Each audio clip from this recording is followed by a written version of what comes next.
Chapter 1. Simulating the Future. In the depths of a shadowy forest, the damp air was permeated with the scent of decaying leaves and earth. The colossal python lay coiled beneath an ancient tree, its body marred by scars, scales missing, and blood seeping from its wounds, staining the ground beneath. Just as the life was about to drain away from this serpent, a faint glimmer of light flickered above, penetrating its form. Where am I? Sui gradually opened his eyes, greeted by an unfamiliar environment. He attempted to move, only to discover that he could not control his limbs, instead experiencing a peculiar sensation of gliding. Lowering his gaze, he beheld a robust serpentine body, its scales glimmering dully in the faint light. Have I transformed into a snake? Sui was engulfed by shock and confusion.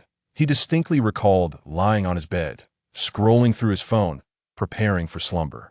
Then, the device had struck his face. Could it be that he had perished due to his phone's impact? Is this a transmigration? Sui cast a glance around, a complex surge of emotions swelling within him. Such fantastical occurrences were only encountered in novels. He never imagined it would transpire in his own life. Though transmigration might not be an insurmountable ordeal, he found it perplexing that he had assumed the form of a serpent. Moreover, this new body was grievously weak, nearly incapable of movement, struggling to draw breath.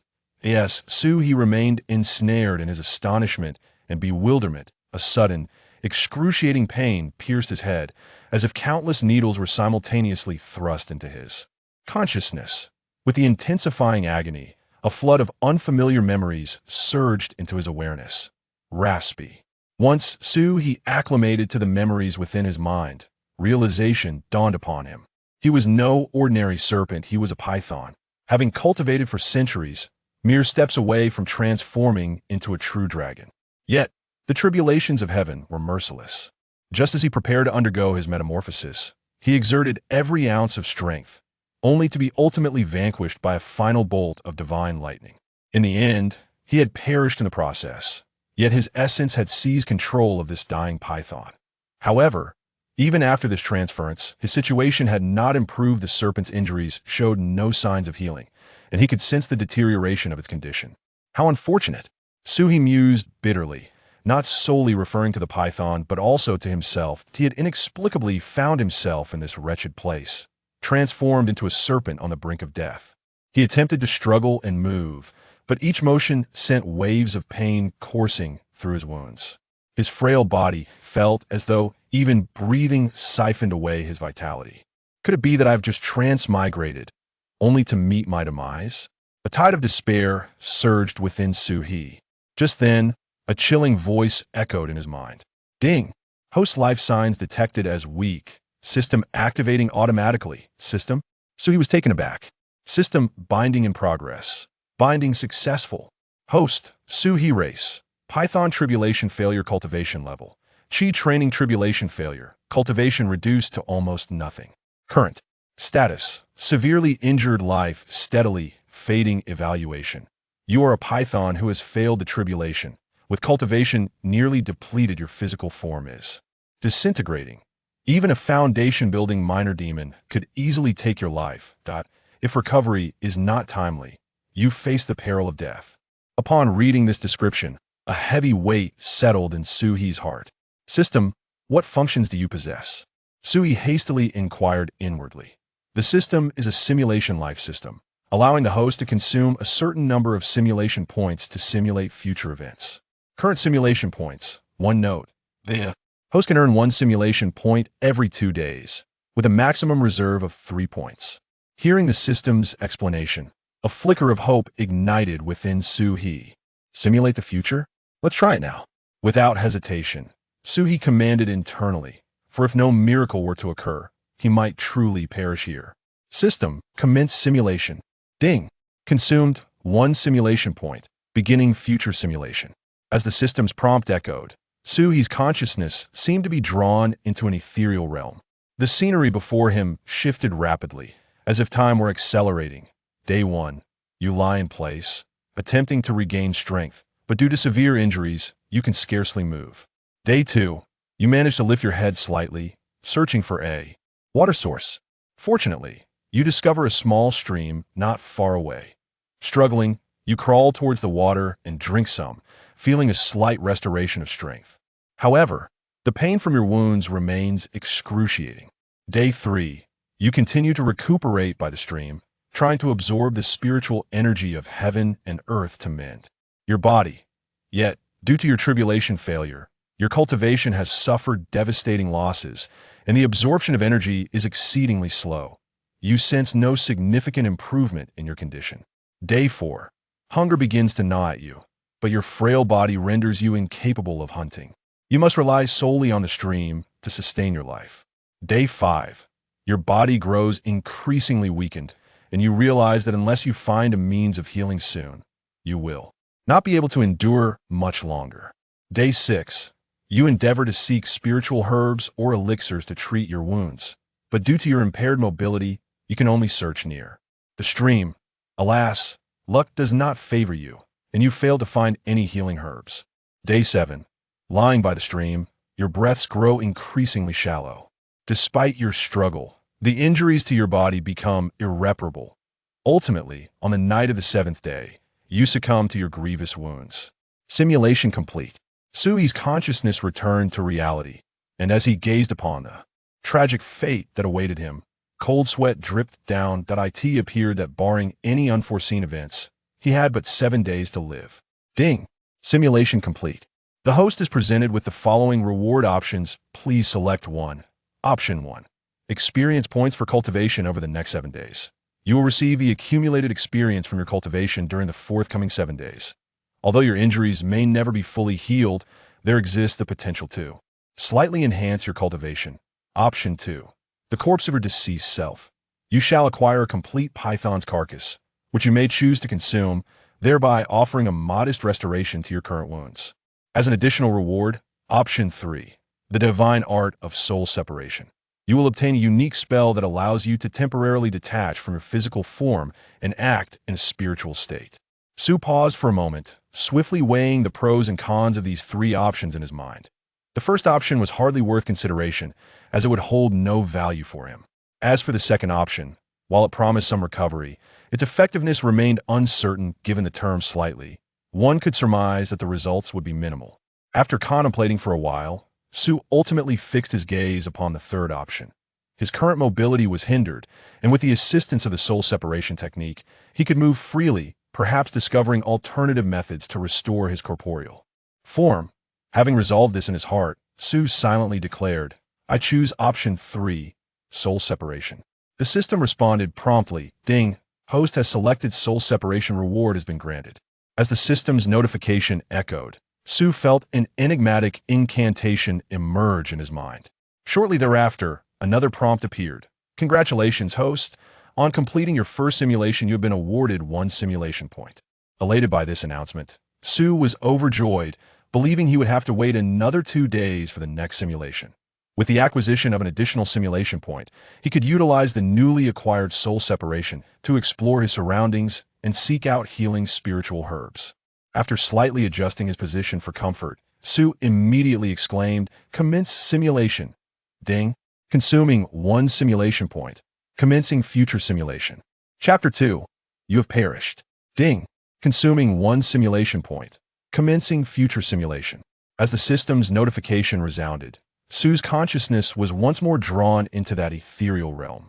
On the first day, you employed soul separation, your spirit extricating itself from your grievously injured body, embarking on an exploration of the forest.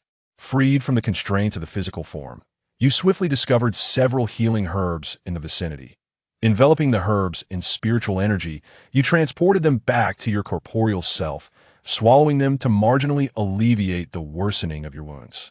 On the second day, your spirit continued its search through the forest and stumbled upon a location rich in spiritual energy. You resolved to relocate your physical form there to better absorb the essence of heaven and earth.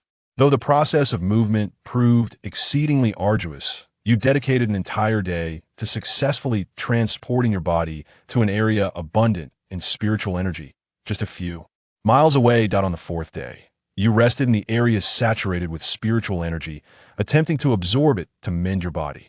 Thanks to the nourishing energy, your injuries began to gradually improve, and your stamina saw a restoration.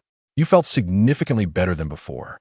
On the 5th day, you decided to commence hunting the low-tier monsters in the vicinity, intending to consume their vitality to replenish your own wounds, though your cultivation level is merely at the chi refinement stage. The residual aura emanating from you has successfully intimidated several low-tier demonic creatures at the pinnacle of the chi refinement stage, allowing you to hunt them down.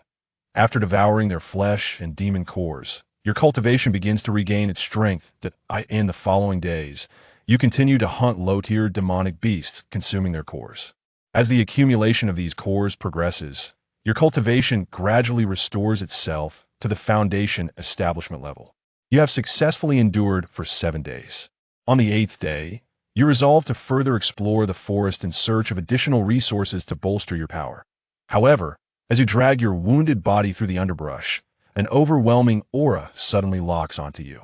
Upon raising your gaze, you are met with the sight of a colossal tiger demon standing not far away, its fierce eyes flashing like lightning, exuding a formidable pressure. Characteristic of a nascent soul stage, a wave of dread washes over you as you realize that you are utterly no match for it. The tiger demon emits a low growl and lunges toward you in an instant. You are slain. Simulation concluded. Observing the final scene, Suhi is left speechless. Had it not been for the failed tribulation that left the original host's body shattered, rendering even the simplest movements a struggle, he would not have found himself in such dire straits. Yet, there is a silver lining. At least he has discerned that a nascent soul tiger demon dwells within this forest, prompting him to exercise greater caution in the future. Ding. Simulation concluded. The host is presented with the following reward options. Please select one. Option 1. Cultivation experience. You will receive the experience accumulated over the next 8 days of training within the simulation. Option 2. Physical enhancement. You will recover some of your injuries, allowing you to move your body with greater ease. Suhi glances at the options. One offers the cultivation experience of the foundation establishment stage, while the other promises some restoration of his physical condition. After contemplation, Suhi opts for the second choice.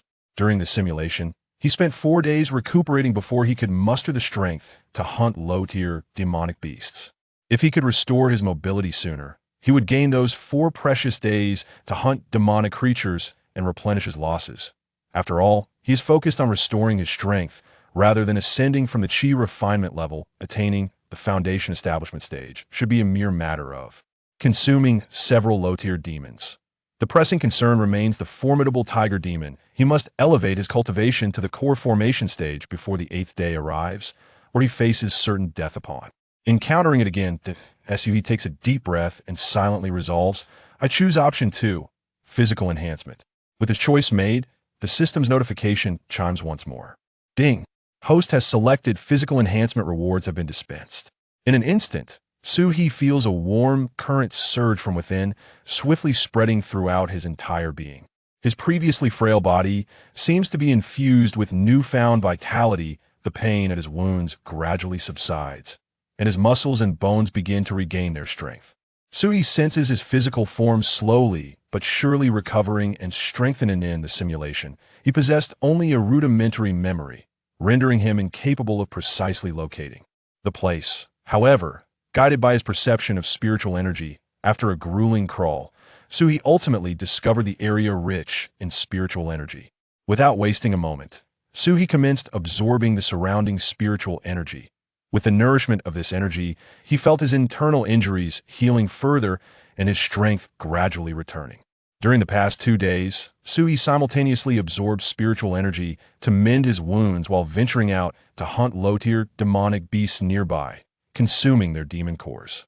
To restore his cultivation in less than 2 days, Suhi reached the foundation establishment stage, as he had envisioned. Subsequently, he ceased his hunts and nestled in a concealed corner, awaiting the arrival of night. Outside, the threat of a nascent soul-level tiger demon loomed. Wandering aimlessly might lead to unfortunate encounters with it. Finally, after midnight, the system's voice echoed once more. Ding! 2 days have passed. Congratulations, host. You have gained 1 simulation point. You may initiate a new simulation. Elated, Suhi promptly commanded in his mind, commence simulation. Ding! Consuming one simulation point. Initiating future simulation. Day 1. You decide to accelerate the pace of hunting demonic beasts. With your foundation establishment cultivation and imposing physique, you swiftly hunt several low-tier demonic beasts in the forest, devouring their demon cores. Your cultivation rapidly ascends, nearing the mid-foundation establishment stage. Day 3. With the elevation of your cultivation, your hunting efficiency significantly increases, and the surrounding mid to low-tier demonic beasts are nearly eradicated. Your cultivation successfully returns to the core formation stage. Day 5. You persist in hunting demonic beasts within the forest, solidifying your core formation cultivation. Day 6. You resolve to actively seek out the nascent soul tiger demon. After an intense battle, you successfully slay it and consume its demon core. Your cultivation reverts to the nascent soul stage. Upon witnessing this, Suhi's eyes brightened, relief washing over him. Yet, in the next moment, his expression stiffened. Day 7. You begin to sense an indescribable hidden pain within your body, as if something were eroding your foundation. Day 8. You realize that this may be the fundamental injury inflicted by heavenly lightning during your previous tribulation failure. Although your cultivation has returned to the nascent soul level, this hidden pain has not dissipated, rather, it intensifies with the passage of time. Day 9. You attempt to suppress the hidden pain within using spiritual power, but the effect is negligible. Day 10. You start to feel physically drained, and the spiritual power within you begins to become chaotic. You comprehend that the damage from the heavenly lightning to your body is far more severe than anticipated. The restoration of your cultivation is merely temporary, incapable of wholly healing the fundamental injuries within you. Day 11. Signs of decay manifest in your body as the depletion of spiritual power accelerates. You attempt to forcibly replenish your spiritual power with the demon cores acquired from your hunts, yet the results are minimal. You sense yourself gradually slipping towards death. Day 12. Your body has reached a state of extreme frailty, to the extent that even your soul's essence cannot be sustained. For long, you lie in an area rich with spiritual energy, feeling the vitality within you swiftly ebbing away. Day 13. Your consciousness gradually becomes obscured, and the spiritual energy within you has completely dissipated. Ultimately, on the night of the 14th day, you succumb to death due to the fundamental harm inflicted upon your body by the celestial thunder. Chapter 3. The request for sealing. Simulation ended. Suhi stared at his dismal state, rendered speechless. He had initially believed that vanquishing the tiger demon would grant him the freedom to act as he pleased. However, he had overlooked the matter of the heavenly tribulation. The punishment following a failed tribulation was not something easily surmountable. Ding! Simulation concluded. The host has received the following reward options. Please select one. Option 1. Cultivation experience. You will gain the experience accumulated during the simulation over the next 13 days of cultivation. Option 2. Lightning tribulation resistance. You will acquire a degree of resistance to the lightning tribulation, slightly mitigating the damage inflicted upon your body. Suhi's gaze lingered on option 2 for a few seconds before he inquired, "How many days of my lifespan can the lightning resistance delay?" "Half a day." Suhi immediately rolled his eyes. That was far less advantageous than gaining cultivation experience. At the very least, advancing to the nascent soul stage would provide him with a measure of assurance regarding his own safety. "I choose option 1, the cultivation experience," he silently affirmed. Ding! The host has selected cultivation experience. The reward has been dispensed. As the system's notification resonated, Suhi felt a surge of formidable power coursing through him, akin to an influx of spiritual energy flooding into his meridians, rapidly enhancing his cultivation. His realm ascended from foundation establishment directly to the nascent soul stage. Yet, there was no trace of joy on Suhi's face as he muttered to himself, "Is there truly no other way?" Just as despair enveloped him, a vague memory flickered in his mind.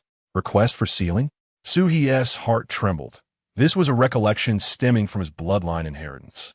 The so-called request for sealing was an ancient method of cultivation among the demon clan. When a demon cultivator reached a certain level, particularly when on the verge of transformation or breaking through a bottleneck, they could seek a sealing from humans to attain an opportunity for advancement. However, this request was not a simple matter.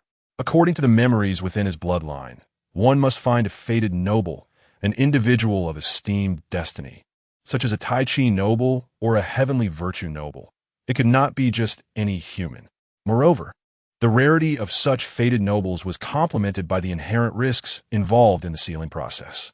A failed sealing not only meant an inability to break through the bottleneck, but could also obliterate a millennium of cultivation, reducing the practitioner to mere mortality. Nevertheless, for Suhi, this risk was not daunting. If he were to fail, his ultimate fate would still be death. Fated noble, Suhi murmured, glancing around his surroundings. He needed to find a human first. However, here he was in desolate mountains and wilderness. Was there anyone nearby? Subsequently, Suhi spent an entire day eliminating and consuming the beasts of the forest and the tiger demon before following the course of the river. Human settlements were predominantly established along rivers, so traversing this path should lead him to a village or town. Indeed, after several hours of travel, the scenery before him gradually expanded. In the distance, a region inhabited by humans came into view. Wisps of smoke curled upward, and the outline of a village emerged before his eyes. Suhi did not approach recklessly. Instead, he chose to conceal himself within a dense grove on the outskirts of the village. Given the existence of monsters in this world, it stands to reason that there may also be practitioners of immortality. Presently, I am severely injured. Should I recklessly reveal myself, I might be struck down by an errant cultivator.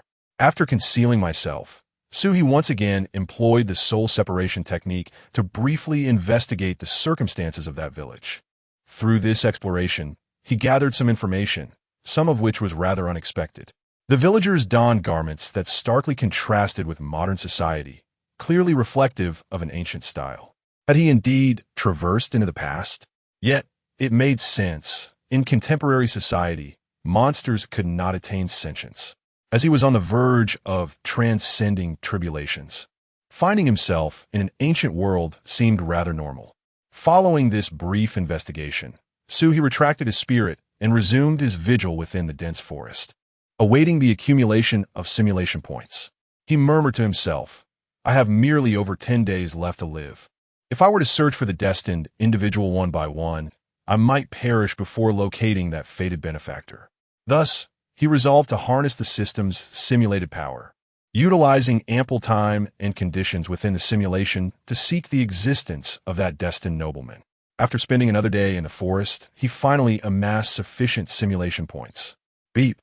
Consuming one simulation point, beginning future simulation. Day 1. You decide to leave the village and venture further afield in search of the destined nobleman. You crawl downstream along the river, encountering some low-tier demon beasts, but you do not squander time hunting them, choosing instead to continue your journey. During his day in the forest, Suhi had already utilized the soul separation technique to survey all the inhabitants of the village. None matched the description of the individual he sought. Day 2, you arrive at a second village, modest in size, concealed in the woods bordering the village. You employ the soul separation technique to enter and investigate. However, the number of humans within the village is scant, and upon probing each individual's fate, you find none that fulfill the criteria of the destined nobleman. Day 5. Over the past few days, you have scoured no fewer than 10 villages, and you begin to realize that the destined nobleman is not easily found. Perhaps a change in strategy is warranted. Day 6. A sudden inspiration strikes you. You contemplate the idea of examining the household registers. You know that the fate of the destined nobleman is unique and will manifest in their birth chart. You decide to journey to a nearby county town in search of official records. Day 7. At last, you reach the county town. Concealed in the woods on the town's outskirts, you utilize the soul separation technique to explore. Under the cover of night, you infiltrate the county office, perusing a multitude of household records. By analyzing the birth charts, you identify several potential candidates for the destined nobleman. A glimmer of hope ignites in Suhi's eyes. Day 8. You commence your search for these individuals, ultimately honing in on the soul scholar among them who possesses the esteemed fate of the Tian nobleman. His name is Li Wenxuan, a scholar from a village near the county office. Day 9. after your reconnaissance. You discover that this destined nobleman reads beneath the large tree at the village's entrance daily. In the evening, you choose to lie in wait within the rice fields on the village's periphery, anticipating the opportune moment. As the fated benefactor returned to the village to study, you slowly emerge from the rice field. Your colossal form appeared particularly imposing in the gentle glow of the setting sun, with your scales shimmering faintly. The benefactor was evidently startled by your sudden appearance. His eyes widened in astonishment as he gazed upon your enormous serpent-like figure, his face betraying a semblance of panic. You gradually raise your head, your body undulating through the water, striving to convey your majesty and strength. Seeking a title does not directly entail offering promises of benefits. For instance, when a yellow weasel in the northeast sought recognition, it merely inquired whether it appeared more human or divine, rather than claiming divinity in exchange for favors. Similarly, you endeavored to exhibit your vast form, hoping that the beholder would inadvertently utter words of awe, such as "what a magnificent dragon." Once such words escaped their lips, your quest for recognition would be deemed successful. In truth, the likelihood of success is quite high. After all, you have been cultivating your essence for centuries. Your size is immense, and your appearance bears some resemblance to that of a dragon. It is only natural for an ordinary person, having rarely encountered a serpent of your magnitude, to exclaim in wonder at the sight of a dragon. Chapter 4. The insignificant scaled worm, however. The fated noble regarded you for a moment, then suddenly let out a cold laugh, scoffing. An insignificant scaled worm dares to masquerade here? No sooner had the noble's words fallen than you felt the power within you swiftly dissipate, your already frail body unable to endure any longer. Gradually, your consciousness blurred, and your form sank slowly into the waterlogged field, ultimately ceasing to draw breath. On the 10th night, having failed to secure a title, you met your demise. Simulation complete. Gazing at that conclusion, Suhi's expression was rather complex. Firstly, he had not anticipated his failure to secure the title. He had thought that simply finding the fated noble would suffice. Secondly, there was a flicker of joy in having discovered the noble through the simulation. Clearly, it was not so straightforward. Suhi wriggled his form. Ding! Simulation concluded. The host has received the following reward options. Please select 1. Option 1. Cultivation experience for the next 10 days. Option 2. The corpse resulting from your failed title acquisition. Additional reward. Option 3. Clue about the fated noble. You will receive detailed information regarding the fated noble from the simulation. Without a moment's hesitation, Suhi chose the third option. The first two options offered minimal assistance, whereas the third could save him considerable time. He did not have the luxury to search for the noble's address and basic information again at the county office. His time was exceedingly limited. Only about 10 days remained. Upon acquiring the information about the fated noble, Suhi hurriedly made his way there, due to the need to avoid mortals and the considerable distance. By the time Suhi arrived at Li Wenxuan's village, over a day had passed. Upon reaching the village, he immediately sought refuge in a dense forest. Simultaneously, he invoked the soul separation technique and, indeed, beneath an ancient tree in the village, he spotted the noble. The noble was surrounded by a reddish aura, precisely as described in the simulation regarding the fated noble's destiny. Upon confirming that this was the individual he sought, Suhi felt a slight alleviation of the urgency within him and returned to his corporeal form. In this county, within 100 miles, he had found the only fated noble available to him. As midnight passed, the simulation points accumulated once more. However, Suhi did not rush to commence the simulation. Instead, he began to devise a plan in his mind. Previously, his direct approach had indeed been excessively random. After all, he was unaware of the noble's temperament, and his abrupt appearance could lead to both successful and unsuccessful outcomes. Just as in the last simulation, upon his arrival, the noble had immediately dismissed him as merely a scaled worm. Perhaps, the noble was not easily intimidated by appearances. Rather, his sudden appearance and intimidation might elicit disgust, resulting in rebuke.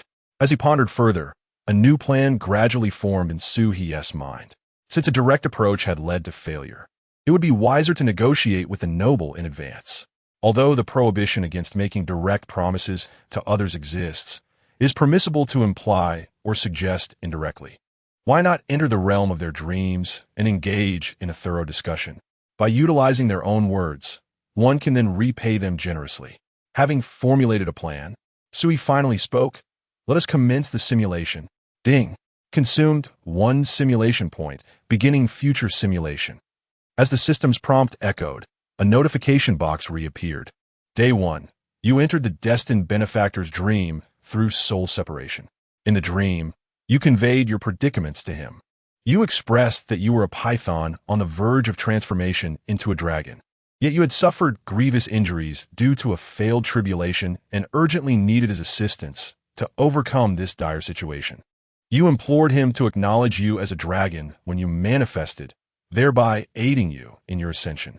The destined benefactor appeared somewhat hesitant in the dream, prompting you to persuade him further. Ultimately, he nodded in agreement. Seeing this, Suhi breathed a sigh of relief. This time, it should be secure. Day 2. You conserve your energy, awaiting the opportune moment for tomorrow. Day 3. In the evening, you made your move. When the destined benefactor returned to the village to read, you slowly emerged from the rice field. Your form appeared exceptionally vast in the twilight, your scales glimmering with a faint luminescence. Upon seeing you, the destined benefactor's expression shifted to one of surprise and shock. He had not anticipated that the events of his dream were indeed real. You awaited eagerly for him to acknowledge you as a dragon. However, the destined benefactor scrutinized you for a moment before suddenly scoffing. You are merely an inconsequential little snake. Do you truly aspire to transform into a dragon? Such delusions. Suhi, what the hell? Did we not have an agreement? Why are you behaving this way? Upon witnessing the outcome of the simulation, Suhi was infuriated. How can this fellow still be considered a destined benefactor? What kind of noble possesses such a character? On the evening of the 3rd day, due to the failure of your ascension, you perished. Simulation concluded. Suhi's consciousness returned to reality, his expression a complex tapestry of emotions. Fortunately, this had merely been a simulation. Otherwise, he would have truly been led to ruin by that scoundrel. Ding! Simulation concluded. The host has received the following reward options. Please select 1. Option 1. Experience point for cultivation over the next 3 days. Option 2. The corpse of your failed ascension. Gazing at these 2 options, Suhi sighed and made his decision. I choose option 2, the corpse of my failed ascension, he silently affirmed. 3 days of cultivation experience held little value for him. Ding.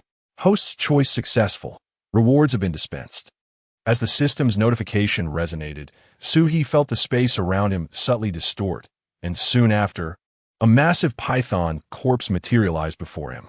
The body bore dull scales, was riddled with wounds, and the coagulated blood emanated a faint, metallic scent. Suhi gazed at the lifeless form, feeling a pang of conflict within. After all, this was his own body. After a moment of hesitation, Suhi overcame his inner turmoil, reminding himself that he was once human in a past life, and thus he would treat this as consuming snake soup.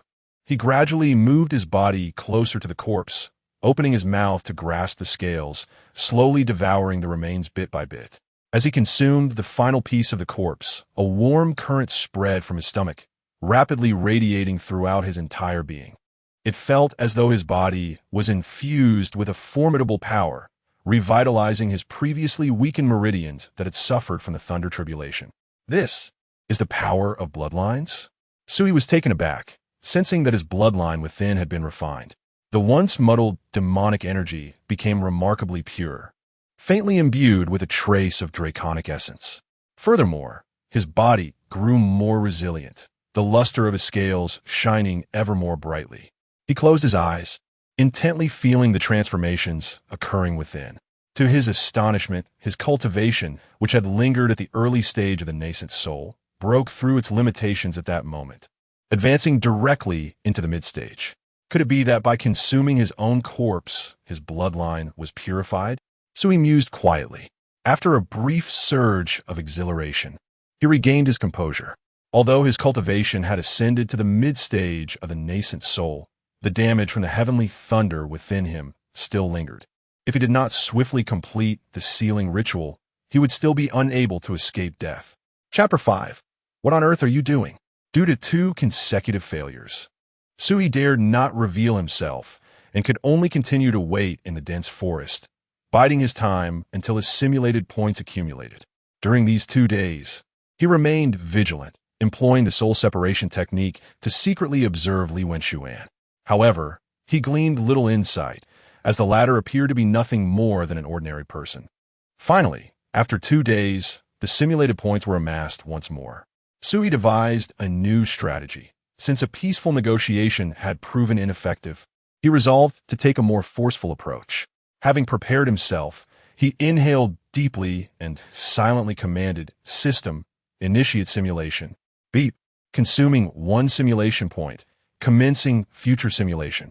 Day 1. In the early hours, you enter the destined noble's dream through the soul separation technique. In this dream, rather than pleading as before, you directly threaten him.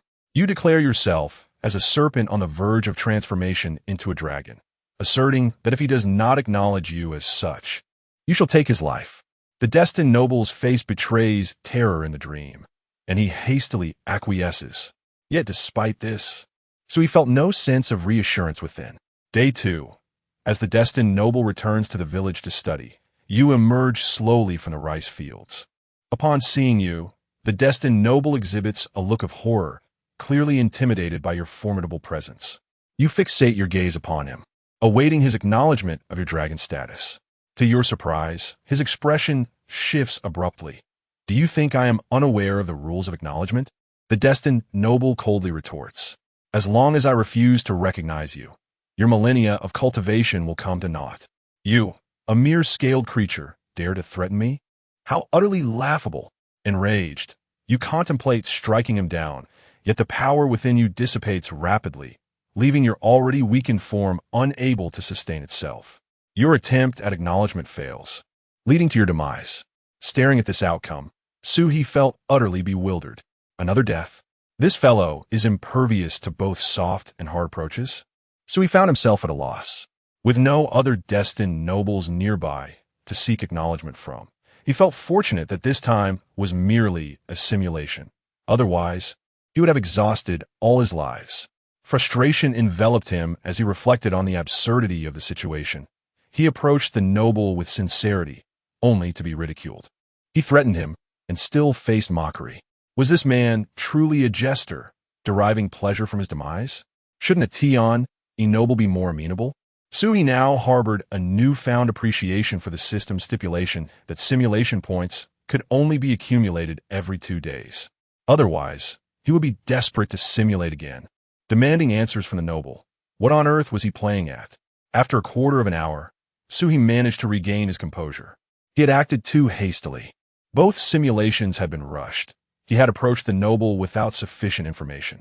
It would have been wiser to gather intel first and then act accordingly. Having faced consecutive failures, his days were numbered. Should he continue down this path, his life would truly be at risk.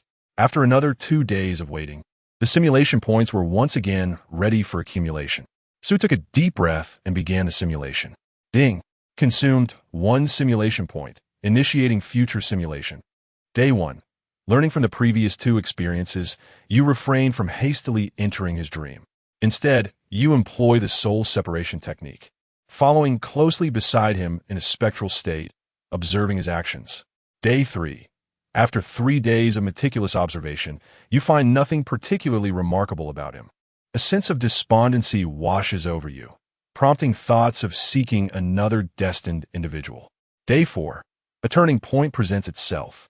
On this day, you witness the fated nobleman discovering a pouch of coins at the village gate, which he promptly stows away. By evening, villagers are going door to door, inquiring whether anyone has found the lost pouch. When asked about the fated individual, he shakes his head, claiming he has never seen it. Observing this, Su instinctively furrows his brow. Something is amiss. The individual possesses the destiny of a nobleman. By all accounts, he should not be tempted by such wealth.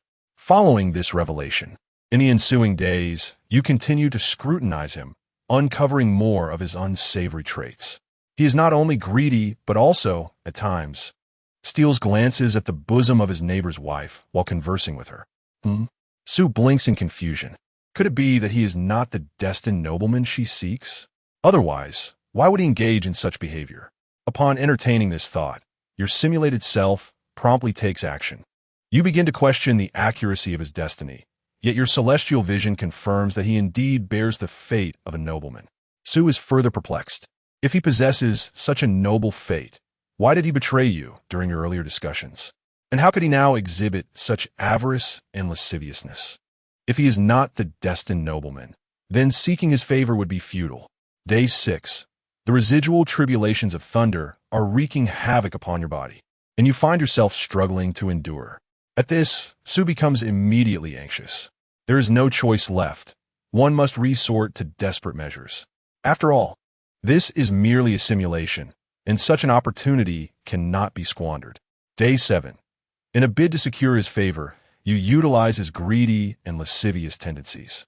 Aside from the destined nobleman, you manifest in the dreams of all villagers, informing them that a dragon is on the verge of transforming.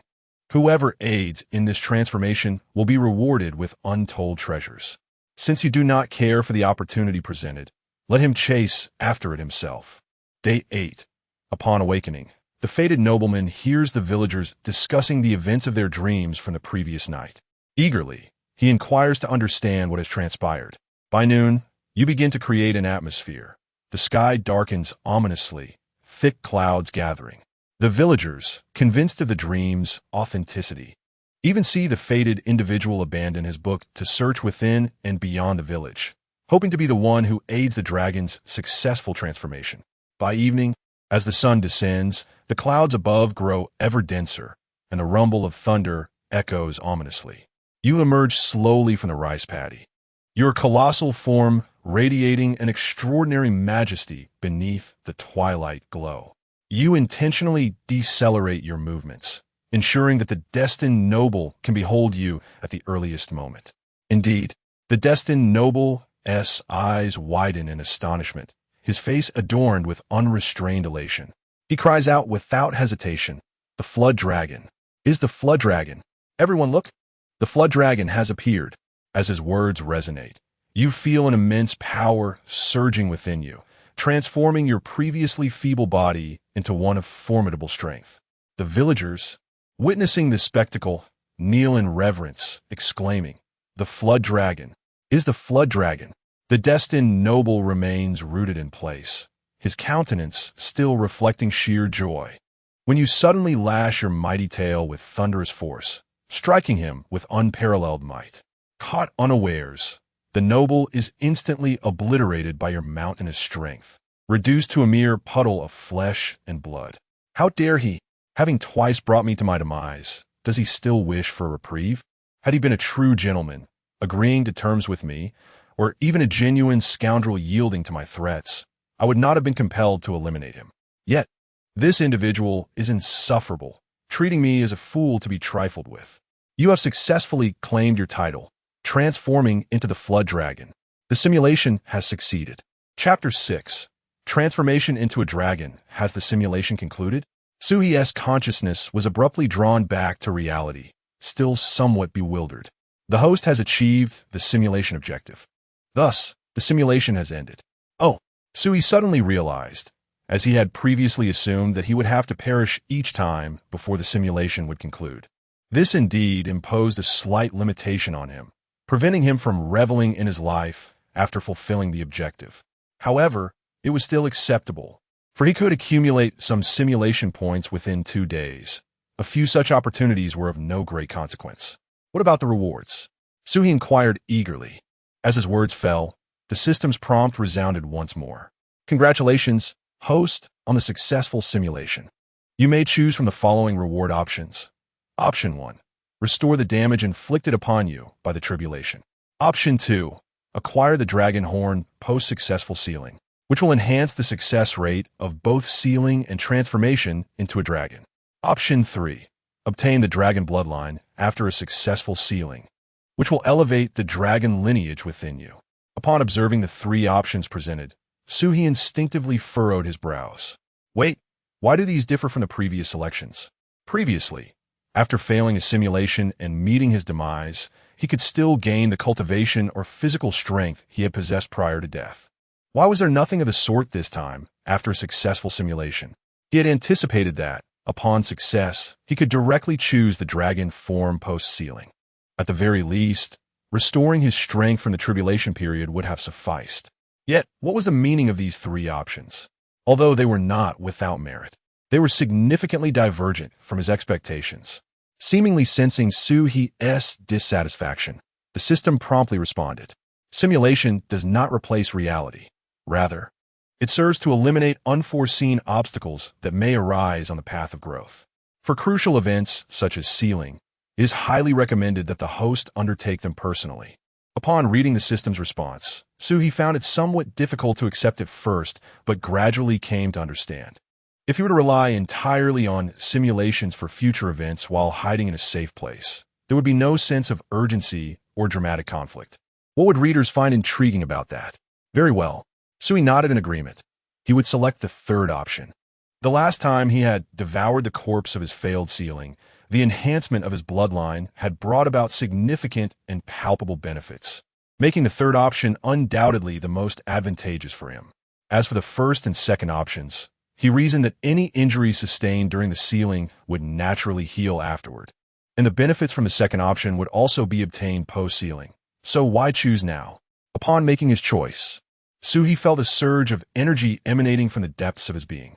His body began to tremble slightly, and a faint golden luminescence radiated from his skin's surface. His physique became increasingly supple and powerful, his muscle contours more fluid, and even the scales on his skin appeared smoother and more resilient. Is this the transformation brought about by the elevation of my bloodline? Su-he was profoundly astonished. Although his realm had not ascended, he could distinctly perceive that his strength had improved by more than a notch. At that moment, Su-he suddenly felt an energetic force within him converging towards his head. His forehead began to warm, as if something was brewing there. He probed his forehead with his tail and discovered a slight protrusion, as if two small horns were beginning to emerge. Was this a dragon's horn? A surge of astonishment coursed through Su-he, though not yet fully formed. It signified that he had shed the identity of a mere python.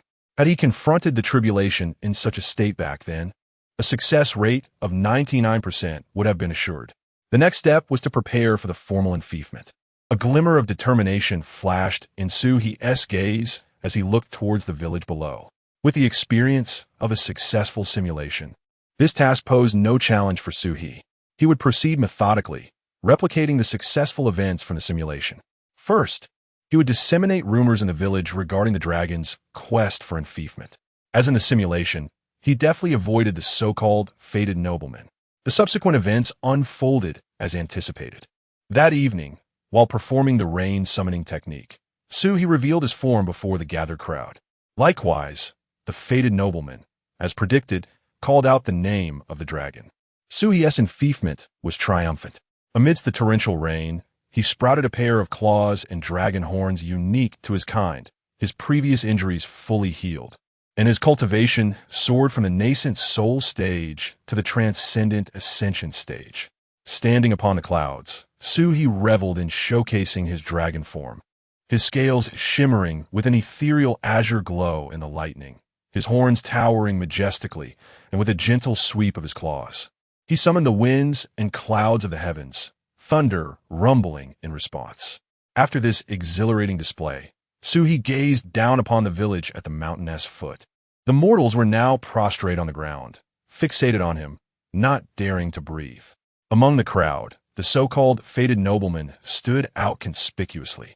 He regarded Su-he with eager anticipation, his murky eyes glinting with avarice, awaiting his reward. A flicker of disdain crossed Su-he's eyes as his elongated dragon tail transformed into a blur.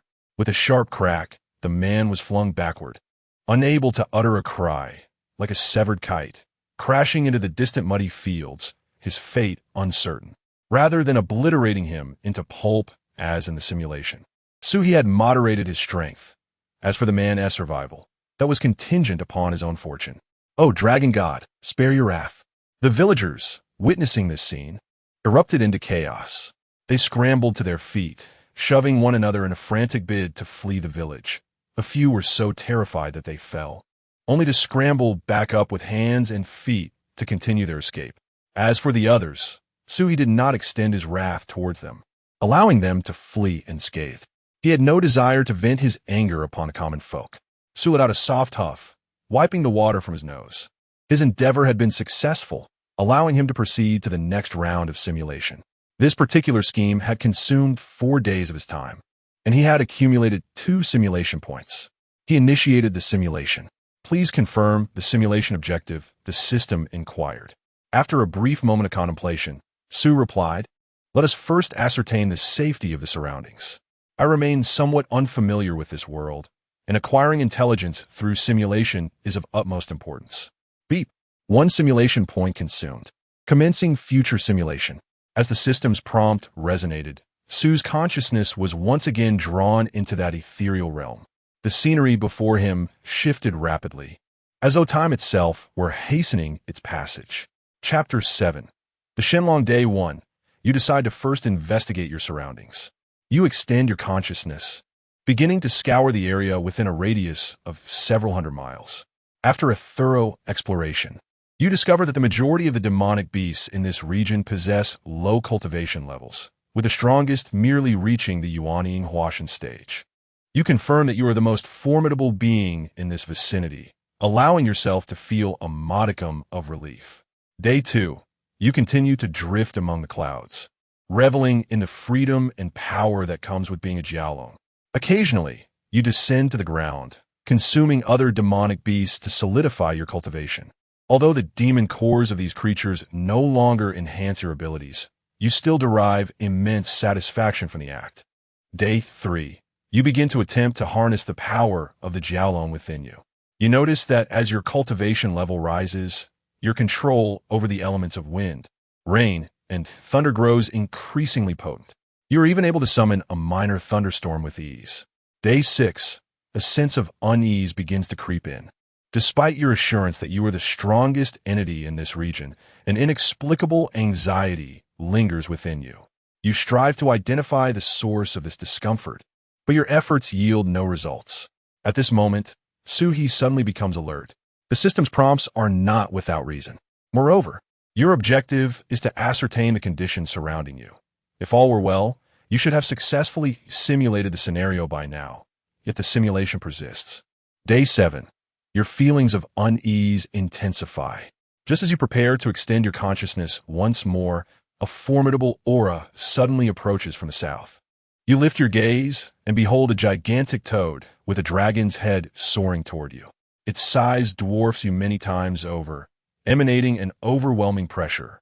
Upon its arrival, without uttering a word, it launches an immediate attack. You attempt to resist, only to realize that you are no match for it. Its cultivation far surpasses yours. Having reached the transcendent realm, you exert every ounce of strength in an effort to escape, but its speed is vastly superior. In an instant, it catches up to you, striking you down with a claw and sending you plummeting from the clouds. You crash heavily to the ground, your body nearly shattered. You struggle to rise, but the creature reappears before you. It regards you coldly, devoid of any compassion. Then it opens its massive jaws and swallows you whole. You have died. Simulation ended. As Suhi gazes at the final scene, he is momentarily stunned. What? He perished just like that? He had barely grasped anything. Wait. Suhi forces himself to regain his composure. What on earth was that? He gleaned no valuable information from this simulation. He has no enmity with that creature. Why would it come to kill him? A giant toad with a dragon's head. Suhi murmurs to himself. Could it be the Shenlong? The Shenlong is the aberrant beast from mirages that can conjure illusions. Indeed, it is a type of dragon, its appearance aligning precisely with the system's description, a colossal toad. Yet, Suhi still cannot comprehend why it would seek to end his life. Without a moment's hesitation, he took action, his demeanor resembling that of someone who had come specifically to eliminate him. Ding! Congratulations, host. The simulation has concluded. You may select one of the following rewards.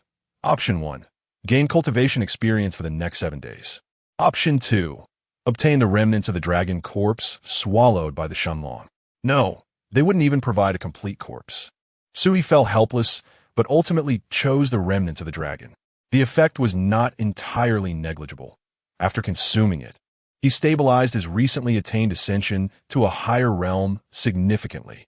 Observing that he had one more simulation opportunity, Sui did not rush to commence, but instead retracted his rain summoning technique and delved back into the forest.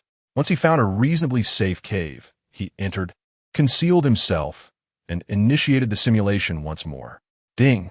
Consumed 1 simulation point, beginning future simulation. Day 1. You resolve to cease wandering and begin voraciously consuming the surrounding demonic beasts to solidify your cultivation. You expand your spiritual consciousness, swiftly identifying demonic beasts within a radius of several hundred miles. Leveraging the power of the dragon, you easily hunt several demonic beasts at the god transformation and nascent soul stages, devouring their demon cores. Your cultivation experiences tremendous consolidation in a short span, and the spiritual energy within you becomes more abundant. Day 2. You continue to hunt demonic beasts, devouring demon cores. Day 5. You sense that the power within you has reached a bottleneck, and further enhancement is unattainable in the near term. You decide to calm your mind and await the arrival of the Shenlong. You settle into the cave, closing your eyes to nurture your spirit and adjust your state. Day 6. You remain in waiting, the sense of unease within you intensifying. Day 7. Just as you prepare to extend your spiritual consciousness for another probe, that formidable presence finally manifests. You look up to see a gigantic toad with a dragon's head soaring towards you. It is the Shenlong. Its body is several times larger than yours, exuding a terrifying aura of pressure. Drawing a deep breath, you resolve to attempt communication. As you are unable to overpower it, and being of the dragon lineage, perhaps dialogue is possible. You slowly emerge from the cave, positioning yourself on the cloud. Facing the Shenlong. Esteemed elder, may I inquire the reason for your sudden visit? You articulate, your tone laced with both caution and respect. The Shenlong casts a cold glance your way, offering no reply, instead directly opening its massive jaws, unleashing a powerful beam of golden light towards you. You barely manage to evade, shock coursing through you. You hadn't anticipated such decisiveness, denying you even the chance to converse. Attempting to retaliate, you summon the power of the dragon, conjuring a tremendous storm to obstruct the Shenlong's advance. However, the Shenlong's strength far exceeds your expectations, easily breaching your defenses as it charges towards you once more. With all your might, you strive to escape, but the Shenlong's speed is vastly superior. It swiftly catches up to you, striking down with a claw, sending you plummeting from a cloud. You crash heavily to the ground, your body nearly shattered, blood gushing from your mouth. You struggled to rise, yet the Shundao reappeared before you. It regarded you with an icy stare, devoid of any compassion, poised to deliver the final blow. In this moment of life and death, you laboriously lifted your head and, summoning your last ounce of strength, uttered, "I too belong to the dragon lineage. Why must we resort to mutual destruction?" Upon hearing your words, the Shundao halted its assault, a cold smirk gracing its lips, with a flicker of derision in its eyes. Were you not a transformed Jiao, having failed to ascend to true draconic form? I would not have come to slay you. The Shundao granted you no further opportunity, opening its massive jaws and swallowing you whole. You perished. The simulation concluded. Chapter 8. Divine Powers, The Call of the Thunder. Observing the final scene, Suhi wore a complex expression. The host has made no progress in the simulation and thus has not received any rewards. This had been previously indicated by the system, so Suhi was not particularly concerned. What truly occupied his mind were the words exchanged with the last Shenlong. This was one of the few pieces of information he had gleaned from this simulation. Had I not been a dragon, would have sought to slay me? Suhi murmured to himself, subsequently speculating, is it possible that its intention was to eliminate me? After a moment of contemplation, a rough hypothesis began to form in his mind, just as his own dragon lineage had been purified after devouring his corpse. Could it be that the Shenlong had come specifically to hunt him for the dragon blood coursing through his veins? After all, it had mentioned that had he not been of the dragon lineage, it would not have made the effort to approach him. The more Suhi pondered, the more convinced he became of this notion, being of the same dragon lineage. It was entirely plausible that the Shenlong sought to purify its own dragon blood by hunting other dragons. Alas, why was he so unfortunate as to encounter such a predicament? There was little he could do now. Suhi sighed, recognizing that he had already transformed into a Jiao dragon, and the phenomena resulting from that transformation had likely spread far and wide. The Shenlong was probably already aware of his transformation.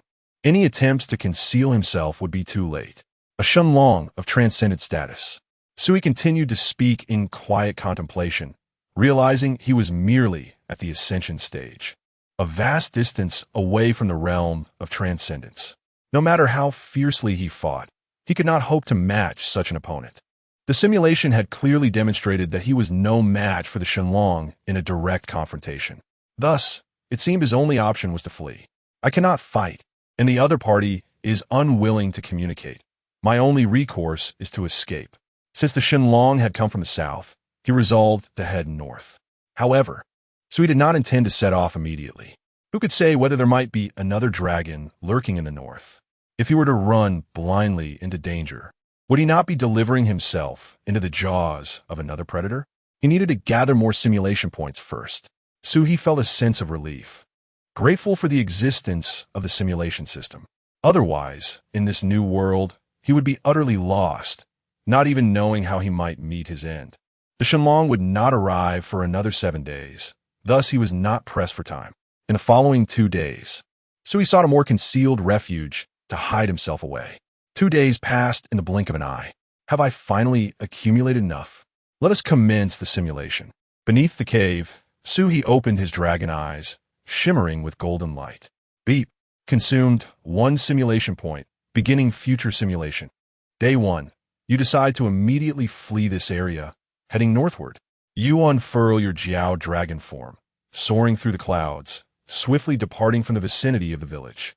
You privately rejoice, believing you have finally escaped the threat of the Shenlong.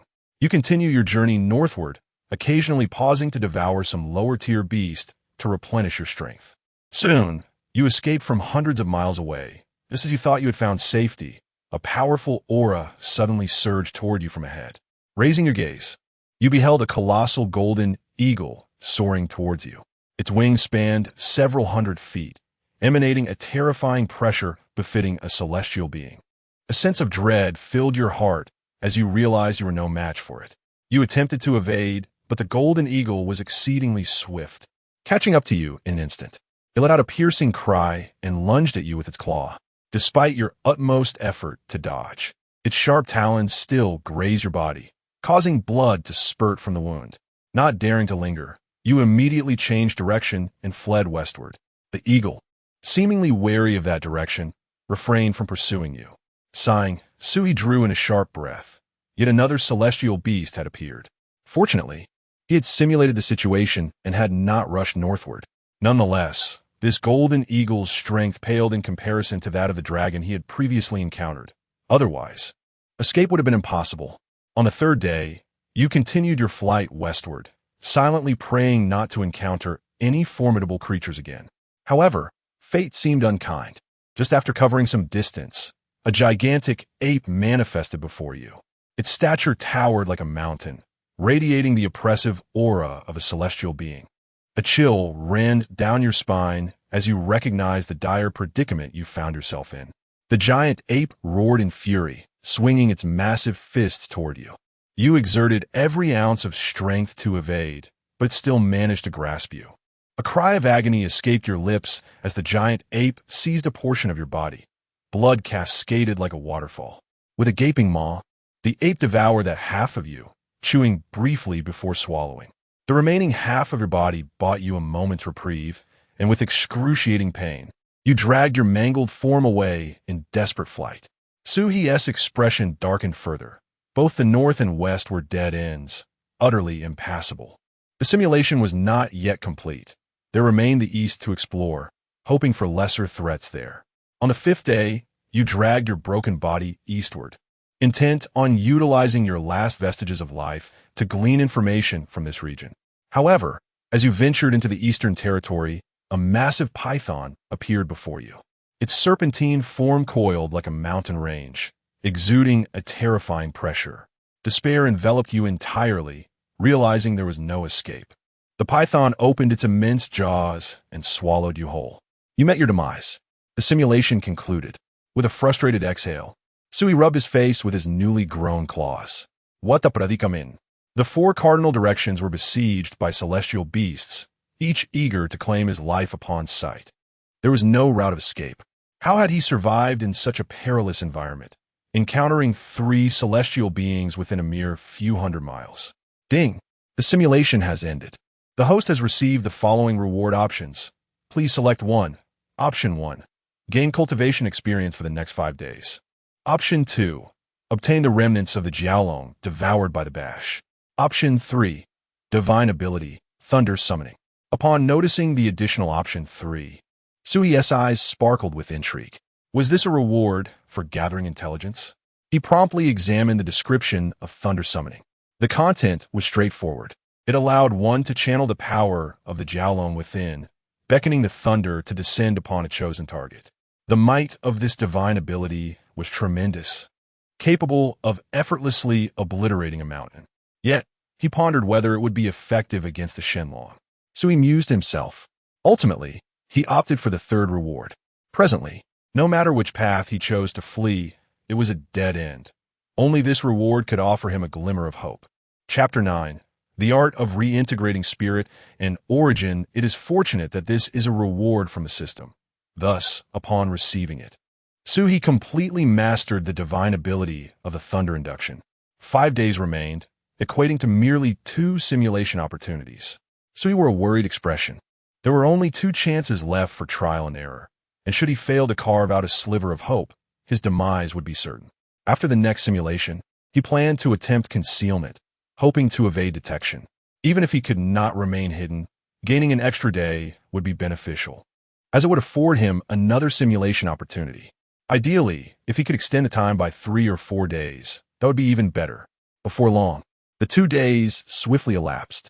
Sui had accumulated his simulation points once more. Ding! Consuming 1 simulation point, beginning future simulation. Day 1. You resolve to cease taking risks and instead choose to hide more profoundly. You discover an exceedingly secluded underground cavern, its entrance shrouded by dense vegetation. Nearly imperceptible, you settle deep within the cave, closing your eyes to conserve your energy and minimize the leakage of your presence. Day 2. You continue to lurk in the cavern, occasionally probing the outside world with your consciousness. You notice that the surrounding beasts seem oblivious to your existence, and a slight sense of relief washes over you. Day 3. You maintain heightened vigilance, refusing to let your guard down even slightly. Just as you prepare to extend your consciousness for another probe, a formidable aura suddenly surges from the south. A tightness grips your heart. You realize the Xindiao has arrived. You hold your breath, striving to suppress your presence to its absolute minimum, hoping the Xindiao remains unaware of your existence. The Xindiao circles above, seemingly searching for something. Its consciousness sweeps across the entire area, yet it appears to have failed to detect your trace. You silently rejoice, believing you might just evade this calamity. Day 4. You persist in your concealment, praying that the Xindiao has departed. However, at midday, the Xindiao's aura reemerges. This time, its consciousness is more focused, as if it has locked onto a specific area. Your heart sinks. You realize your concealment has not been entirely effective. The Xindiao, relying on the bloodline, sensing inherent to its kind, gradually approaches your hiding place. It emits a low growl, then strikes the ground with a claw, shattering the entrance of the cavern. You are compelled to flee from the cavern, facing the Xindiao. Taking a deep breath, you decide to attempt dialogue once more. Elder, spare my life, and I will agree to any conditions you implore. The Xindiao gazes at you coldly, its eyes devoid of any emotion. I demand your life. Upon uttering these words, the Xindiao opens its massive maw, unleashing a powerful beam of golden light toward you.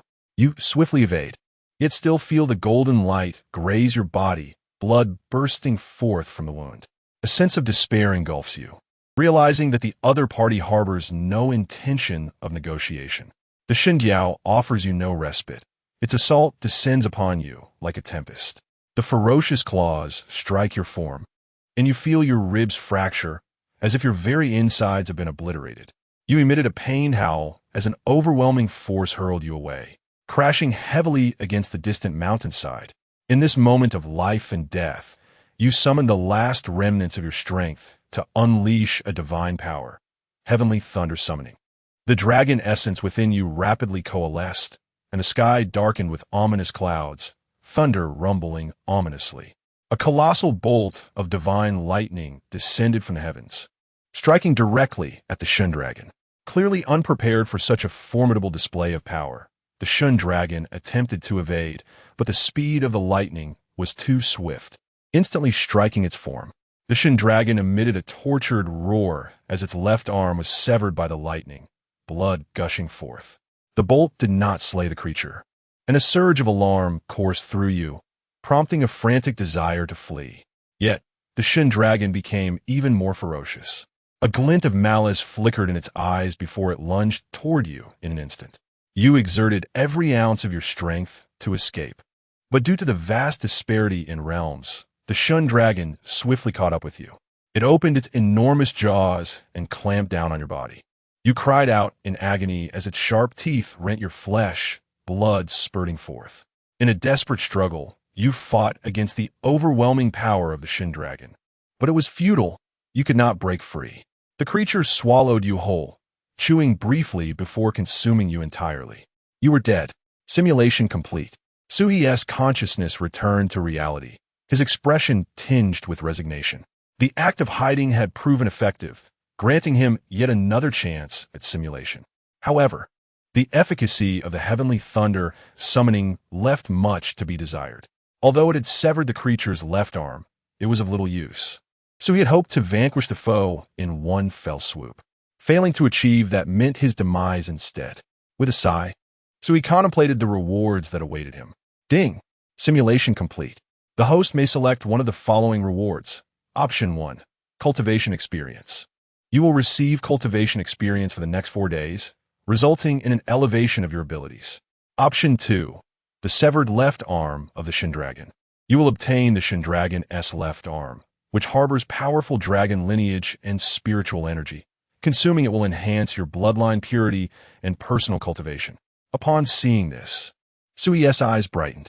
The prospect of enhancing his bloodline purity and cultivation indicated that this simulation had not been in vain.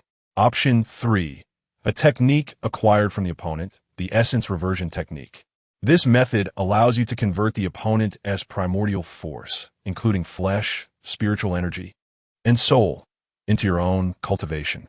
Upon reading option 3, Suhi hesitated momentarily. What does this technique entail? A technique from the Shun dragon? A sense of confusion washed over him, but he gradually grasped the implication. So it possessed such nefarious methods, which is why it had come from afar to consume him. Quickly, Suhi examined the effects of this technique, and, as he finished, his expression shifted to one of astonishment. The conversion rate was an astounding 96%. Regarding the low-tier demon beasts he previously consumed, the conversion rate barely reached 20 to 30%. Were it not for his fall from the tribulation stage, no amount of consumption would allow him to swiftly ascend from the chi refinement stage to the nascent soul stage. Those he devoured primarily served to mend his injuries, while his cultivation was inherently his own. Yet, this malevolent technique boasts an astonishing conversion rate of 96%. This implies that if a mere chi refinement stage demon beast were to devour the corpse of a loose, immortal level demon beast, it would likely experience a direct breakthrough to the immortal realm. What? Sui rubbed his eyes once more, wondering if they were deceiving him. Does such a technique genuinely exist? What a nefarious cultivation method this is. However, despite the ominous nature of consuming another's flesh and blood, even the dark arts could not possibly possess such a heaven-defying technique. A conversion rate of 96%, if fortune smiles upon it. One might even ascend to the great Luo golden immortal level. What extraordinary opportunity has this Shenlong encountered? No wonder it is so hastily intent on coming to eliminate me, even if my realm is a tier lower than its own. The mere act of devouring a few ascendant dragon beasts would be sufficient for it to make significant strides in its cultivation. Chapter 10. Does the dragon of the abyss not also possess wings? Upon witnessing the remarkable effects, Su immediately opted for the third reward without hesitation. Should this opportunity slip away, he would rather meet his demise. Yet, he pondered the origins of the Shunchuan dragon-s fortune, which stirred an insatiable curiosity within him. The prowess of the opponent's technique was undeniably on par with his simulated golden finger system. With a touch of caution, he believed he could eventually ascend to the pinnacle of this world. After a prolonged moment of excitement, Su reined in his thoughts. With 2 more simulation opportunities at hand, he needed to utilize them wisely. Defeating the Shunchuan dragon was out of the question. It seemed necessary to seek breakthroughs elsewhere, he murmured to himself. As for the other 3 scattered immortals among the beasts, perhaps they would serve as his initial targets. The strength of those 3 scattered immortal beasts should not rival that of the Shunchuan dragon. After all, he had perished in a single encounter with it, whereas he had managed to escape from the golden eagle and the great ape. The strength of the eastern boss snake remained unclear. He had been devoured in one encounter when it was half damaged. Thus, it would be prudent to focus on the northern route. Su swiftly identified his target, concluding that the golden eagle was likely the weakest. If he could lure it in with heavenly thunder and then consume it with the spirit assimilation technique, he would attain the scattered immortal realm, alleviating his fears of the Shunchuan dragon. At the very least, he could retreat if he was unable to defeat it, right?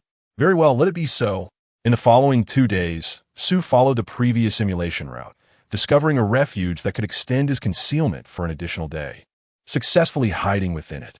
Once the 2 days passed and his simulation points were replenished, Su commenced a new round of simulations.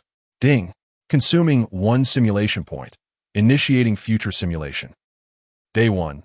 You resolve to cease wasting time and immediately begin to devour the surrounding beasts to maximize your strength. You expand your consciousness, swiftly locking onto all the beasts within a 100-mile radius.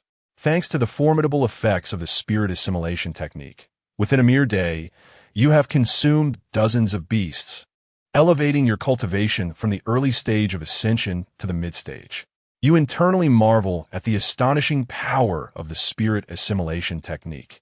Given sufficient resources, ascending to the scattered immortal realm is merely a matter of time. Day 2. You decide to delay no longer and immediately head north, preparing to confront the golden eagle. Before long, you encounter the golden eagle once more. Its massive form possesses wings that span hundreds of feet, emanating a terrifying pressure that sends tremors through the air. You take a deep breath and charge towards the golden eagle, striking with your dragon claws in an attempt to target its vital points. However, the golden eagle's speed exceeds your wildest imagination. It effortlessly evades your attack and retaliates with a powerful flap of its wing. You feel an immense force strike you, sent reeling by the golden eagle's wing, blood spurting from your mouth. Enduring the excruciating pain, you charge at the golden eagle once more, seeking to counterattack. Yet, the golden eagle's strength and speed far surpass your own, each of its assaults pressing down upon you with overwhelming force. You exerted every ounce of your strength to evade, yet still fell victim to the razor-sharp talons of the golden eagle, blood cascading from your wounds like a torrential waterfall. In mere moments, you found yourself on the brink of death from the eagle's torment. Feigning immobility, you waited until it lunged at you, closing the distance sufficiently before unleashing your divine art, heavenly thunder attraction. A colossal bolt of thunder descended from the heavens, striking the eagle's wing with devastating force. The creature let out a heart-wrenching cry as its left wing was severed, blood pouring forth like a deluge. Attempting to invoke the heavenly thunder attraction once more, you found the injured golden eagle had succumbed to madness, its wings propelling it towards you with alarming speed. The sound of shattered dragon scales echoed through the air, accompanied by excruciating pain, as you watched helplessly as chunks of your flesh were torn away. With your last vestiges of strength, you channeled the incantation, and thunderclouds began to churn ominously. Yet, the eagle's massive beak was upon you, forcing you to hastily release the incompletely formed thundercloud. Boom! The incomplete thunder merely singed its chest feathers, and you felt a searing agony as the eagle's beak tore through your body, blood gushing forth. You attempted to retaliate, but the eagle's might was overwhelming, rendering you powerless to escape. Ultimately, its beak penetrated your skull, and you emitted a cry of anguish before succumbing to darkness. You have perished. Simulation complete. Observing this outcome, Suhi remained undeterred, as it aligned with his expectations. What he sought was merely the reward following this simulation. Ding! Simulation concluded. The host has the following reward options. Please select 1. Option 1. Cultivation experience. You will gain cultivation experience for the next 2 days, enhancing your abilities. Option 2. A fragment of the golden eagle's wing. You will receive a severed portion of the eagle's wing, imbued with potent spiritual energy and bloodline power. Consuming it may elevate your cultivation and grant you the bloodline of the golden-winged rock. Ah, so that creature is a descendant of the golden-winged rock. Suhi mused with realization. Faced with these 2 rewards, Suhi found himself without a choice. While he wished to preserve the purity of his dragon lineage, knowing that pure-blood dragons possess greater strength and would transform more smoothly in the future, his life was precariously hanging in the balance. The mingling of bloodlines could be addressed later. Survival took precedence. As Suhi made his choice, a fragment of the golden eagle's wing materialized before him. The wing spanned an impressive 100 feet, its edges still stained with blood, a testament to its recent severance by the thunder, with fresh blood trickling down its feathers, filling the air with a faint metallic scent. Without a moment's hesitation, Suhi opened his maw wide and swallowed the wing whole, simultaneously activating the spirit assimilation technique. As the technique took effect, an explosion of energy surged through him, rapidly spreading throughout his being. He felt his spiritual power swell like a raging flood, his cultivation ascending at a visible pace. What was once a stagnant early ascension stage swiftly broke through to the mid-ascension stage, and soon thereafter surged into the late ascension stage. Goodness! Previously, the enhancement of my cultivation from the initial to the mid-stage of ascension was merely a simulation. However, after experiencing this profound technique in reality, Suhi truly comprehended its extraordinary nature. It was utterly astonishing. If I am to survive, the Xinjiao must perish. There can be no witnesses left. Should this technique fall into the hands of others, I would undoubtedly be hunted to the brink of death. While Suhi was still lost in contemplation, he suddenly felt an intense, itching sensation erupting from his back, as if something were struggling to break free from within.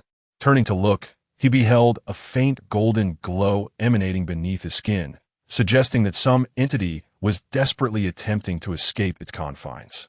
Abruptly, a searing pain coursed through him, and the scales on his back began to fracture, the golden light intensifying. Amidst the excruciating torment, a pair of small, golden wings finally burst forth from his back. Initially, the wings appeared somewhat juvenile, with sparse feathers. Yet, as the spiritual energy within Suhi surged forth, the wings rapidly grew, their feathers becoming increasingly lush.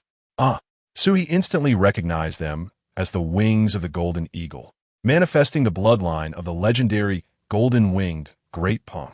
He tentatively flapped the wings, and in the next moment, an overwhelming pressure of wind enveloped the air around him. A surge of inspiration struck him, and with a powerful flap, his body soared into the sky, his speed multiplying exponentially beyond what it had been before. The velocity that once required an immense expenditure of spiritual energy could now be effortlessly attained with a mere flutter of his wings. Incredible. Truly, the bloodline of the golden-winged great pung is nothing short of remarkable. Although Suhi had previously harbored some disdain for the unexpected inheritance of this bloodline, his perspective shifted. After all, did not the Yinglong possess wings as well? Henceforth, he would evolve towards the direction of the Yinglong when transforming into a dragon. Chapter 11. The escape. Having discovered a path to safety, Suhi resolved not to linger in hiding any longer. Naturally, he did not intend to confront the Xinjiao directly, as the disparity in their realms rendered such a confrontation futile. While he could remain concealed for a couple more days until the next simulation, the Xinjiao would also be present then. if the simulation concluded without his ascension to the celestial realm. Facing the Xindiao would likely result in certain death. Sui could not afford to place himself in such perilous circumstances. Hence, he deemed it prudent to flee toward the direction of the Golden Eagle. Firstly, the last time the Xindiao had come, it required a considerable amount of time to pinpoint his location. Now that he had escaped, it would take the creature additional time to discern his trajectory and pursue him, potentially granting him another opportunity for simulation. Secondly, being nearer to the Golden Eagle would facilitate his next simulation, minimizing the time wasted in traveling to the latter's domain. However, Suhi did not hasten his departure immediately. Instead, he took the time to arrange some measures within the cave, leaving a portion of his aura behind in an attempt to confuse the Xindiao's senses. Once he completed these preparations, he soared northward, so he was cautious not to fly too swiftly, lest he inadvertently cross into the Xindiao's territory and face imminent demise before he could engage in the simulation. After traversing over 100 miles, he sought another concealed spot to hide. As he had anticipated, 2 days passed without the Xindiao pursuing him, indicating that his earlier precautions had borne fruit. Meanwhile, he had accumulated sufficient simulation points. With his aura concealed, so he commenced the simulation once more. Ding! Consumed 1 simulation point, beginning simulation of the future. Day 1. You swiftly ascend northward, leveraging the speed granted by your golden-winged rock bloodline, and soon enter the territory of the Golden Eagle. The Golden Eagle detects your aura and immediately launches from its domain, charging toward you. You swiftly adjust your stance, preparing for battle. The Golden Eagle's speed remains formidable.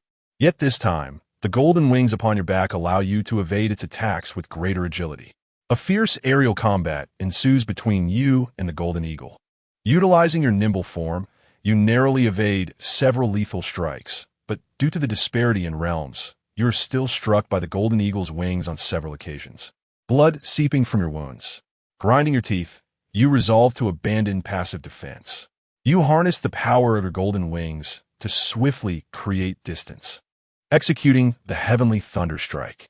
Dark clouds swiftly gather in the sky, thunder rumbles, and a colossal bolt of lightning descends, aimed directly at the Golden Eagle. The Golden Eagle emits a pained screech as its left wing is severed by the lightning, blood cascading like a waterfall. In a frenzy, the Golden Eagle's attacks intensify. You cannot afford to relent for a moment. Once again leveraging your golden wings to distance yourself, preparing to unleash the heavenly thunder strike anew. This time, the lightning strikes the Golden Eagle's right wing, rendering both of its wings useless, and it loses the ability to fly. The Golden Eagle plummets from the sky, crashing heavily to the ground. You once again form the incantation, intending to unleash another heavenly thunder strike. At that moment, you sensed a sudden turbulence in the opponent's internal spiritual energy. Your pupils constricted sharply. This was a precursor to self-detonation. The Golden Eagle intended to explode all its cultivation, taking you down with it. You frantically urged your golden wings to escape, but it was too late. The battered body of the Golden Eagle erupted in a blinding golden light, and the violent vortex of spiritual energy instantly engulfed you. You could only let out a cry before being consumed by the cataclysmic explosion. You perished. Simulation concluded. Sigh. Suhi lamented. It was just one step away from victory. What a pity. He had not anticipated the opponent's unwavering resolve, opting for a self-destructive end rather than yielding. Ding. Simulation concluded. The host has received the following reward options. Please choose one. Option 1. Cultivation experience. You will gain a day's worth of cultivation experience, leading to an enhancement in your abilities. Option 2. A pair of wings from the Golden Eagle. You will receive a pair of severed wings, which contain immense spiritual energy and bloodline power. Assimilating them will significantly enhance your cultivation and grant you more bloodline essence of the golden winged rock.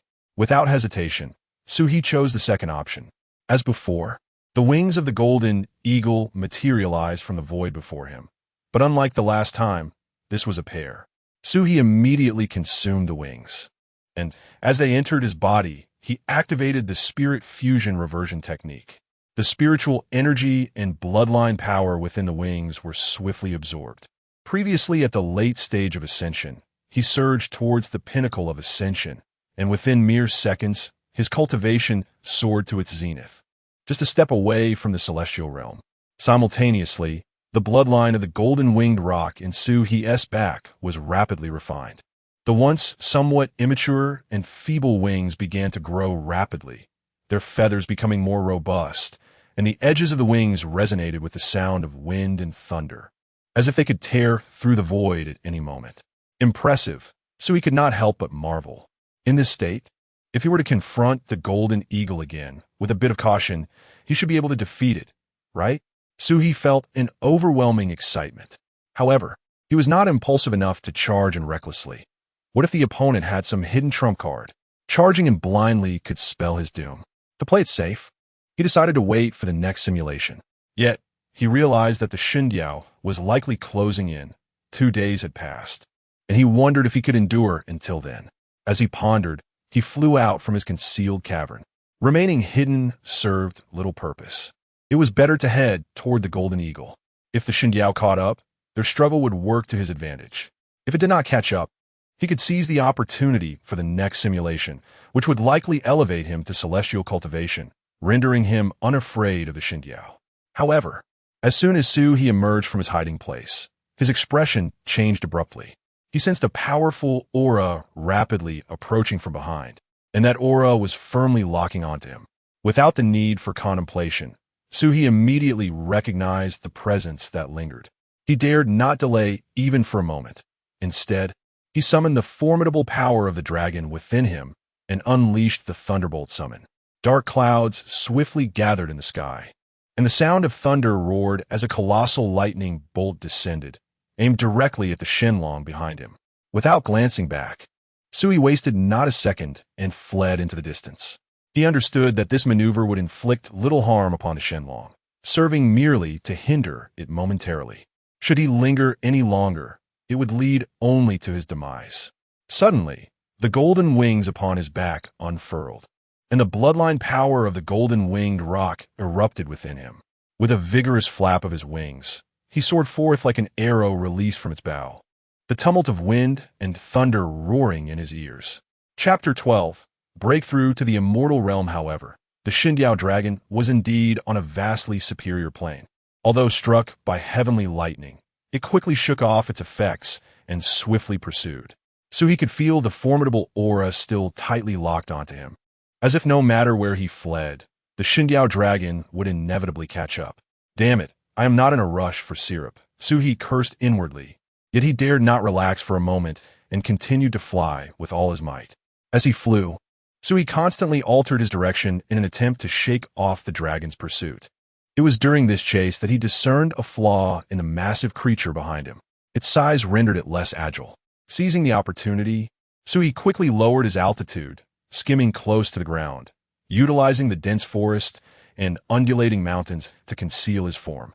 Whenever the dragon's presence drew near, Su-He would abruptly change course, leveraging the cover of the terrain and trees to temporarily elude its detection. Fortunately, he had secured the wings of the golden eagle earlier. Without the bloodline of the golden-winged rock coursing through him, he feared he would have been caught long ago. Continuing his flight, Su-He suddenly spotted a rushing river ahead.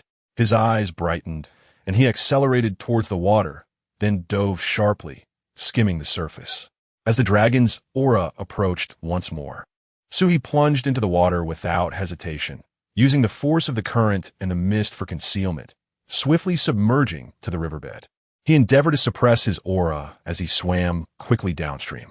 After a considerable time navigating the river, until he could no longer sense the dragon's presence, he cautiously surfaced. Aware that the creature was still nearby, he dared not linger for long. He swiftly departed from the river, seeking refuge in a concealed cave, where he stifled his presence entirely, closing his eyes to sense the external energies. Hours passed, and upon sensing no proximity of the Xindiao dragon, Su-He finally exhaled in relief. He must have shaken it off. Over the next 2 days, he continuously shifted his hiding places, lest the dragon locate him through their bloodline connection. At long last, after nearly 50 changes of shelter, the midnight hour arrived. and Suhi had accumulated his simulation points once more. "Begin simulation," he exclaimed. This was his last chance. Failure would mean his demise. Beep. Consumed 1 simulation point. Commencing future simulation. Suhi gritted his teeth, silently praying for success in slaying the golden eagle and breaking through to the immortal realm. Day 1. You swiftly fly northward, leveraging the speed advantage conferred by the bloodline of the golden-winged rock, entering the territory of the golden eagle before the Shindyao dragon detects you. The golden eagle senses your aura and immediately soars from its territory to confront you. You swiftly adjust your posture, engaging in a fierce battle with the golden eagle in the air. You are still no match for the golden eagle, yet you find yourself managing the situation with greater ease compared to before. Determined not to remain on the defensive, you quickly create distance and unleash your heavenly thunder technique. The sky was suddenly shrouded in dark clouds, thunder roared, and a colossal lightning bolt descended from above, striking the golden eagle. The majestic creature emitted a piercing cry of agony as its left wing was severed, wailing in despair. Enraged and frenzied, the golden eagle's attacks grew increasingly ferocious. You dared not relent for a moment, swiftly creating distance and again invoking the power of thunder. This time, the lightning struck the eagle's right wing, rendering both wings useless and stripping it of flight. The golden eagle plummeted to the ground with a heavy thud. This time, you refrained from approaching recklessly, instead hovering above, calmly observing the eagle's movements. Noticing your lack of advance, the golden eagle resorted to its cloud summoning technique. Rising from the ground while desperately scanning for an escape route, you immediately unleashed another bolt of thunder. A third lightning strike descended, aimed directly at the eagle's head. The golden eagle let out a heart-wrenching shriek, its body convulsing violently before succumbing entirely to the void of death. With a sigh of relief, you confirmed its demise before slowly descending to the ground to commence the consumption of the eagle's carcass. As the technique of spiritual assimilation activated, the energy and bloodline power within the golden eagle were rapidly absorbed by you. Your cultivation ascended at an astonishing rate, swiftly breaking through from the pinnacle of ascension to the realm of scattered immortals. The simulation concluded. Observing the final scene, Suhi finally broke into a smile. At last, he had found a path to survival. Ding! The simulation has ended, and the host is presented with the following reward options. Please choose one. Option 1. The cultivation of a scattered immortal. You will gain the cultivation level achieved during the simulation. Option 2. The corpse of the golden eagle. You will obtain the golden eagle's remains, which can further enhance your cultivation upon consumption, along with a greater infusion of the bloodline of the golden wing dapeng. Option 3. The flying technique golden wing breakthrough. You will receive a set of flying techniques associated with the golden wing dapeng bloodline, significantly increasing your flight speed and agility. So he weighed these 3 options in his mind. Were it not for the current circumstances, he would undoubtedly have chosen the 3rd option. However, now is not the time. Although both the golden eagle's corpse and the flying technique were enticing, he understood that the most pressing concern was the pursuing dragon behind him. Consuming the corpse to break through would surely create a commotion, and survival took precedence over all else. Moreover, as a mere dragon, what need had he for the golden wing breakthrough technique? I choose option 1, the cultivation of a scattered immortal, Suhi silently affirmed without hesitation. Ding! The host has selected the cultivation of a scattered immortal, and the reward has been granted. As the system's prompt resonated, Suhi felt a torrent of formidable power surging within him, as if countless streams of spiritual energy were flooding into his meridians, rapidly elevating his cultivation. His realm ascended from the pinnacle of ascension straight into the domain of scattered immortals. Feeling the surging power within, Suhi was overwhelmed with exhilaration. In that moment of breakthrough, he sprang into action, soaring out of the cave and swiftly heading north. Now was the opportune moment. Now, having attained the cultivation of a scattered immortal, if one were to swiftly eliminate that golden eagle and subsequently absorb its essence, one's own prowess would undoubtedly ascend to a higher echelon. Thus, with the combined strength of 2 scattered immortals, the pursuing Shenlong may not prove to be a worthy adversary. setting aside the enmity stemming from its relentless pursuit. The presence of the soul melding reversion technique alone compels Su-He to ensure the opponent does not escape unscathed. Such a precious art must not be allowed to fall into the hands of others. It is a treasure meant solely for one's own benefit. Moreover, should the Shenlong be consumed, the latent dragon blood within oneself would further awaken, elevating one's cultivation to an even greater realm. Chapter 13. Why does this sound so familiar? After traveling a certain distance, Su-He sensed a presence approaching from behind. They discover me so swiftly. Having shed the tension he once felt, Su-He now found himself in the realm of the scattered immortals. Even if he couldn't overpower the Shenlong, he could certainly escape using the golden wings on his back. Indeed, with a powerful flap of his wings, he distanced himself from the pursuing Shenlong. He had approximately a quarter of an hour to eliminate the golden eagle and consume it. Otherwise, the Shenlong would catch up, making his situation perilous, Su-He contemplated. Much like in the simulations, Su-He swiftly arrived at the territory of the golden eagle, and the moment he did, the eagle's presence locked onto him. "Who dares to trespass on my domain?" The golden eagle roared, attempting to intimidate Su-He. However, Su-He had no intention of communicating. Instead, he launched an immediate attack. In that moment, he finally grasped why the Shenlong had chosen not to converse with him earlier. Why engage with one's prey? To foster a bond? With his prowess as a scattered immortal, Su-He no longer faced the immediate suppression by the golden eagle as he had in the simulations. Instead, they exchanged blows in a fierce contest, neither side able to gain the upper hand. As the golden eagle realized it could not swiftly defeat Su-He, a flicker of anxiety crossed its eyes. It then immediately flapped its wings, attempting to retreat. Yet Su-He would not allow it to escape. He swiftly flapped his own golden wings, intercepting the eagle's retreat path. Thinking of fleeing? As soon as the thought left his lips, he swung his claws and summoned the heavenly thunder. As he chanted the incantation, the sky darkened with ominous clouds and thunder roared. Boom! With a resounding crash, the golden eagle let out a piercing shriek. Its body struck by heavenly lightning and crashed heavily to the ground, embedding itself within the earth and stirring up a cloud of dust. Realizing escape was futile, a glimmer of desperation flashed in the eagle's eyes as it pleaded for mercy. Wait. We both share the bloodline of the golden-winged Dapeng. We are kin. Must we harm one another? Spare my life, and I shall serve you. Su-He scoffed, devoid of any compassion. If I spare you, will the Shenlong behind me also spare me?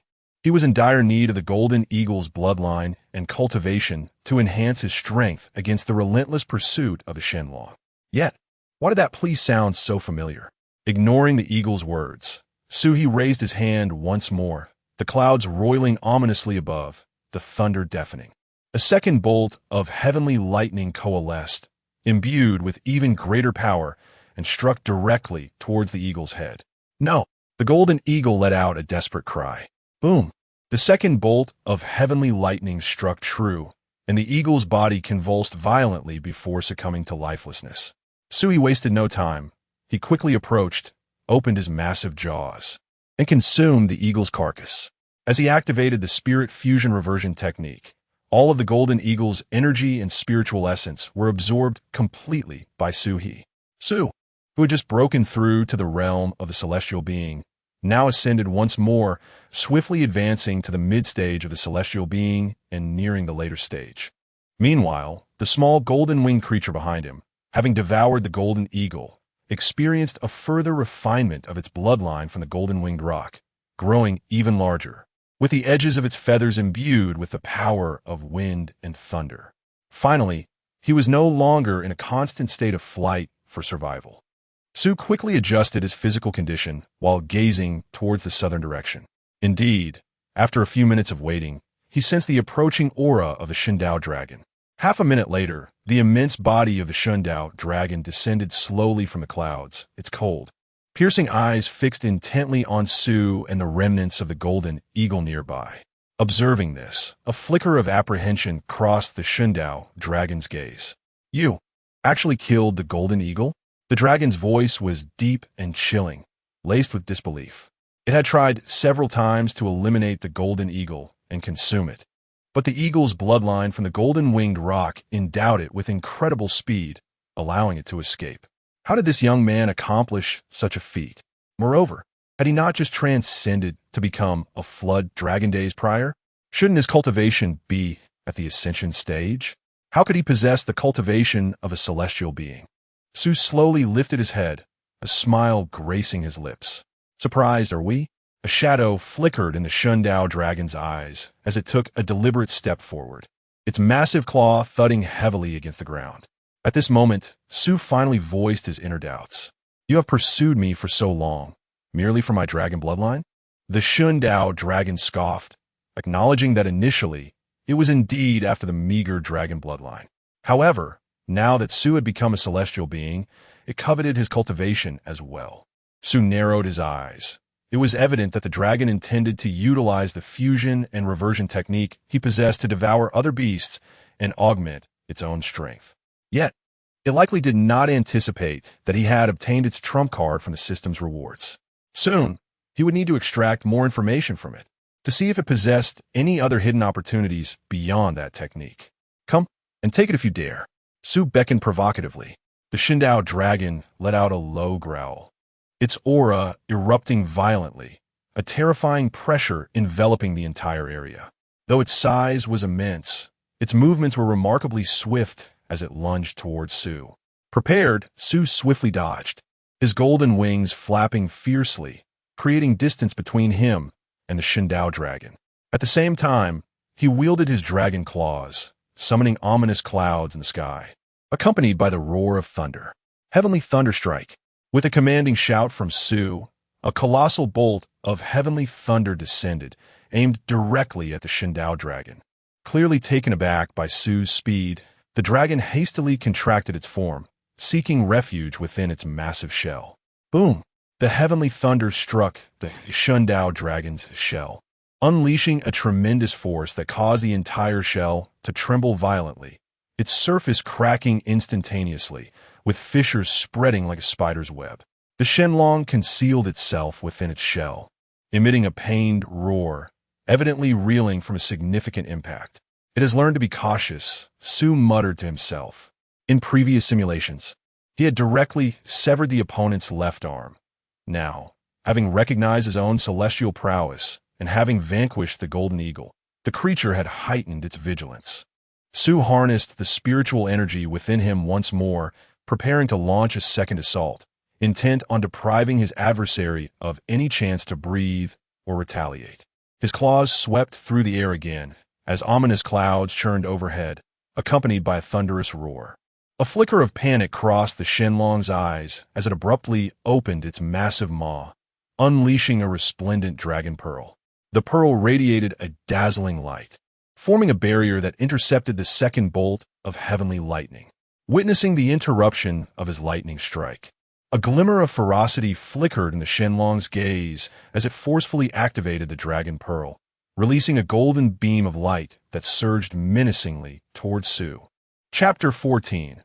A statement that even a genius would not contest. Su he dared not confront directly, swiftly evading. Yet the golden beam moved with astonishing speed, striking him instantaneously. A cry of agony escaped his lips as his body momentarily faltered, nearly plummeting from the sky. A flicker of pride gleamed in the eyes of the Shenlong as it abruptly activated its dragon pearl, launching another assault. The golden beam descended like a tempest, and although Su he barely managed to evade using the bloodline of the golden-winged rock, he was still hit multiple times, sustaining considerable injuries. Incensed by the repeated strikes, Su he thought, "So you possess a dragon pearl, do you?" He opened his massive mouth, and his own dragon pearl emerged, hovering above him and radiating a dazzling light. As a member of the dragon lineage himself, particularly a Jiaolong, his dragon pearl far surpassed that of this hybrid dragon in terms of rank. Su he summoned his Jiaolong pearl, engaging in a fierce clash with the opposing Shenlong pearl. The two formidable powers of the dragon pearls collided violently in the air, unleashing a brilliance that was both blinding and accompanied by a thunderous roar. Observing this, the Shenlong let out an enraged roar, intensifying the output of its dragon pearl in an attempt to suppress Su he. However, Su did not grant it that opportunity. Seizing the moment when his Jiaolong Pearl restrained the opponent's Dragon Pearl, he swiftly distanced himself from the Shenlong. Heavenly Thunder Strike. Sui called out. This was his most potent technique at present. Why waste time clashing with the Dragon Pearl? Just as the Shenlong regained its senses from the clash of the Dragon Pearls and had yet to react, a colossal bolt of heavenly thunder descended, striking directly at its form. The Shenlong emitted a piercing cry as the thunder struck, sending it crashing heavily to the ground. Upon landing, the Shenlong struggled to rise, but its movements were significantly sluggish, clearly indicating it had sustained severe injuries. Without hesitation, Su activated the Heavenly Thunder Strike once more, and a third bolt of thunder coalesced instantly, propelled by destructive force straight towards the Shenlong's head.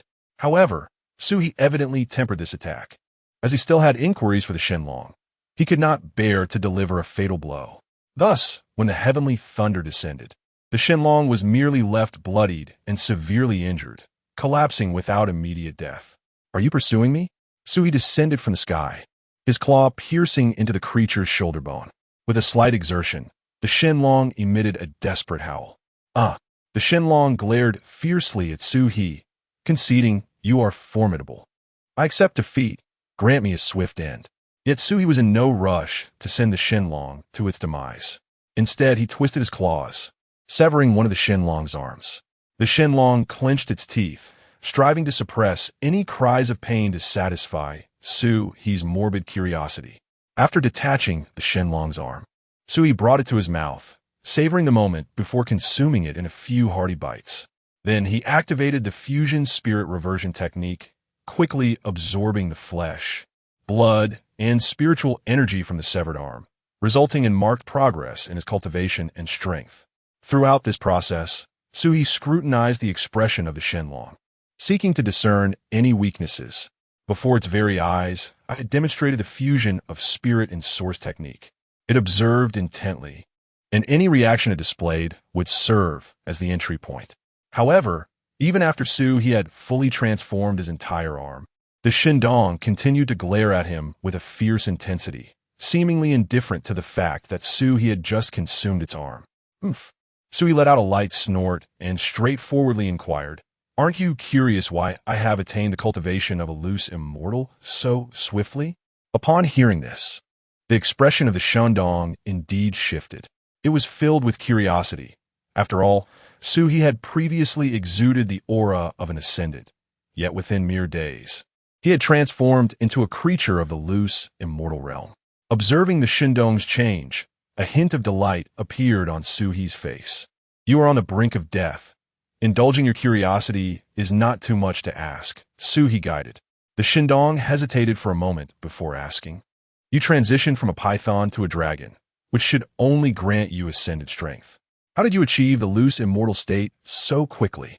Noticing that the Shendong had taken the bait, Su's lips curled into a smirk as he tore a piece of flesh from the Shendong and began to chew, simultaneously circulating the fusion of spirit and source technique within his body. "Do you not find the technique I am currently employing rather familiar?" Su squinted and asked. The Shendong raised its gaze towards Su, pursing its lips in silence. Su pressed further, "The fusion of spirit and source technique, correct?" Upon hearing this, the Shendong's brow indeed furrowed slightly. Su felt a surge of joy and continued, "Are you curious how I came to know of it? Is there more?" The Shendong's expression suddenly turned cold. "I'm not curious. Just grant me a swift end." Su, who had initially been filled with elation, felt his mood plummet. "First, tell me where you obtained this opportunity, and I shall grant you a swift end." Upon hearing this, the Shendong suddenly looked at Su with derision. "Who do you think you are? I find myself in this predicament, and I accept my fate. Do you believe your outcome will be any better than mine? Is that truly your resolve?" Su clutched the wound on the Shendong with a claw, applying a slight pressure. The Shendong let out a muffled groan, fixing its gaze on Su, as if ready to perish alongside him. Witnessing the Shendong's unyielding demeanor, Su lost interest in further conversation. The fusion of spirit and source technique was already extraordinarily formidable, although he considered whether he could extract more valuable information from the Shendong. The technique itself was too precious to risk. He could not place himself in danger for the sake of potential opportunities. The Shindong's continued existence was a ticking time bomb for him. Only its demise would grant him peace of mind, lest it divulge the secret of his possession of this technique. Moreover, if the Shindong possessed any hidden treasures or techniques, it would not have refrained from utilizing them during their earlier confrontation. Thus, Suhi made a decisive judgment regarding the Shindong's fate.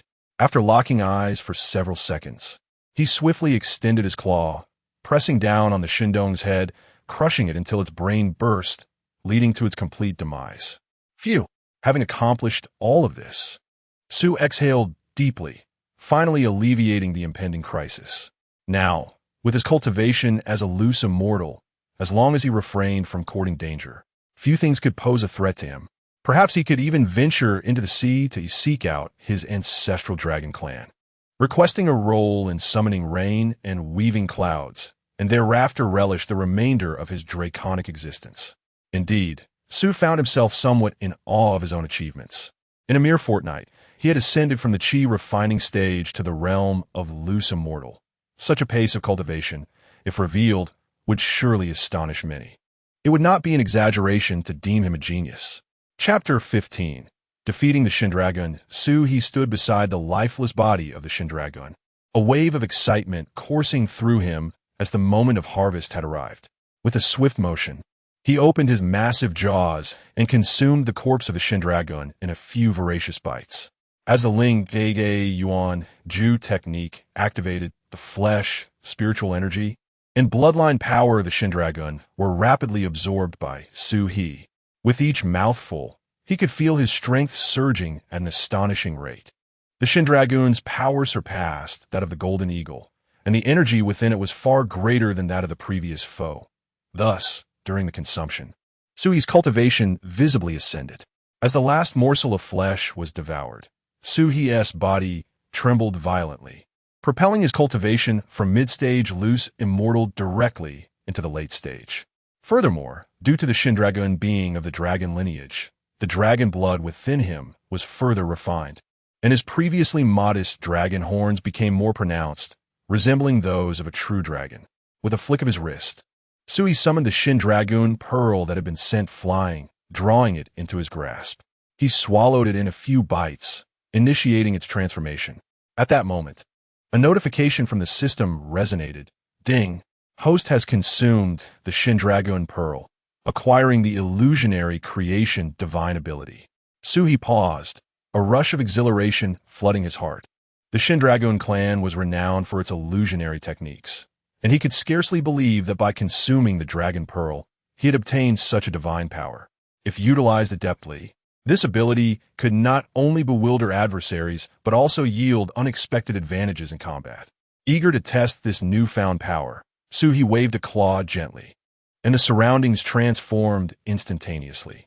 The once familiar forest vanished, replaced by an expansive ocean, waves crashing and winds howling. Standing upon the surface of the sea, Suhi felt the caress of the ocean breeze, as if he were immersed in a tangible reality. Is this the illusionary creation divine ability? Suhi was profoundly shaken. He could distinctly sense that this realm of illusion was entirely under his mental command, allowing him to alter the scenery at will. With a mere thought, the ocean morphed into a desert, the sun blazing overhead amidst swirling sands. Another thought shifted the desert into a snow-capped mountain, frigid winds howling as snowflakes drifted down. While this ability might not hold much efficacy against opponents of superior realms, its impact would likely be significant against those of equal standing. Suhi dismissed the illusion, returning to the realm of reality. Just as he was about to depart, a sudden realization halted him. Wait, if he possessed this divine ability, why had he not witnessed it being employed in battle? His pupils constricted in alarm. Could it be that I am ensnared within its illusion? Suhi immediately tensed, adopting a defensive posture. After a quarter of an hour, he touched his nose, realizing he might have overthought the situation. Upon closer inspection, he observed that there was no environment surrounding him, and he had exposed several vulnerabilities earlier. If he were truly within an illusion, his opponent would have seized the opportunity to strike. After tidying up the battlefield, He soared back towards the location of his origin. With both the Golden Eagle and the Shin Dragon vanquished, there should be no further threats in that vicinity. One can indeed take the time to solidify one's current level of cultivation. After returning to the previous cavern, Su spent a diligent 6 days there. In truth, he had consolidated his realm and adjusted his state within the first 3 days. The fusion spirit return technique was indeed extraordinary, allowing the absorption of another's flesh and spirit energy without any burden or discomfort on his body, which could be directly transformed into his own strength. During the following 3 days, Su remained in the cave to accumulate 3 simulation points. Were it not for the limitation of a maximum of 3 points, he could have stayed for several years, amassing hundreds of points before venturing out. Finally, the moment had come. Su rubbed his hands together in excitement. Please confirm the simulation target. He aimed to survive as long as possible, avoiding provocation of other monsters, while gathering more information about the future. Su sincerely wished to avoid encounters like the one with the Shindao, where he was attacked immediately. Hence, relying on simulations to glean a modicum of future information was indeed necessary. If danger arose, he would promptly flee. As the voice faded, a system prompt appeared. Ding! Consuming 1 simulation point. Commencing future simulation day 1. You decide to refrain from adventures outside and focus on cultivating in the cavern. Day 3. You choose to employ the soul departure technique to venture into nearby villages and gather intelligence about the human world. You discover that during your inquiries, the words Tang Dynasty and Kai Yuan frequently arise in the conversations of mortals. You realize you have traversed to the Tang Dynasty. What? Upon reading this, Su was momentarily taken aback. He had assumed he had crossed into a different world, only to find himself on Earth, albeit from modern times to ancient. Nevertheless, did deities and monsters truly exist in ancient times? Su pondered this, continuing to read.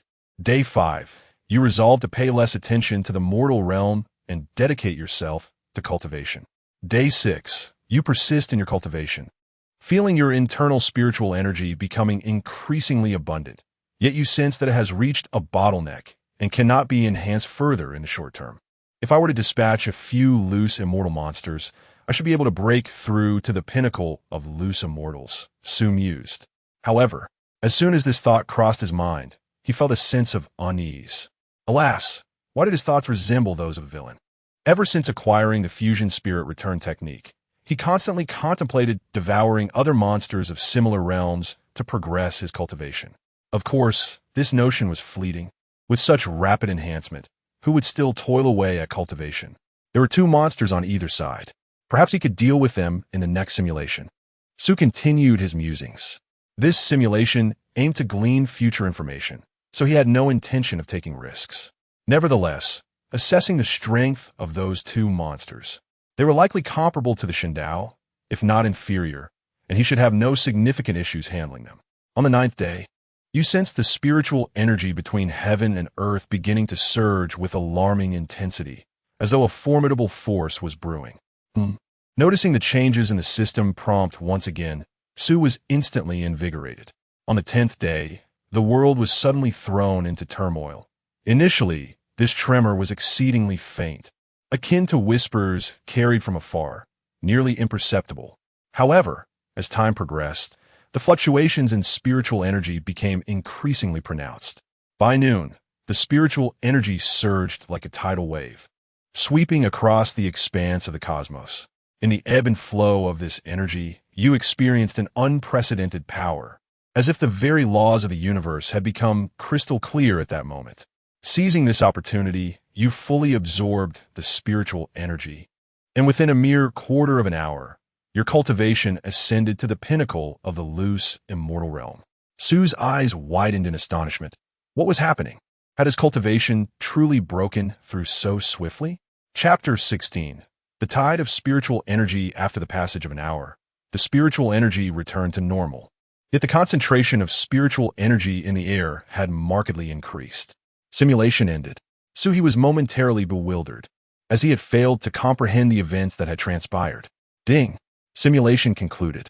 The host has been presented with the following reward options. Please select 1. Option 1. Cultivation experience. you will attain the pinnacle of the loose, immortal realm. Option 2. Information regarding the tide of spiritual energy. You will receive a general understanding of the tide of spiritual energy, including its causes and cycle. So, is referred to as the tide of spiritual energy? Suhi mused, pursing his lips. After a moment of contemplation, Suhi opted for the second choice. Though the allure of reaching the pinnacle of the loose, immortal realm was tempting, it was not of paramount importance. According to the simulation, even without taking any action, he would achieve the same level of cultivation in 10 days. The information about the tide of spiritual energy, however, held far greater significance. It might encompass crucial opportunities. Ding! The host has selected the specific information on the tide of spiritual energy, and the reward has been dispensed. Tide of spiritual energy. This world has undergone some unknown changes, resulting in the occurrence of spiritual energy tides at regular intervals, causing the spiritual energy to gradually rise. During the tide of spiritual energy, the concentration of spiritual energy in the environment will significantly increase, accelerating the cultivation speed of practitioners and making breakthroughs in realms considerably easier. As Suhi examined the system's description, he narrowed his eyes. It seems this ancient realm is not so ordinary after all. Were these unknown changes? Logically, shouldn't the spiritual energy be diminishing over time? How could it be rising instead? Tide cycle. The next tide of spiritual energy will occur in 6 months. Suhi pondered for a while. Well, although it feels like a loss, the information was not as invaluable as he had anticipated. Yet it was not devoid of merit. The tide of spiritual energy would arrive in 10 days, and he must make the most of it, he muttered to himself. Suddenly, his eyes brightened. Perhaps this opportunity could allow him to break through to the earth immortal realm. He currently possessed the cultivation of the late, loose, immortal stage. If he were to first consume the 2 monsters of the same realm, and then, with the aid of the tide of spiritual energy, he might indeed ascend to the earth immortal realm. With this thought in mind, Suhi promptly expended a few simulation points to initiate a new round of simulation. Please confirm simulation objective, break through to the earth immortal realm. Ding. Consumed 1 simulation point. Commencing future simulation. Day 1. You decide to no longer squander time and immediately soar eastward, preparing to confront the giant ape. You arrive at the territory of the giant ape, which upon seeing you, exhibits no intention of engaging in battle, instead attempting to flee. You do not allow it to escape, diving down and engaging in combat. Though the giant ape possesses immense strength, it appears clumsy before you. You effortlessly evade its attacks and swiftly unleash the heavenly thunder strike. The giant ape barely has time to react before being struck by the thunder, its body crashing heavily to the ground, instantaneously devoid of life. On the 3rd day, you arrived in the territory of the western basilisk. Although the basilisk's power surpassed that of the giant ape, it proved equally vulnerable before you. You effortlessly consumed the basilisk's carcass, your cultivation soaring from the late stage of the loose, immortal realm to the pinnacle of the loose, immortal realm. So he clenched his fist and waved it vigorously, exclaiming, "Hooray! I did it! Now, I shall await the assistance of the spiritual energy tide." On the 5th day, you resolved to cease your ventures into the outside world, opting instead for tranquil cultivation within the cavern, biding your time for the arrival of the spiritual energy tide. By the 10th day, the spiritual energy in the world began to fluctuate violently, heralding the anticipated tide. You sensed the spiritual energy surging like an incoming tide. Its concentration markedly increased. Seizing this opportunity, you exerted all your effort to absorb the energy, striving to break through to the earth immortal realm. However, despite your utmost efforts, your cultivation remained stagnant at the pinnacle of the loose immortal realm, failing to ascend to the earth immortal realm. Observing this, Suhi's expression subtly shifted. This was somewhat different from his expectations. Was the breakthrough to the earth immortal realm truly so challenging? After uttering this thought, Suhi felt it rather presumptuous. Had he not possessed the soul integration technique, merely breaking through to the pinnacle of the loose immortal realm during the spiritual energy tide would have been a considerable achievement. Was the breakthrough to the earth immortal realm truly so daunting? If it were simple, he wouldn't have been half killed during his previous tribulation, transforming into a Jiao dragon. You had yet to break through to the earth immortal realm and began to ponder solutions. Suhi blinked, initially believing the simulation would conclude here. However, that made sense, as his objective was to end the simulation only after breaking through to the earth immortal realm. Sigh. Shouldn't he establish a simulated goal of breaking through to the great Luo golden immortal realm to conclude the simulation, thereby completely extracting the system's resources? On the 11th day, you decided to attempt an alternative method of breakthrough, ascending as a Jiao dragon. Ascending as a Jiao dragon, Suhi murmured to himself. This was recorded in the legacy of his bloodline as a Jiao dragon. Ascending as a Jiao is a method for dragon descendants to transform into dragons. Harnessing the power of wind and rain to accumulate floods, rushing downstream along the river's current. If successful in reaching the sea, one could transform into a dragon and attain immortality. On the 12th day, you began your endeavor. You soared above a nearby river, employing your divine abilities to control the wind and rain. Instantly, the sky darkened with ominous clouds, thunder roared, and torrential rain poured down. The river swelled rapidly as the flood began to accumulate. On the 13th day, you continued to stir the winds and rain, and the flood gradually took shape. You felt the momentum within you intensifying in tandem with the rising waters. On the 14th day, the flood had amassed to a sufficient scale, prompting you to commence your transformation into a Jiao dragon. You revealed your true form, transforming into a colossal Jiao dragon, surging down the river. The flood roared like a ferocious beast, sweeping away everything in its path. On the 15th day, you followed the river eastward, your accumulated momentum growing ever stronger. You had no doubt that should you reach the sea, you would break through to the earth immortal realm, while simultaneously transforming from a Jiao into a true dragon. On the 16th day, you entered the Yellow River. The Yellow River's current was tumultuous and surging, and you felt a powerful force of water spirit energy.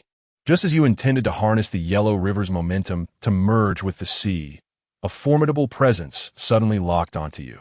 Before you could even raise your gaze, a colossal figure flashed before your eyes.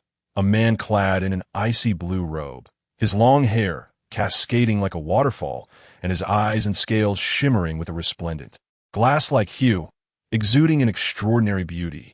You are dead. Simulation complete. Huh. So he jolted upright. What just happened? Did I die? Was I taken out in an instant? I didn't even catch a glimpse of my opponent's move? Ding. Simulation concluded. The host may choose one of the following reward options. Option 1. Bloodline of the Long Right. This bloodline grants you the ability to grow a pair of additional ears, enhancing your perception of impending danger. Ah, so that great ape was a beast of the long right. Suhi nodded in realization. Enhanced danger perception? Is it akin to the spider sense? Suhi shook his head and continued reading. Option 2. Bloodline of the Boss Snake. You will acquire the power of the Boss Snake's bloodline, significantly augmenting your ability to consume and recover. Suhi understood this well. The saying, a snake that swallows an elephant, refers to the boss snake. Could this ability to consume be applied to the spirit fusion and return technique? Suhi immediately inquired, for if it were possible, he would undoubtedly choose this option. Even a mere increase from 96 to 97% would be a tremendous gain. Chapter 17. The Serpent's Passage. Su furrowed his brow slightly, his gaze continuing to sweep downward. The system's description revealed, Option 3. The corpse of the failed Serpent's Passage. You shall obtain the body slain by the Ice Spirit. Upon consumption, your cultivation can ascend to the peak of the loose, immortal realm. As he absorbed this information, Su quietly muttered to himself, a glimmer of realization flickering in his eyes. The Ice Spirit, also known as Feng, Yi, or Wu, is the deity of the Yellow River, governing the waters with a power that surely reaches the true immortal realm. To be crushed by such a formidable entity is hardly unjust. Yet, Su found himself perplexed. After all, he only sought to traverse the river. And must it truly result in his demise? Is it not a member of the dragon lineage? Shouldn't it revel in his successful transformation, bolstering the strength of their kind? With one more opportunity for simulation, he resolved to inquire beforehand, believing it would facilitate a successful passage next time. Shaking his head, he dismissed the entanglement of thoughts and returned his focus to the three options. After a moment's contemplation, he chose the first. The swallowing ability of the Ba snake bore little relevance to his own mastery of the fusion spirit returning source technique. Although the corpse from his failed serpent's passage could elevate him to the peak of the loose, immortal realm, it ultimately held little significance. He had previously tested this in simulation and found that even at that peak, he could not transcend to the earth immortal realm through the tides of spiritual energy. Having experienced the enhancement from the golden-winged rock's bloodline, Su felt less averse to merging with the bloodlines of other extraordinary beasts. A mixed blood dragon it would be. Strength was what mattered, was it not? Moreover, this could endow him with an early sense of impending danger, a lucrative ability indeed. Without hesitation, he selected the first option. Upon embracing the bloodline of the Changyu, Su's body once again underwent transformation. An intense, itching sensation erupted behind his ears, as if something were striving to break free. He reached back to touch the area, feeling a subtle movement beneath his skin. Moments later, two new pairs of ears gradually sprouted from either side of his head. Su gently wiggled his ears, discovering their exceptional sensitivity. They could detect the faintest of sounds around him. The distant rustle of the wind, the whisper of leaves. Even the minute movements of insects beneath the earth were all distinctly audible. He chuckled self-deprecatingly.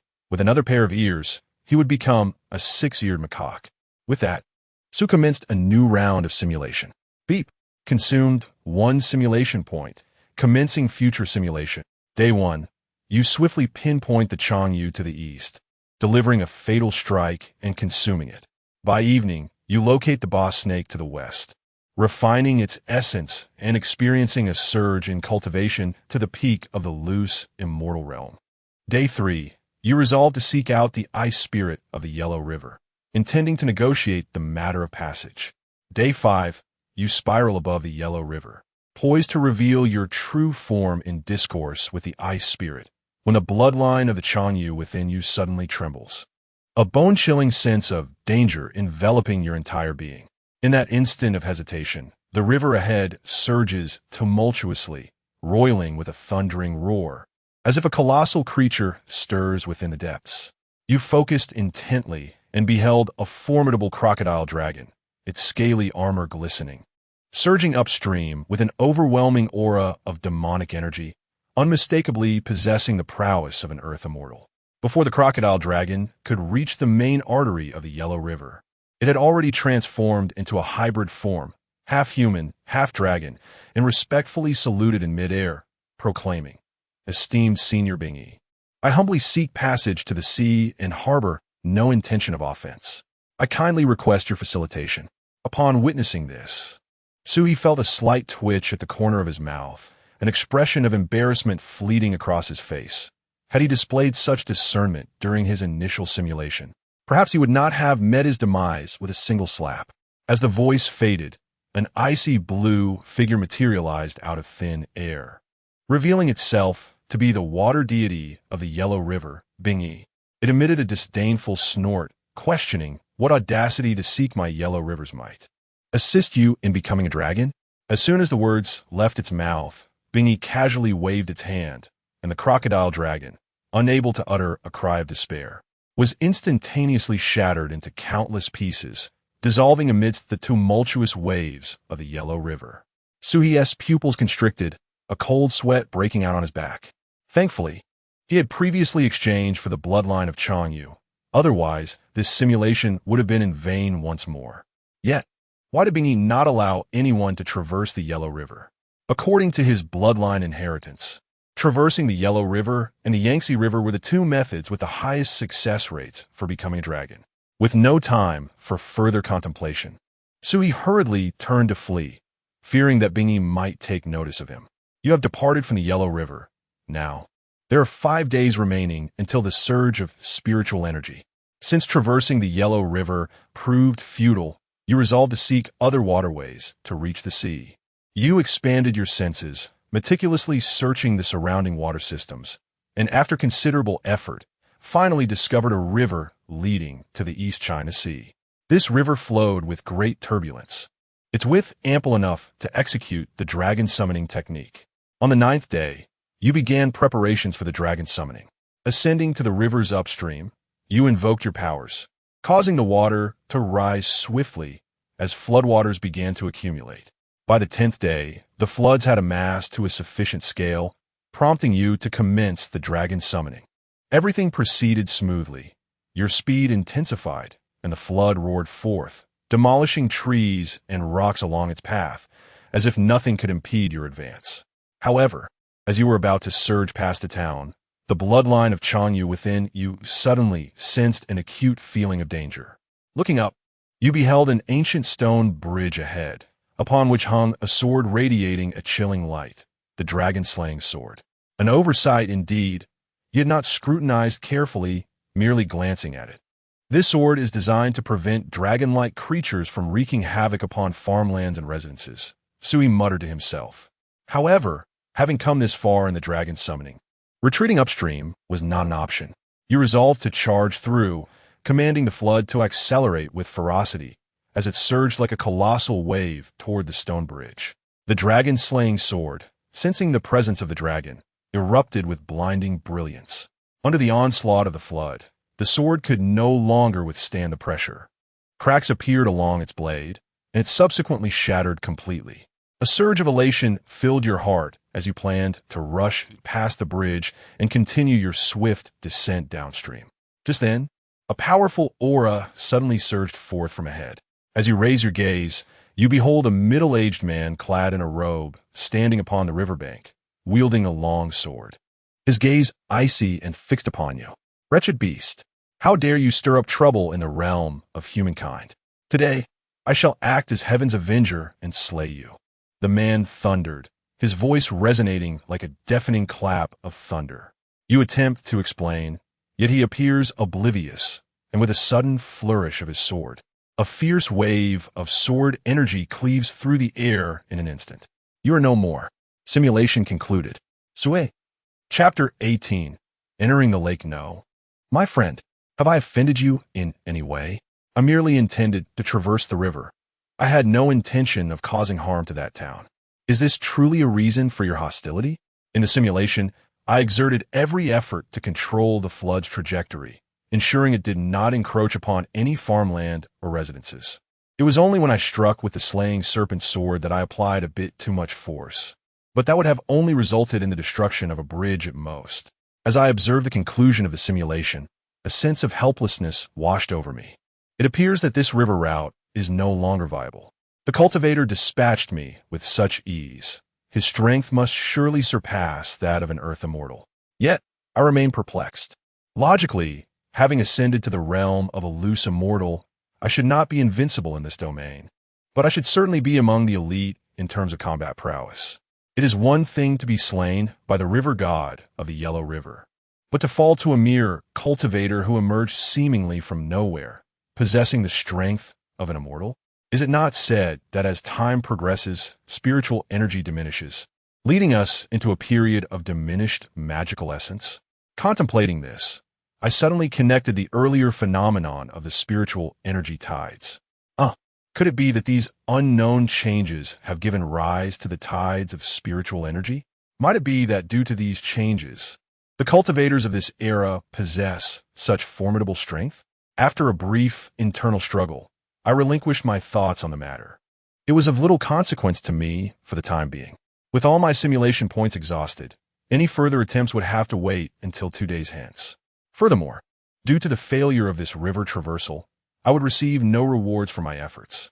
In the following 2 days, I ceased my stay within the cave and took to the skies, surveying the terrain in search of a suitable river for my journey. As for the 2 loose immortal beasts at either end, I refrained from engaging them, preferring to reserve them for future simulations to enhance my strength. If I were to eliminate them now, I would lose the opportunity to reap consistent rewards later. Despite my extensive search, I found no appropriate river. Most of the waterways here ultimately converge into the Yellow River, which I have already determined to be impassable. The other rivers either do not lead to the sea or traverse major human cities. Given my previous simulation, I am aware that these rivers are likely unfeasible.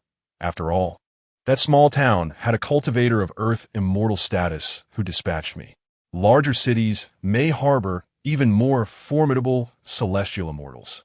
After a weary search, I found myself utterly drained, unable to locate a suitable river.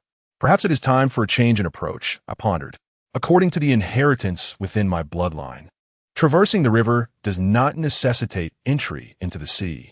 While entering the sea is the most ideal outcome, successfully transforming into a horned dragon, achieving the true form of a dragon. This path is fraught with challenges. If it proves too daunting, one may pursue a secondary method of traversal.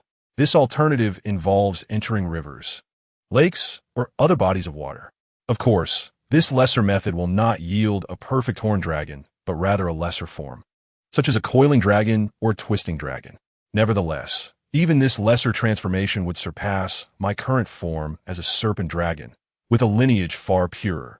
In this instance, the first-tier dragon lineage may further cultivate itself to achieve the true dragon form. There exist numerous pathways for a dragon to traverse, not solely limited to rivers and lakes, but also including ponds, springs, and streams. Such transitions into these water bodies present lesser challenges, resulting in the manifestation of lower-tier dragons. Entering a pond leads to the transformation into a chi dragon, while a spring results in a ling dragon, and a stream produces a chi dragon. The chi dragon possesses a singular eye, its scales encrusted with moss, and its claws have regressed. The ling dragon is entirely transparent like crystal, devoid of scales, and perishes when the spring runs dry. The chi dragon possesses a serpentine body and a fish-like tail, lacking bones entirely, resembling a leech, and poses a threat to mortals. However, such transformations are deemed inferior, primarily undertaken by dragon descendants seeking to prolong their lifespans, and pale in comparison to true flood dragons. Even if Suhi were to succeed in this endeavor, it might necessitate a reduction in his own cultivation level. 2 days elapsed, and Suhi returned to the cave. It is time to enter the lake, he muttered to himself. The upcoming spiritual energy tide in 8 days was an opportunity he earnestly wished not to miss. Should he manage to attain the earth immortal realm, it would undoubtedly benefit him greatly.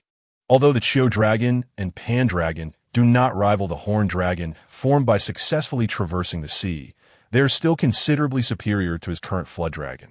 Furthermore, even after transforming into a Chio or Pan dragon, the path for further cultivation remains open. Having made his decision, Suhi commenced his simulation, unable to enter the river.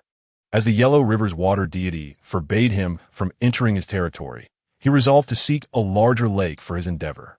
Beep. Consumed 1 simulation point, beginning future simulation. Day 1. You successfully vanquished 2 monsters, elevating your cultivation to the pinnacle of loose immortal. Day 2. You began searching for nearby lakes suitable for traversing. After thorough exploration, you finally discovered a lake named Zhang Lake. Zhang Lake is of considerable size. Although humans reside nearby, its waters are deep and rich in spiritual energy. Should you succeed in your transformation here, the resulting dragon's rank would be significantly elevated. You soared above Zhang Lake, meticulously observing the surroundings. Upon confirming the absence of formidable beasts or cultivators, you resolved to undertake your transformation here. In the following days, you began to gather your strength. Day 7. You commenced preparations for the transformation, ascending to the river's upper reaches. You employed your divine abilities, causing the waters to rise rapidly, accumulating into a flood. Day 8. The flood has amassed to a sufficient scale.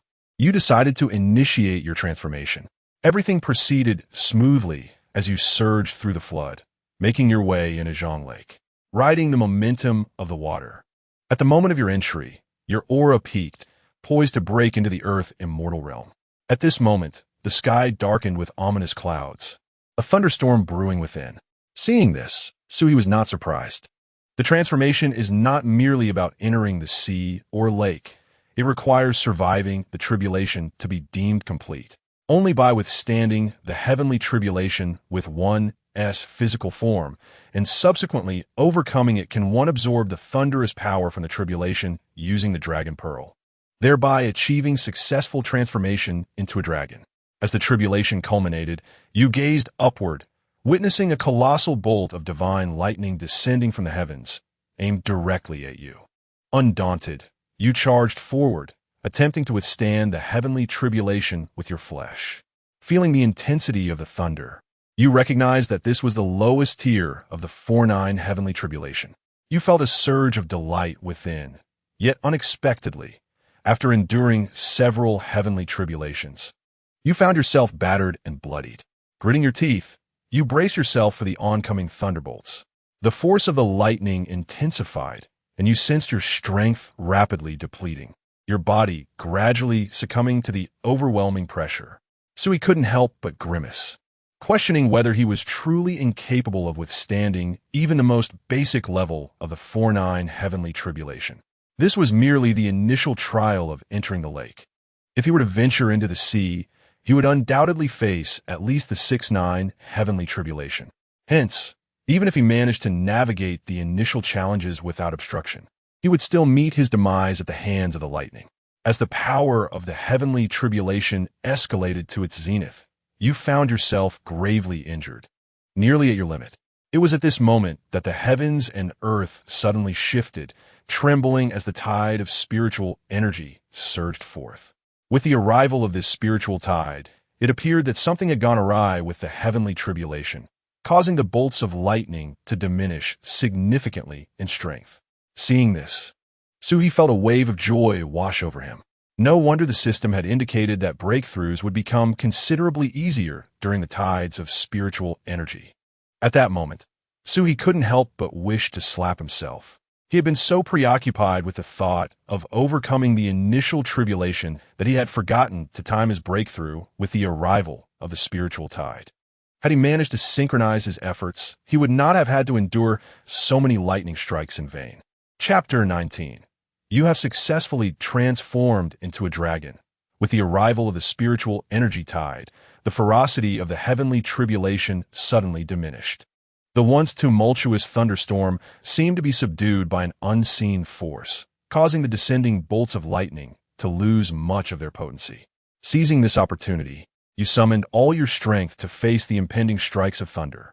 The power of the spiritual energy tide allowed you to barely withstand several bolts of lightning.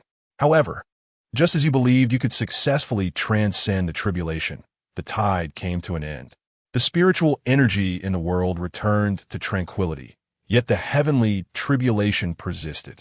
The final bolt of lightning coalesced, bearing destructive force, and struck directly at you. Su's eyes widened in realization. It was not that he had failed to time his actions, but rather that he had acted too soon. Boom! The last bolt of lightning struck your form. A piercing pain coursing through you as if your very being was being torn apart, blood gushing from your wounds. You let out a heart-wrenching scream as your body crashed heavily to the ground, your consciousness gradually fading. You were dead. Simulation ended. Sighing, Su lamented how close he had come to success. Ding!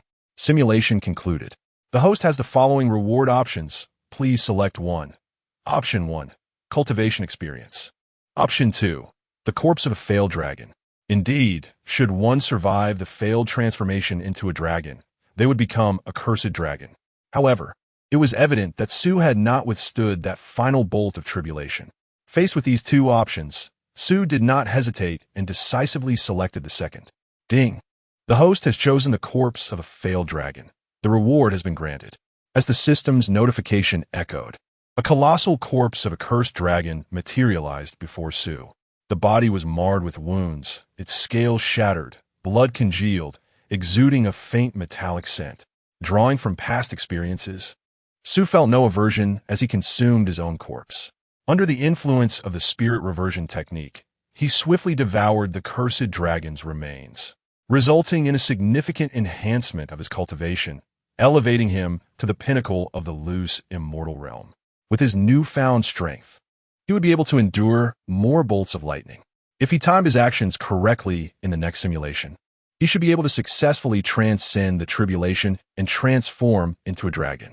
Su mused, a flicker of anticipation igniting within him. However, he currently lacked simulation points.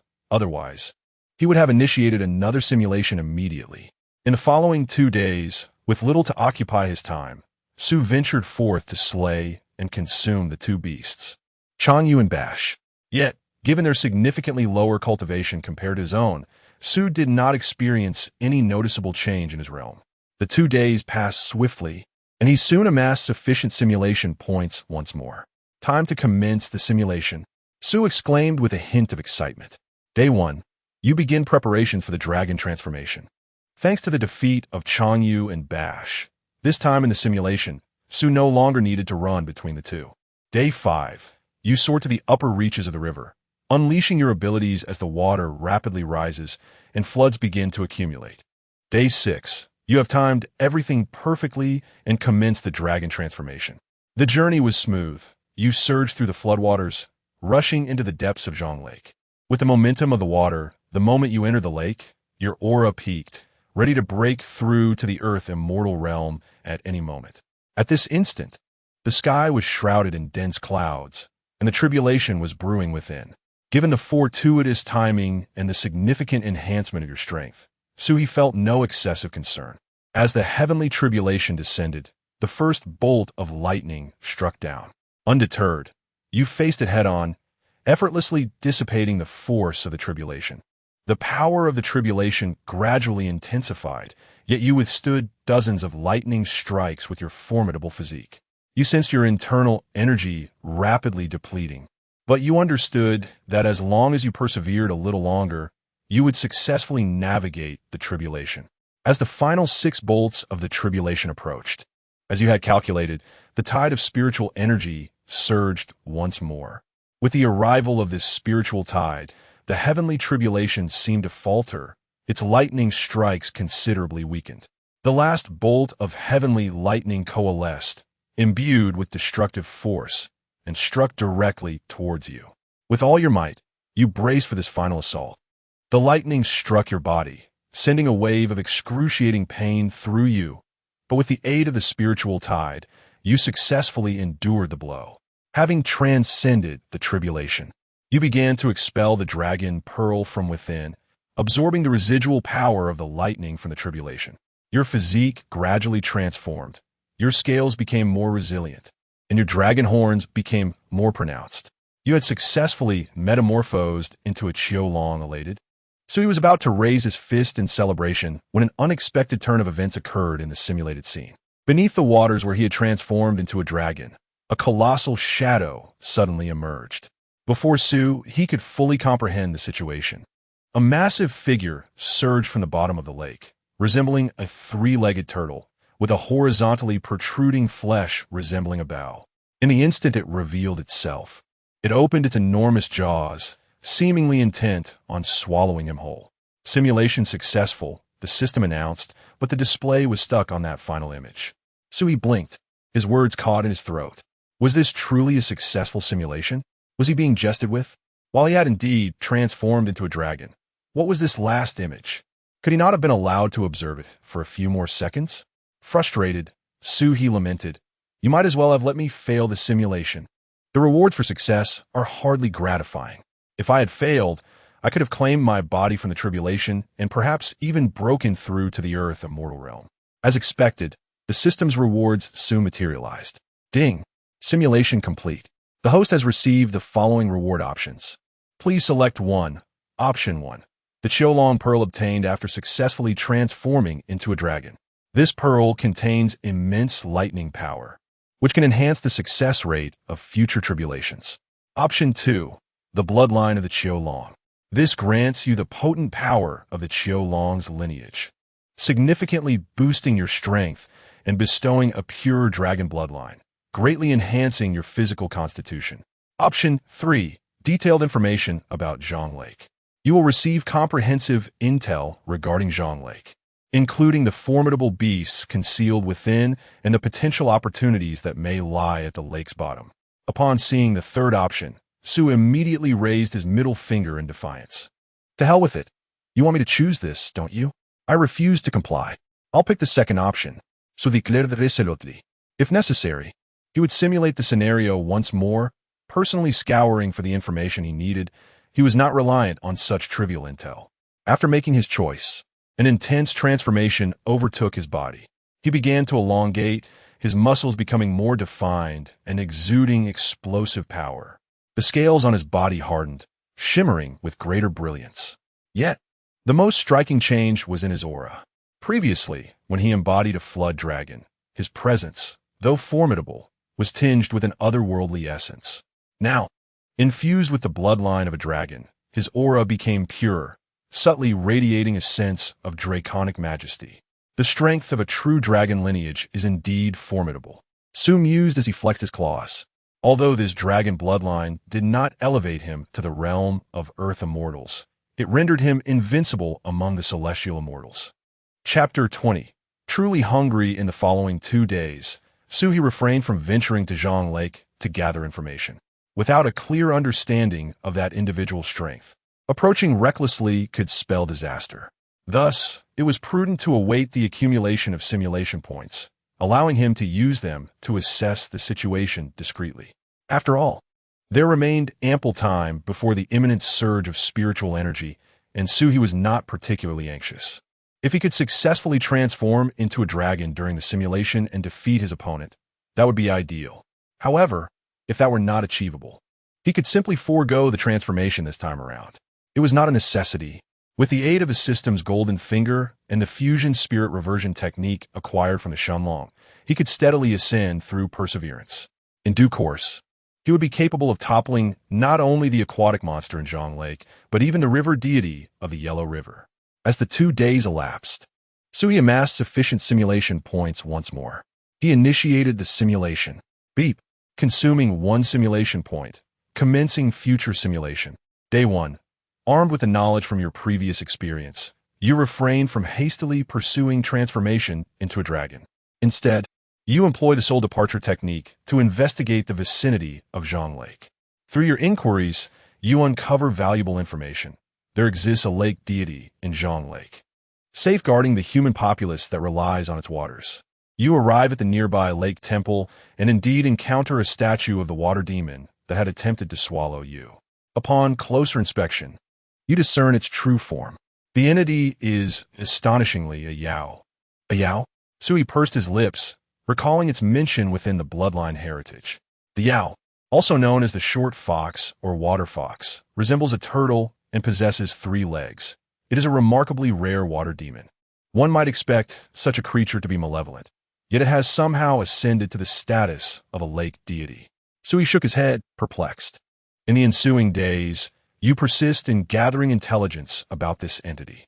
Through your relentless efforts and by analyzing its prior actions, you ascertain its approximate strength, which seems to be no more than that of an Earth immortal. Earth immortal strength. That should be a matchable opponent, Suhi mused.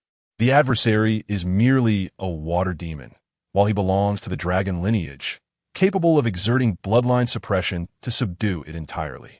If he successfully transcends and becomes a dragon, he too would reach Earth immortal status. In a true confrontation, he might not be outmatched. Shall I give a try? Sui nodded. As the surge of spiritual energy approaches, you begin to enact the clouds and rain, preparing for your transformation. Day 4.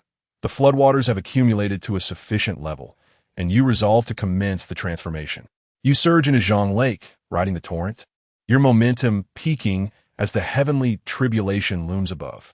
Timing your actions perfectly, as the tribulation unfolds, the surge of spiritual energy arrives as anticipated.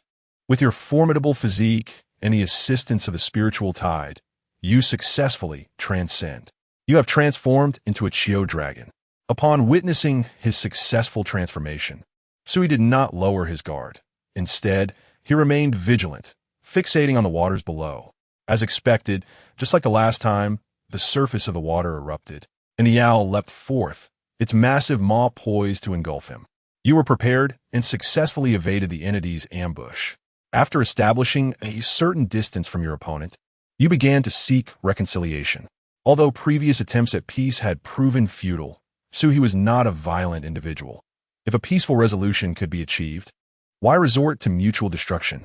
However, it was crucial to note that Suhi had just completed his tribulation and had not fully restored his strength, leaving uncertainty about his ability to contend with his adversary.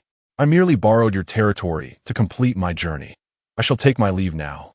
There is no need for us to engage in a deadly struggle, you implored. Once I regain my state, you shall be the first I eliminate, came the retort. The opponent of the same realm as yourself could potentially facilitate your breakthrough to a higher level upon consumption. The adversary scoffed. Do not presume I am unaware of your intentions. If you seek to usurp my divine position, be forthright about it rather than hiding behind pretenses that are quite distasteful. Divine position? What in the world is that? Soy just perplexed. Is it the divine position of the Zhangho god? What use would I have for such a thing? Bound to a single location, devoid of freedom? Before you could elucidate, your opponent advanced with aggression.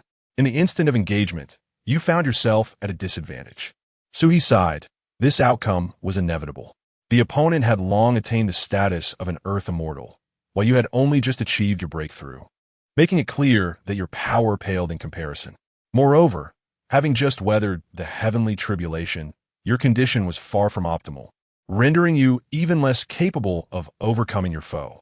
As the situation grew dire, you resolved to act decisively, unleashing your Qiu-Long pearl. The pearl radiated a brilliant light, exuding the formidable pressure of the dragon lineage, propelling towards your opponent.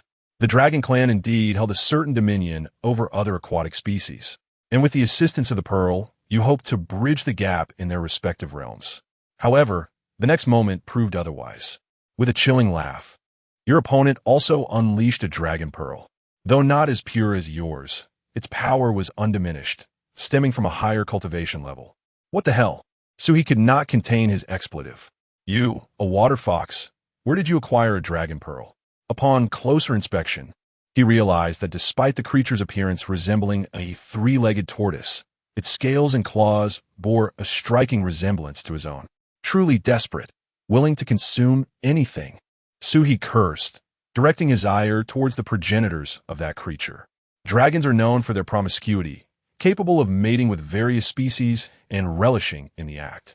Thus, many rare and exotic creatures possess draconic bloodlines, capable of transforming into dragons.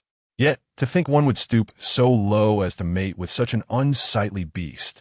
Once the opponent revealed their dragon pearl, Suhi resolved to cease his futile struggle. With his advantages stripped away, what could he possibly wield against his adversary? Suddenly, the opponent activated their dragon pearl, summoning a powerful column of water that surged from the lake, striking directly at you. You had no time to evade and were struck by the torrent, crashing heavily onto the lake's surface. Struggling to rise, you found the opponent lunging at you once more, jaws wide open, intent on crushing you. Refusing to succumb without a fight, you seized a moment of distraction to utilize the thunderbolt strike, severing one of the creature's tails. However, this proved futile as the opponent opened its massive jaws, swallowing you whole. You met your demise. Simulation concluded. In the face of such outcomes, Su remained remarkably composed. He pondered whether his final subtle maneuver could yield some advantage. The transformation into a dragon was a matter of utmost significance to him. Thus, the system would undoubtedly refrain from bestowing rewards upon him.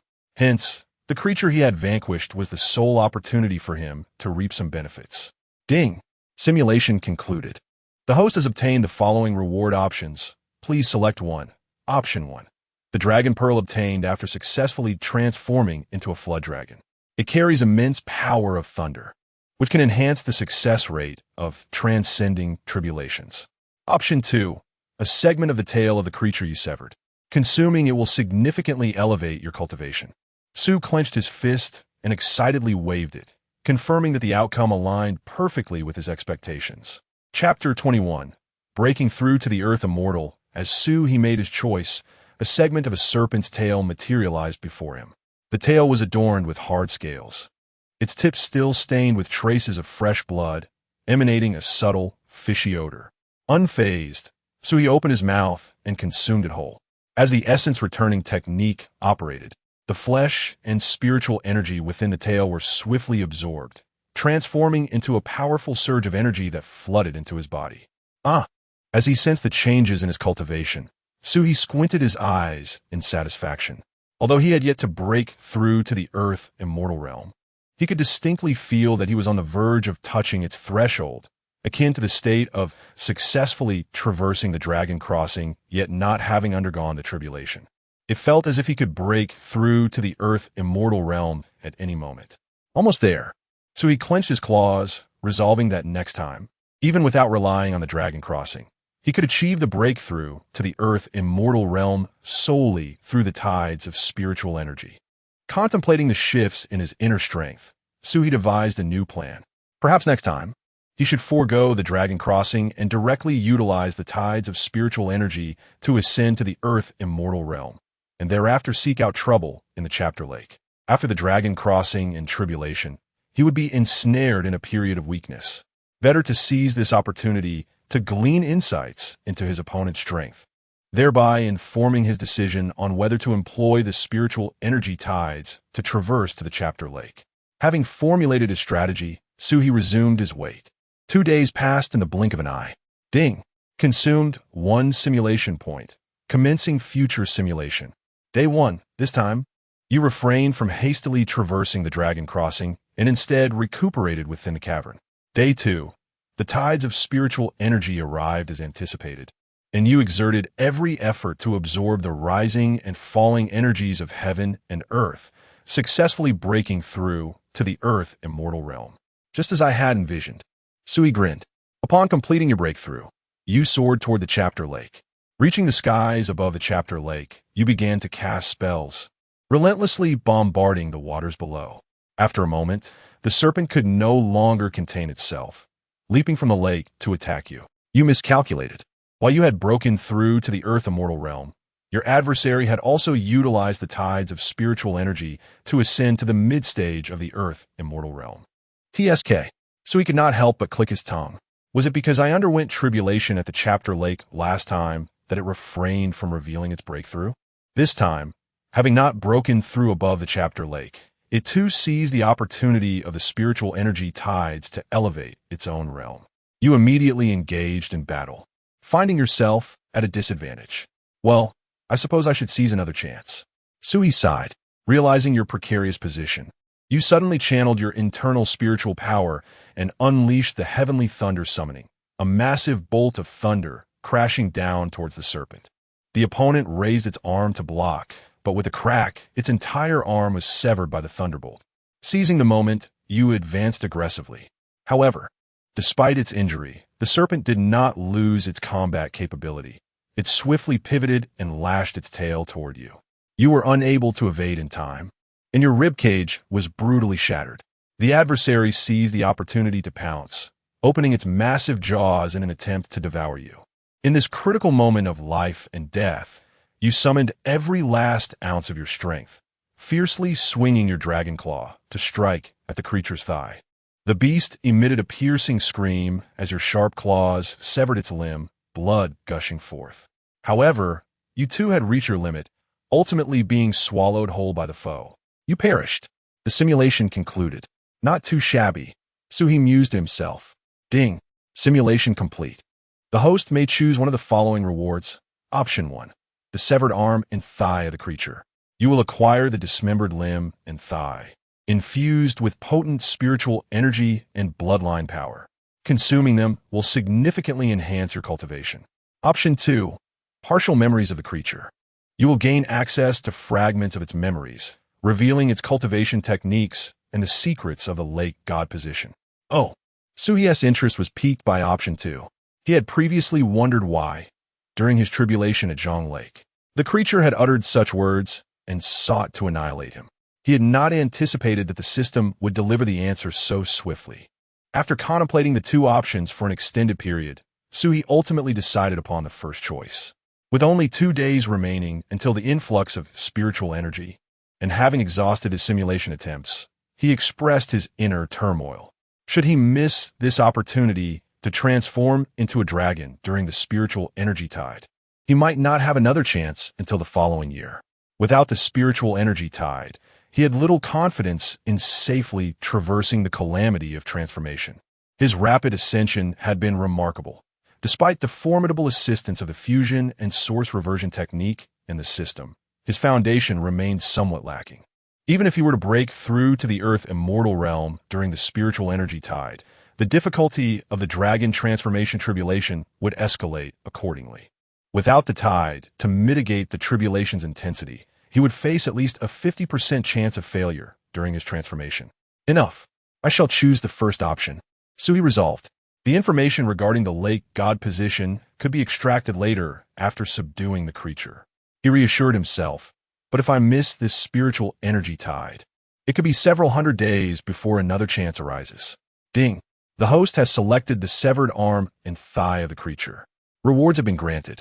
As the system's notification resonated, the severed arm and thigh materialized before Suhi. He consumed them with a few swift bites. And under the influence of the fusion and source reversion technique, the severed limb and thigh quickly transformed into pure energy, nourishing his body.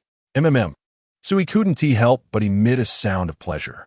At this moment, the spiritual energy within him surged like a torrent, his cultivation visibly accelerating. In the blink of an eye, he transcended from the pinnacle of the loose, immortal realm to the earth immortal realm. Have I broken through? Sui's eyes sparkled with joy. While he had anticipated this moment to some extent, the reality of his ascension stirred an exhilarating excitement within him. This is it, Su murmured to himself.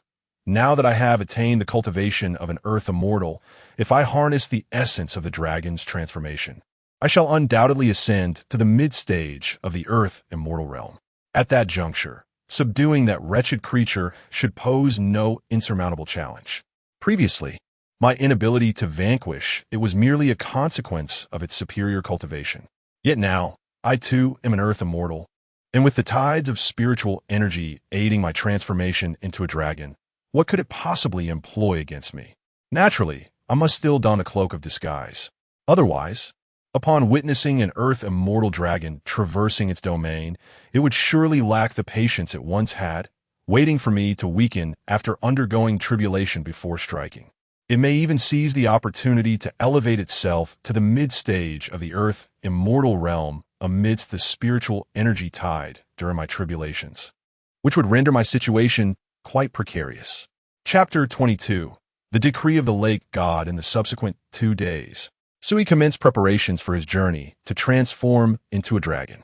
As in the simulation, he employed his magical prowess to amass sufficient water momentum in the area. After 2 days had elapsed, Sui meticulously timed his actions and began the formal transition. He rode the floodwaters downstream with remarkable ease, swiftly arriving at the upper reaches of Zhang Lake. Once there, Sui concealed his cultivation entirely, reverting to the pinnacle of a loose immortal. He then surged into Zhang Lake, enveloped by the rushing waters. At the moment of his entry, Sui sensed the stirrings of his recently attained realm, which began to show signs of instability. Concurrently, the heavenly tribulation began to brew in the skies above. However, at that moment, Sui's thoughts were not consumed by the impending tribulation. Rather, he divided his focus, with a significant portion of his attention fixated on the waters below. As he had anticipated, his adversary did not hastily launch an attack. It was likely that they dared not do so, as he was on the brink of facing the heavenly tribulation. Should they choose to disrupt him, they would have to bear half of the tribulation's burden themselves. It would be far more prudent for them to strike while he was still vulnerable.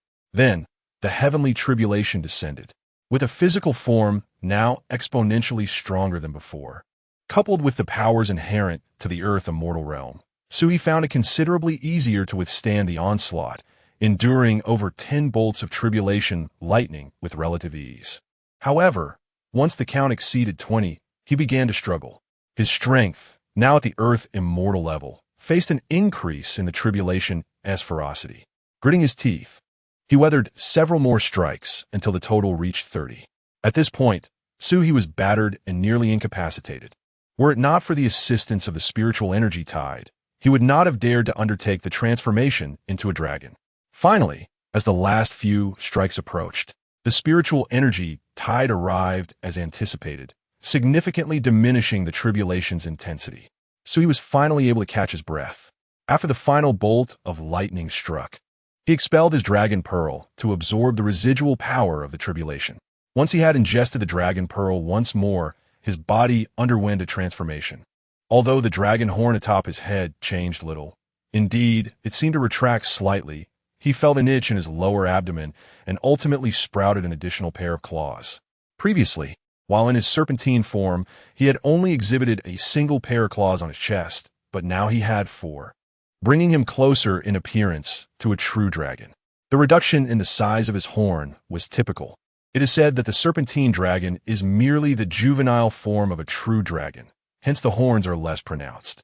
Upon completing the transformation, Suhi immediately directed his gaze toward the waters below. Indeed, the creature had already concealed itself directly beneath him. The moment his eyes shifted, it leaped from the water, its massive jaws agape, lunging toward him. Suhi, unyielding, dove down, his claws striking toward the creature's face. With a resounding smack, the beast was sent crashing back into the water. Almost instantly, it struggled to rise from the surface. A look of disbelief etched across its face as it regarded Suhi. The astonishment of the creature known as you was palpable. It could hardly fathom how swiftly Su could react, especially having just transcended the tribulation without exhibiting the slightest hint of weakness. Su, uninterested in engaging in idle chatter, unleashed the full force of his mid-stage celestial aura, a testament to his recent breakthrough. Yu's eyes widened in surprise, realizing too late that it had encountered a formidable opponent. Instantly, it pivoted to flee, but Su would not allow such an escape. He promptly released his dragon pearl, hurling it towards Yu's head. Feeling the rush of wind behind it, Yu halted abruptly, swinging its claws to strike at the dragon pearl. However, the disparity in their realms sent Yu flying back several hundred meters. Once it regained its composure, Yu retaliated by summoning its own dragon pearl and directing the waters of the Zhang Lake towards Su. Su scoffed. The creature was merely a distant descendant of the dragon lineage, while he was a true dragon. In an instant, he seized control of the water vein from Yu with his dragon pearl, asserting his dominance with unyielding force. Among dragons of equal realm, the purity of bloodline determined strength. With Su's superior cultivation and legitimate dragon status, there was no contest over the water vein. Having claimed control of Zhang Lake's waters, Su conjured a towering column of water to strike back at Yu, who had previously inflicted grievous harm upon him with this very maneuver. Yet, just as the massive water column was about to crash upon Yu, Su felt an unsettling loss of control over the waters below. The column he had summoned dissipated, splashing harmlessly back into the lake. Puzzled, Su turned his gaze to Yu, suspecting foul play. Indeed, he soon beheld Yu brandishing a metallic token, aglow with ethereal light. Before Su could discern its nature, Yu waved the token, summoning several water columns to assault him. Su swiftly maneuvered his body to evade the oncoming attack, his expression unwavering. The disparity in their realms rendered Yu's struggles futile. In a flash, Su closed the distance, charging towards Yu.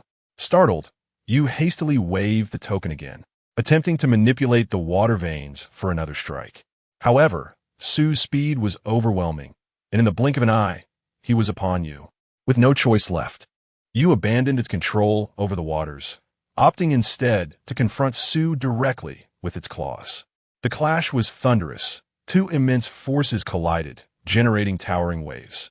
Although Yu fought with all its might, it was no match for Su's overwhelming prowess. In mere moments, Yu found itself retreating under Su's relentless assault. With a surge of strength, Su delivered a powerful blow to Yu's chest, sending it careening like a severed kite, crashing heavily onto the lake's surface and creating a tremendous splash. As Yu struggled to rise, Su was determined to deny it any chance of recovery. Diving forward with agility, he effortlessly struck a few blows, severing the limbs of the creature, which instantly turned the waters below into a crimson hue. With a flick of his wrist, Sui seized the token that the creature, despite having lost its arms, still clutched tightly. What is this? Sui cast a glance at the token, and his eyes widened slightly upon noticing the inscription that boldly proclaimed Lake Deity's order. Realization dawned upon him. No wonder it could usurp the control of the water vein from his grasp. It possessed the authority over this body of water. What is this artifact? Suhi inquired, pressing his foot down on the creature's body. Oomph. The creature let out a disdainful snort, showing no intention of answering. Chapter 23. Becoming the lake god, Suhi did not extend pleasantries to his adversary. He swiftly plunged his claws into the opponent's chest, menacingly declaring, "I have offered you a swift end. Do not blame me for my lack of civility otherwise." The creature, Yao, winced in pain but retorted defiantly, "Can you not see what this is? I am well aware that it is the lake god token." Suhi toyed with the token and continued his inquiry. "What purpose does it serve? Why did you presume I intended to seize it from you?" Upon hearing this, Yao's expression became intricately complex. "If you're not here to snatch it away, then why do you hold it?" Suhi paused, suddenly realizing that their previous exchanges had taken place in a simulated context, where information was asymmetrical. "I'm asking what the lake god token truly does," he pressed. Yao scoffed. "It is already in your possession. What pretense do you maintain? Do as you wish with me." Suhi furrowed his brow, pondering whether all the creatures in this realm possessed such audacity, casually threatening death. The earlier Shenlong had similarly demanded mercy. Surely, pleading would not lead to demise? "I genuinely do not know. Speak honestly, and I might consider sparing your life," Suhi offered. "Are you sincere?" A flicker of hope ignited in Yao's eyes. "Of course," Suhi replied with a smile. "Of course it is a ruse. For a creature of the earth, immortal realm, releasing it would surely bring regret. Come closer, and I will share." Yao beckoned. Suhi blinked and leaned forward. However, the moment he lowered his head, Yao abruptly opened its massive jaws, expelling a dragon pearl aimed at Suhi's head. Clang! Suhi's claws firmly grasped the incoming pearl. Upon being instructed to draw near, he had anticipated treachery, and indeed, it had come to pass. Realizing his ambush had failed, Yao ceased its charade, rising fiercely to bite at Suhi. With a swift motion, Suhi coiled his body around Yao, ensnaring it completely.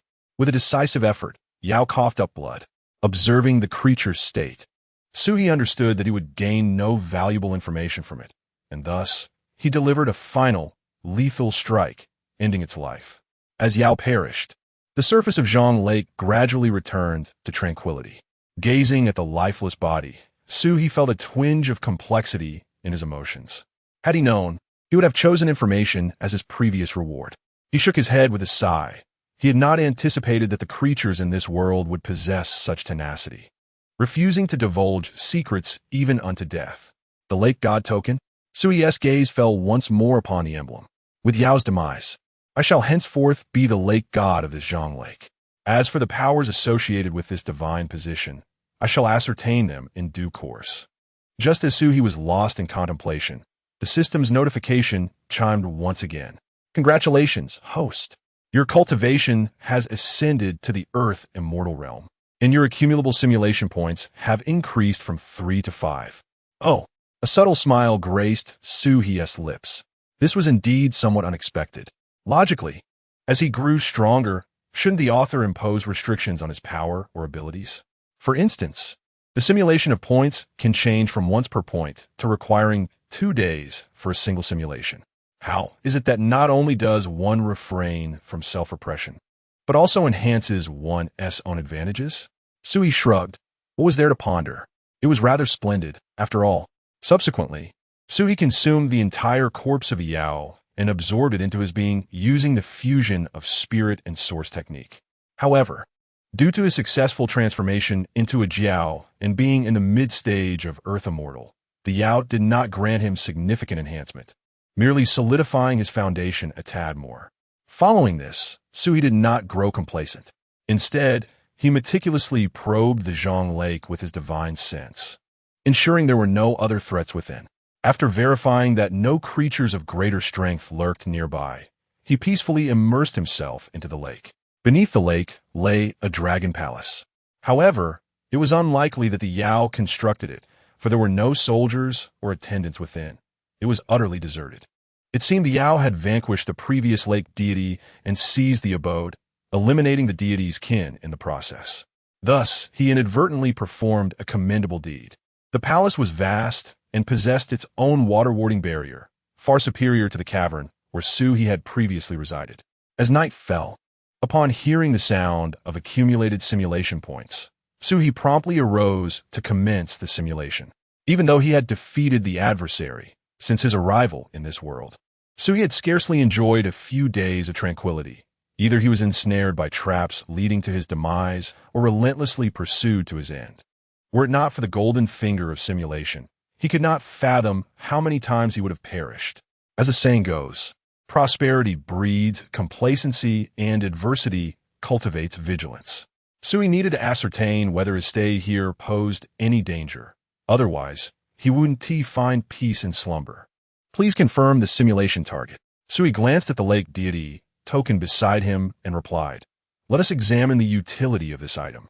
This would serve a dual purpose. Not only could he ascertain the function of the lake deity's authority, but should he encounter peril and meet his end, he might still be forewarned. Beep. Consumed 1 simulation point, commencing future simulation. Day 1. You begin to investigate the purpose of the token. You attempt to drip blood onto it, trying to forge a contract, but as anticipated, you fail. After several attempts, you discover the method to establish the contract, which involves erasing the traces left by the Yao with your divine sense and refining it for your own use. Sui. He indeed had contemplated the notion of blood recognition. He never expected it to be so straightforward. After refining the lake deity token, you suddenly feel a profound control over Zhang Lake. Everything within it is now at your command, as if it were an extension of your limbs. Is this the authority of a lake deity? Sui mused. Day 2.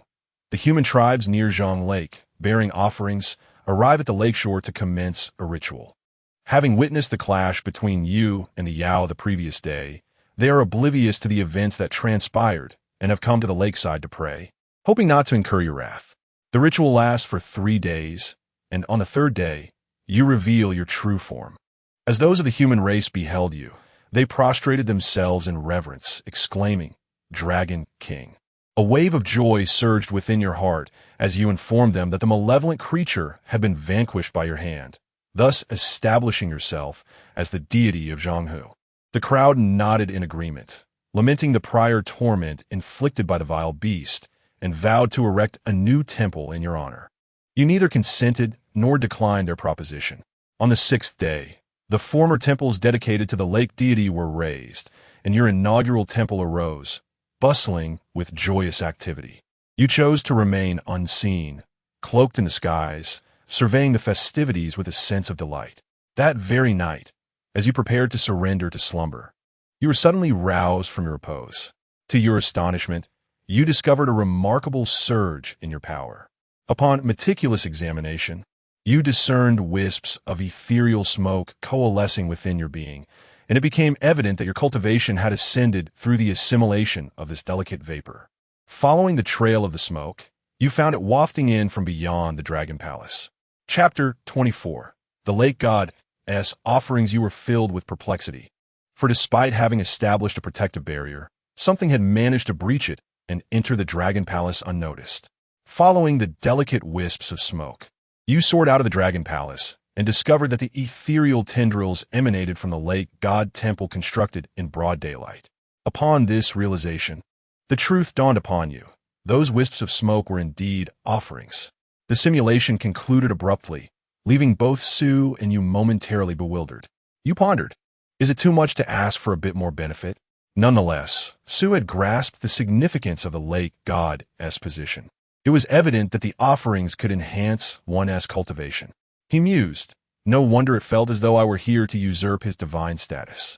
With his current cultivation at the level of an earth immortal, he could distinctly perceive the transformative impact of the offerings, indicating their extraordinary potency in fostering one's advancement. Moreover, this was merely the essence of a single lake god temple. Should there exist hundreds of such temples, the gradual accumulation of offerings could very well enable a breakthrough to the celestial immortal realm within a few years. Sue contemplated the previous considerations of the Yellow River god, who likely forbade other dragonkind from entering his domain for fear of having his offerings pilfered. Yet, he wondered whether these offerings might bear any adverse consequences. In his past life, he had encountered numerous tales where such blessings, while evidently beneficial, could also impose constraints. However, this was merely his conjecture. After all, the formidable Yellow River water god did not shy away from the offerings, so what cause for concern could he possibly have? The fusion of spirit and source technique was powerful, but it necessitated risks and potential confrontations with others, which carried the risk of downfall. If he could secure his position, leveraging his current dragon lineage's longevity alongside the offerings from the lake, he could ensure a steady elevation in his cultivation. Once his power augmented further, he could utilize the advantages of the simulation to engage in battles anew, perhaps exchanging for dominions with more abundant offerings, thereby cleverly concealing the rapid ascension of his cultivation. This had been a concern of Su's for quite some time. Otherwise, those prominent figures would surely take note of his meteoric rise from the tribulation phase to the true immortal and profound immortal stages within mere months, likely suspecting him of possessing some extraordinary fortune and seeking to act against him. At that juncture, even if he could simulate countless times, escaping the grasp of a golden immortal or a supreme golden immortal would be implausible. In the short term, there appeared to be no imminent danger, Su reassured himself. The recent simulation indicated that no threats would approach him in the next 6 days. Thus, he resolved to utilize the simulation to monitor for any dangers, while refraining from hastily pursuing breakthroughs in his cultivation to avoid drawing the attention of the major figures in the cultivation world. Henceforth, he would focus on nurturing and managing his newfound territory. Indeed, Su had already come to regard the lake as his own domain. In his previous life, he was also a member of the human race. Thus, he bore no airs of superiority. He should be capable of managing this region effectively, ensuring the continuation of his lineage. The following day, Su had swiftly refined the lake god token. Before the mortals arrived with their offerings, he took the initiative to reveal to them that he had become the lake god of Zhang Lake. As the human worshippers knelt in reverence, Sui did not forget his divine responsibilities. He summoned an abundance of fish from the lake to bestow upon them. That very day, the mortals dismantled the previous temple of the former lake god, beginning the construction of a new shrine in his honor. As night fell, Sui sensed the offerings wafting from the shore, nourishing his being and subtly enhancing his cultivation. How splendid it was to progress in one's cultivation, even while at rest. No wonder the former creature had harbored such hostility upon encountering me. With such a divine position, any newcomer would surely be perceived as a threat to their status. However, just as Sui was immersed in the marvels of the offerings, he suddenly noticed a disturbance within the barrier he had established in the Dragon Palace. The commotion was slight, seemingly caused by the aquatic creatures inadvertently breaching the boundary. With nothing pressing to attend to, Sui decided to glide towards the source of the disturbance. Upon reaching the edge of the Dragon Palace, he scanned the area with his divine awareness and soon identified the instigator of the commotion. It was a shrimp the size of an arm, with a shell as black as night, persistently ramming its head against the barrier. Within the confines of the barrier lay a small piece of flesh, no larger than a fingernail.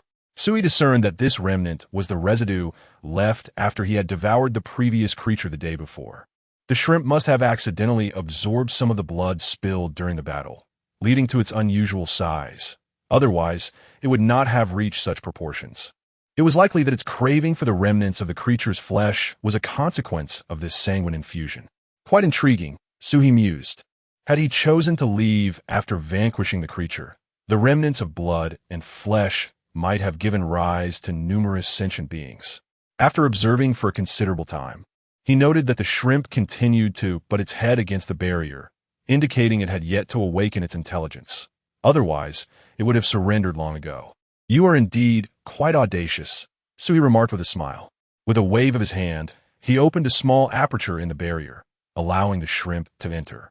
When he consumed the creature, a significant amount of flesh remained, but due to the innate aura of dragon might that he emanated, the aquatic beings in Zhang Lake dared not approach him. Thus, he found the shrimp's boldness remarkable. It had the audacity to invade the Dragon Palace for a mere meal. As the barrier opened, the shrimp promptly scurried inside, its claws seizing the piece of flesh. Fearing it might be taken, it hastily devoured it, and upon ingestion, its body began to transform, rapidly expanding from the size of an arm to that of a human torso. It is evident that the tiger shrimp, being a mere creature, cannot possibly withstand such an immense energy of flesh and blood.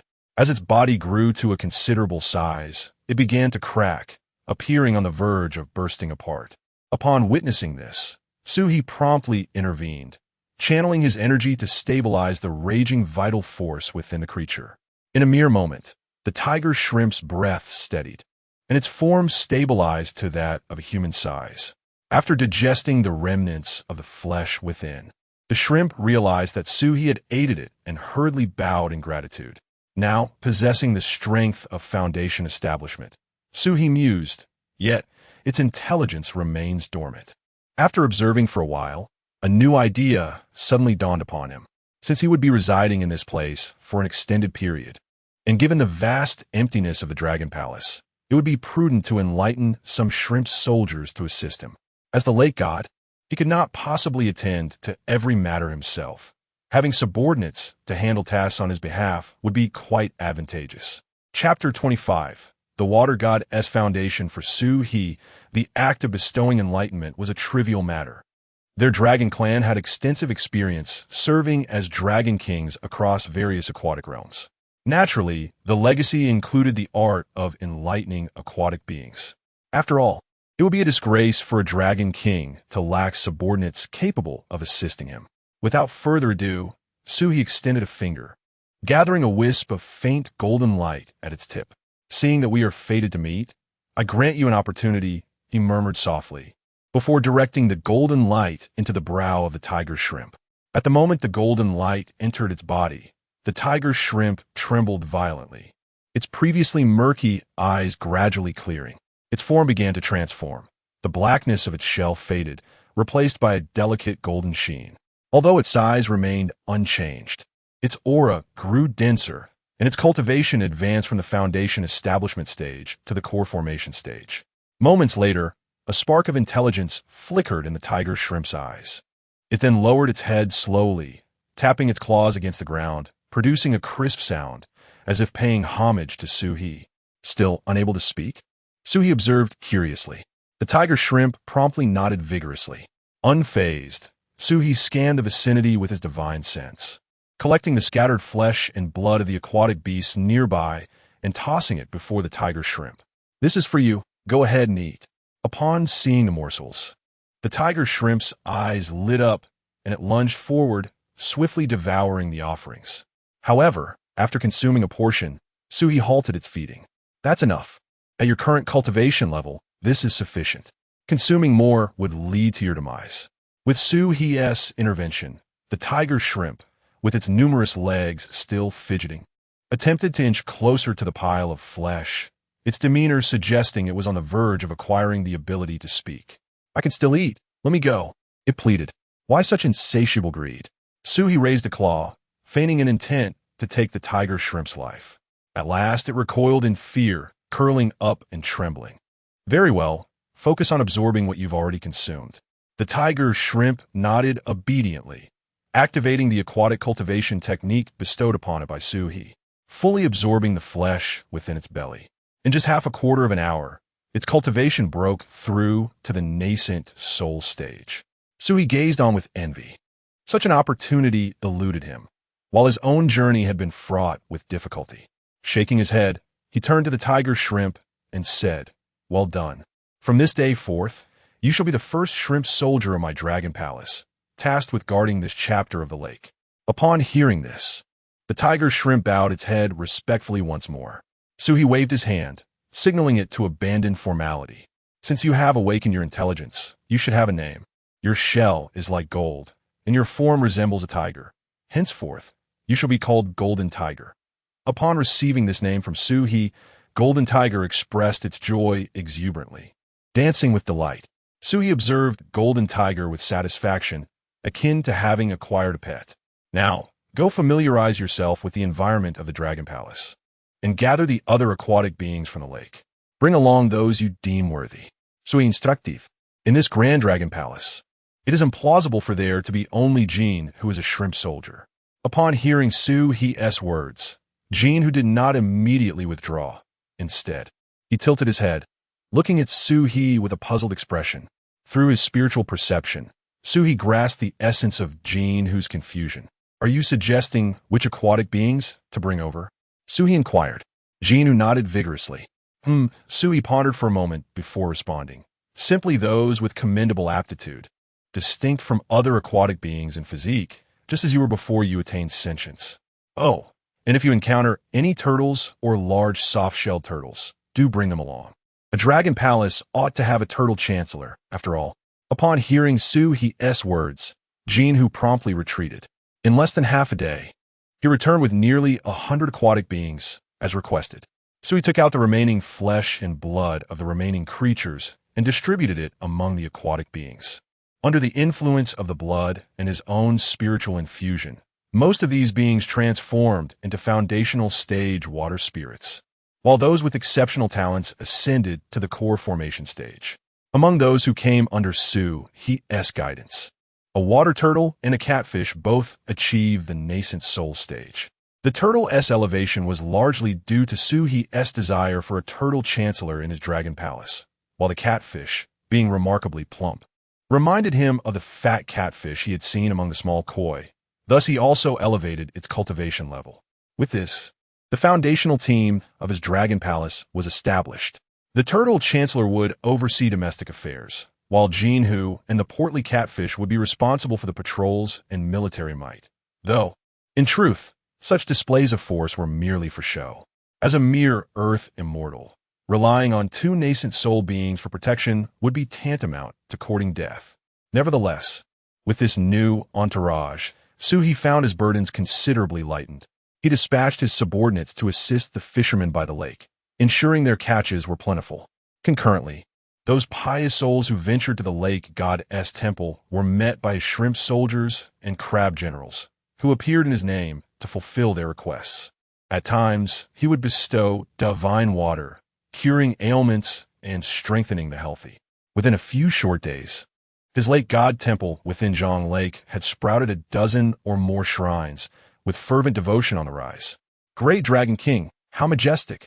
I am hungry. Before the dragon palace, Jinhu opened his wide mouth, poking at it with his pincers, then gazed expectantly at Suhi, observing Jinhu's demeanor. Suhi found himself at a loss for words. Ever since Jinhu had awakened his intellect, he had maintained this dull demeanor. Now that he could speak, he incessantly sought out Suhi, eager for rewards. Initially, Suhi had intended for the turtle chancellor to manage Jinhu and the hefty catfish, allowing him to be a hands-off ruler. However, Jinhu's insatiable greed became apparent when, during Suhi's earlier infusion of the aquatic beings, he had stealthily hoarded some scraps of the previous creature's flesh while Suhi was distracted. Moreover, taking advantage of their prior acquaintance, he had bullied the turtle chancellor and the fat catfish, seizing half of the rewards meant for them. Through these means, it has now ascended to the stage of transformation, while the minister of the tortoise and the fat catfish remain languishing in the mid-stage of the nascent soul. Now, upon seeing it, both the minister and the catfish feel a pang of trepidation. However, this creature is remarkably loyal, lacking the audacity to act against its superior. Since it has learned to speak, it often seeks to curry favor, uttering phrases it has picked up from mortals on the shore, such as "Long live the Dragon King" and "Mighty Dragon King." It eagerly greets its superior with these exclamations. Yet, having just recently awakened its intelligence, it cannot conceal its intentions. After a few flattering words, it promptly demands a reward. "Scram," Suhi said, giving it a kick. After receiving a reprimand, the golden tiger understood that it would not receive any food this time and immediately turned to flee, lest it incur another kick. Observing the creature's pitiful retreat, glancing back at him, Suhi sighed. "Stop, I relent." He tossed the last remnants of the gathered flesh of the insect to it. "This is the final bit.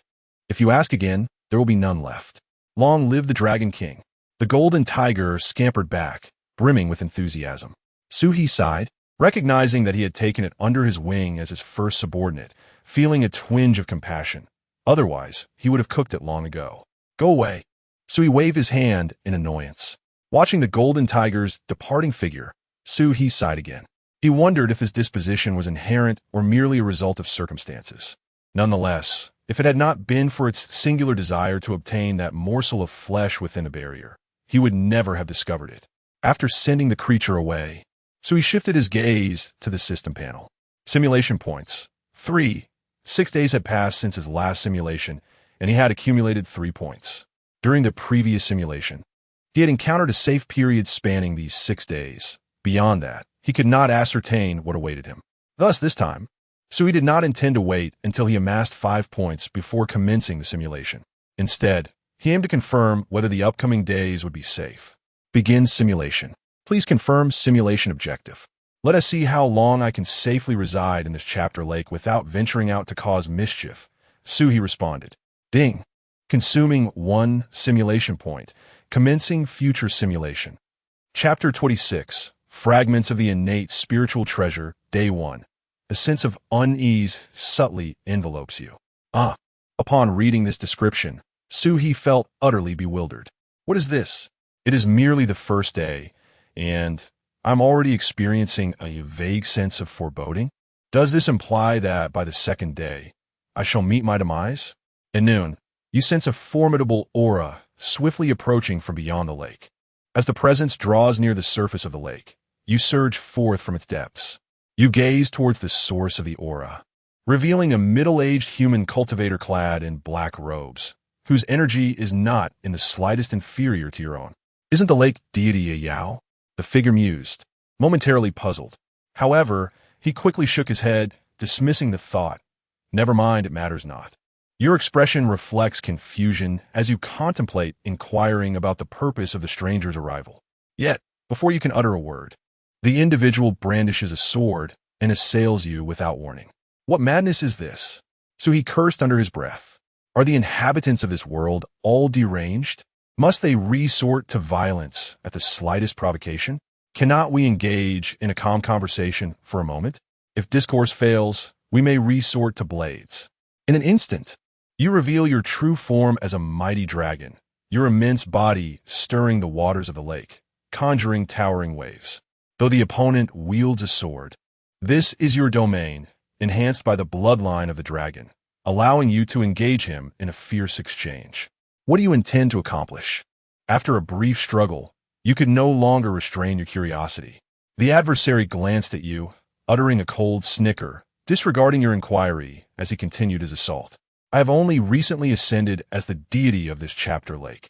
If you harbor any grievances from your previous encounters with the Yao, feel free to voice them, and we may deliberate on a resolution. You earnestly attempted to persuade him, desiring to establish a long-term stability in this realm. Suhi was reluctant to foster enmity, particularly against an opponent of considerable strength. Moreover, the crucial factor was that the adversary was human, unlike the Yao, who often appear randomly and can be dispatched without consequence. Human cultivators typically possess legacies and teachings. If one were to eliminate the younger generation, the elders would inevitably follow. The opponent was a terrestrial immortal. Should you eliminate him, what would become of you when a profound immortal or golden immortal arrives in the following days? I demand your life. The adversary grinned widely, pressing his attack. We are strangers to one another. Why must we grapple for survival? You bellowed, your dragon tail sweeping through the air, forcing him to evade, while a small island at the lake center was shattered to pieces. The opponent remained silent, instead forming a hand seal and chanting incantations, manifesting countless sword shadows that encircled you. You were compelled to expel a dragon pearl for defense. The clash of golden light and sword shadows resulting in an explosion that sent shockwaves reverberating across the lake surface. In this deadlock, you covertly activated the lake deity's decree, attempting to summon the power of the lake waters to suppress your foe. Suddenly, the waters erupted, and countless chains of water surged from the depths, ensnaring the adversary. Merely a trivial skill, the cultivator scoffed, suddenly producing an object from his sleeve, a glimmering golden spearhead, its base shattered, seemingly a fragment of some artifact. Your scales bristled instantly, and your bloodline instincts screamed a warning. Yet before you could react, the tip of the gun transformed into a streak of golden light, piercing through your body, while dragon's blood gushed forth like a torrent. You were dead. The simulation concluded. Damn it. Sue cursed vehemently. At this moment, he began to comprehend the emotions of that creature from before. This world is so twisted. If someone were to intrude upon his territory for no reason, he would undoubtedly eliminate them. If one did not strike first, it would be oneself who met their demise. After several minutes of cursing, Su's emotions gradually settled. Who on earth was that individual? He pondered. However, he quickly abandoned this line of thought. It was more prudent to consider how to confront him, as the matter would arise tomorrow. Having utilized one of his 3 simulation attempts, only 2 remained. If he failed to vanquish his opponent in the next 2 attempts, his only option would be to abandon this hard-earned territory and flee. In terms of strength, they were evenly matched. If he employed the lake god's decree, he should be able to suppress his adversary. Su analyzed the disparity in their powers. The current dilemma lay with the fragment of the magical artifact that his opponent wielded. Without that, it would have been impossible for them to have slain him. Su ruminated but could not devise a solution. The fragment of the magical artifact was evidently beyond extraordinary. The moment it was unveiled, it had directly led to his demise. He truly could not envision what means he possessed to counteract such an object. Nevertheless, he decided to examine the rewards. Perhaps there would be a turning point. Su sighed, lamenting the hardships of life. Ding. Simulation concluded. The host has received the following reward options. Option 1. You will gain cultivation experience for the upcoming day. Option 2. A replica of a primordial spiritual treasure fragment. Oh. Upon seeing the second option, Su scarcely had time to lament the shortcomings of the first. What does a replica entail? It can perfectly replicate the original S effects, but may only be used 3 times. Su's eyes brightened. 3 times would suffice. His opponent remained oblivious to the fact that he possessed a similar item. If employed strategically, it could yield results far exceeding the ordinary. The opponent had only used it once to kill him. If he were to preemptively employ this item, he could eliminate them instead. The frown that had previously marred Su's brow instantly lifted. Only then did he notice the 4 characters. Primordial spiritual treasure. Primordial spiritual treasure? Su muttered to himself. No wonder it wielded such devastating power, slaying a celestial being with a mere strike. He could only wonder how fortunate his adversary had been to possess such a treasure. Had he been in possession of such an artifact, he could have directly crossed boundaries to slay foes of a realm above his own. Coupled with the spirit melding return to origin technique, his realm could shift daily. As Su contemplated this, a smile involuntarily crept upon his lips. However, it is still a time for daydreaming. I must first confront the crisis before me. Now that replicas have emerged, I believe I can seize the opportunity to overpower my adversary. Su murmured to himself. Yet, I must allow my opponent to retain a sliver of life. His curiosity about this world is insatiable. The memories he inherited are far from complete, and since his arrival, the monsters and humans he has encountered seem frenzied, attempting to take his life at every turn. It is a stark contrast to the grandeur of the Tang dynasty that resides in his recollections. I must unravel the reasons behind this disparity. Taking a deep breath to compose himself, Su once more initiated the simulation. Let us begin. Ding. Consumed 1 simulation point. Commencing future simulation. Chapter 27. How have you survived this long? On the first day, armed with the experience from the previous simulation, you anticipated the arrival of your adversary at noon. Thus, you wielded your spells in conjunction with the lake god's decree, concealing your entire presence as you lay in ambush within the depths of Zhang Lake. As the clock struck noon, that familiar, overwhelming aura approached as expected. A figure clad in black robes stood upon the surface of the lake, their garment billowing in the wind. Upon arrival, the figure furrowed their brow slightly, questioning why there were traces of other dragon clans mingling with the lake god's essence. Just as they prepared to investigate, you erupted into action.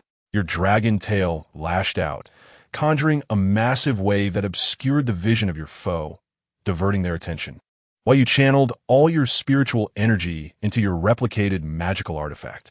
The spearhead transformed into a blinding golden light, piercing through the waist of the cultivator at the moment they turned. Their lower body disintegrated into a mist of crimson. With a muffled grunt, the adversary instantly morphed into a black mist, retreating 100 feet back, summoning 36 streams of sword light to shield themselves. You could have pursued them, Yet you perched upon the crest of the wave, a mocking smile curling your lips. Why the haste, my friend? That strike I just executed could have easily claimed your life. The black-robed cultivator gasped for breath, their sword lights flickering uncertainly, their left hand concealed within their sleeve, tightly gripping the true spearhead artifact. How could you possess such a thing? The black-robed figure inquired. You merely snorted in disdain, choosing not to respond. Sui began to grasp why. Despite his numerous inquiries, they had chosen to ignore him. The thrill of having such knowledge while teasing your opponent was undeniably exhilarating. You're gravely injured. Spare me your questions, you warned. Now, I shall pose my queries, and should your answers please me, perhaps I may grant you a chance at survival. Instead of answering, the figure let out a cold laugh. I genuinely question how someone like you has managed to endure this long and even ascend to a terrestrial immortal. What do you mean? Your brow furrowed, a hint of unease creeping in. Are you not aware of the first rule of survival? Eliminate your enemies without granting them a moment's respite. Before your words could settle, they suddenly hurled forth a massive shadow from their sleeve, an enormous mass of flesh, nearly the size of half a house. It was undeniably the remnant of a beast from the realm of terrestrial immortals. Before you could fully comprehend the situation, they opened their mouth wide and took a ferocious bite, their sharp teeth tearing through sinew, producing a sound that was agonizing to the ears. What? Suhi was utterly bewildered. Was this some sort of dark sorcery? However, in the blink of an eye, he was rendered speechless in shock. In mere moments, that colossal chunk of meat was devoured. Simultaneously, a familiar flow of spiritual energy began to surge from the figure, clearly the resonance of the spirit fusion and source return technique emanating outward. You were left completely dumbfounded. As the adversary devoured flesh and blood, the severed limbs sprouted flesh rapidly, with the bluish-gray new tissue writhing like a living entity, swiftly reconstructing a complete lower half.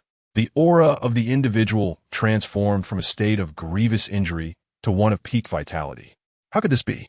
The dragon's roar you emitted caused the lake's surface to erupt into towering columns of water.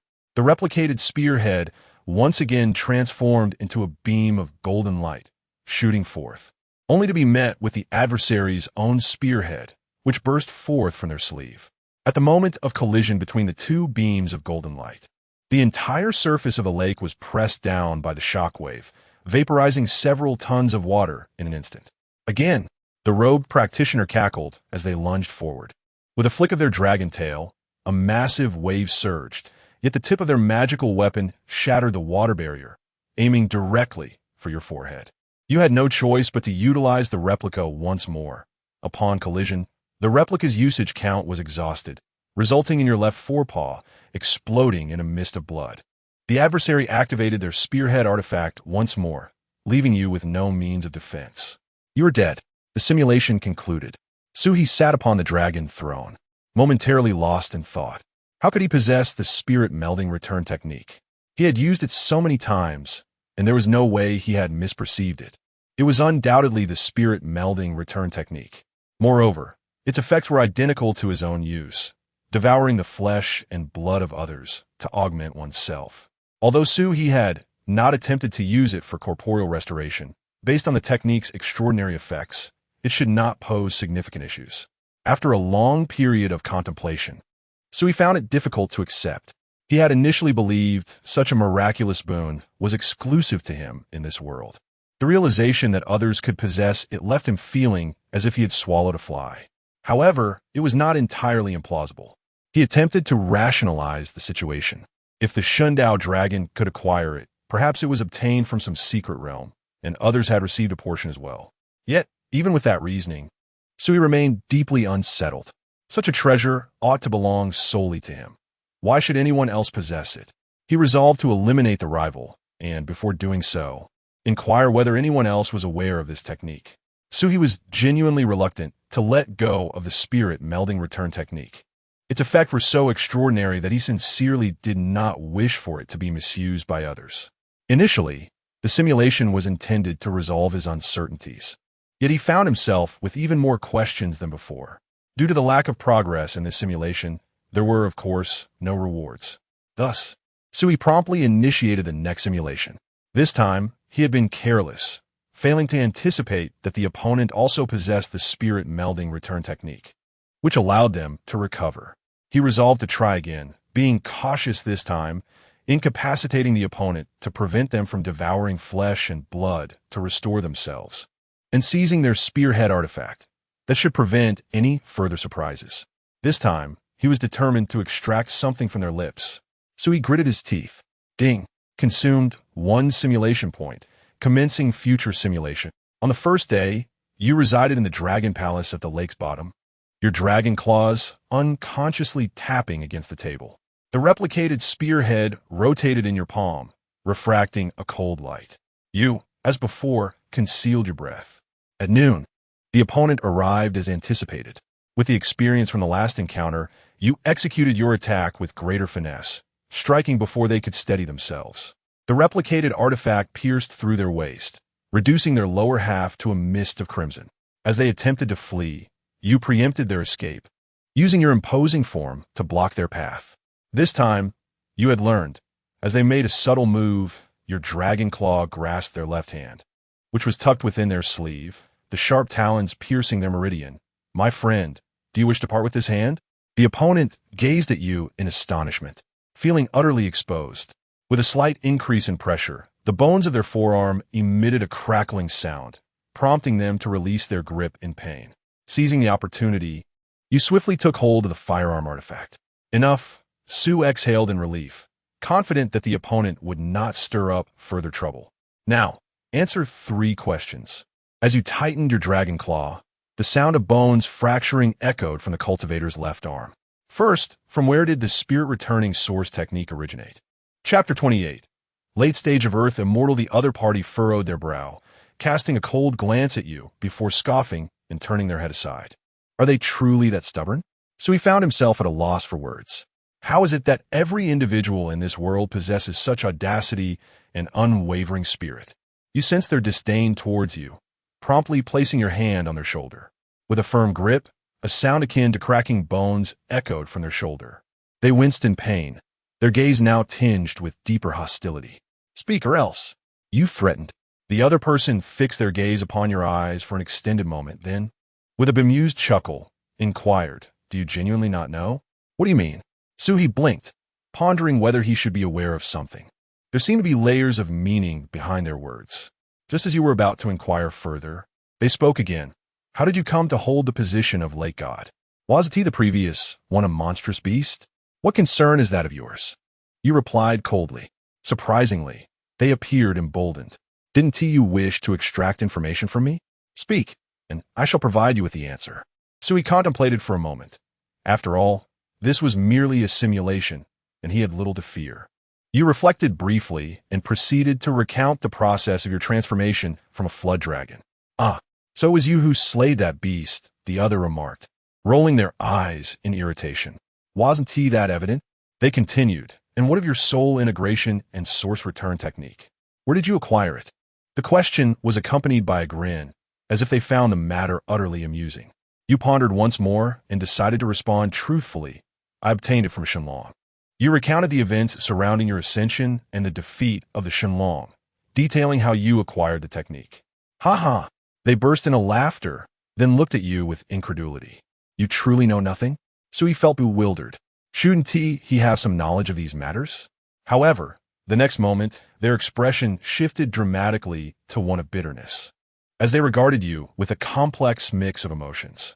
A person like you has managed to survive so long, and I, foolishly, have fallen into the hands of someone like you. Heaven, how have you wronged me?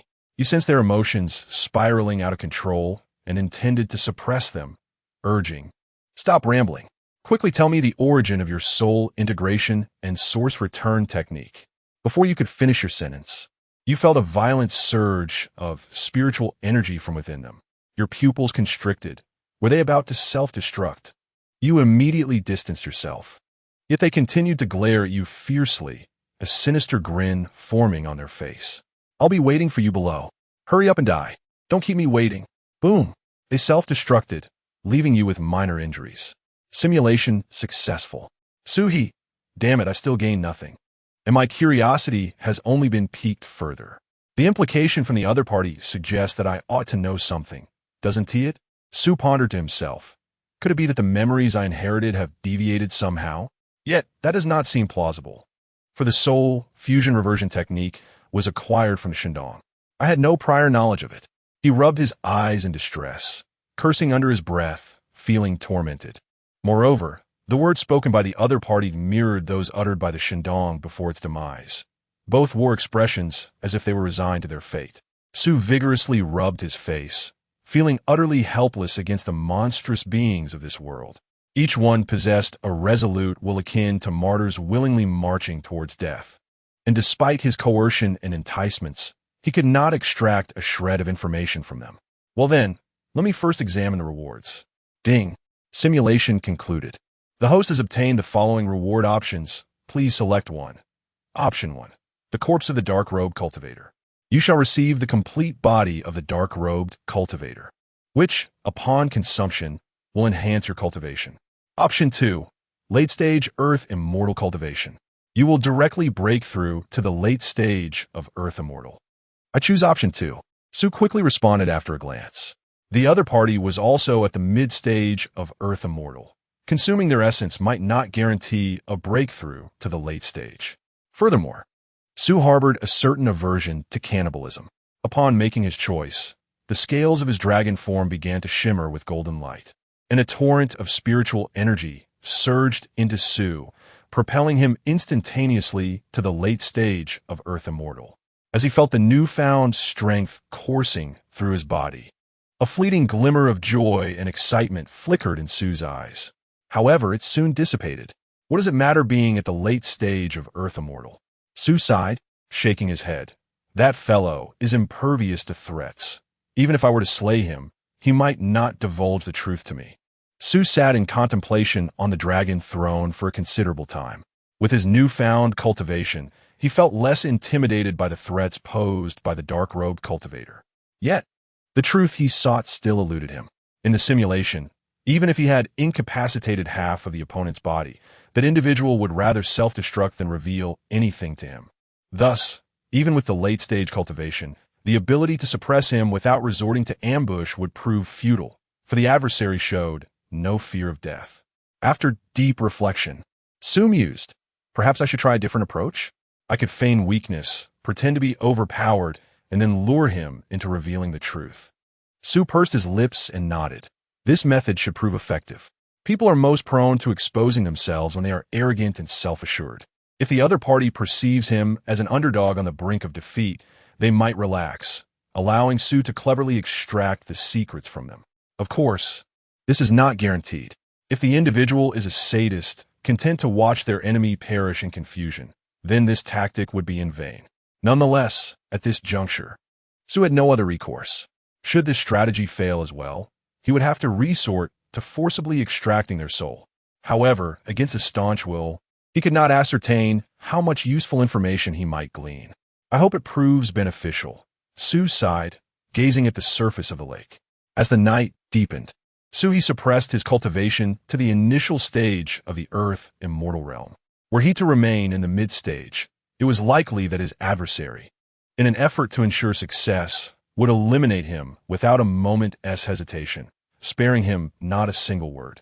However, by reducing himself to the initial stage, he would find himself at a disadvantage, especially given that his opponent possessed fragments of a primordial spiritual treasure, which would embolden them further.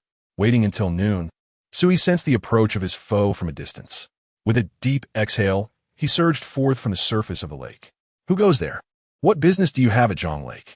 He bellowed, his dragon tail thrashing and sending forth towering waves. Chapter 29.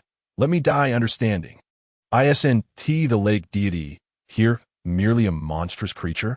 The figure clad in black robes cast a perplexed glance at Su He. Once again, this query, which Su He had grown weary of hearing. I have already vanquished it. The current deity of Zhanghu is I. What do you seek by approaching me? Su He feigned a posture of distress, aiming to instill fear in his adversary, making them believe his demeanor stemmed from trepidation. Your strength is formidable indeed. The black-robed figure scrutinized Su-He from head to toe. At this, Su-He felt a twinge of regret. A miscalculation. He should have pretended to be gravely injured. Had he done so, his opponent might have felt less emboldened. What concern is that of yours? Fortunately, upon perceiving Su-He's mere initial stage of Earth immortal strength, the other did not rush to attack as anticipated.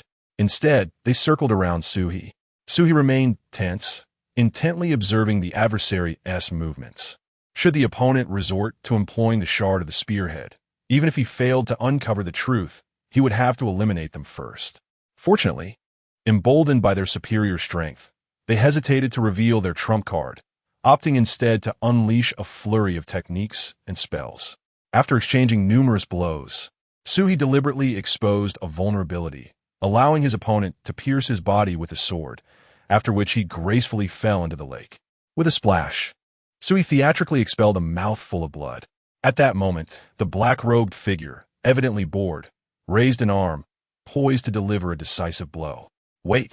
Su-He quickly raised his hand, imploring the other to halt. The black-robed figure showed no intention of relenting. Adhering to his previously stated principle of survival, never grant the opponent a moment's respite. In haste, Su-He declared, I possess a treasure to offer you in exchange for my life. Absurd. If I slay you, that treasure becomes mine. The black-robed figure scoffed. No, Su-He insisted. It is a set of techniques residing within my mind. Your killing me would be futile. Oh, the black-robed figure paused in his actions. Yet the murderous intent remained unabated as he raised his head in a silent cue for Su-He to continue.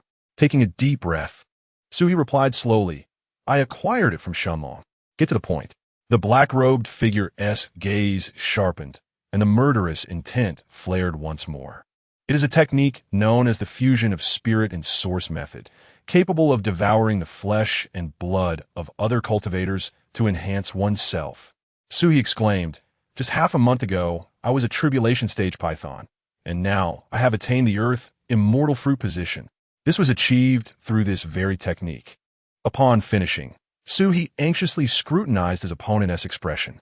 The black-robed figure paused. Then a peculiar expression emerged on his face. Su-He pressed on, should you doubt me, I can impart the opening verses of this technique. You will understand upon reading. Having uttered this, Su-He's heart raced once more. Yet, the other's expression remained enigmatic, leaving Su-He in a state of perplexity. Just as he prepared to speak again, he perceived movement from his opponent. Su-He's body tensed, contemplating that if the adversary were to strike, he would first claim their life. However, in the next moment, the figure clad in black robes produced a sizable piece of flesh, reminiscent of his own physique, from his sleeve. He then opened his mouth and, within mere moments, consumed the flesh, subsequently invoking the spirit fusion reversion technique, transforming it into his own spiritual energy. Are you referring to this technique? The black-robed practitioner taunted as he approached. Su-He feigned utmost astonishment on the surface, yet internally reveled in joy. Indeed, this method proved effective. Observing the other's demeanor, he realized there was no need for inquiry. The practitioner would proudly display it himself. You can do it too. Su-He adopted a look of sheer disbelief. Huh, the black-robed practitioner scoffed. I was led to believe you were discussing something of significance.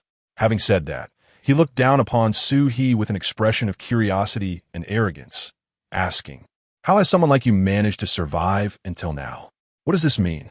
Su-He pondered inwardly, utterly bewildered by the cryptic words of his adversary.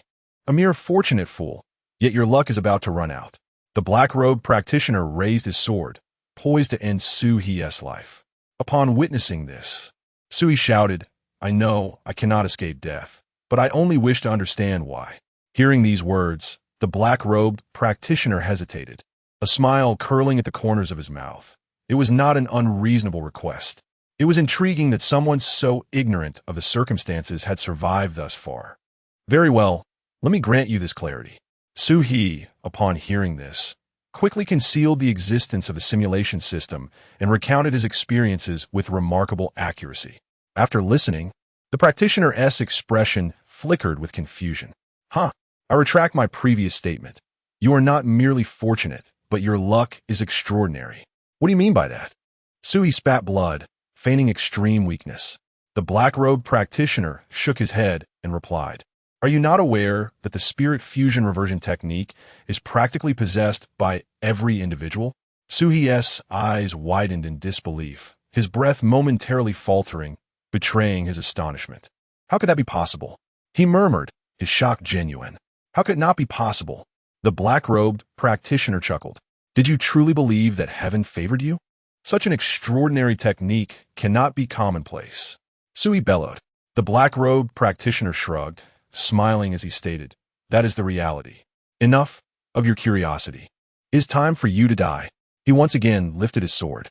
"Wait," Sui called out. "Allow me to grasp the full truth before my demise." How could this technique be possessed by everyone? The black-robed practitioner lowered his weapon once more, pondering for a moment. After all, since he had begun speaking, he might as well elucidate the matter. Sui exhaled in relief. Indeed, once the opponent relented, the subsequent discourse would proceed more smoothly. "Why is that?" Sui inquired eagerly. "Have you ever heard of the concept of absolute void and celestial connection?" The black-robed practitioner fixed his gaze upon the dying Sui. Sui furrowed his brow in contemplation for a moment before tentatively responding. "Is it not the absolute void and celestial connection that the ancient Emperor Zhuangxu enacted to sever the connection between heaven and earth?" The term absolute celestial disconnection conveys its literal meaning, the severance of the connection between heaven and earth, ensuring that the celestial and terrestrial realms, as well as the divine and the mortal, each fulfill their respective roles without interference. This practice was once implemented by the sovereigns of ancient times, thus solidifying the dominion of humanity over the earthly realm.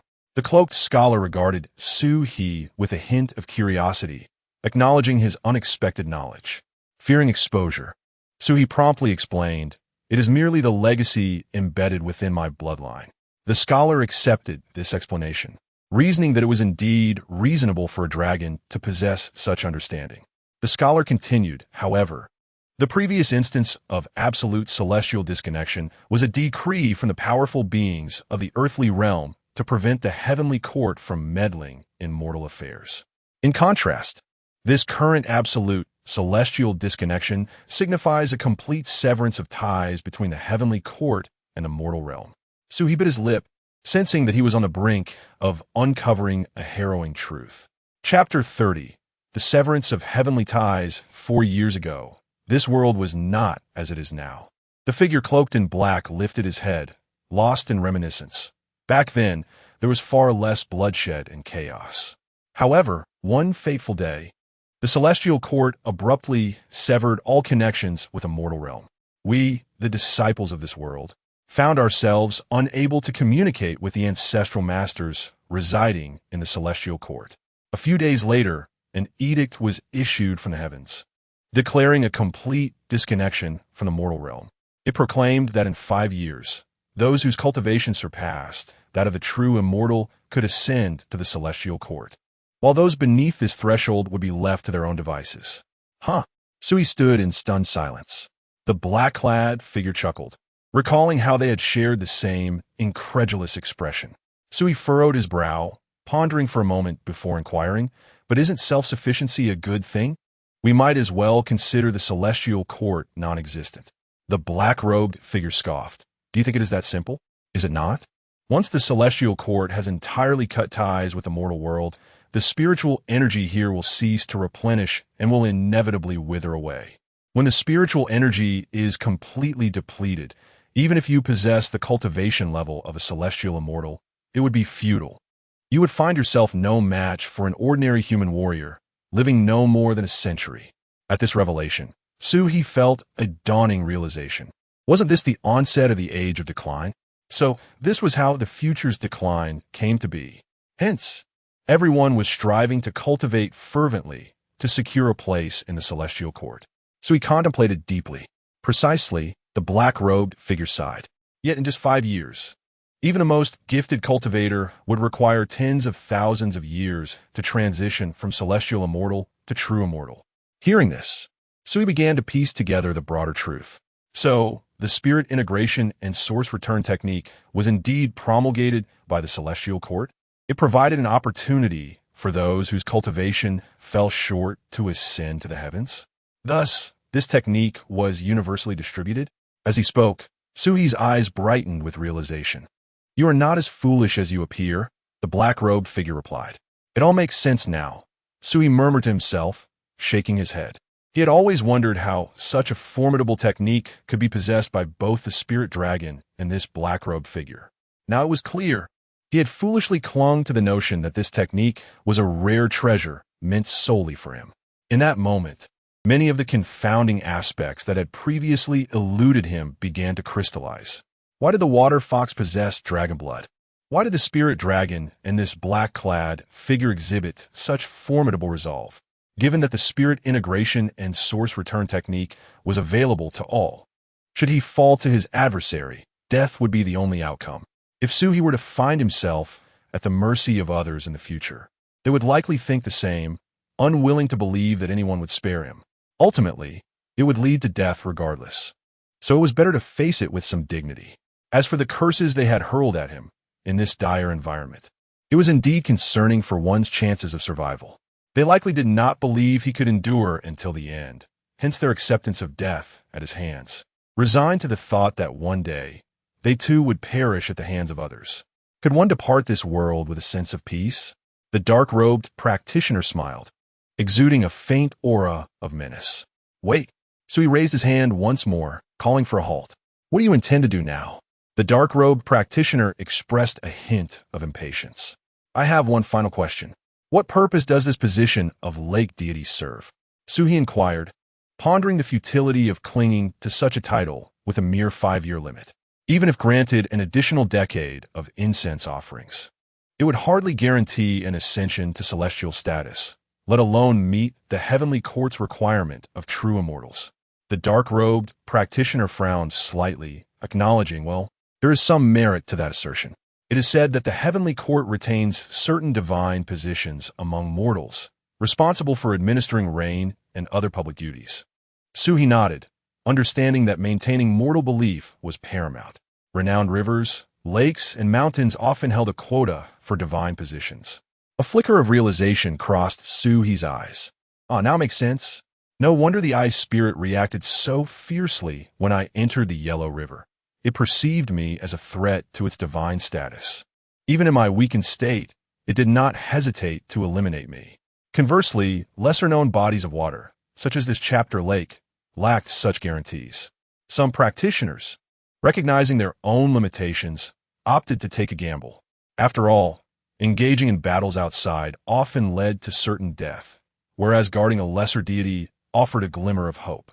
Even if the divine position was ultimately lost, the sustenance from incense offerings could prolong their existence. Suhi suddenly remarked, "So your purpose is to hunt these lesser deities of obscure lakes and mountains? If some chose to guard their positions, it was only natural that others would seek to hunt." The dark-robed practitioner raised an eyebrow, revealing no pretense. It is merely a quest for survival. The well-known mountain and lake deities are celestial beings. I cannot contend with them, so I am relegated to these lesser domains. And now, how much time remains until the final deadline? Suhi inquired. Why concern yourself with that when you are on the brink of death? The dark-robed practitioner chuckled, shaking his head, but relented. There is still half a year left. Huh? Suhi chuckled in disbelief.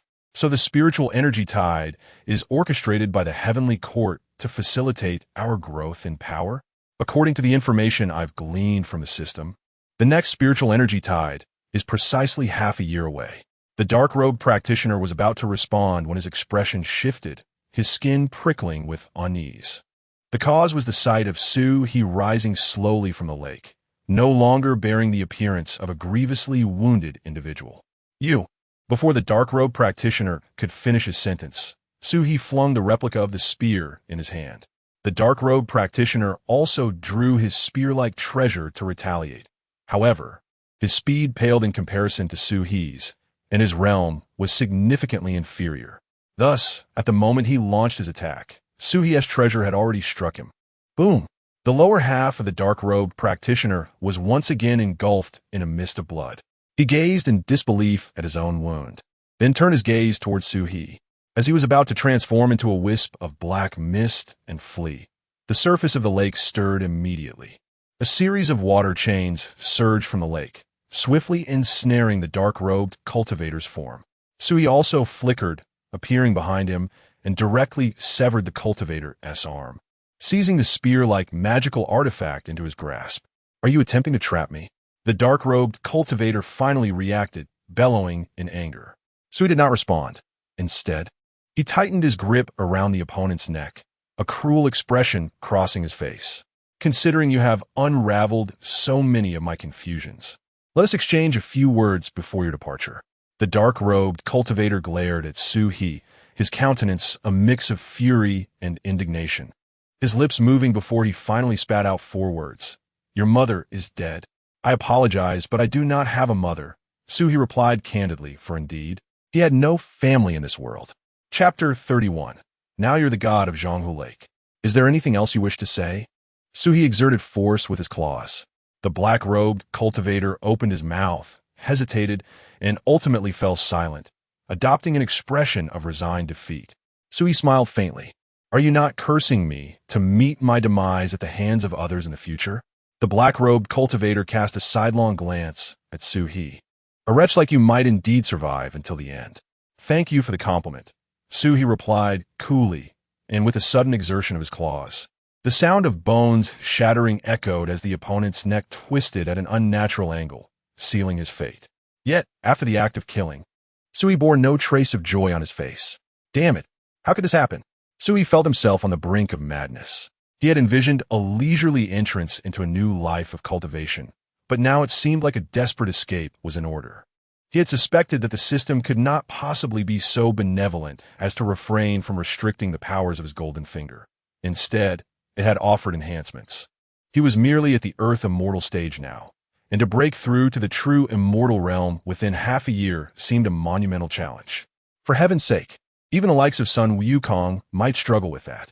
After all, he had studied under the Bodhi Patriarch for 20 years. It was fortunate that he possessed the system. Otherwise, he would have contemplated crippling his own cultivation to live as an ordinary mortal. The primary issue lay in the dire environment.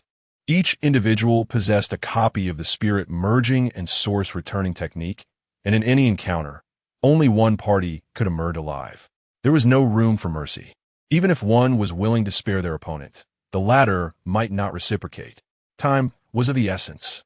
He had merely 6 months left to achieve the true immortal status, or he would be rendered utterly useless. Furthermore, it was naive to assume that every opponent encountered would be evenly matched. In such an atmosphere of relentless pursuit, one could easily stumble upon a celestial or true immortal around any corner. Enough, Su-he muttered, feeling utterly drained. He could no longer remain at Zhonghu Lake. Firstly, the position of lake god was akin to a beacon, attracting those who might seek his life or covet his title. Should a celestial arrive, his fate would be sealed. Secondly, lingering here would thwart his aspirations of attaining the true immortal status. If he harbored any hope of ascending to the celestial court in 6 months, he had to venture out to hunt. After consuming the body of the black-robed cultivator, Su-he returned to the depths of the lake. The deceased possessed a wealth of valuable items. Aside from the spearhead treasure, his storage space contained a partially devoured early Earth immortal beast. This was likely the large chunk of flesh he had previously used to heal his injuries after he had severely wounded him. Observing this, Su-he refrained from hastily consuming it. Instead, he decided to keep it for future use, as the technique of devouring flesh to recover from injuries proved to be quite effective. Upon returning to the Dragon Palace, Su-he sat upon the dragon throne, shaking his head and sighing heavily. He truly felt devoid of energy to contemplate his next steps, overwhelmed by a profound sense of helplessness. Just as he wallowed in despair, the sound of light footsteps approached from beyond the hall. Su-he lifted his gaze and beheld the arrival of the gluttonous giant shrimp, Jin-hu. Unfazed, the creature raised its claws and opened its maw, gesturing with urgency. "Dragon King, I am hungry," Su-he thought to himself. If it were not for the fact that this creature possessed merely the cultivation of the transformation stage, I would have devoured it myself. With a resigned sigh, He rose from his dragon throne and tossed the lake god talisman at the creature. Very well, you are now the lake god of Zhang Lake. You must fend for your own sustenance henceforth. With that, Suhi revealed his true form as a coiling dragon, emerging from the surface of the water and departing from Zhang Lake, leaving Jin Hu in a state of bewilderment. Wait, I only came to ask for food, Dragon King. Do not flee. Can I just not eat anymore? Upon leaving Zhang Lake, Suhi swiftly concealed his presence and sought refuge in a remote and secluded location. The world was fraught with peril, and he dared not expose his whereabouts any further. He found himself in agreement with the words of the robed cultivator. His luck had been extraordinary. Throughout his journey, he had not encountered any exceptionally powerful practitioners. Otherwise, he would have perished long ago. It was fortunate that he possessed a simulation system to continuously learn from his errors. Without it, his demise would have been inevitable. As for the position of lake god, Suhi felt no attachment. He harbored no regrets for Jin Hu. If the creature could survive, so be it. Perhaps, if fortune favored it, it could continue as lake god for several hundred years, especially after the calamity passed. Of course, such a possibility was exceedingly slim. Suhi had no time to concern himself with others. His primary worry was for his own safety. After exhausting his simulation points, he felt utterly vulnerable, as if at any moment a celestial being could appear and consume him whole. Thus, he coiled himself up and endured for 2 days.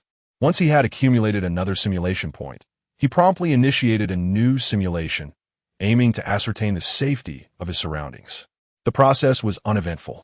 For a total of 35 days, he remained hidden without encountering any danger. However, on the 36th day, a celestial being happened to pass by, sensed his concealed presence, and swiftly ended his life. Though he met his demise, Suhi found solace in the fact that he had managed to remain undetected for a month. Yet soon, he found himself in despair once more. He could not hide indefinitely. A month had already passed, equating to 1/6 of a year. Calculating further, he realized that he must break through to the celestial realm within a month, and then strive to ascend to the true celestial realm within the remaining 4 months to have any hope of entering the heavenly court. So he felt overwhelmed with frustration. He could neither hide nor confront others, as he was powerless in combat. After enduring 8 days within the cave, he gathered 4 simulation points. It was not that he did not wish to accumulate 5 points. Rather, his anxiety was too great to bear. Half a year, merely 6 months, over 180 days. If I continue to linger in this cavern, I will squander 10 days of effort in vain. Oh, true immortals! Within this half year, I dare not waste a single moment. It is time to commence the simulation. Suhi sighed, feeling devoid of the earlier excitement he had felt about the simulation. Please confirm the simulation target. I shall seek nearby entities of strength comparable to earthly immortals, suitable for me to hunt, such as lake deities or mountain spirits, Suhi replied. Presently, my only recourse is to emulate the methods of that dark-robed practitioner. I will explore obscure lakes and mountains, searching for any demons or human cultivators that may occupy these roles as lake or mountain gods. Should I encounter beings of lesser strength, I shall vanquish them and absorb their essence to enhance my own prowess. This is the only conceivable path for Suhi to potentially ascend to true immortality within 6 months. As for risking it all, seeking out celestial immortals to slay, I would require countless lives to expend. Do they think me a fool? Ding! Consumed 1 simulation point. Commencing future simulation. Chapter 32. Engaging in the arena for monetary gain, Day 1. You depart from your concealed cavern, suppressing your presence as you soar southeast. Along your journey, you intentionally evade areas densely populated by humans, extending your senses to seek suitable targets. The current predicament is such that revealing yourself could lead to immediate demise. Thus, Su and Jun are cautious to maintain their anonymity. Day 2. At dusk, you stumble upon an unnamed valley amidst the clouds, where a profound lake lies. As you approach, the aura of a soaring beast reaches you, prompting a disappointed shake of your head as you retreat. Even if consumed, a loose immortal would prove of little benefit to you. Day 3. You encounter 2 human cultivators of the Earth immortal realm engaged in a fierce duel. After a moment of contemplation, you opt to circumvent the fray. Should you involve yourself, there is a possibility they might turn their attention towards you. As for the notion of the mantis catching the cicada, with the yellow bird lurking behind, it is likely that the sounds of battle have drawn others as well, and you remain uncertain whether you are the cicada or the mantis poised for capture. Day 4. You alter your strategy, seeking towns along the official roads. On the outskirts of certain county, you overhear locals discussing the Dragon King manifesting at Qingfeng Mountain, 50 miles away. Day 5. You arrive at the small lake mentioned by the villagers, only to discover that the so-called Dragon King is merely a blue fish spirit of the loose, immortal stage. You swiftly eliminate it, consuming its essence, resulting in a slight enhancement of your cultivation. Day 6. You investigate the nearby lakes and mountains, dispatching several lake and mountain deities of loose, immortal cultivation. Day 7. At noon, you finally arrive in the populous region of Jiangnan. Suddenly, the clouds part, and a 1,000-meter-long crimson dragon descends, its celestial pressure causing your scales to bristle. You swiftly turn to flee, your bloodline of the golden-winged great pung surging, generating sparks as your wings slice through the air. The dragon's claws graze your back, tearing away large, bloodied scales. You plunge into the canal, using the cover of passing merchant vessels to assume human form. The dragon circles 3 times above, ultimately departing in frustration. Phew! Sue exhales deeply. That was a close call. The Crimson Dragon likely refrains from rampaging in human-populated areas to avoid attracting other powerful beings, allowing you to narrowly escape with your life. Day 8. At dawn, you quietly depart amidst the boatman's gossip about the Dragon King's battle the previous night. Day 9. Following your instincts, you arrive at a tributary of Dongting Lake, only to find a peak Earth immortal clam residing there. Before you can act, the entity detects your presence first and unveils a fragment of an innate spiritual treasure. After a brief hesitation, you decide to retreat. The adversary's cultivation surpasses yours, coupled with their possession of a magical artifact, making this an unwise engagement. Consider it a backup option. Should you fail to find a suitable target, you may return here. Once your cultivation ascends to the peak Earth immortal stage, you can revisit this location. Day 12. You persist in your search, ultimately sensing the aura of an Earth immortal near a lake known as Qingling Lake. You conceal yourself by the lakeside, observing intently, and discover a late-stage Earth immortal Xiangui lurking within the waters. You have identified a suitable target. Simulation successful. Sue, did you really just trick me again? If you've truly found it, shouldn't the simulation in there? Let me test the strength of my opponent. If I cannot overcome them, I will accept that. This world is already so cruel. Why must you hinder my simulation points? Nonetheless, so he only felt a fleeting moment of frustration. Since this was a target deemed appropriate for him by the system, it was highly likely that he could handle it. Moreover, the opponent possessed late-stage Earth immortal strength, which was significantly more formidable than consuming multiple mid-stage Earth immortals. Ding. Simulation concluded. The host is presented with the following reward options. Please select one. Option 1. Cultivation experience for the next 12 days. You will receive the experience accumulated during the simulation, resulting in an enhancement of your cultivation. Option 2. Detailed information on the Crimson Dragon. You will acquire comprehensive intelligence regarding the Crimson Dragon that nearly killed you, allowing you the option to attempt to hunt it. So he rolled his eyes and chose the first option, although he had not consumed much during the simulation. Even an ant-sized morsel counts as sustenance. As for the information on the Crimson Dragon, come on, that's a celestial being. You can't expect me to walk into my own demise like that. Upon making his choice, Suhi felt a warm current surge through his body, leading to a subtle increase in his cultivation. Continue the simulation. So he called out, ding, consumed 1 simulation point, beginning simulation of the future. Day 1. Your target is clear. You transform into human form and hasten toward Dongting Lake in the southeast. The true form of a dragon is still too conspicuous and easily detected. This time, you do not distract yourself by seeking other scattered immortals or lake gods. Day 2. you encounter two human cultivators of the Earth immortal realm. To avoid revealing your identity, you slow your pace and conceal yourself. Subsequently, you overhear their secret. They plan to feign a fierce battle tomorrow to lure in other cultivators, then collectively eliminate them and divide their flesh and blood. Sue, how utterly sinister. I almost fell for their trick in my last simulation. However, he also thought poorly of them. Perhaps they would end up fighting amongst themselves over the spoils. Day 3. With the fragmented intelligence from the previous simulation, you locate Qingling Lake. You suppress your aura and lie in ambush around the periphery of the lake.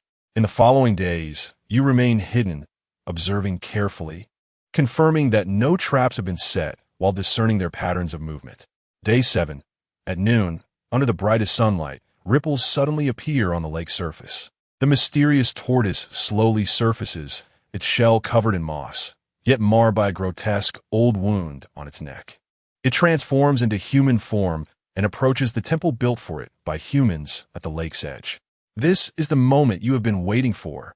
Without hesitation, you reveal your true dragon form, your claws crackling with the sound of thunder as you strike at its vulnerable back. Soaring from a distance, you dive down. Boom! The lake erupts in colossal waves as the mysterious tortoise hastily turns, raising its shell to defend. Crack!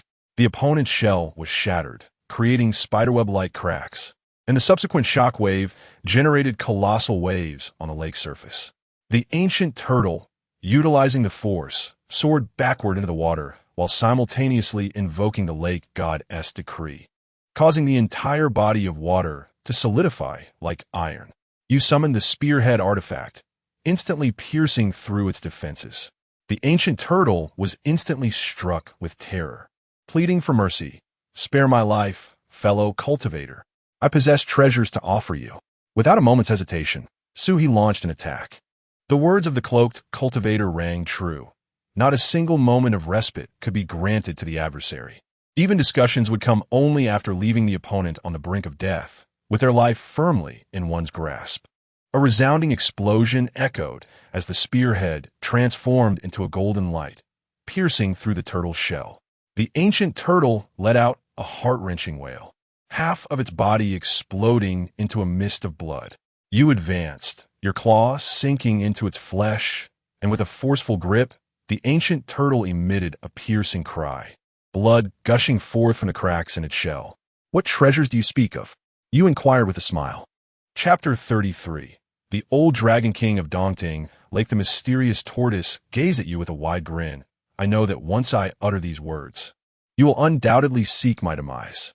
Sui scratched his head in embarrassment, as that was indeed his intention. However, in this environment, who could harbor any other thoughts? Thus, I require a guarantee. The tortoise spoke slowly. You shall swear an oath to the heavenly path, ensuring that you will not take my life. In return, I shall release my divine consciousness, allowing you to forge a pact, wherein I shall serve you as a slave. Sui furrowed his brow in contemplation. This was not an unfeasible proposition. Yet, his purpose in coming here was to eliminate the tortoise and devour its essence to enhance his own power. Engaging in this agreement would certainly divert him from his original goal. Furthermore, the treasure it mentioned remained a mystery, and he questioned its worth. It would be reluctant to reveal it, fearing for its life. Seeing your hesitation, it spoke again. Aside from the treasure, I can also impart a piece of information. After a moment's reflection, you acquiesced to its request. After all, it was merely a simulation. One could examine the item first, and once informed, eliminate it in reality. Sui smiled, confident in his approach. He sought both knowledge and benefit. What information do you possess? You inquired. The old Dragon King of Daunting Lake is nearing his end. If you spare my life, I could serve as an additional ally when the time comes. This revelation caught Suhi off guard, a pleasant surprise indeed. You hastily probed for further details, and the tortoise obliged, revealing everything. It turned out that the old Dragon King's lifespan had reached its limit, and he was on the brink of death. With a cultivation level at the pinnacle of celestial immortality, if one could consume him, their own power would also ascend to that lofty peak. Upon hearing this news, Sui was overjoyed. This was serendipity. Should he successfully subdue the old Dragon King, his cultivation would instantly elevate to the pinnacle of celestial immortality, and with careful diligence. Breaking through to true immortality within half a year seemed quite feasible. At the pinnacle of celestial immortality, one could be considered among the elite forces in this world.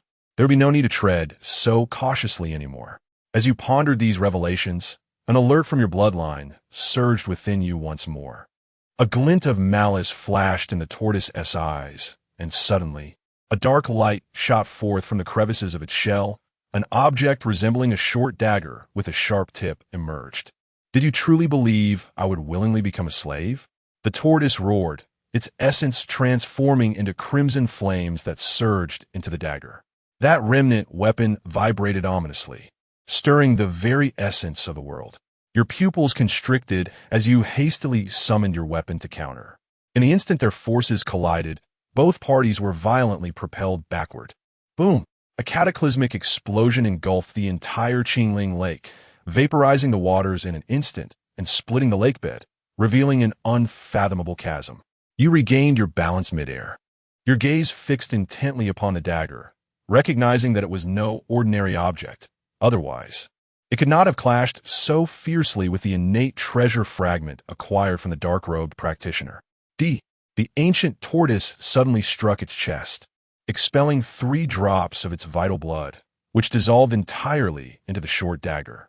Without hesitation, you too released your essence, transforming the spearhead into 100 golden meteors that shot forth towards the ancient tortoise. The two collided, radiating divine light in all directions. Witnessing this, a glimmer of determination flashed in the tortoise's eyes. It resolutely braved several beams of the spear's light, allowing the golden brilliance to pierce through its chest and abdomen, before charging fiercely towards you. "Even if I perish, I shall take you down with me."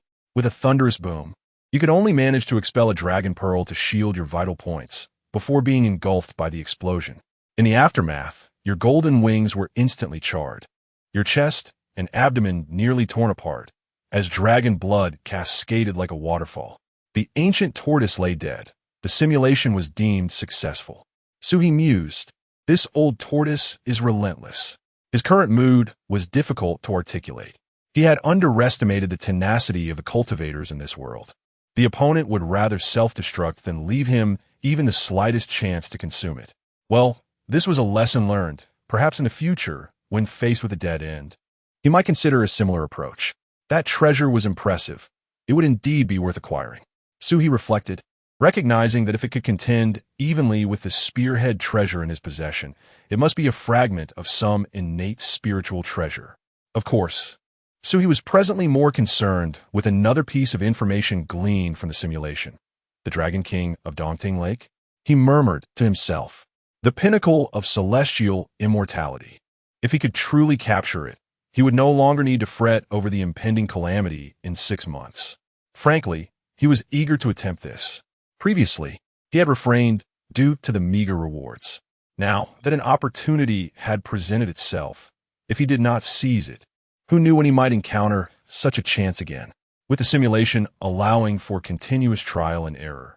Even if many other cultivators sought to covet the old Dragon King, he should be able to uncover a successful path. Even if he did not emerge as the ultimate victor, seizing a fragment of the Dragon King's form would suffice to elevate him to mid-late celestial immortality. As Suhi pondered this, his excitement grew.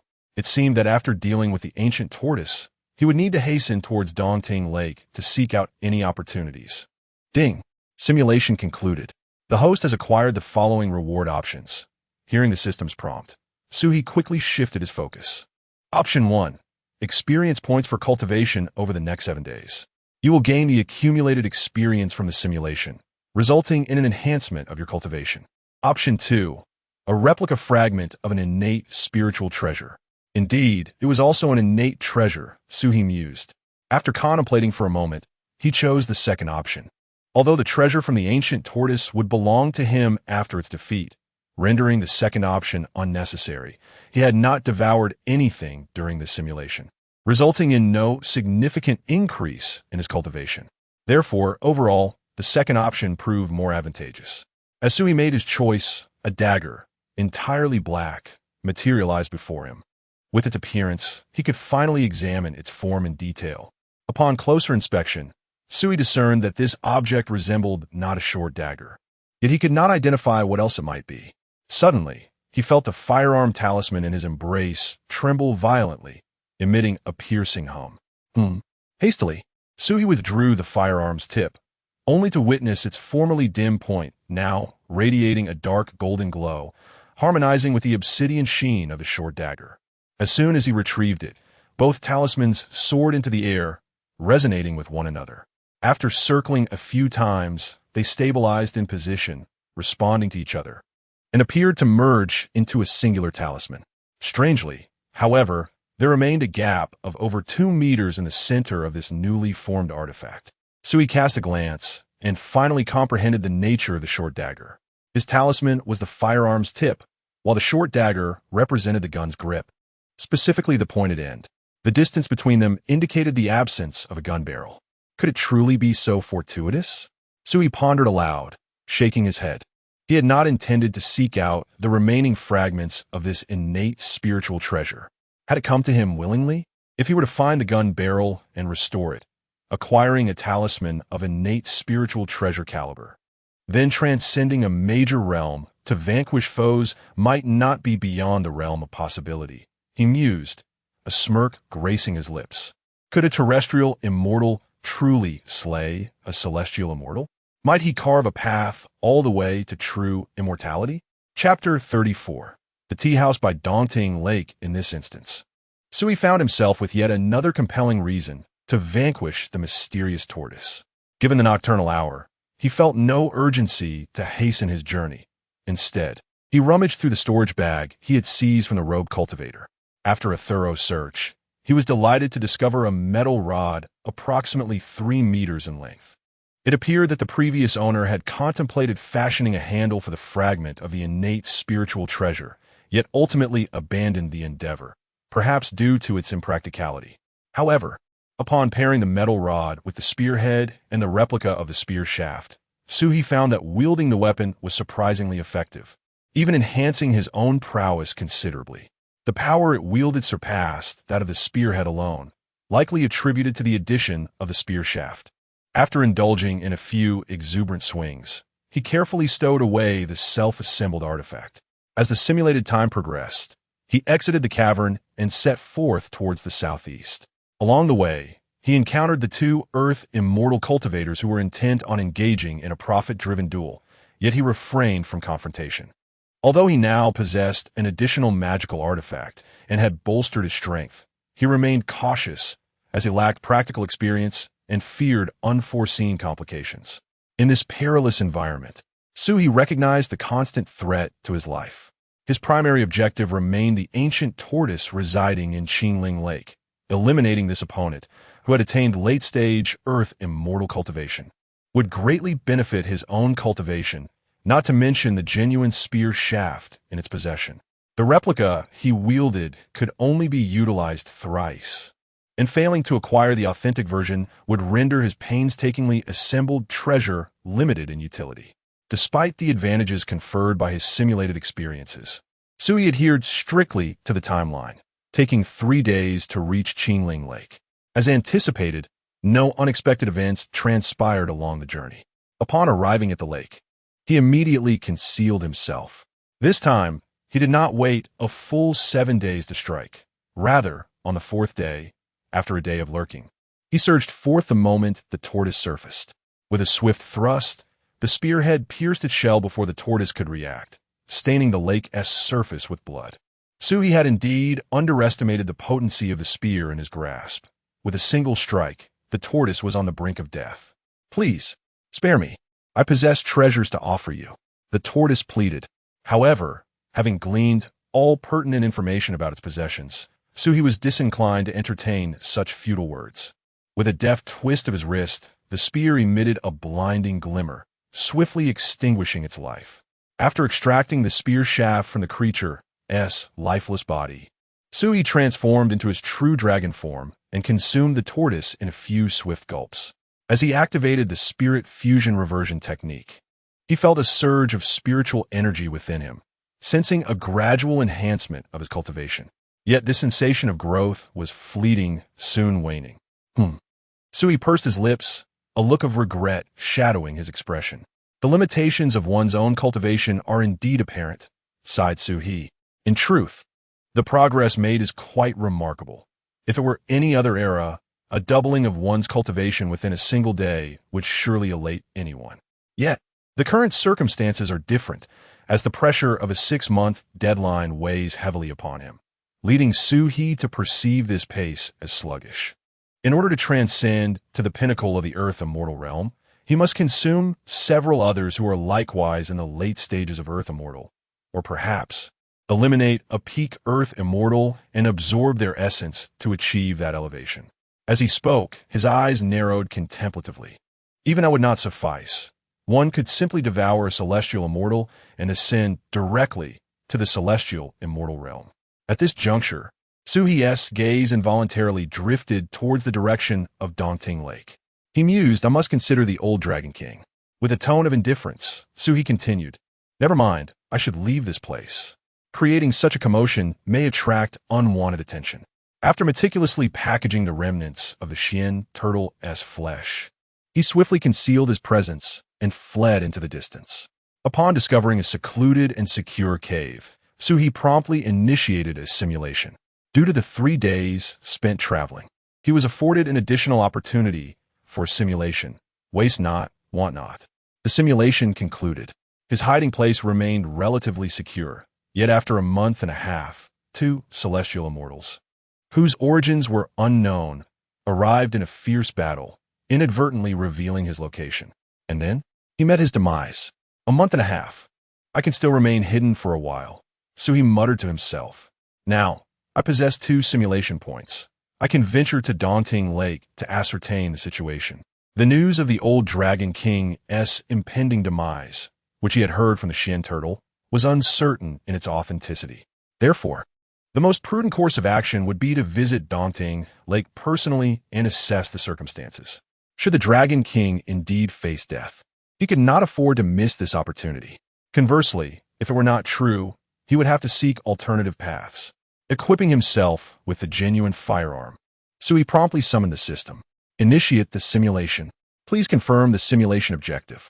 Drawing from previous experiences, Sui refrained from setting a short-sighted goal of merely gathering intelligence. Instead, he declared his intent to observe the situation at Daunting Lake and remain concealed until the Dragon King's demise. Ding! Consuming 1 simulation point, commencing future simulation. Day 1. You departed from your hiding spot, making your way towards Daunting Lake. Throughout your journey, you exercised caution and remained undetected by other cultivators. After a day and a night of travel, you arrived at the vicinity of Daunting Lake. Day 2. You refrained from hastily taking action, instead opting to conceal your presence and observe. After several days of careful observation, you discerned no issues, nor did you gather any intelligence. You were even uncertain if the Dragon King resided within the lake. Day 6. You transformed into human form, attempting to infiltrate the human settlements established around Daunting Lake to gather information. You have entered a human settlement, cleverly concealed and thus unnoticed by the vigilant human guardians of the city. After meandering through the town, you stumbled upon the Dragon King temple, observing the incense smoke, as thick as a barrel, rising from the statue and flowing into Daunting Lake, confirming the existence of the ancient Dragon King of Daunting. As evening approached, weariness began to set in, and you discovered a quaint tea house nestled beside Daunting Lake. Contemplating a moment of respite while admiring the lake, you stepped into the tea house. However, the moment your right foot crossed the threshold, a frantic alarm resonated within your long bloodline. Your foot hesitated midair as you lifted your gaze inside the tea house. A look of bewilderment washed over your face. Within the tea house, a dozen pairs of eyes simultaneously turned toward you. A swift scan revealed a complex expression on your face. For seated within were 5 celestial beings and 13 earthly immortals, all fixated upon you with unwavering attention. Chapter 35. Divine Powers. The heavenly, you found yourself caught in an uncomfortable limbo, neither able to advance nor retreat. At that moment, the enthusiastic innkeeper approached, warmly inviting you in. Esteemed guest, please enter. What tea do you usually enjoy? If our selection does not meet your taste, you're welcome to bring your own. You were gently ushered into the tea house, where you chose a secluded spot away from the crowd. Before long, tea and snacks were served. Observing your surroundings, you felt a wave of relief. The 10 or so individuals present did not appear to be a unified group. They were scattered, each casting wary glances at one another, their eyes betraying suspicion and caution. In this atmosphere, you sat upright, equally tense as you scrutinized their movements. After approximately a quarter of an hour, you sensed a new presence approaching. Turning your gaze, you beheld a human of peak earth immortal cultivation at the threshold, his expression a perplexing mix of emotions.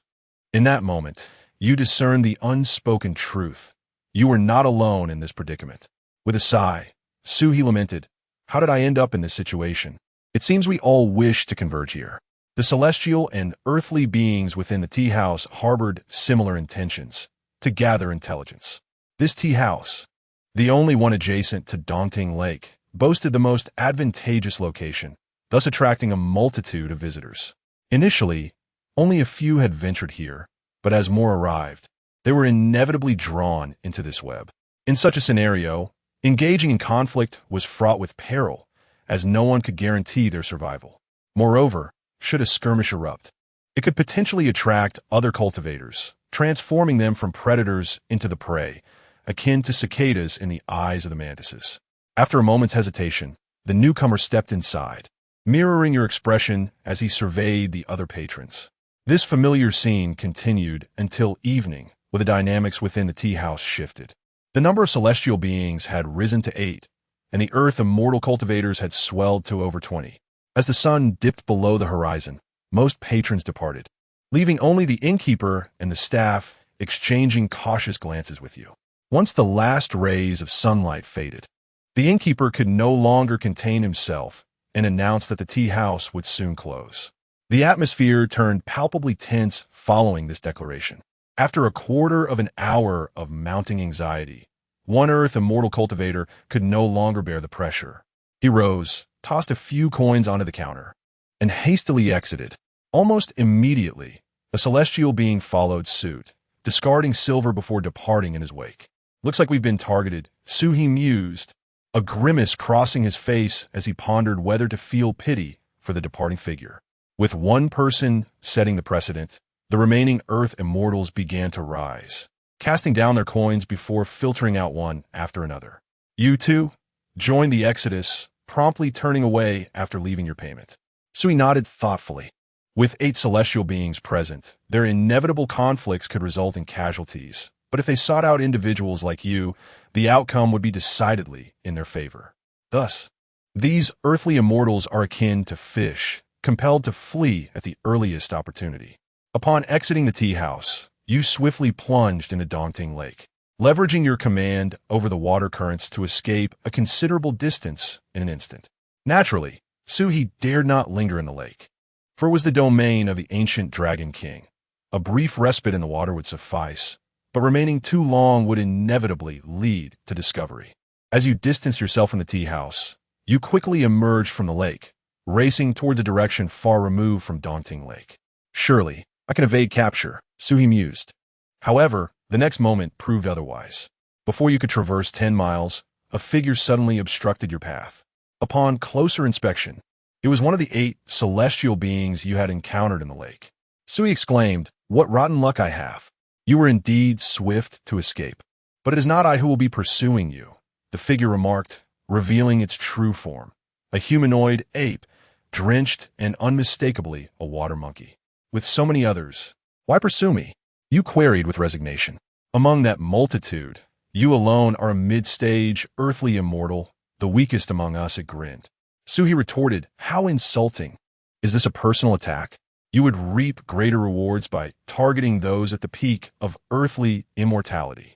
Without further ado, you brandished your damaged innate spiritual weapon, a spear, and, gritting your teeth, channeled all your magical energy towards its throat in a fierce assault. Yet the water monkey neither dodged nor evaded. It simply reached out and grasped the spear's tip, twisting its hand with such force that cracks rapidly spread along the shaft. The fragile, innate spiritual weapon could endure no more and shattered into several pieces in your grasp. While the spear tip and the spear's head are remnants of an innate spiritual weapon, the shaft is not, you noted, as the overwhelming force sent you stumbling forward. The water monkey seized the opportunity, its claws lunging towards your heart. In a critical moment, you leaned back with great urgency, feeling its claws graze your clothing, drawing forth droplets of blood. However, the creature swiftly altered its attack. Its damp, elongated tail lashed out like a steel whip, striking your abdomen with tremendous force. You heard the sickening crack of your ribs as you plummeted into the muddy banks of the lake. You summoned the thunder's call, fighting back with all your might.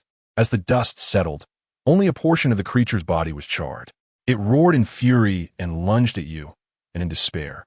You beheld its claws elongate by 3 inches, aiming directly for your celestial crown. You are dead. Simulation concluded. Observing the ending scene, Suhi scratched his brow in resignation. He had given it his all. Who could have foreseen such misfortune, being targeted so? Yet it was not without gain. With so many celestial and earthly immortals congregating outside Daunting Lake, the news of the ancient Dragon King's impending demise must indeed be true, Suhi pondered. If it were false, such a gathering would be inconceivable.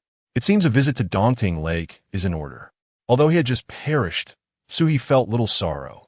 This presents a rare opportunity for him, one he would not easily let slip away.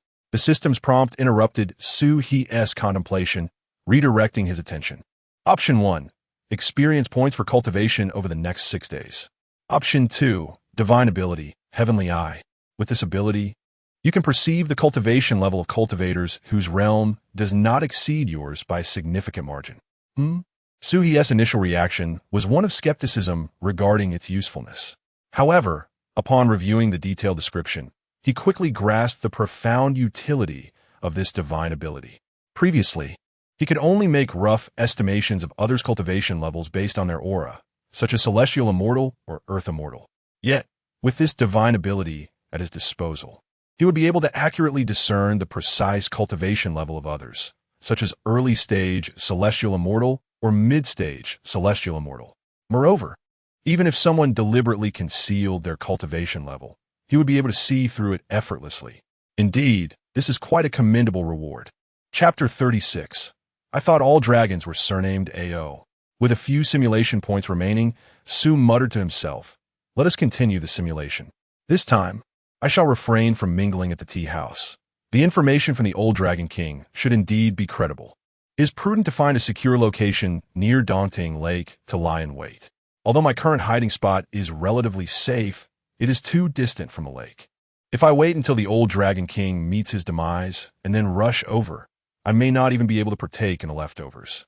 Moreover, chaos is sure to ensue at that time, and unforeseen circumstances may arise on my journey, leading to significant losses. Thus, it is wise to seek a secure refuge near Daunting Lake, allowing me to seize the opportunity as it arises. Let the simulation commence." Ding. Consumed 1 simulation point. Beginning future simulation. Day 1. You have departed from your hiding place and are flying towards Daunting Lake. You proceed with utmost caution, remaining undetected by other practitioners. After a day and night of travel, you arrive at the vicinity of Daunting Lake. Day 2. You conceal your presence and begin searching for a suitable hiding spot near the lake. Day 3. You discover a cave less than 10 miles from Daunting Lake, only to find it occupied by a 9-tailed fox demon at the early celestial stage, nearly meeting your demise. Day 4. You locate a pond, and, just as you are about to enter, a demon dragon leaps from the water, exhibiting mid-celestial prowess, causing you to curl up in fright and remain motionless. Fortunately, the creature fails to notice your concealed presence. In the ensuing days, you exercise even greater caution in your search for a refuge, but every potential hiding spot near Daunting Lake has already been claimed by other cultivators. Su remarked, "What is this? Are they all clever individuals? All vying for the advantageous positions?" Day 6, you alter your strategy, deciding to blend into the city and conceal yourself among humans. You enter the human city, settling down in a location far removed from the previous tea house. Observing intently. As evening approached, much like before, celestial beings streamed out in a panic, fleeing for their lives. You quickly turned your gaze and spotted the water monkey. With the aid of your celestial eye, you discerned its mid-celestial cultivation level. TSK. Su clicked his tongue. Damn, a mid-celestial being is targeting a mere late-earth celestial like myself? Truly shameless. Yet, one cannot entirely blame them. The last time I wielded the damaged, innate spiritual weapon spear, I was unable to best it, revealing that its prowess is indeed formidable. Due to your quest for a hiding place, you did not pursue the fleeing earth celestials or the celestial beings in pursuit. Day 7. Disguised as an ordinary citizen, you purchased some breakfast at the morning market, having not tasted human food for an extended period. The moment the food touches your lips, an overwhelming urge to weep suddenly washes over you. Since arriving in this world, Su has survived on raw flesh and blood, and while his dragon lineage does not find it repugnant, he yearns for the comforts of human cuisine. Yet, as a soul of humanity, he occasionally yearned for the simple pleasures of ordinary human food. Just as you were about to depart after handing a coin to the vendor, a sudden voice called out to you, "Hey, come sit for a while." Turning towards the sound, you beheld a striking young man in his early 20s, clad in a flowing azure robe, exuding an air of elegance and charm. Despite sensing that he seemed to be an ordinary human, your divine sight revealed the striking words "late stage, celestial immortal" before your eyes. Sui felt an overwhelming urge to slap his simulated self. Did he truly need to indulge in breakfast? After all, with his cultivation, he could fast for centuries without suffering hunger. Now here he was, succumbing to temptation and attracting attention for purchasing a mere meal. Uncertain if the young man had discerned your concealed form and cultivation, you inquired, "Young master, do we know each other? Isn't it enough to chat to become acquainted, my fellow cultivator?" He replied with a smile, beckoning you closer. Realizing your disguise had been compromised, as no ordinary person would address another as fellow cultivator, you contemplated briefly before taking a seat before him. As you settled in, the two of you exchanged glances for a considerable time until he finally broke the silence. "A dragon, perhaps?" He regarded you with curious interest, unsure of his intentions. You nodded in acknowledgement. "I am Lu Xiandao. What is your name?" He asked again. You scrutinized him, uncertain of his motives, but after a few moments, you responded, "Sue." He chuckled heartily. "Su? I had thought all dragons bore the surname Ao." Noticing your lack of amusement, he sheepishly rubbed his nose before continuing. "You possess the cultivation of a late-stage earth immortal. How long have you been practicing?" Still uncertain of his aims, you pondered for a moment before replying.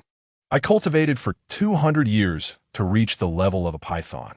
After transcending the tribulation, I encountered some fortuitous events that allowed me to break through to earth immortal." He nodded, speaking of his own journey. "I began my cultivation at 10, established my foundation at 11, attained the nascent soul at 13, ascended at 15, and by 18, I had reached the status of a loose immortal. Now at 23, I stand at the late stage celestial immortal." He continued to elaborate. "For years ago, the celestial court issued the decree of absolute communication, and they subsequently disseminated the essence return technique." Sui thought to himself, "How eloquent he is. If only I had encountered you sooner. I wouldn't have had to engage in mental battles with that dark-robed cultivator." You interjected, bluntly asking, "What do you want? If you intend to kill or harm me, then do so. I, Su, am not one to fear death." The young man chuckled softly, replying, "You misunderstand. I do not kill those whose cultivation is beneath mine, as it serves me no purpose. I merely see a connection and wish to converse with you." Upon hearing this, Suhi finally understood. "Ah, so he seeks to showcase his prowess. Very well. As long as you do not intend to harm me, speak as you wish. This era is indeed the finest of times." The other party raised their hand, rotating it thoughtfully, a smile gracing their face. "In this era of fierce competition, everyone has the opportunity to attain the status of an immortal, don't you think?" They suddenly inquired. You, maintaining a stoic expression, merely nodded. Satisfied, the individual nodded back, rising to pat your shoulder, expressing a hope to see you in the heavenly realm 6 months hence. With that, they departed, wearing a smile. Suhi mused. Although somewhat speechless, he had to concede that the other was indeed a genius. Before the fusion spirit returning to the abyss technique became widespread, they had already achieved the cultivation level of a loose immortal. Following its dissemination, they ascended to the late celestial immortal stage in just a few short years. If it were him, Suhi doubted he could ever accomplish such a feat, not to mention achieving it, without the aid of the simulation system. He couldn't even fathom how many times he would have perished. Once the other had left, you inwardly cursed, calling them insane. You then hurried away, clutching the breakfast you had purchased. As you traversed a narrow alley, you encountered an elderly man seated on the ground, his hair a desolate yellow, who implored you for food, saying, "Kind-hearted stranger, could you spare something to eat?" Gazing at the bun in your hand, you tore off a piece and offered it to him. However, just as you extended the bun, he suddenly grasped your wrist. "You are a demon, aren't you?" he said, lifting his gaze to meet yours, his eyes devoid of emotion, as if regarding an inanimate object. Chapter 37. Quite impressive, brave, and cunning. Sue. Good sir, I offered you buns out of goodwill, and yet you dare to bait me. The excitement on his face revealed a hunter's thrill, having caught the scent of prey from afar. What audacity to brazenly enter the city of Yang, unaware that this is the realm of humanity. A sudden jolt ran through you, prompting an immediate examination of the stranger's aura. Late Earth immortal. Sue. Startled, you thought he might be a celestial being. But no? What kind of fool dares to approach me? Upon discerning his realm, you let out a cold laugh. He is the one with audacity. Sharing the same level of cultivation, you refrain from mentioning your dragon heritage, which grants you superior physical strength. The damaged, innate spiritual treasure you possess could easily vanquish him. Do you presume to challenge me? You flick your wrist, ready to summon your artifact. At that moment, the stranger suddenly snapped his fingers. You paused, sensing an ominous shift, even without the reminder of your bloodline. Instinctively, you turned to scan your surroundings, and indeed, 3 human cultivators emerged from the other 3 alleyways. A quick glance revealed they were all at the same late Earth, immortal level as you. Suhi pursed his lips. Quite impressive, brave, and cunning. I concede defeat. You are doomed. Simulation ends. The process was straightforward. Suhi dispatched the man who consumed his buns with his artifact, severely wounding another, but ultimately fell to the remaining 2. Despite wielding a fragmented, innate spiritual treasure, facing 4 opponents proved challenging. Furthermore, these 4 did not appear to be mere amateurs. They possessed a legacy of cultivation, each a formidable opponent. Since the simulation yielded no substantial progress, no rewards were granted by the system. TSK. Suhi couldn't help but click his tongue. It seems human cities are not to be trifled with. Through the simulation, Suhi gleaned new insights. Humans appear to operate differently than these monsters. For the monsters, encounters typically meant a fight to the death, whereas humans seemed capable of cooperation. Reflecting on this, it makes sense.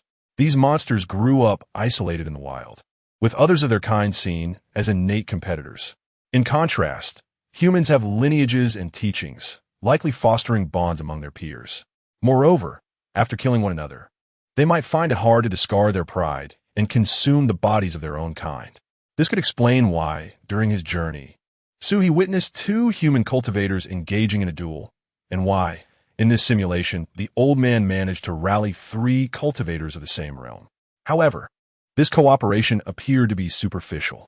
In the simulation, when Suhi eliminated the old man, the other 3 did not impede him significantly, behaving as if each was solely relying on their own abilities.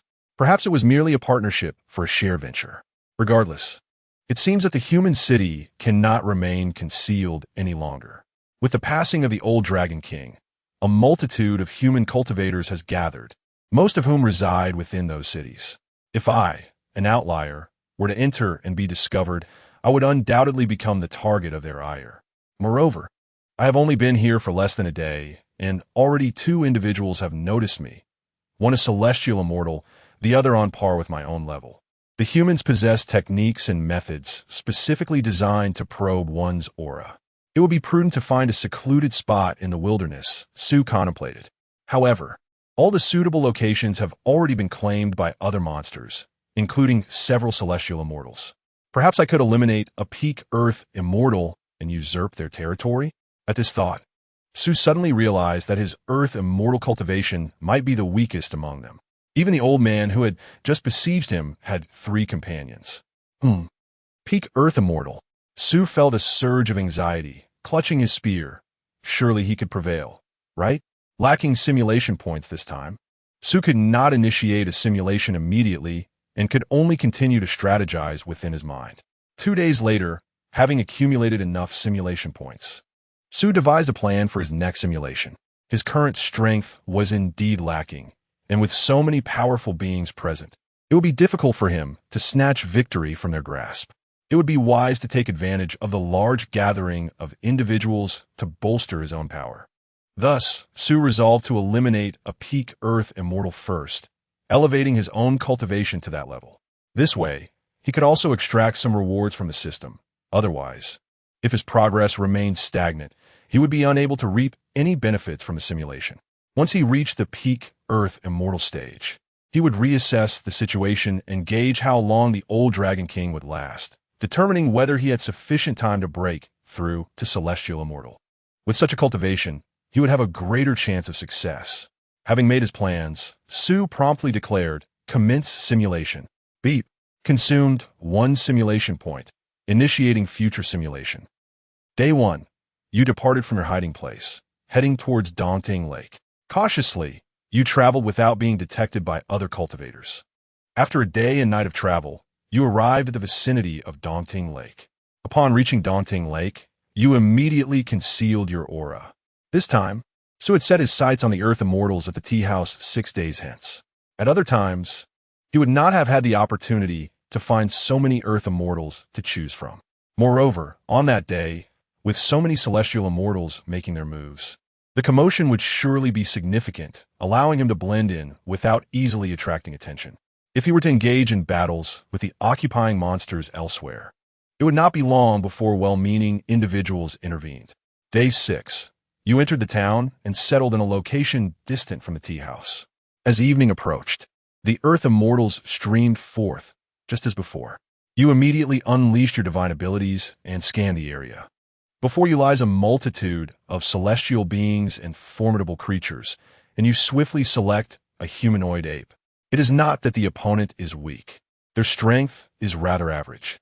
However, this is precisely why he chose this entity. After all, the last encounter with that water monkey had been chaotic, and he feared selecting the weakest opponent, only to be confronted by an even greater threat. Thus, reluctantly, he opted for the humanoid ape, whose prowess was merely mediocre among the Earth Immortals. Upon exiting the tea house, the creature immediately transformed into human form and melded into the crowd, moving swiftly and vanishing amidst the throng. Fortunately, you had already locked onto its presence. Otherwise, it might have escaped. In less than half a moment, it had exited the city and plunged into the dense forest, fleeing rapidly. Observing this, you hastily pursued. In the distance, a tremendous roar and flashes of fire reached your ears. Turning your gaze, you noticed that the commotion emanated from multiple locations. A battle has already commenced. Sui murmured to himself. The upheaval was caused by other celestial beings clashing, and judging by the direction of the noise, it was still a considerable distance away, thus requiring little concern. You then redirected your attention to the humanoid ape you were tracking, contemplating whether to engage. At that moment, the fleeing creature abruptly halted. You instinctively ceased your movements, holding your breath, fearful of making a sound. The opponent's strength exceeded your own. If you wish to conclude the battle swiftly, it would necessitate a surprise attack to inflict severe injury before engaging directly. Thus, if discovered prematurely, your ambush tactics would become futile, forcing you into a direct confrontation. The creature remained silent for several moments before suddenly speaking. "Stop hiding. I have detected your presence. Come forth." Your eyes widened in surprise, bewildered as to where you had gone awry. "Humph," it scoffed, still facing away from you. "Must I personally extract you from your hiding place?" You chuckled softly, applauding as you emerged from the thicket behind it, then inquired, "How did you discover me?" The creature raised an eyebrow, casting a glance around before shaking its head with a smile. "With your tracking skills, it is quite challenging for me not to notice you. After sizing you up," it added with a grin, "late-stage Earth immortal? And you dare to stalk me?" You decided to dispense with further conversation, drawing your damaged spear and pointing its tip at the creature, thinking to yourself, "Let us see how this unfolds." Chapter 38. Hey, not yet defeated, you lunged forward, thrusting your damaged spear with sudden ferocity, the glint of its tip reflecting a chilling light as it aimed for the throat of the humanoid ape. The creature swayed, narrowly evading your strike, yet the spear's edge still carved a crimson line across its shoulder. "Not bad," the humanoid ape sneered, a flicker of malice igniting in its eyes. Unperturbed, you continued your relentless assault, the spear sweeping like a dragon, leaving the humanoid ape with no chance to retaliate. Witnessing this, a glimmer of hope surged within you. Although your ambush had failed, you believed you could still prevail with this tattered weapon in hand. With renewed vigor, you intensified your assault, delivering a sweeping blow aimed at your opponent's midsection. However, just as the spear's tip was about to make contact, the humanoid ape suddenly produced a pitch-black staff from behind, swinging it to intercept your strike with formidable force. You were momentarily taken aback, astonished by the sight of the staff in its grasp. "Did you think you were the only one with the treasure?" The humanoid ape cackled, channeling power into the staff and repelling your spear's momentum. In an instant, it transformed, moving like lightning, the staff morphing into a flurry of strikes, shifting from defense to offense. You attempted to parry, yet the speed of its assault was overwhelming, the staff raining down upon you like a torrential storm. In the chaos of defense, you faltered and a powerful blow struck your chest, eliciting a pain grunt and causing blood to spill from your lips. Before you could regain your footing, a second strike landed heavily upon your right arm, the sound of shattering bone echoing in your ears. As you sought to counterattack, the humanoid ape bellowed, its staff descending with the force of 1,000 pounds upon your head. You reacted just in time, but your weapon faltered. The spear's handle splintered under the tremendous pressure. The staff continued its relentless assault, crashing down upon you. Blood splattered, and your consciousness faded into darkness. You had perished. Simulation ended. Gazing at the outcome, Sui pressed his lips together, hesitating to voice his thoughts. He had not anticipated this. He genuinely believed he could secure victory and subsequently ascend to the pinnacle of Earth immortal status. After all, he possessed components of a primordial treasure himself. That pitch-black staff must also be a treasure of primordial caliber, Sui mused, grimacing. It was inconceivable that such a weapon could withstand a direct confrontation with his damaged spear otherwise. Could it be that the remnants of his spear were involved? A sudden realization struck him. The staff resembled a missing spear shaft. It was indeed plausible. The old saying goes, there are no coincidences. Having already acquired 2 components of the spear, it was not beyond reason that the last remaining piece could find its way to him as well. It seemed he would have to keep a close watch on the humanoid ape during the next simulation. Initially, he had considered seeking an easier opponent. Yet if that staff proved to be the shaft of his damaged spear, he would need to endeavor to reclaim it. Sighing, Sui lamented the lack of progress in this simulation, realizing he had once again failed to earn any rewards. After a moment of despondency, he recalled the matter at hand. Had he succeeded in his ambush, he believed he could have triumphed, even against an opponent wielding components of a primordial treasure. As he spoke, Sui instinctively furrowed his brow. Yet, he remained perplexed about where he had revealed a flaw that led the other party to discover his surveillance. Had he known he was outmatched, he would have feigned weakness to coax information from them. Shaking his head, Sui realized that he must exercise more caution in future simulations. Otherwise, if he were discovered again, his chances of success would significantly diminish. 2 days later, Sui had once again accumulated sufficient simulation points. Given the prior simulations, he enjoyed a safety period of a month and a half. So he decided not to save up further and commenced the simulation immediately. Please confirm the target for this simulation. Eliminate the face ape and seize the treasure it possesses. Sui declared boldly. Beep. Consumed 1 simulation point. Commencing future simulation. Day 1. You departed from your hiding place, flying towards Daunting Lake. With utmost caution, you remained undetected by other practitioners along the way. After a full day and night of travel, you arrived at the vicinity of Daunting Lake. The surroundings appeared unchanged from the last time, devoid of any peculiarities.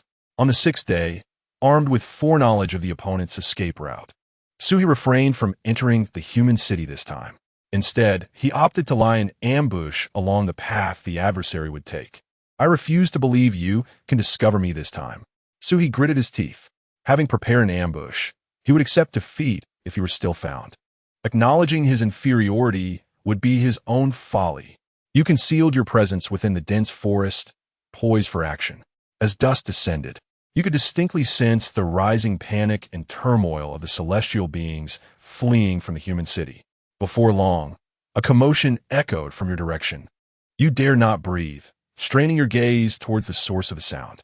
Indeed, it was the face ape racing toward you. You tightened your grip on the spear, fully prepared to launch a surprise attack. As the adversary passed by, every muscle in your body was tensed, ready to strike. At the critical moment, however, the opponent suddenly halted.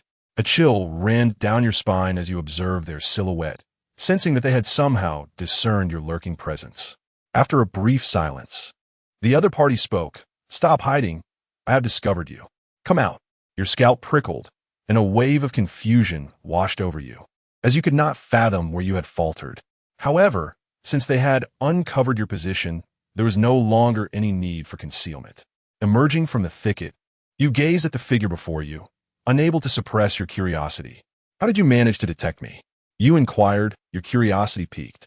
The other party raised an eyebrow, a smile playing on their lips as they shook their head. "Your tracking skills are such that it is quite challenging to remain unnoticed." So he rolled his eyes, realizing he had yet to receive a satisfactory answer. "Very well, let us continue the battle. This time, armed with the knowledge of his possession of innate treasures. Let's see if we can triumph. Should victory elude us, perhaps we can extract some intelligence instead." Without further ado, I brandished my long spear and launched the first attack. In contrast to our previous encounter, I remained vigilant this time, my spear's force fierce, yet tempered with restraint, ever watchful for the adversary's countermeasures.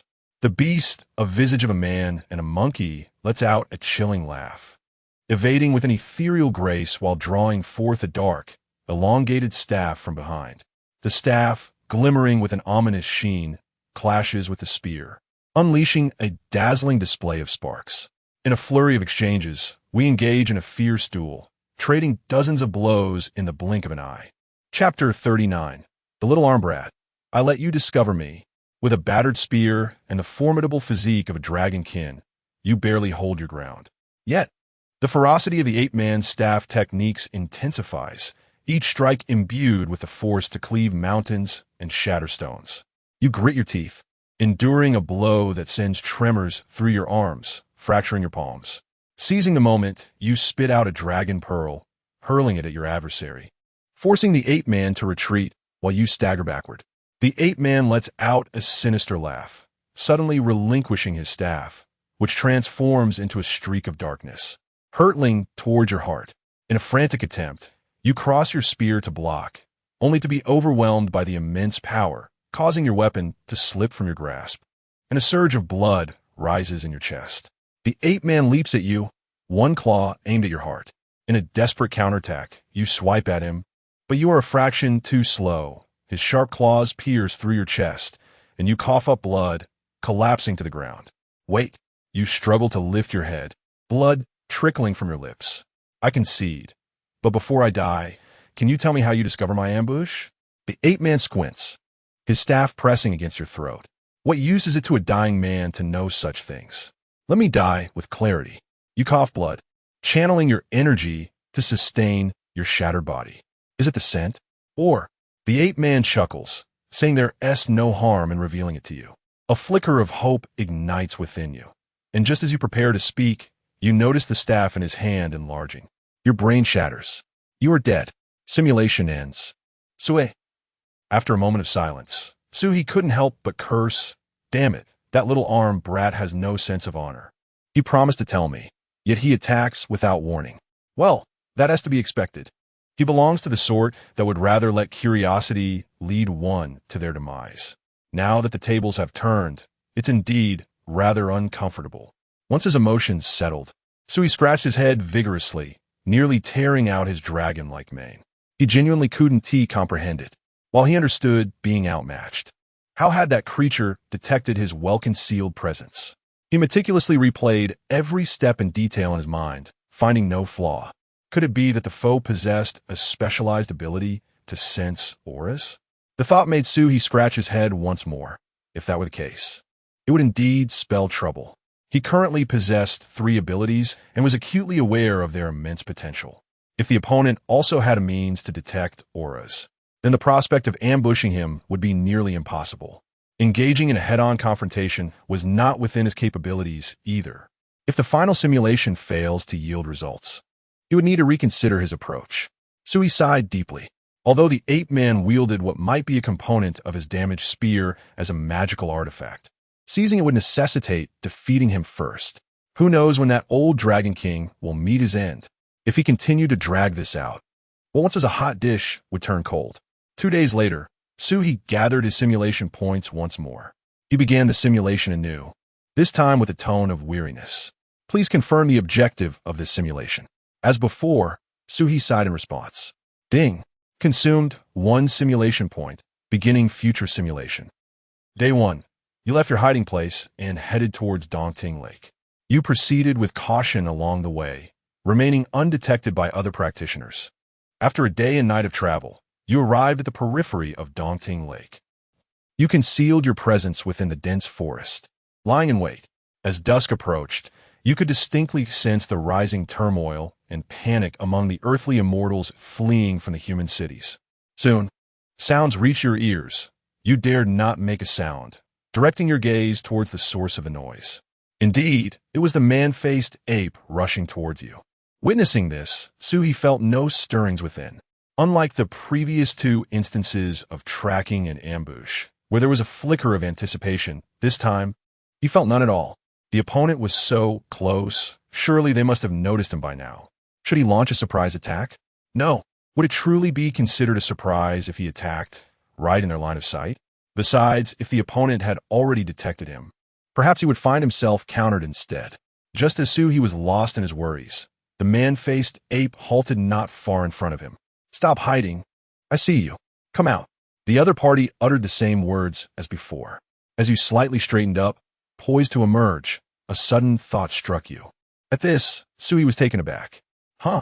What was I thinking? Oomph. The other still had his back to you, letting out a cold snort.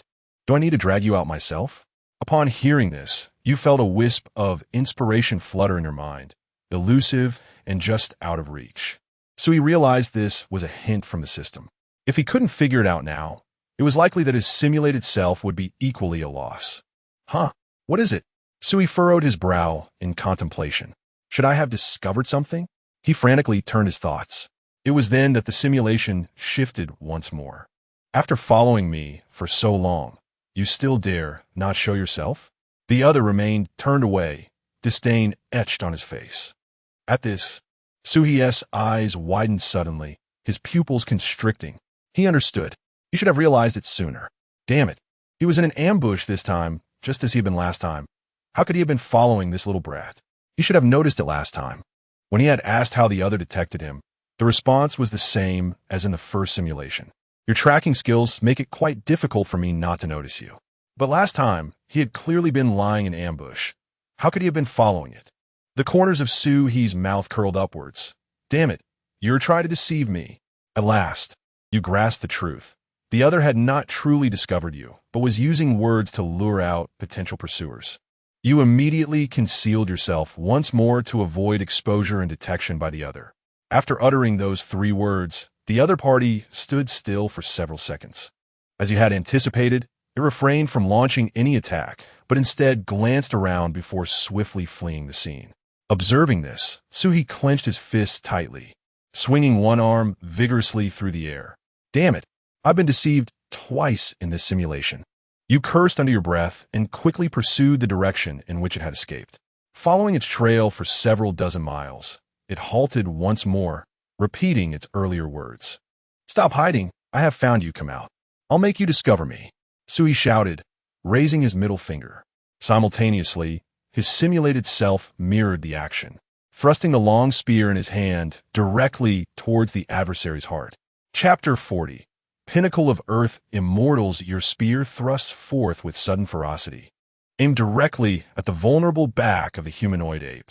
The tip of the spear glimmers ominously, cutting through the air with a sharp, piercing sound, and in an instant, it penetrates the creature's shoulder blade, causing blood to erupt forth. The humanoid ape emits a chilling shriek, stumbling forward in a daze. You despicable wretch! It howls in rage. I discovered your presence, yet you chose to ambush me instead of confronting me directly. You respond with a cold laugh. How many have you deceived with this trick? Without granting it a moment's respite, you sweep your spear horizontally, forcing the humanoid ape to retreat repeatedly. Gnashing its teeth, the creature draws a pitch-black staff from behind, its surface glimmering with dark energy, barely managing to deflect your assault. With a furious roar, it swings the staff like a tempest, attempting to counterattack. Yet, weakened from its injuries, its movements lack the swiftness they once had. You press forward relentlessly, your spear striking with the ferocity of a dragon. In a mere 10 seconds, a fierce battle ensues, dust swirling in the dense forest as trees topple around you. The humanoid ape's wounds continue to bleed profusely, its breath growing increasingly erratic. Seizing an opening, you deftly disarm it, sending its staff flying, and point your spear directly at its throat. Don't move. A single twitch, and you shall meet your end, you declare coldly, reaching out to grasp the dark staff. You attempt to combine the staff with your spear, but find them incompatible, furrowing your brow in confusion. Is it not part of the spear's shaft? Outside the simulation? Suhi observed this outcome with a furrowed brow of his own. Although somewhat surprised, it was also within reason. How could it be so fortuitous that he could simply choose someone at random and seamlessly repair his damaged innate treasure? The humanoid ape, despite its ignorance of the situation, forced a smile through the pain, pleading for mercy. You shake your head, and with a swift motion, your spear pierces its throat. The humanoid ape's eyes widen in shock before it collapses lifelessly to the ground. Upon its demise, you immediately reveal your true form, consuming the corpse of the humanoid ape. As the essence return technique operates, a torrent of spiritual energy surges within you, propelling your cultivation to the pinnacle of Earth Immortals. Simulation successful. Sui pursed his lips. Despite vanquishing his foe, he felt little joy. Firstly, it was evident that the staff did not belong to the spear. Secondly, he had wasted 2 simulation points due to the creature's deceitful tactics. That represented 4 days of time. Each moment now was invaluable to him. Never mind. Let us examine the simulation rewards. So he shifted his gaze to the system display. At last, due to the progress made in this simulation, he was eligible for rewards once more. Ding. Simulation concluded. The host has received the following reward options. Option 1. Pinnacle of Earth Immortal Cultivation. You will gain the cultivation level attained after devouring the humanoid ape. Option 2. A replica of an innate treasure fragment. So he glanced over the options, ultimately focusing on option 1. The broken staff's incompatibility with his spear rendered it useless to him.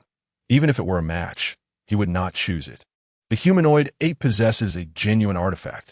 Why then would one choose such a replica? Perhaps it is due to the pinnacle of Earth Immortal Cultivation. Suhi mused. Ding. The host has chosen the pinnacle of Earth Immortal Cultivation. Rewards have been dispensed.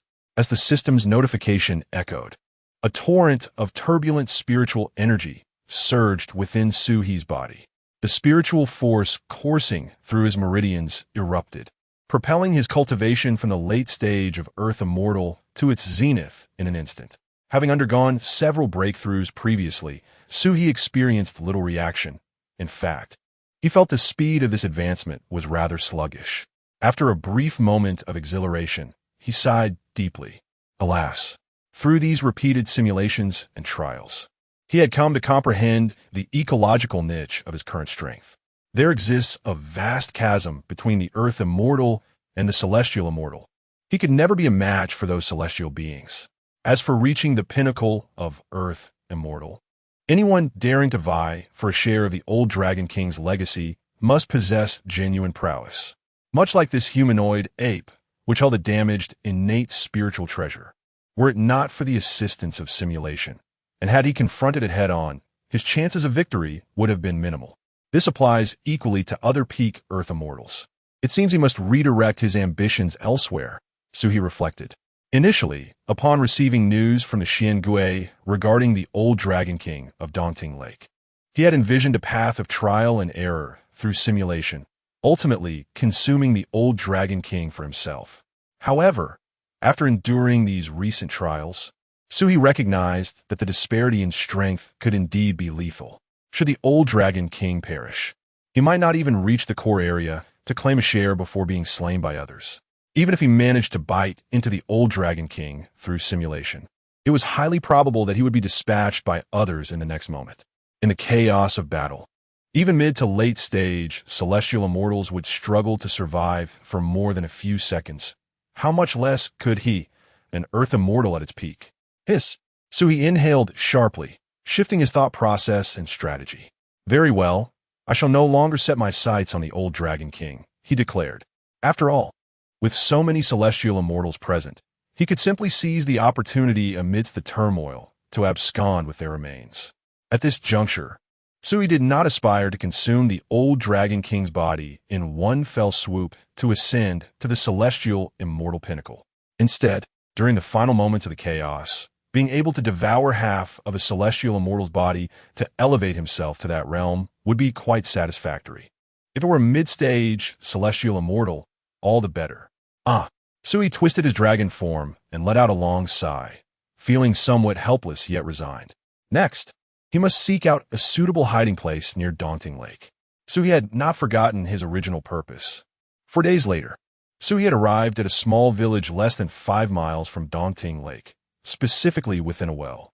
This location was previously occupied by a carp transformed into a dragon, boasting cultivation at the pinnacle of Earth Immortal. Subsequently, Suhi scoured the myriad hiding spots around Daunting Lake during the simulation. Many of these locations were either occupied by celestial beings beyond his capacity to confront or were simply inadequate in terms of strategic advantage. Ultimately, he discovered the current site. The opponent he faced possessed neither overwhelming strength nor utter weakness, and it took considerable effort for Suhi to vanquish and absorb it. The reason for the additional 2 days spent was Suhi's endeavor to accumulate simulation points, aiming to secure a foothold before drawing unwanted attention. Thus, after swiftly clearing the battlefield, he immediately diminished his form and slipped into a well within the village, feeling rather dejected. With a wry smile, he remarked on his fall from grace, from being a lake deity to now embodying the Dragon King of the well. Following his self-reflection, Suhi promptly initiated the simulation. Commencing simulation. Ding. Consumed 1 simulation point, beginning to simulate the future. Chapter 41. The Gujiao on the first day at dawn. You were meditating at the bottom of a well when suddenly, a violent surge of spiritual energy emanated from a distance, causing the water to ripple slightly. You opened your eyes and furrowed your brow, wondering which rascals were fighting again. So restless they were. One could only remark that the current environment of Daunting Lake was quite chaotic, having just moved here not long ago, and already skirmishes had erupted. Fortunately, the commotion was not too close, so Suhi was not overly concerned, as he intended to bide his time until the day the old Dragon King perished. He wished to avoid trouble, only hoping that their battle would not extend to his vicinity. The conflict swiftly concluded, granting him a modicum of relief. However, half an hour later, another rumble echoed, this time considerably nearer, with fragments of stone tumbling from the well walls. Startled, you lifted your head, a flicker of unease crossing your expression. Why was it drawing closer? You persisted in your concealment, having no intention of venturing out, convincing yourself that as long as you remained patient, they would not pose a threat to you. By midday, the tumult of battle reverberated for a 3rd time, now within a mere 10 miles, as the intense shockwave caused the well water to churn violently. Restlessness took hold of you. Something felt amiss. It was growing alarmingly closer. Could it be aimed at you? Indeed, Suhi felt a twinge of panic.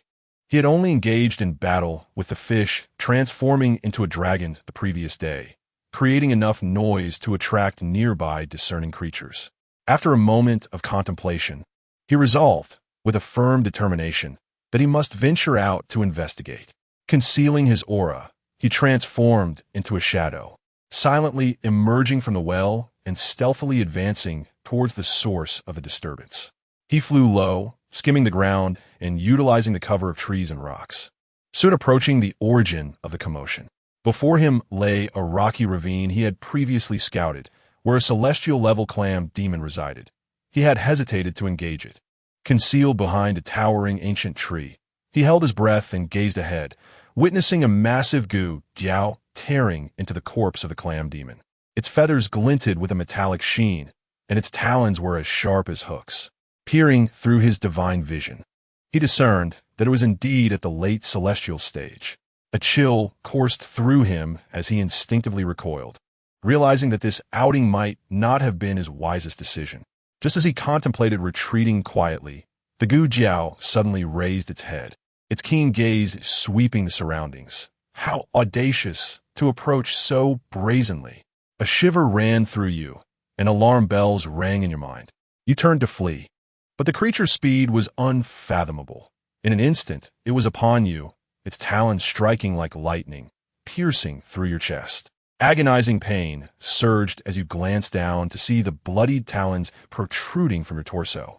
With a sickening crack, your heart was crushed, and darkness enveloped you. You were dead. Simulation ended. Upon witnessing this outcome, Suhi helplessly rubbed his nose, cursing under his breath.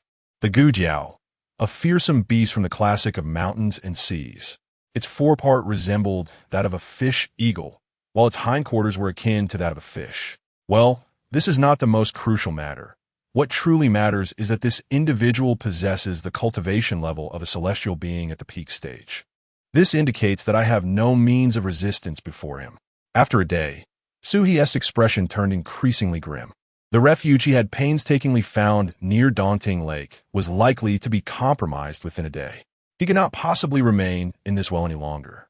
When he had previously eliminated that fish-turned dragon, he had caused quite a commotion, leaving traces from the battle that would undoubtedly be discovered if the other party were to come looking. If he lingered here any longer, the likelihood of being detected was exceedingly high. Upon realizing this, Suhi immediately emerged from the well and fled in a direction away from Daunting Lake. His fortune was not entirely unfavorable, as he encountered no unforeseen incidents during his escape. After successfully covering over 100 miles, he found another pond to conceal himself within. Along the way, he also claimed the simulated rewards. There was nothing particularly remarkable about them. After devouring the remains of his own fallen body, his cultivation improved slightly. However, he was still far from breaking through to the celestial being realm. 2 days later, after accumulating enough simulation points, Suhi expressed his intention to return and scout a new location, remarking, "Let us search for the stream where the clam demon was slain." As a celestial being, the territory previously occupied by that clam demon was certainly superior to the well of the fish-turned dragon at the peak of the earthly immortal realm. Furthermore, since the goose sculpture had eliminated the clam demon, it was highly unlikely to return, allowing Suhi to exploit this information gap and remain safely hidden. After formulating his plan, Suhi declared, "Commence the simulation." Beep. Consuming 1 simulation point, beginning future simulation. Day 1. You once again set your course towards Daunting Lake. With your utmost caution, you encountered no dangers along the way and successfully arrived at the stream previously inhabited by the celestial being clam demon. Casting a glance at the water's edge, you felt a twinge of regret. The goose sculpture had indeed consumed everything, leaving not even a shell behind. Suhi awkwardly scratched his head. Prior to the simulation, he had harbored the notion of scavenging the remnants for the clam demon being of the celestial realm, would surely provide more nourishment than the lesser earthbound creatures of the early to mid-stages. You did not disturb any of the flora or fauna around, revealing your true form and diving into the stream. The interior space was relatively spacious, allowing you to move freely, unlike the constriction of the well. After a brief exploration, just as you intended to rest, You heard the sounds of a fierce battle emanating from the southeast. Frowning slightly, you initially dismissed it, assuming it was merely two unfortunate souls colliding inadvertently. However, before half an hour had passed, the sounds of combat reached your ears once more, drawing closer to your position. A sense of foreboding suddenly washed over you. How strikingly similar this is to the last simulation, Sue pondered, biting her lip. The skirmish swiftly subsided once more. Yet after a mere 10 minutes, the sounds of conflict echoed from the southeast, not far from your location. That must be. Sue contemplated for a moment. There should be a cave over there, the very one previously occupied by the nine-tailed fox, a creature of the early celestial realm. Drawing upon her prior experience, this time she resolved against venturing out to explore, instead concealing her presence within the water's edge. Perhaps it is that same cursed eagle again. It has already cleared the clam demons in this vicinity, so it should not investigate further, Sue reassured herself. Before long, she sensed a formidable presence approaching her direction. Chapter 42. Come and take a seat. You sense a familiar aura. The very same that had vanquished you with a single strike in the previous simulation, the Gujiao. Sui grimaced. Is it really it again? Yet it should be fine, as it had already dispatched the clam demon last time. Surely it wouldn't return. No sooner had the thought crossed your mind than the simulation prompt began to change. You feel that ominous presence drawing nearer, and a sense of foreboding washes over you. Despite a flicker of hope, you conceal yourself entirely, convinced that the creature has merely come to quench its thirst before departing. Moments later, you feel a tremor from above, the unmistakable sound of a heavy object colliding with the ground. Fear grips you as you scrutinize the movements above. In the next instant, a colossal head emerges from the water's surface, scanning the surroundings before locking its gaze upon you, your eyes meeting in a tense confrontation. Sue, brother, there's truly no need for this. I am but a mere earth immortal, while you're a late-stage celestial immortal. Consuming me would hardly elevate your standing. You find yourself ensnared by the creature's talons, as effortlessly as an eagle seizing a snake, dragged from the water and violently cast onto the ground. In the aftermath, Suhi ceases to struggle. The disparity in realms is insurmountable, and even risking his life would yield no success against such an opponent. You have perished. Simulation ended. Sigh. Suhi exhales, having presumed that the creature would not return after dispatching the clam demon. Yet, it is clear that he had been overly optimistic. Fortunately, this was merely a simulation, for such complacency would inevitably lead to dire consequences. What on earth is going on? Suhi fretted. The creature was undoubtedly not targeting him specifically. He could sense that when it descended upon the waterway, it had not locked onto his presence at all. Even as it submerged its head, its actions resembled that of a human wading into a river to catch shrimp or fish, as if merely gambling on fortune. Entirely unaware of his presence, so he composed himself to reflect. The last simulation had unfolded similarly. First came the sounds, followed by the encroachment. Those noises were likely indicative of its battles with other demons. After a moment's contemplation, Suhi began to grasp the creature's intentions. Could it be that it was seizing the opportunity to hunt the myriad demons that lingered around Dongting Lake? The news of the old Dragon King's impending demise had drawn numerous celestial and earth immortals to the area. These celestial and earth immortals, much like himself, were astute beings, eager to secure advantageous positions in anticipation of the old Dragon King's passing, ready to claim their share of the spoils when the time came. And was this not an opportunity as well? For a peak earth immortal like himself, the multitude of celestial and earth immortals posed a significant threat. However, the Gujiao was a late-stage celestial immortal, arguably the most formidable force among those drawn to this gathering. With so many celestial and earth immortals now surrounding Dongting Lake, how could it possibly let such an opportunity slip away? Nature calls for the opportunity to hunt, to slay those celestial beings. Although their realms may not match his own, even a morsel the size of a mosquito is still sustenance. Consuming enough could indeed enhance his cultivation. With this realization, Sui began to comprehend the situation. The adversary was in the process of clearing the vicinity of Dongting Lake, eliminating those less powerful than themselves. Thus, Even after the bivalve demon had scoured the waters it occupied, it would tirelessly investigate once more, seeking any clever individuals who might have concealed themselves there. Clearly, Suhi was one such clever individual. Is it true that if this continues, I shall be unable to approach Daunting Lake? Suhi lamented. The city was the domain of humanity, while outside, the cursed eagle relentlessly hunted. He found himself unable to draw near the lake at all. Consequently, after traveling such a great distance, he would not only miss the opportunity to claim the remains of the ancient Dragon King, but would also be deprived of even a scrap from the periphery. After much contemplation, Suhi could devise no viable solution.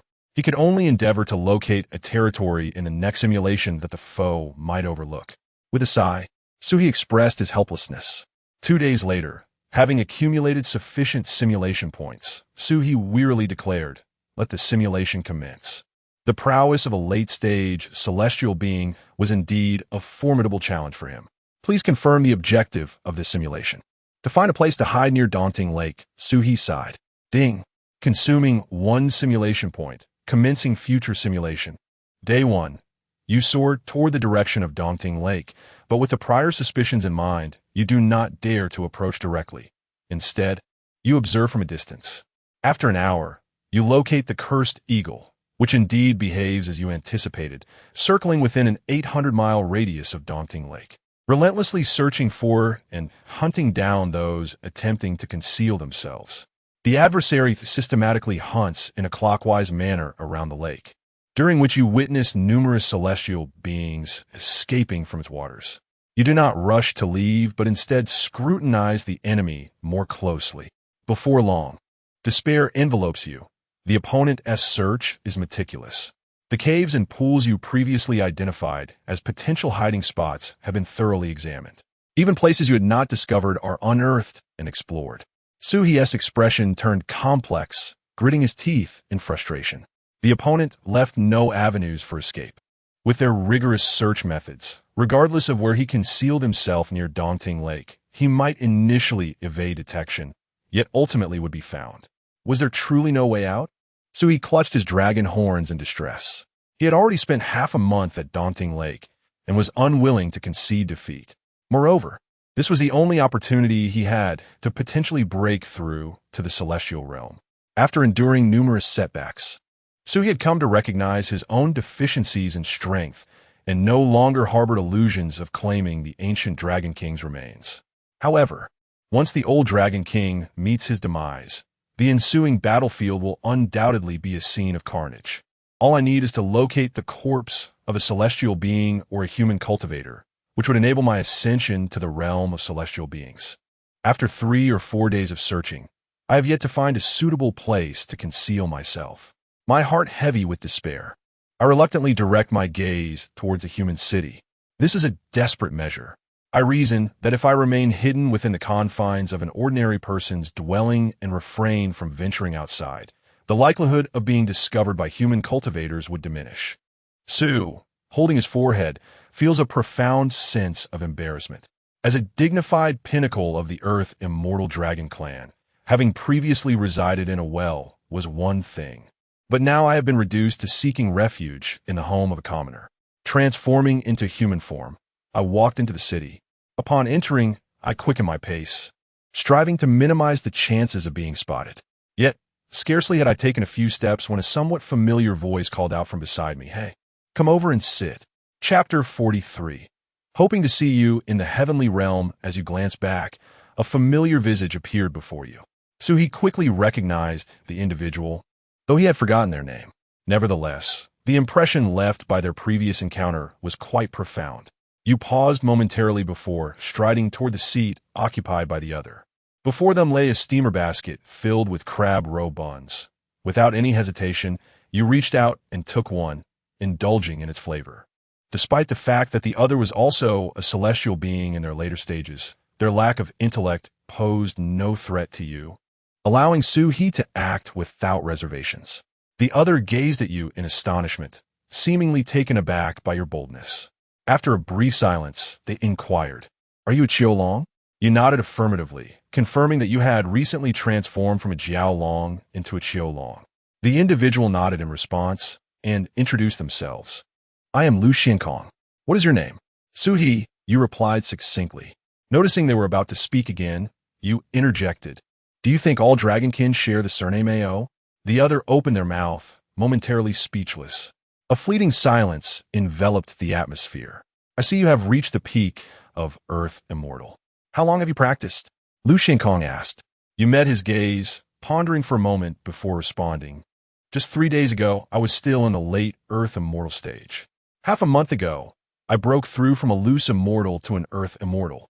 Since acquiring the fusion of spirit and source technique, it has been no more than 2 months since I transitioned from the tribulation stage to the peak of Earth Immortal.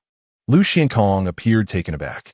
Sensing his silence, you took the initiative to inquire, what about you? How long did it take to reach your current realm? At this moment, your heart swelled with satisfaction. The previous occasion had allowed him to boast, and now it was your turn. The other rubbed his nose, his expression a mixture of complexity. Like you, it took me only a few months to ascend from loose immortal to Earth Immortal. Upon finishing his statement, he furrowed his brow, peering at you with suspicion, and narrowed his eyes threateningly. Are you not afraid I would kill you for speaking to me in such a manner? I am, after all, a celestial being in my later stages. You seized the last crab roe bun from his basket, savoring it as you replied, so will you kill me then? The other paused, shaking his head. I suppose not. Killing you would be of no benefit to me. I prefer an adversary of equal strength. Well then, that's settled. You said, rising to leave. Before departing, you intentionally remarked, this is the best of times, yet also the worst. I hope to see your figure in the heavenly realm in the future. After your departure, Lu Xiankong was left in a state of vexation, feeling as though all his words had been echoed back to him. Staring at the now empty basket of crab roe buns before him, he shook his head. Just as he was about to rise and leave, he noticed a hand pressing down on the wooden table once more. Why have you returned? Lu Xiankong questioned, gazing at you in confusion. With a playful expression, you gazed at your counterpart for a moment before responding. You prefer an evenly matched opponent, do you not? The other party regarded you with suspicion. You continued, outside the city lies a Gujiao, a creature of the same realm as you, at the peak of the celestial stage. Shall we join forces to vanquish it? Observing your actions in the simulation, Suhi experienced a sudden epiphany. To stumble upon such an opportunity without expending any effort outside the city, there was a Gujiao that sought to prey on those weaker than itself, while within the city stood an individual of comparable strength. If he could bring this companion along to confront the Gujiao, it would undoubtedly alleviate his current predicament. If they were to engage in a fierce battle, leaving both sides wounded, he could seize the chance to consume the remnants. 2 celestial beings at their peak would undoubtedly provide sufficient power for him to transcend into the celestial realm. The other person's expression was laced with skepticism as they pointed at you, then at themselves, questioning us, join forces? Do you doubt my abilities? You retorted. For a moment, the other person appeared taken aback, stepping back slightly to reassess your aura. Confirming their senses were not deceived, they became increasingly perplexed. Wait, a peak Earth immortal claiming to team up with me to defeat another celestial being? You spoke again. I did not seek to take from you. Once we slay the Gujiao, the spoils shall be yours. So he was primarily motivated by the territory beyond Dongting Lake. He understood that in the ensuing conflict, the one bearing the brunt of the effort would undoubtedly be Lu Xianxiao. It would be foolish to assume that just because this individual was agreeable, they were a fool. If he wished to partake in the spoils, it was likely that this person could cleave him in two with a single strike. The other party remained unconvinced, stating, I am aware of the trouble caused by the Gujiao outside, but I wish to know what your true intentions are. You sighed, a shadow of sorrow crossing your features as you replied, I had a dear friend, a koi spirit, who transformed into a dragon alongside me. Yet tragically, he fell victim to that Gujiao. My sole purpose is to seek vengeance. The other person stared at you impassively, as if questioning your intelligence. In such a hostile environment, where human cultivators often resort to violence upon meeting, you claim to have a friend of the same realm who is a demon? You ceased the pretense, your expression returning to normal. Very well, I admit, I was responsible for the demise of that fish dragon. I seized its territory. Yet, The Gu Jiao has persistently driven me away from Dongting Lake, leaving me with no alternatives. Do you think I would dare to venture into a human city otherwise? Thus, you intend to eliminate it and consume its essence to enhance your own power. I, too, would no longer be harried and could find refuge near Dongting Lake, waiting for the demise of the old Dragon King, seizing the opportunity to strive for greatness. Your candor was striking. The other person regarded you, contemplating your words. Of course, Suhi rolled his eyes, recognizing that in this simulation, sharing his thoughts bore no consequence. Have you made your decision? You inquired. The other party pondered for a moment and inquired, is the strength of the Gu Jiao indeed at the late stage of the celestial immortal? Indeed it is, you replied. Even among those at the late stage of the celestial immortal, there are disparities. How does its strength compare to mine? Lu Xianxiao asked. You reflected for a moment before responding. Though the realms are alike, in my estimation, it is slightly inferior to you. Is that so? A glimmer of interest flickered in the other party's eyes. Absolutely true. How do you discern that its strength is slightly beneath mine? Lu Xianxiao pressed further. You fell into silence. Outside the simulation, Su, feeling somewhat embarrassed, touched his face. How could he possibly know? The disparity between his strength and that of the Gu Jiao was vast. In the previous two simulations, he had perished upon mere contact with it. How could he ascertain its true power? Yet, he could not voice this. He had to maintain the ruse. Chapter 44, Divine Techniques. Breath-holding art because I believe in you. You said, you should acknowledge that in the same realm, few humans or demons can rival my prowess. Do you not possess this confidence? Upon hearing your words, the other person nodded thoughtfully. Of course I do. Did I not mention during our conversation that I lack interest in weaker opponents? My cultivation at the late stage of the celestial realm has been achieved through countless battles. Lu Xiandao regarded himself as a prodigy among the divine beings, and he could not fathom being inferior to the Gu Jiao. However, he was slightly concerned about any hidden tricks the Gu Jiao might possess. Then, it is settled. You approach him, and we shall set forth to eliminate the Gu Jiao. Otherwise, if it devours enough demon immortals, it will grow even stronger, making it far more challenging to confront. As you spoke, you seized the other's hand and exited the city, your excitement palpable. The Gu Jiao, confident in its superior cultivation, did not conceal its presence. It took you less than half an hour to locate the Gu Jiao, which was busy clearing out other demon immortals around Dongting Lake. Upon finding the Gu Jiao, you concealed yourself along with Lu Xiandao. What are you doing? Lu Xiandao inquired curiously. I have observed, you replied. The Gu Jiao is clearing in a clockwise direction, so we can hide ahead and prepare an ambush. I will take some risks and act as bait. When it attempts to strike me, you can seize the opportunity to eliminate it. After you articulated your plan, you noticed Lu Xiandao looking at you with disdain. Using underhanded tactics, are we? You returned his disdainful gaze and argued. What underhanded tactics? This is strategy, do you understand? Forget it, I dislike such schemes. I prefer to confront my opponents head-on, as this reflects true confidence in one's abilities. He had just observed that the Gu Jiao was indeed not stronger than him, as Suhi had stated. After Lu Xiandao finished speaking, he rose to his feet, drew the sword from his waist, and flew directly towards the Gu Jiao in the distance. Seeing this, you immediately fled to a safe distance, concealing your figure to avoid being caught in the fray that might ensue. Once you had hidden away, you found the silence outside prolonged, and curiosity compelled you to peek out cautiously towards the Gu Jiao's location. You noticed that although the two were in a standoff, they had yet to engage in combat. Instead, they appear to be communicating. Really? Are you two old classmates or something? Sui remarked with a grin. Minutes later, you observed Lu Xiandao sheathing his sword and flying back towards you. As soon as he landed, you stepped forward in confusion. Why did you not fight? He awkwardly rubbed his nose. I found the arguments put forth by the Gu Jiao quite reasonable. You tilted your head in puzzlement. What did it say? Lu Xianxiao contemplated for a moment before responding. It claims to be clearing out some ambushers lurking nearby, waiting for an opportune moment to take advantage.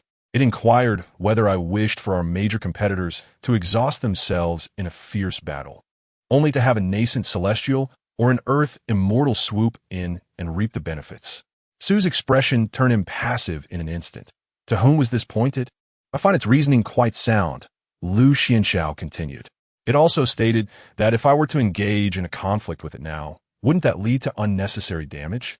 If their strengths are evenly matched, even if one side ultimately triumphs, they would emerge severely wounded, thereby unwittingly benefiting other potential late-stage celestial competitors who might be lurking. Thus, it is wiser to conserve our strength and wait until the old Dragon King has perished before engaging in a decisive battle. Such reasoning was compelling. He found himself at a loss for a rebuttal. However, what should he do if he did not eliminate it? Upon noticing the change in your expression, the other party grew somewhat embarrassed, then stepped forward to clasp your shoulder, warmly saying, "If you wish for me to eliminate it, wouldn't that leave you without a refuge?" You looked up at him, perplexed by the meaning behind his words. "How about this? Before the old Dragon King meets his end, you shall reside with me," Lu Xianxiao asserted, patting his chest. "I guarantee that, at the very least, you shall have no concerns for your life before the old Dragon King passes." Is this how the plot unfolds? This was exceedingly unexpected. After pondering for a moment, you finally looked up at him, nodded, and acquiesced. Simulation successful. Su's head suddenly jerked forward several meters. How had the simulation succeeded so quickly? After much contemplation, he finally realized that his objective for this simulation was to find a hiding place near Daunting Lake. Now, residing in the other party's abode seemed to effectively fulfill that goal. Su tugged at his horn vigorously, though this was not what he had envisioned. How had he so muddledly ended up sharing a residence with the other? Ding! Simulation complete. The host has received the following reward options. Option 1, 7 days of cultivation experience. Option 2, divine ability, breath retention technique. Upon seeing another divine ability materialize, Su's attention was immediately captured. The divine abilities awarded by the system were among the top 3 rewards. After glancing at the introduction of the breath retention technique, Su understood its purpose. As the name suggests, it allows one to conceal their presence, preventing others from detecting them. He had previously possessed a similar skill, though its effectiveness was not particularly pronounced. For instance, Lu Xianxiao had detected him on 2 occasions, as had that late-stage Earth immortal human cultivator. It could only obscure the presence from less diligent opponents. If someone was suspicious or possessed significantly greater strength, they would still be able to perceive flaws. This extraordinary ability, the breath-concealing technique, proves to be remarkably effective. It allows one to completely suppress their presence, rendering them virtually undetectable unless the opponent possesses extraordinary means or is significantly more powerful. Sui gazed at this reward for an extended period and remarked, "With this ability, I should be able to conceal myself within human cities, correct?" Although in the simulation, he ultimately succeeded in finding a hiding place near Daunting Lake. It was alongside Lu Swanseo, who is human and possesses the cultivation of a late-stage celestial immortal, an arrangement he finds rather uncomfortable. In his previous life, as a human, he was acutely aware of the adage that those not of one's kind harbor differing intentions. What if one day, the other party suddenly alters their mindset and seeks to eliminate him? He will be left with no means of defense. After a moment of contemplation, Sui suddenly narrowed his eyes, a surge of inexplicable excitement coursing through him. Setting aside the matter of concealment, why not embark on a daring venture? In this simulation, Lu Swanseo had refrained from engaging with the Gujiao, and he found himself unwilling to accept such an outcome. Chapter 45. I'm not that kind of dragon. Both of them are formidable beings at the peak of the celestial immortal realm. If, as the Gu Jiao suggested, they were to engage in a mutually destructive battle, allowing him to seize the opportunity, it would indeed be a remarkable gain. Even if they did not end up gravely wounded, if he could manage to claim a fragment of their battle, it would suffice for him to ascend to the celestial immortal realm. Thus, his objective for venturing into Daunting Lake would be half accomplished. With narrowed eyes, Sui did not dwell on his decision for long and quickly resolved to take action. After all, it was merely a simulation, and there was little to lose by experimenting. 2 days later, he had amassed sufficient simulation points once again. Commencing the simulation, this time, a glimmer of excitement sparkled in Su Hie's eyes. Ding! Consumed 1 simulation point, beginning to simulate the future. Day 1. You departed from this location, flying towards Daunting Lake. Due to your previous experience tracking Gu Jiao and understanding their intentions, you refrained from following them this time and instead employed the concealment technique to enter a human city. Day 2. You wandered within the city, eager to test the efficacy of the concealment technique. The results exceeded your expectations. Throughout the entire day of exploration, you encountered numerous human cultivators at the celestial immortal level, even brushing past them, yet none detected your true essence. Upon realizing this, Suhi finally felt reassured.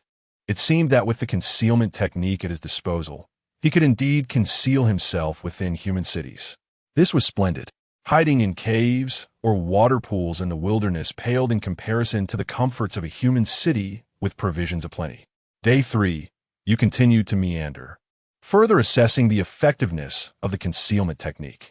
Having traversed the entire city, you discern the number of human cultivators present, no fewer than 30 celestial immortals and at least 100 earth immortals.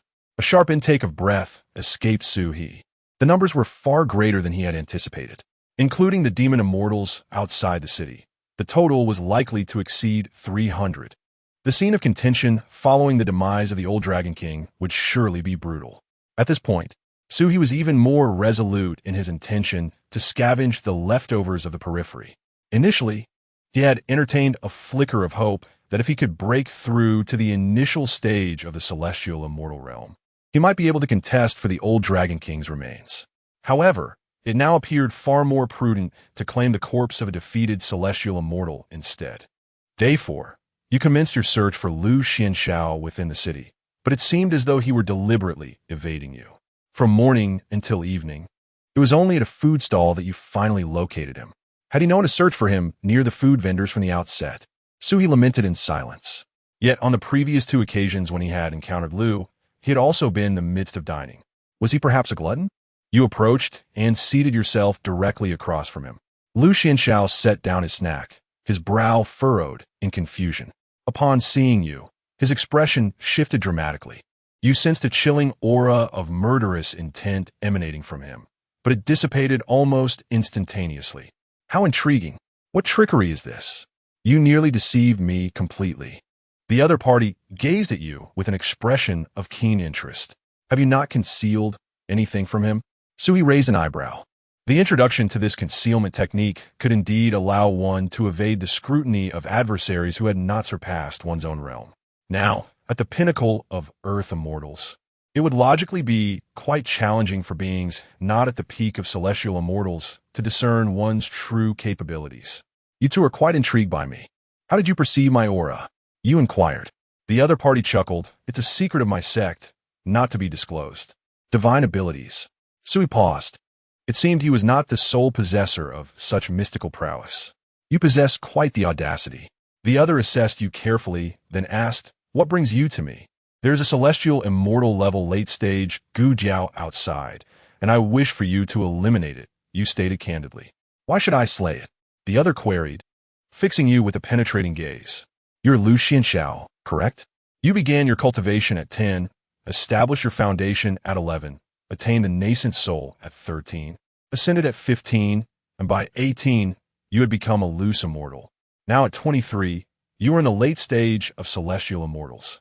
After you spoke, you anticipated witnessing a look of shock and confusion on their face. However, the other remained unfazed, narrowing their eyes instead. Have you heard of my reputation? Suhi realized he had miscalculated. He had initially intended to feign omniscience, claiming expertise in divination to persuade the other to aid in vanquishing the Gu Jiao. Yet, judging by their demeanor, it seemed those words had been spoken to more than just him. A blatant display of boasting. Indeed, you nodded in acknowledgement.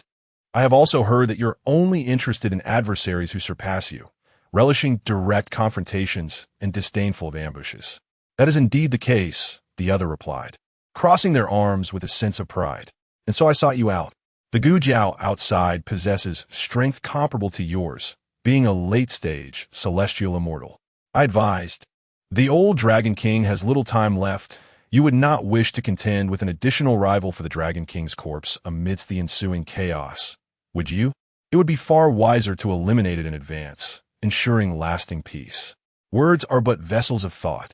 If the Gujiao could be likened to a situation where the clam and the shrimp struggle, allowing the fisherman to profit, then why couldn't he advocate for precautionary measures to avert potential disasters? You raise a valid point, the other nodded, though they queried. What does this have to do with you? Or rather, what benefit do you derive from this? It is currently preying on some miscellaneous fish outside Daunting Lake, causing even Earth immortals and early-stage celestial immortals to refrain from approaching. I have lost my hunting targets. Admittedly, this was all a fabrication by Su-He. He could contend with late-stage Earth immortals, but early-stage celestial immortals were indeed beyond his reach.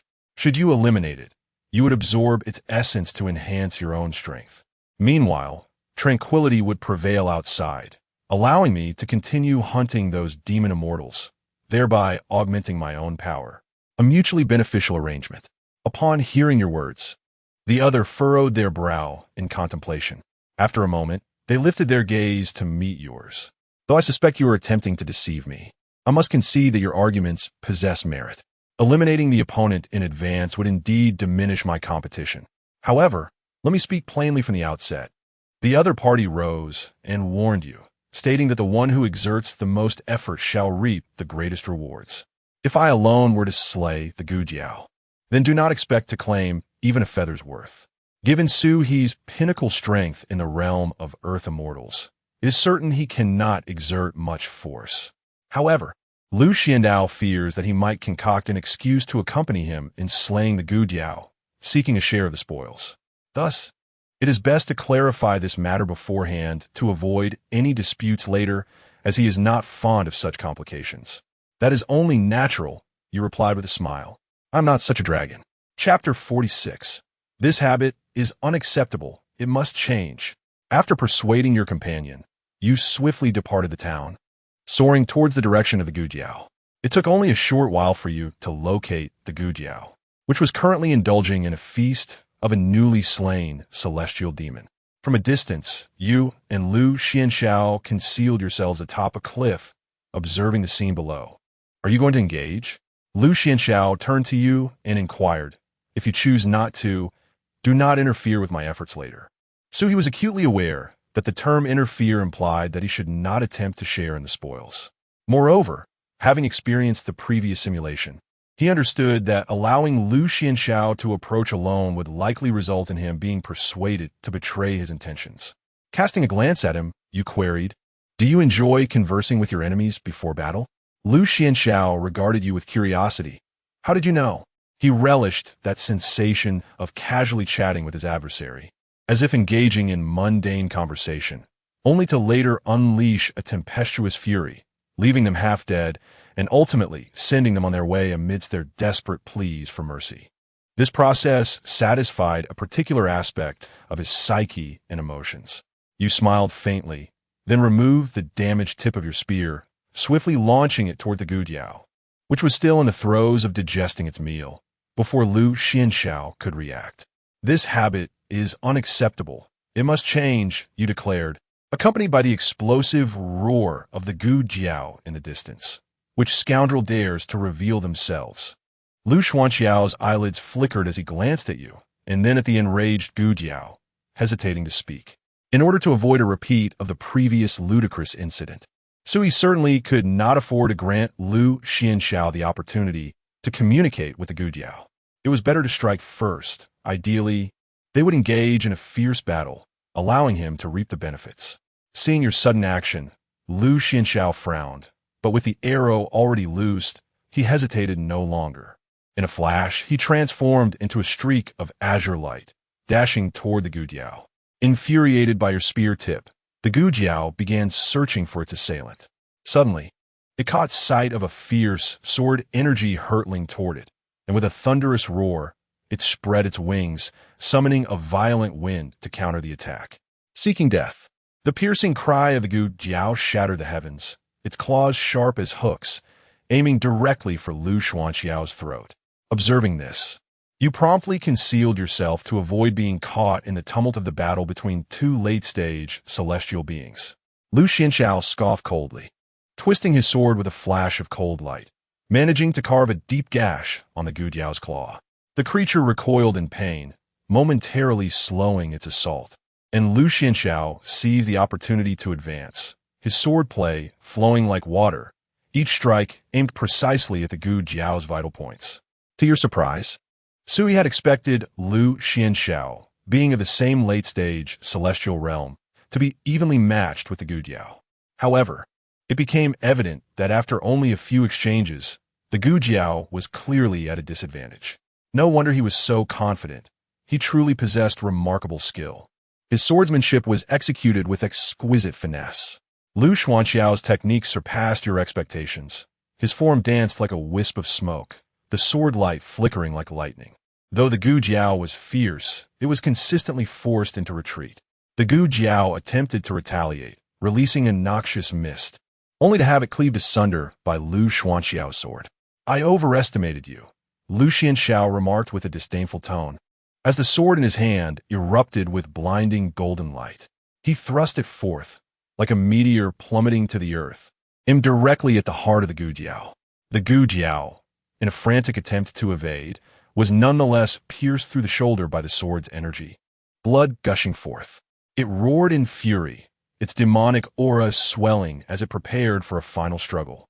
Yet Lu Xianxiao merely scoffed, the sword in his grasp suddenly radiating a dazzling golden brilliance, the blade vibrating and emitting a melodious, dragon-like cry. Slash! The sword's light flashed by so swiftly that it left no trace. The Gujiao's roar abruptly ceased, its movements frozen in mid-air, its eyes still reflecting disbelief. In the next heartbeat, its head slowly slipped away, the severed neck glistening like a mirror. Blood not even having the chance to spatter before its body collapsed with a thunderous thud. Your pupils constricted, your heart nearly ceasing to beat. That strike was too swift, too lethal, devoid of any unnecessary force. It was merely a direct slash that left the Gujiao, a being at the pinnacle of the celestial realm, with no opportunity to react. Hiss! Sui covered his mouth with his hand. This was rather formidable. They were both at the same pinnacle of the celestial realm, yet Lu Xuanxiao's prowess exceeded his expectations. It was quite possible that the old Dragon King's corpse would indeed fall into his hands. Upon witnessing the demise of the Gujiao, you no longer concealed yourself and soared towards the opponent's position. As you approached, the other party descended from the air, regarding you with an expression of indifference, slowly stating, as previously agreed, the effort expended dictates the portion of flesh. The words seemed to serve as a warning, cautioning against any ulterior motives. Su He's sudden attack on the Gujiao had already left him displeased. Now, having just slain the creature, the other party rushed over, and his fondness for Su He had considerably diminished. You nodded, yet your gaze involuntarily drifted towards the lifeless Gujiao, still warm and less than 100 meters away. The other party, sensing your gaze, slightly rotated their wrist, causing the sword's light to flicker across your line of sight. You looked up at Lu Xianxiao, who pressed his lips together, seemingly lost in thought, caught in some form of internal conflict. He appeared to discern your intentions, subtly shifting his stance. Yet the sword's edge revealed even more, as if to say, if you possess the courage, then proceed. Their acquaintance barely exceeded an hour, and trust was minimal. The corpse of a peak celestial realm Gujiao could easily create a rift between them. Simultaneously, Lu Xianxiao was astonished. Did the other not witness his recent strike against the Gujiao? How could he display such a covetous expression before him? Your gaze flitted back and forth between the Gujiao and Lu Xianxiao, and finally, you seemed to deflate, exhaling a sigh as you looked up at Lu Xianxiao. As previously stated, you slay it, the flesh is yours. I shall harbor no ill intentions. I truly am not that kind of dragon.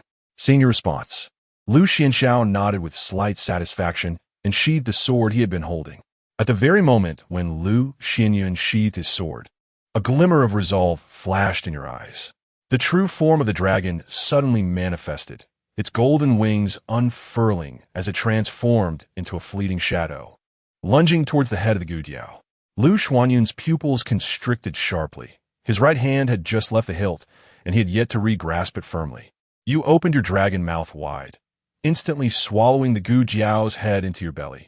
After all, it was merely a simulation. Death held no consequence. However, the head of this late-stage celestial demon was a rarity not to be encountered every day. Should you succeed in the transformation by devouring it, a definite breakthrough to the celestial realm awaited you. At that point, with the rewards bestowed upon the conclusion of the simulation, you might even attain the cultivation of the celestial realm in reality. Such an opportunity was not one to be overlooked. Chapter 47. Half-step celestial being with a thunderous roar. Lu Xuandao's furious shout coincided with the piercing sound of his sword. A chill ran down your spine as you fully activated the fusion spirit returning source technique, eager to quickly assimilate the overwhelming energy. As your technique surged, you felt a searing torrent rush into your meridians, rapidly enhancing your cultivation. The shrill whistle of the sword slicing through the air reached your ears as it arced from your right shoulder to your left waist, nearly cleaving you in two. You spat blood and collapsed to the ground, your vision clouded by crimson as you glimpsed the grotesque bulge in your abdomen, the head of the Gu Jiao you had consumed. Still not entirely digested, Lu Xiandao landed before you, the tip of his sword pressed against your throat. You once claimed you were not that kind of dragon. With a blood-stained smile, you mumbled as the blade grazed past. I'm sorry, but I do enjoy telling little lies. You died. Simulation complete. As the simulation concluded, Sui felt an inexplicable sense of joy, even unconsciously swaying his body. Humming a little tune, he eagerly glanced at the reward prompt that appeared from the system. Having devoured the head of the Gu Jiao and converted a significant portion, he anticipated a reward reflective of an early-stage celestial being. Ding! Simulation complete. The host has obtained the following reward options. Option 1. Half-step celestial being cultivation. You will gain the cultivation level derived from devouring the Gu Jiao's head, significantly enhancing your abilities, mere steps away from the celestial realm. Option 2. The fragmented head of the Gu Jiao. This is the portion of the Gu Jiao's head that remains undigested in your abdomen, containing residual celestial blood and demonic power, which can aid in cultivation or the forging of magical artifacts. Sui sighed regretfully, realizing he had not broken through to the early stage of a celestial being, merely reaching half-step. Some disappointment washed over him. He had initially believed he would attain early-stage celestial cultivation. However, upon reflection, it seemed the system had not deceived him. While operating the fusion spirit returning source technique to digest the Gu Jiao's head, he had not experienced the sensation of a breakthrough.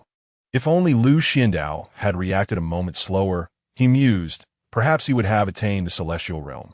Quickly shifting his mindset, Sui chose option 1. The second option, with the Gu Jiao's head already mostly digested, would not yield sufficient energy to grant him even half-step celestial cultivation. As Sui made his selection, a torrent of potent spiritual energy erupted from within him, flooding his meridians like a parched riverbed filled with rain. Every inch of his flesh greedily absorbed this power. Half-step celestial being. Sui gazed down at his body, feeling the transformative strength within him. Although he had not fully broken through, the current concentration of spiritual energy was already more than 3 times that of a peak earthly being. Now, Sui felt confident. Even without a complete breakthrough to celestial level, he could contend with true celestial beings using the battered spear artifact in his hand. What opportunity! Sui reflected, recognizing that this journey to Dongting Lake had yet to truly commence. Even before encountering the fall of the old Dragon King, he was on the cusp of breaking through to celestial status. After briefly experiencing the strength within himself, Sui concealed his aura and departed from the location. Upon his recent breakthrough, he had inadvertently leaked some of his energy, and, as a prudent dragon, it was only natural for him to leave. Subsequently, Sui spent 4 more days in a newly discovered cave. Once he accumulated 2 simulation points, he immediately took his leave, soaring towards Dongting Lake, the direction of human cities, continuing to simulate and persuade Lu Xianxiao to eliminate the Gu Jiao would yield little benefit. As long as the simulation yielded no progress, he would be unable to receive any rewards from the system. Sui lacked the confidence to seize an opportunity from Lu Xianxiao and escape unscathed. Thus, he could not afford to squander his simulation points on such endeavors. His focus would remain on the old Dragon King, for that represented his greatest opportunity during this venture. Therefore, Suhi resolved to refrain from causing any disturbances and patiently await the demise of the old Dragon King. To be fair, he had not instigated trouble. It was trouble that had sought him out. Had the Gujiao not cleared the surrounding area, he would likely still be lingering in the water well. Of course, with the mastery of the concealment technique and having tested it through simulations, Suhi was confident that the majority of human cultivators would fail to detect him. He now intended to hide within the human city. As he approached Daunting Lake, Suhi once again encountered the Gujiao hunting an unfortunate demon immortal. The adversary had perished in the simulations, yet in reality, he was very much alive. Thus, Suhi merely cast a distant glance before veering off course and entering the city. Upon entering the city, Suhi employed a few minor spells to conjure some silver and sought out a landlord, spending more than 10 taels of silver to rent a courtyard. Since he needed to remain hidden, it was imperative that he blend in as naturally as possible. Spending days and nights outdoors, lurking in alleys, would inevitably draw the attention of discerning human cultivators. The process of renting the property was somewhat tedious, consuming a significant portion of the afternoon before it was satisfactorily arranged. After dismissing the landlord, who had intended to recommend servants, Suhi promptly closed all the doors. Though it served little practical purpose, it at least provided a semblance of psychological security. Gazing at the several hundred square meters of the courtyard, Suhi found it difficult not to ponder the fortune it would require to purchase such a residence in his previous life. Shaking his head, he cast aside his distractions, settled onto a stone stool, and began to plan.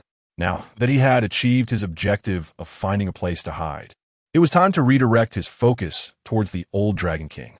Suhi had not forgotten that his relentless simulations aimed to secure a refuge near Daunting Lake, primarily to seize the opportunity following the old Dragon King's demise.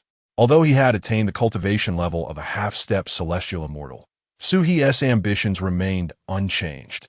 He still sought those early to mid-stage human cultivators or demon immortals who would fall in struggle. In fact, having witnessed Lu Xuanxiao's combat prowess, he felt even more resolute in pursuing this goal. He did not believe that he could snatch sustenance from the other party, and moreover, with Lu Xuandao's prowess, he might not even be the strongest among those drawn here. Therefore, it was wiser for him to settle for the scraps left behind.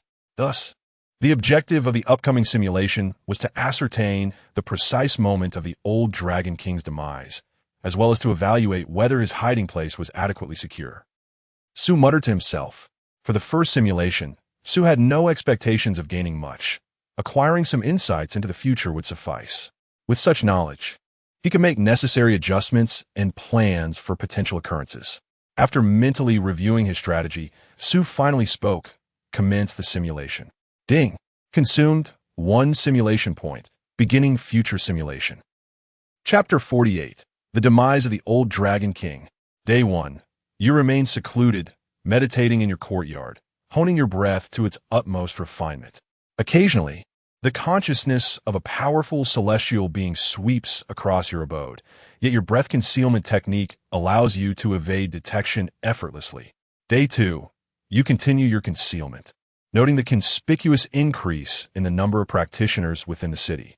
Whispers occasionally drift from the tea houses and taverns, discussing the disturbances caused by nearby demonic immortals. On the morning of the 3rd day, you are abruptly awakened from slumber, casting your gaze towards Daunting Lake, where a hazy mist ascends from the water surface. Upon closer inspection, you discern that this is not mere fog, but rather the essence of decay, reminiscent of an elderly being nearing its end. Is it truly time to perish? Suhi murmurs to himself, surprised by the swiftness of this fate, having anticipated at least another fortnight by the lake. Simultaneously, he feels a flicker of relief. His earlier recklessness in consuming the head of the Gujiao has elevated his cultivation to rival that of the celestial realm, granting him a greater sense of assurance. By the evening of the 3rd day, the essence of decay blankets half the lake, with fish and shrimp surfacing in droves. Day 4. The miasma of death replaces the decay, pervading the entire lake, while the vegetation along the shore withers at a visible pace. You perch atop the city wall, observing the lake's center where enormous bubbles rise, as though a colossal creature beneath the surface is writhing in agony. It seems death is indeed imminent, Suhi remarks. It appears this will all transpire within a few days. That night, at the hour of Z, the dogs of the entire city of Yang suddenly erupt into a cacophony of barking. You awaken from your meditation, witnessing the lake outside, illuminated by eerie blue phosphorescence, faint echoes of a dragon's roar piercing through the waves. Its voice, ancient yet filled with fury, causes your own dragon scales to bristle.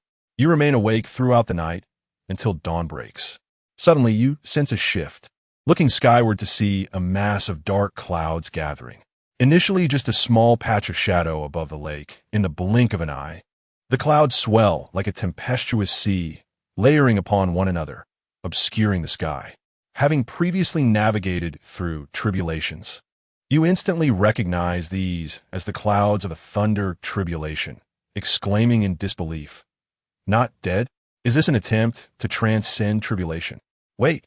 Sui quickly realizes that the deathly aura he sensed earlier was indeed genuine. Thus, the entity is unwilling to passively meet its end, and instead seeks to make a desperate bid for ascension to the true immortal realm. Should it succeed, it could experience a resurgence akin to a withered tree blossoming anew. As Sui processes this revelation, a sense of relief washes over him. Even a dragon on the brink of death refuses to succumb quietly. Given the ample preparations taken, the likelihood of failure in such a breakthrough is considerable, particularly for an ancient dragon whose lifespan is nearly depleted. If this final gamble does not receive the favor of the Tao ancestor, survival would be nearly impossible. You quickly comprehend the situation. The entity intends to forcefully attempt a breakthrough to the true immortal realm in its final moments, the weight of uncertainty lifting from your heart. Suddenly, the lake erupts in a towering column of water as an aged azure dragon, ensnared by the essence of death, bursts forth. Its scales are dull and lifeless, its belly even appearing emaciated, devoid of any vestige of the dragon's former majesty. Suhi gazed upon the scene, enveloped in an inexplicable sense of melancholy akin to the sorrow of a rabbit mourning its fallen kin. The dragon. It appears that the dragon prince has manifested his divinity. The citizens of the city surged into the streets, some kneeling in reverence, while others screamed in terror. As the cries of the populace echoed, the first bolt of heavenly thunder descended upon the adversary. The old dragon king raised his head and unleashed his life's essence, the dragon pearl, to counter it. A blinding radiance ensued, and then the pearl was cast away, its fate unknown.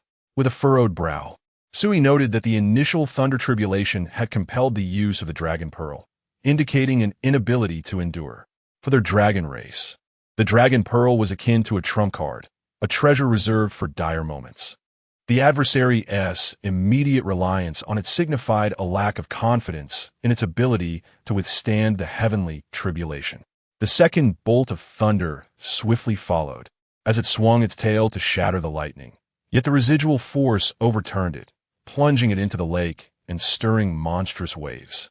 When the third purple lightning pierced the clouds, the old dragon king struggled to ascend once more, only to be struck, blood raining down like a deluge.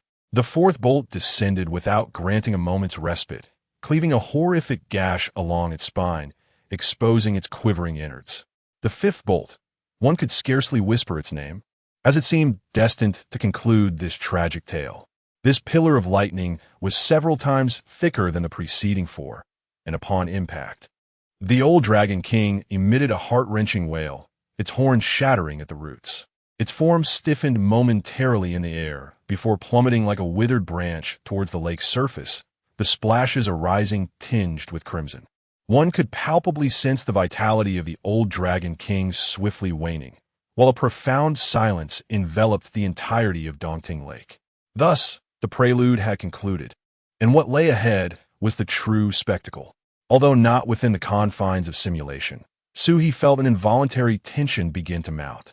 The impending struggle for the Dragon King's corpse would undoubtedly be a brutal affair, the intensity of which he could scarcely fathom. He retreated into his courtyard, his heart pounding like a drum. He refrained from acting impulsively, for it was well understood that the first to strike would become the target of all.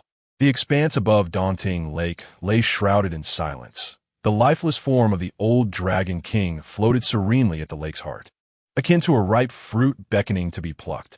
This oppressive stillness endured for 5 minutes, until suddenly, a cerulean figure darted forth from the dense forest bordering the lake, moving with such swiftness that it nearly left a phantom trail in its wake.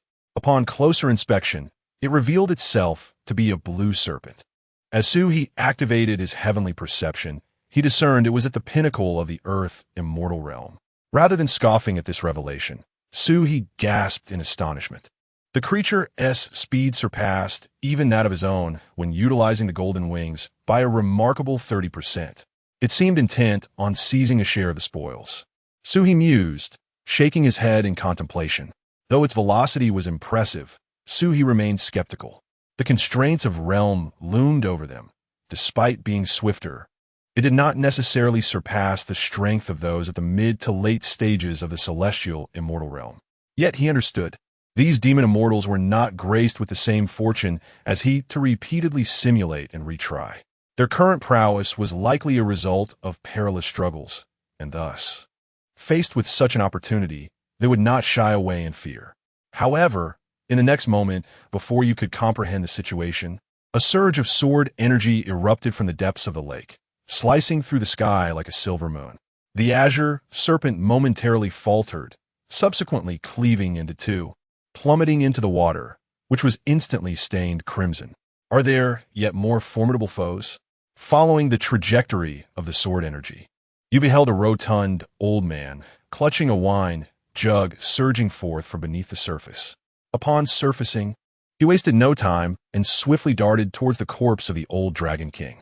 However, in the next heartbeat, 3 arrows whistled through the air, piercing his throat, heart, and Danteon. The old man's eyes widened in shock as his lifeless body crashed into the lake, sending a towering splash into the air. In that fleeting moment, the demise of the azure serpent and the rotund old man seemed to trigger the signal for battle. The lake erupted with countless jets of water as dozens of figures emerged from the shadows, comprising both earthly immortals and celestial beings. Boom! The explosive shockwave overturned half the lake's surface, causing the ground beneath your city to tremble violently. The townsfolk, mistaking it for an impending flood, scattered in panic. Chapter 49. Brother, let us make a living. You fixate intently on the tumultuous surface of the lake, observing as the celestial beings engage in a fierce melee at the heart of the battlefield. The air is suffused with the intertwining energies of sword chi, demonic flames, and thunderous spells. Many warriors are grievously wounded, plummeting to the ground only to be subsequently obliterated by ensuing attacks. In the span of a mere 5 minutes, no earthly immortals remain on the battlefield. Only the formidable celestial beings persist. Yet they continue to rush towards the corpse of the ancient Dragon King, akin to moths drawn to a flame, only to be shredded into fragments in an instant. The lake's surface is now stained crimson with blood, and the floating severed limbs seem to pulse with an alluring aura of spiritual energy. Witnessing this gruesome spectacle, Sui cannot help but swallow hard. The blood and flesh of so many celestial beings is tantalizing, enough to propel him into the later stages of celestial mastery. However, Suhi is acutely aware that this is not the opportune moment to engage. Should he enter now, his fate would likely mirror that of any of the celestial beings currently embroiled in battle. Clenching his fists, he strives to suppress the surging desires within him with reason.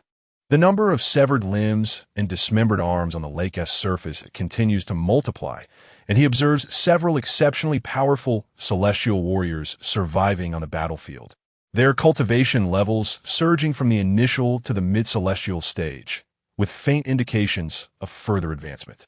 Alas, Suhi's heart is in turmoil, akin to 1,000 claws scratching his insides. He feels an overwhelming urge to charge forth. Timing, he repeats to himself. reminding himself of the critical importance of entering at the right moment. With formidable celestial beings like Lu Xiandao yet to join the fray, it is not necessarily advantageous to delay entry. If they enter the battle, he fears he may find himself bereft of even the scraps, as the heaps of flesh on the lake's surface would likely serve as mere sustenance for their recovery. To dare approach would likely result in instant annihilation. Conversely, entering too early would subject him to the merciless meat grinder before him. He lacks the confidence to survive such an encounter. It is reminiscent of stock trading in a previous life. Fearful of entering too soon and getting caught halfway up the mountain, yet anxious that this moment might be the bottom. Just as Suhi wrestles with his indecision, a new development unfolds on the battlefield. Out of the corner of his eye, he spots the body of a wolf demon at the initial celestial stage being pushed to the shore by the residual waves of battle. In an instant, 3 peak earthly immortals pounce upon the carcass, 2 of them being obliterated mid-air by an unforeseen sword chi, while the last successfully snatches the body of the initial celestial wolf demon and makes a hasty retreat.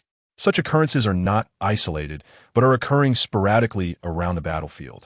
On the periphery of this gruesome scene, where the celestial beings remain oblivious, earthly immortals occasionally dart from the shadows with remarkable speed, seizing severed celestial limbs before swiftly vanishing. Each has their own strategy, Suhi muses. The earlier earthly immortals, like the green serpent, sought to claim the ancient dragon king's body, while those who abided their time now aim to scavenge the remnants of battle, seeking to feast on the scraps left behind. Yet, this endeavor is not without its own perils. Su cast a cursory glance, noting that the success rate was a mere 1 in 10. Most of the earthly immortals were swiftly slain the moment they rushed forth. The spoils painstakingly acquired by the celestial beings were certainly not to be shared with them. Observing the peak earthly immortals and the repeated scenes of human cultivators successfully seizing the remains of celestial beings, he could no longer contain himself, revealing his true form and darting toward the lake. Regarding his choices within the simulation, Su harbored no objections. Clearly, the situation necessitated a gamble on fortune. He discerned no favorable moment to enter. Arriving too soon would mean death, while waiting too long would leave him with nothing once Lu Xianxiao and the others arrived. Moreover, given the current battlefield dynamics, several mid-stage celestial beings had already advanced to late-stage celestial through devouring, and it was high time that Gu Jiao and Lu Xianxiao descended as well. He had no alternatives. If other earthly immortals could succeed, his own chances as a half-step celestial would be even greater. With a powerful flap of his golden wings, he transformed into a streak of golden light, racing toward the remains of a mid-stage celestial being at the lake's edge. The bloodline of the golden-winged Great Peng surged within him, propelling him to nearly 50% greater speed than usual, with sparks flickering from the edges of his feathers as they sliced through the air.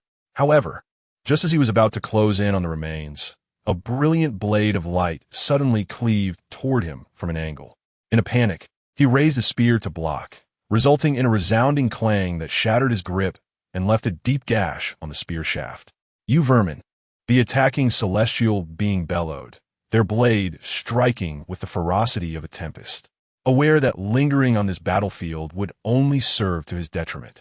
He had no intention of engaging in prolonged combat.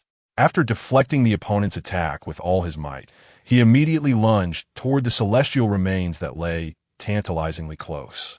Just then, a thunderous shout echoed from nearby. "That dragon has something amiss. Do not let him escape." His scales bristled with alarm as he turned to see the 4 celestial beings that had previously been engaged in battle halting their attacks, now collectively focused on him. In the next instant, he found himself ensnared by 5 formidable presences. "Surely you jest," Su lamented in despair, covering his eyes. Following that fierce reprimand, the 4 celestial beings redirected their offensive toward him. Left with no choice, he was drawn into their relentless pursuit. Fortunately, they were not a coordinated group. Upon ensnaring him, they did not simultaneously strike, allowing him to survive for a brief period. "What kind of fortune is this? Must I still meet my demise?" Su howled to the heavens. Minutes later, his dragon form lay in tatters, golden wings shattered, and scales mostly stripped away, revealing mangled flesh and bone. With a resigned sigh, he recognized that there was no escape, and with a savage grin, he crushed the dragon pearl. Boom! He was dead. Simulation concluded. Sighing in resignation, Su rubbed his eyes in exasperation. There was nothing he could do. It was simply misfortune that had drawn the attention of those ruffians. Just a simulation, just a simulation. Su consoled himself, reflecting that he had never succeeded in a single simulation. After spending some time adjusting his mood, he finally began to organize the intelligence gathered from this simulation. Although the results were less than satisfactory, the amount of information obtained was quite substantial. 5 days hence, the old Dragon King would meet his demise. Su calculated. Aside from the few simulation points he had accumulated, he could acquire 2 more. 3 simulations should suffice. He shook his head, lamenting that it was not 6 days until death, which would have allowed for a few more simulation points. He felt quite dissatisfied with the Dragon King's date of death. Next came the matter of the final acquisition. His previous luck had been abysmal, attracting the attention of 5 celestial beings. Su attributed this misfortune to chance, noting that other Earth immortals had been successful, which indicated that this method was indeed viable. Moreover, he had been somewhat impulsive. Upon reflecting calmly, Su recognized that he had indeed acted with excessive haste during the simulation. Naturally, he did not blame himself entirely. With so many severed celestial limbs before anyone, it was rare for an individual to suppress their inner desires and refrain from acting. In the simulation, the pair of dismembered corpses in the Lake S center had all rushed in headlong. Those who remained fortunate to survive were merely lucky, having not yet reached their end. At the gambling table, with such an abundance of chips, there is rarely a gambler who does not succumb to temptation. Thus, he resolved to exercise restraint next time, prioritizing reconnaissance over impulsivity, seeking the optimal entry point, and waiting until the 3rd simulation to attempt again. Chapter 15. Attempting to escape? Ding. Simulation concluded. The host is presented with the following reward options. Option 1. Cultivation experience for the next 5 days. Option 2. The remnants of the early celestial you have slain.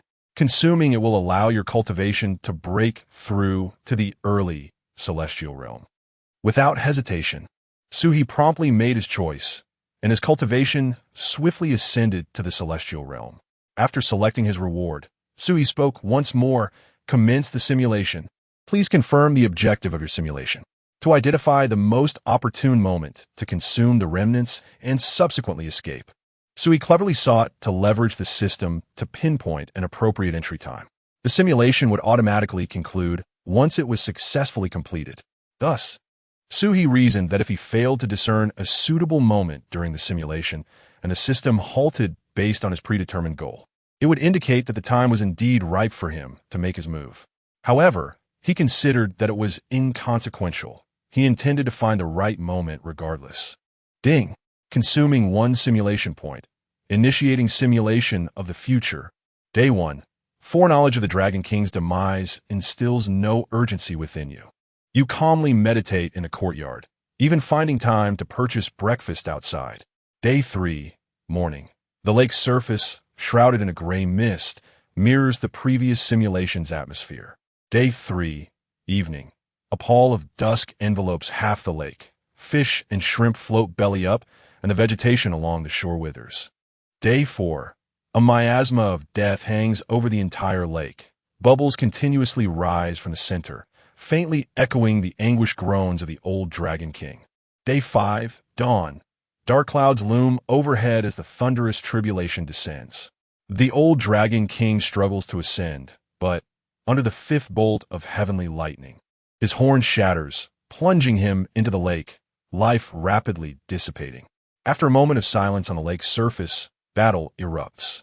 Once again, the green serpent charges forth first, only to be swiftly severed by sword energy. The rotund elder is pierced by arrows as soon as he appears. The celestial beings engage in a fierce melee, swiftly staining the lake red.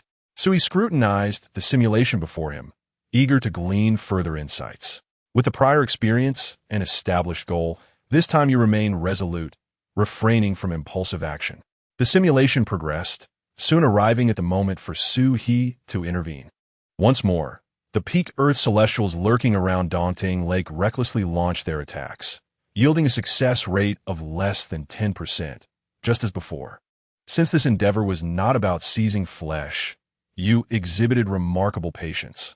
After approximately a quarter of an hour, a few fortunate or powerful mid-celestials had managed to break through to the late stage amidst the chaos. Is it time to act?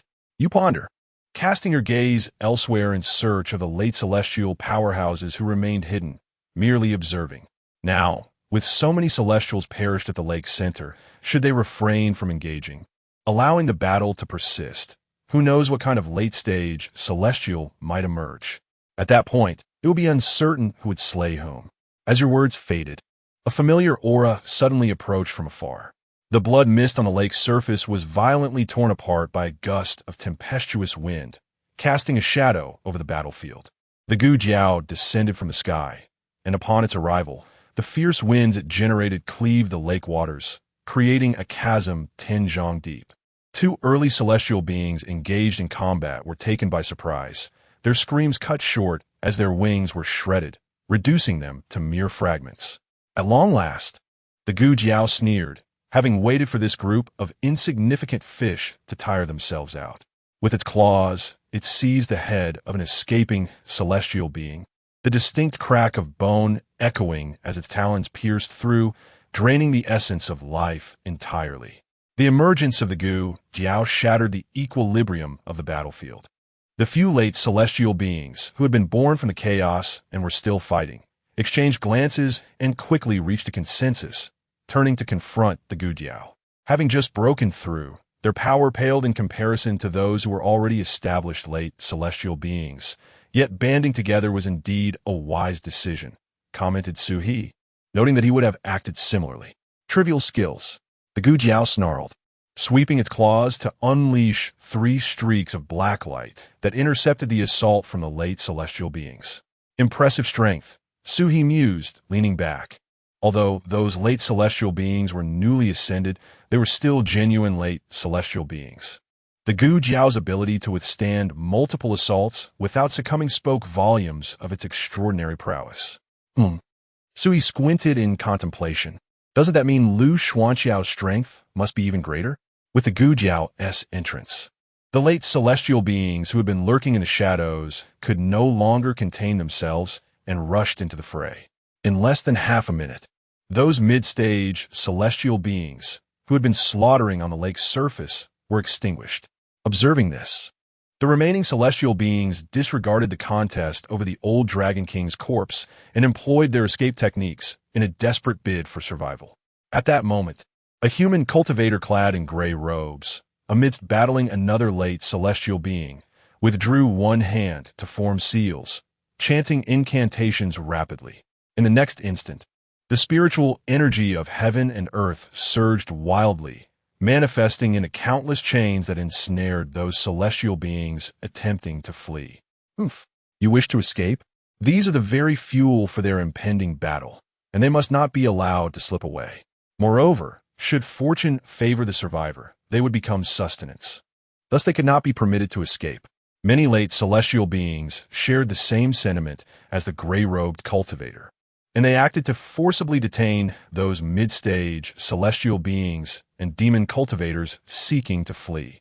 TSK, Su He clicked his tongue, realizing that if they were to act now, the chance would be utterly lost. Earlier, they could have relied on sheer luck, but now, with the late celestial beings intervening, any hope of escape was futile. They should have acted sooner. Su He frowned, as you continued to observe the unfolding battle at the lake's center. A sudden sight caught your attention. A pitch-black demon dragon erupted from the depths, its target not the battling late celestial beings, but rather the corpse of the old Dragon King, floating serenely in the lake's heart. How intriguing, you thought. Su licked his lips, the battlefield now a cacophony of chaos, with everyone consumed by a singular desire to vanquish the enemy before them, having forgotten their original objective, the corpse of the old Dragon King. In this tumult, there was a glimmer of hope for success. However, a fierce flash of sword light suddenly descended, forcing the demon dragon to retreat. Su followed the trajectory of the blade, a smile curving his lips. Ah, Was that not his dear brother? At this moment, Lu Xianxiao had also entered the fray, exuding confidence as he wielded his longsword. Its icy gleam formidable. He beckoned to the demon dragon, inviting it to attack him.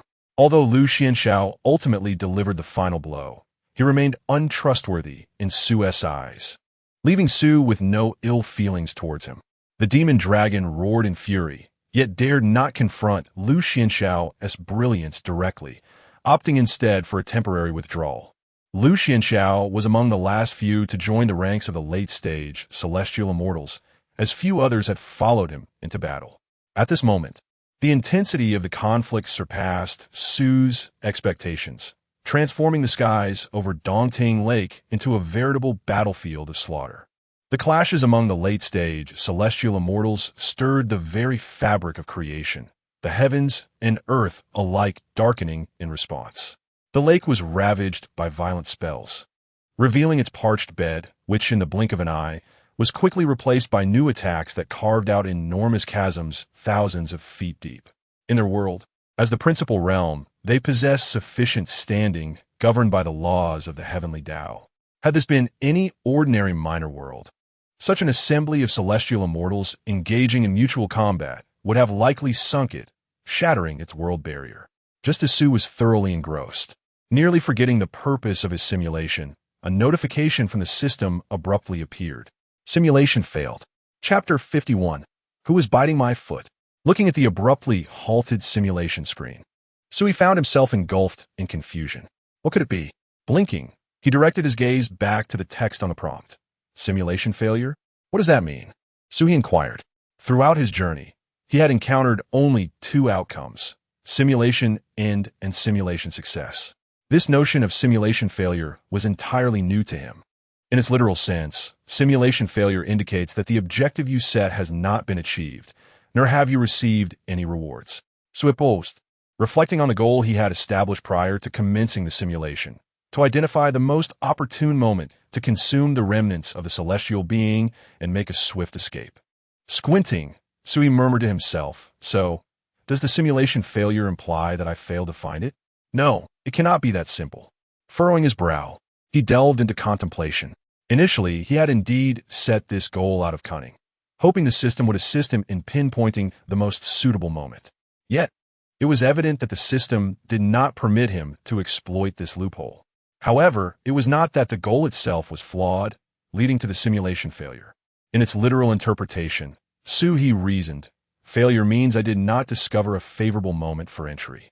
But why did the simulation fail at that particular instant? After some thought, he reached a conclusion. Could it be that once those celestial beings of the later stage entered, the opportunity to consume the celestial remnants and then escape was lost? The more he pondered, the more convinced he became.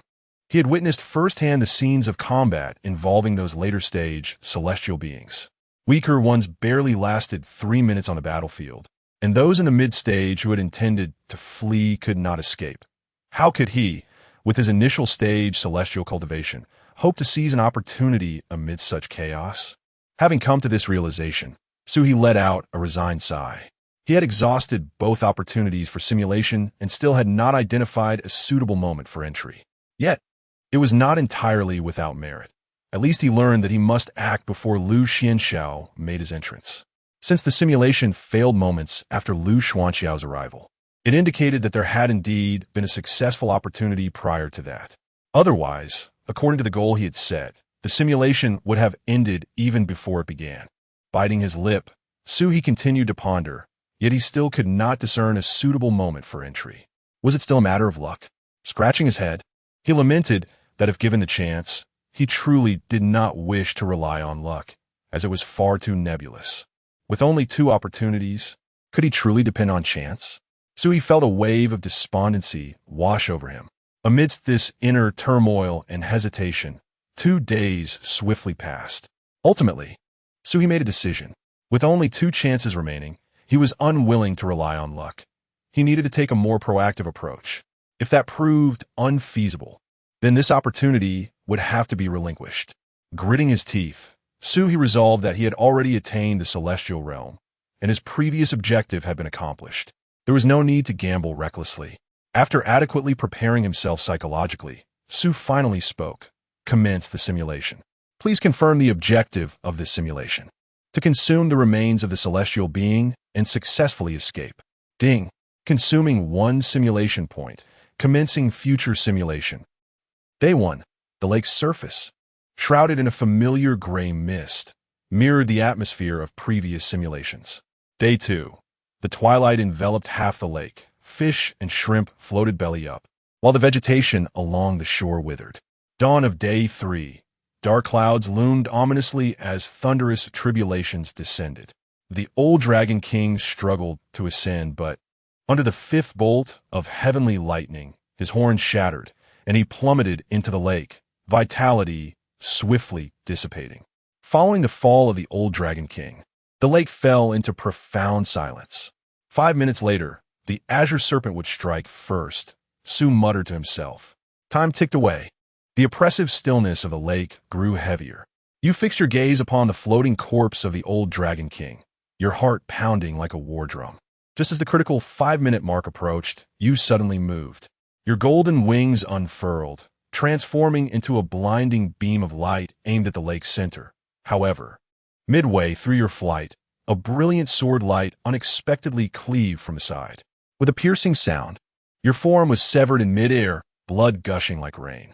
The two halves of your dragon body crashed heavily into the lake, sending up crimson splashes. The cultivators on the shore gasped in unison, their eyes drawn to the direction of the sword's assault.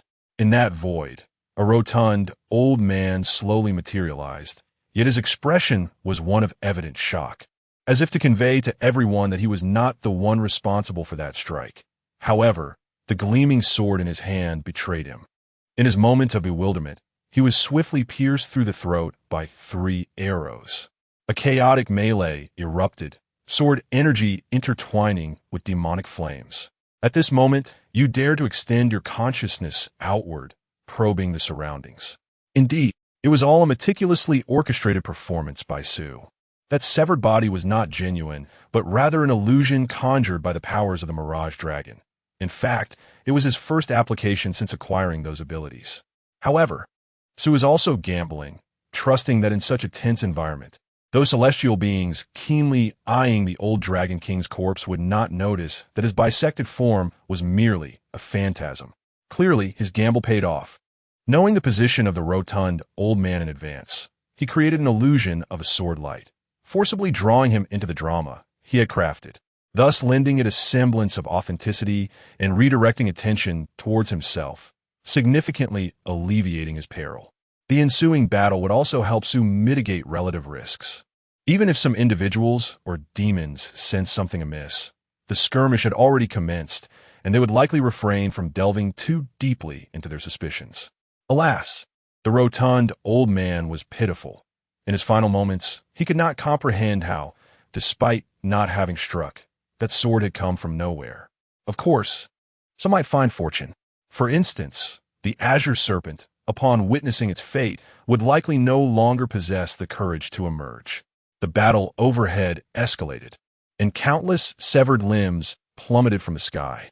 At this moment, you finally took action, allowing your body to drift along with the currents. As you approached a dismembered body, you manipulated the water to submerge it into the lake, seizing the opportunity to consume it.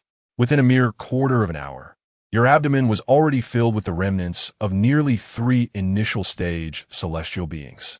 You dared not activate the soul merging return technique for fear of attracting the attention of the celestial beings engaged in combat above. At this point, your stomach was already 7/10 full, and you began to grow discerning, seeking the remains of human celestial beings.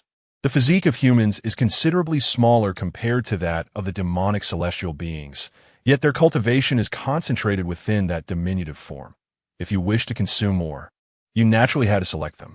Fortune smiled upon you as you discovered a thigh belonging to a mid-stage human cultivator. You opened your mouth to bite down, but in the next moment, you suddenly felt a sharp pain in your abdomen.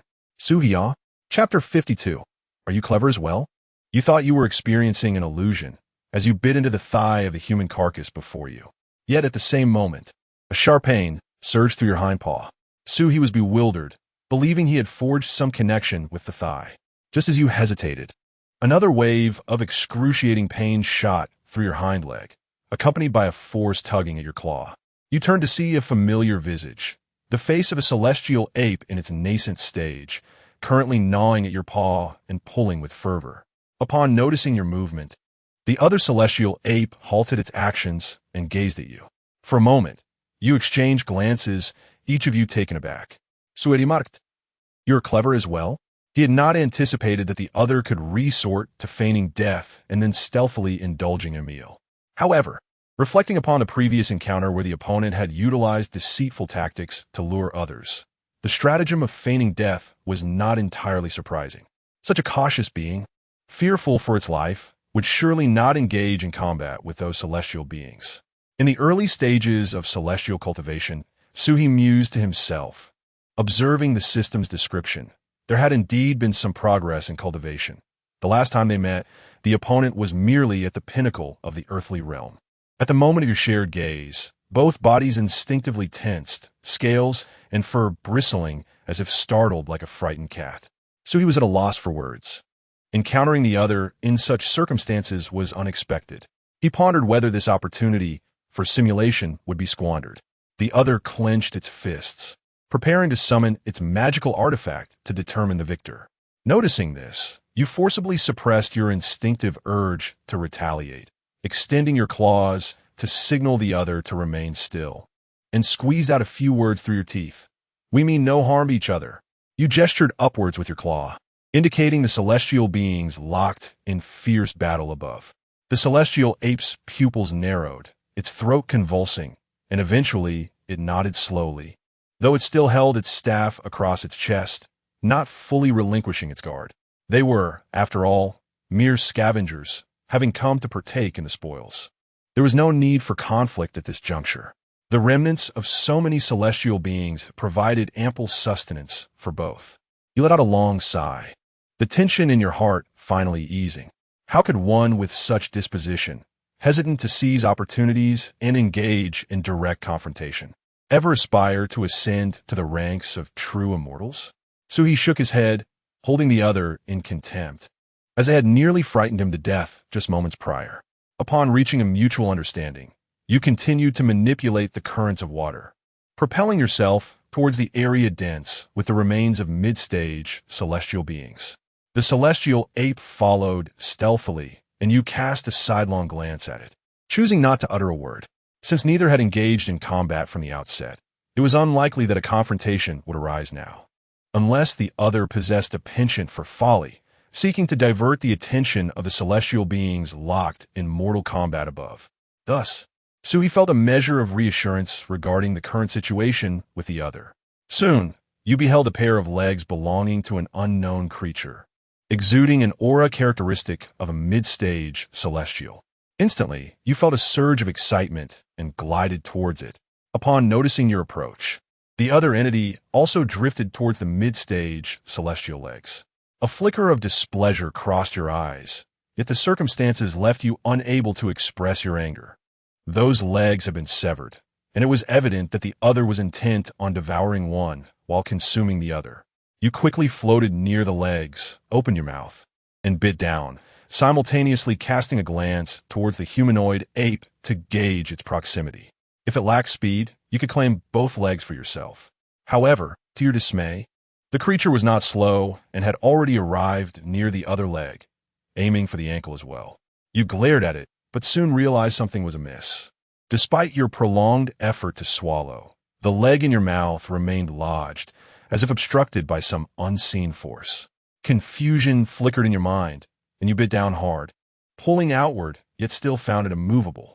At this moment, Suhi felt an ominous premonition. You blinked, a thought crossing your mind, and looked up. The humanoid ape's reaction was far swifter than yours. It was already gazing towards the front of the legs. Another familiar face came into view, the water monkey.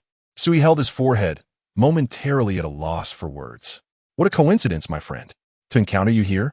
You exchanged glances, each of you assessing the other. Yet, one could not help but acknowledge the water monkey's audacity. Previously, in the tavern, it had chosen not to pursue the numerous peak Earth celestials. Yet now, As a mid-stage celestial, it focused on you, a mere late-stage Earth celestial. It claimed to be the weakest, asserting that engaging in battle posed no danger to it. Thus, it seemed to embody its own philosophy. With mid-stage celestial cultivation, and having battled Suhi before, it possessed formidable strength. Instead of clashing with other celestials, it had descended into the sewers to vie for sustenance with the two of you. Suhi cast a glance at the water monkey's swollen abdomen, nearly rivaling his own. After all, he had been the first to descend. An awkward silence enveloped the atmosphere. The water monkey surveyed the two of you, a hint of concern and urgency flashing across its face. Meanwhile, the humanoid ape remained unfazed, lowering its voice to address you. We. Yet before it could finish, the water monkey's sharp claws, accompanied by a swift whoosh, lunged at the humanoid ape's face. Surely, you do not think we are allies? Suhi covered his face, on the verge of tears. Yet, it was hardly surprising. Upon turning, they encountered two early-stage celestial monsters gnawing on its legs. The close proximity between you two without conflict could easily lead to the assumption of camaraderie. In this precarious environment, the first to attack held the advantage, while the second would surely face dire consequences.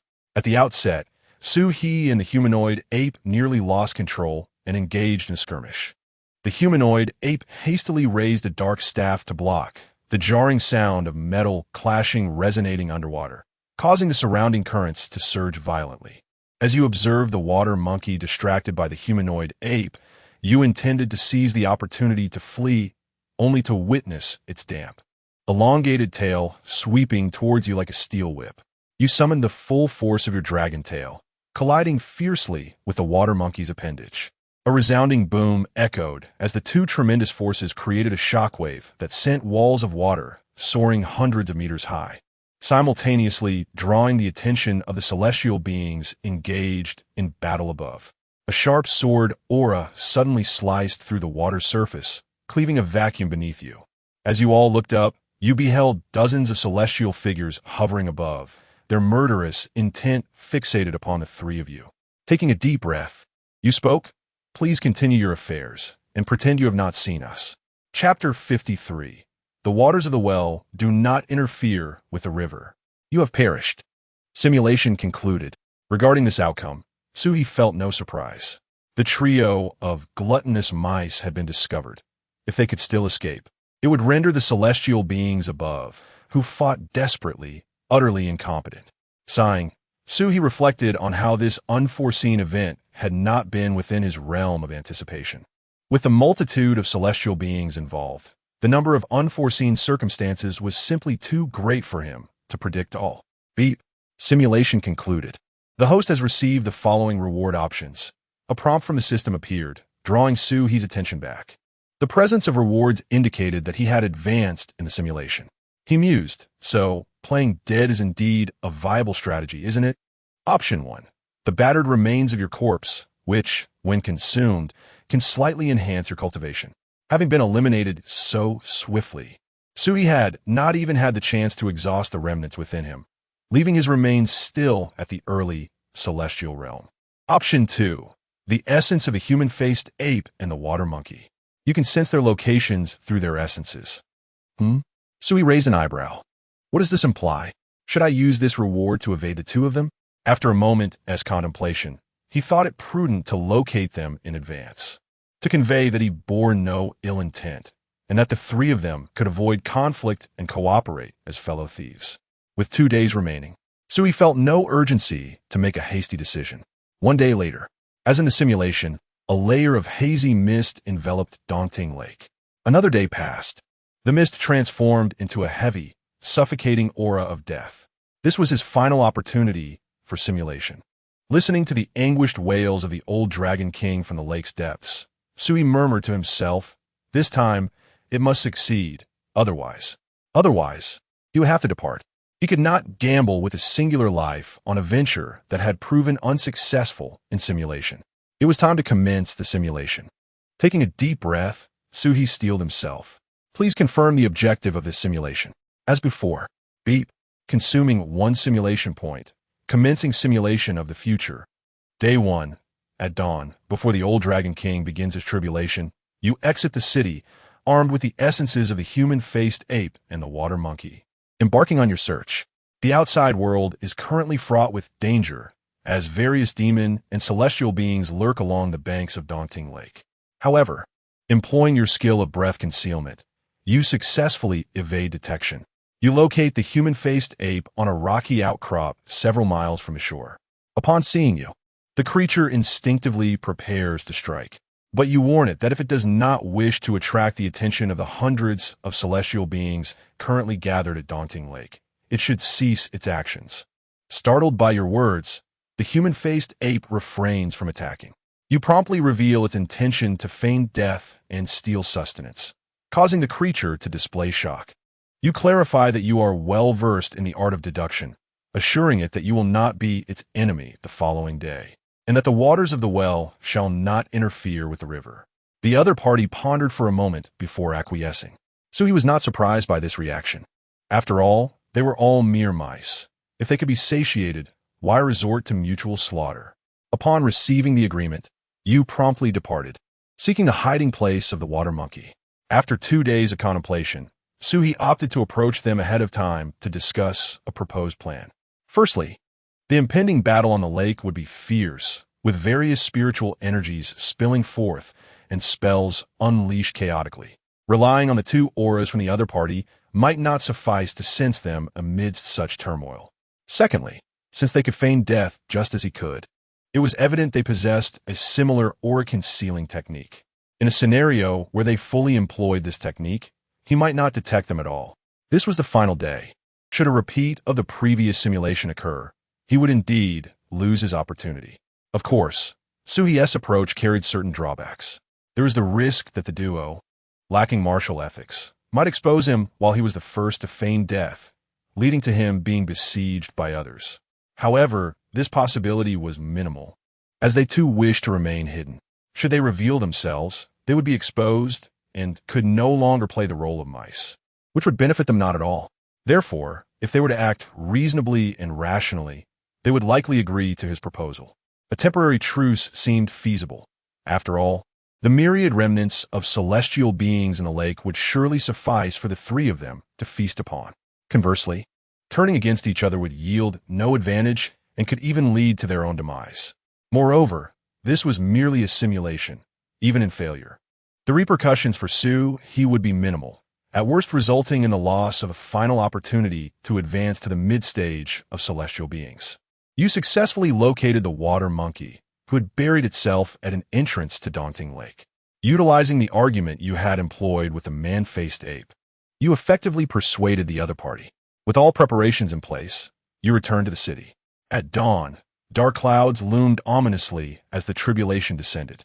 The old Dragon King struggled to ascend, but, under the 5th bolt of heavenly lightning, broke his horn and plummeted into the lake, with his vitality swiftly dissipating. Following the escape pattern from the previous simulation, Suhi once again fell into the lake. As the battle above intensified, leaving no room for distraction, Suhi embarked on his thieving journey. Armed with the lessons from his prior experience, this time he refrained from targeting larger or nearby celestial remnants for consumption, instead opting for those with potent auras yet smaller in size. During his clandestine feast, he once again encountered the man-faced ape and the water monkey.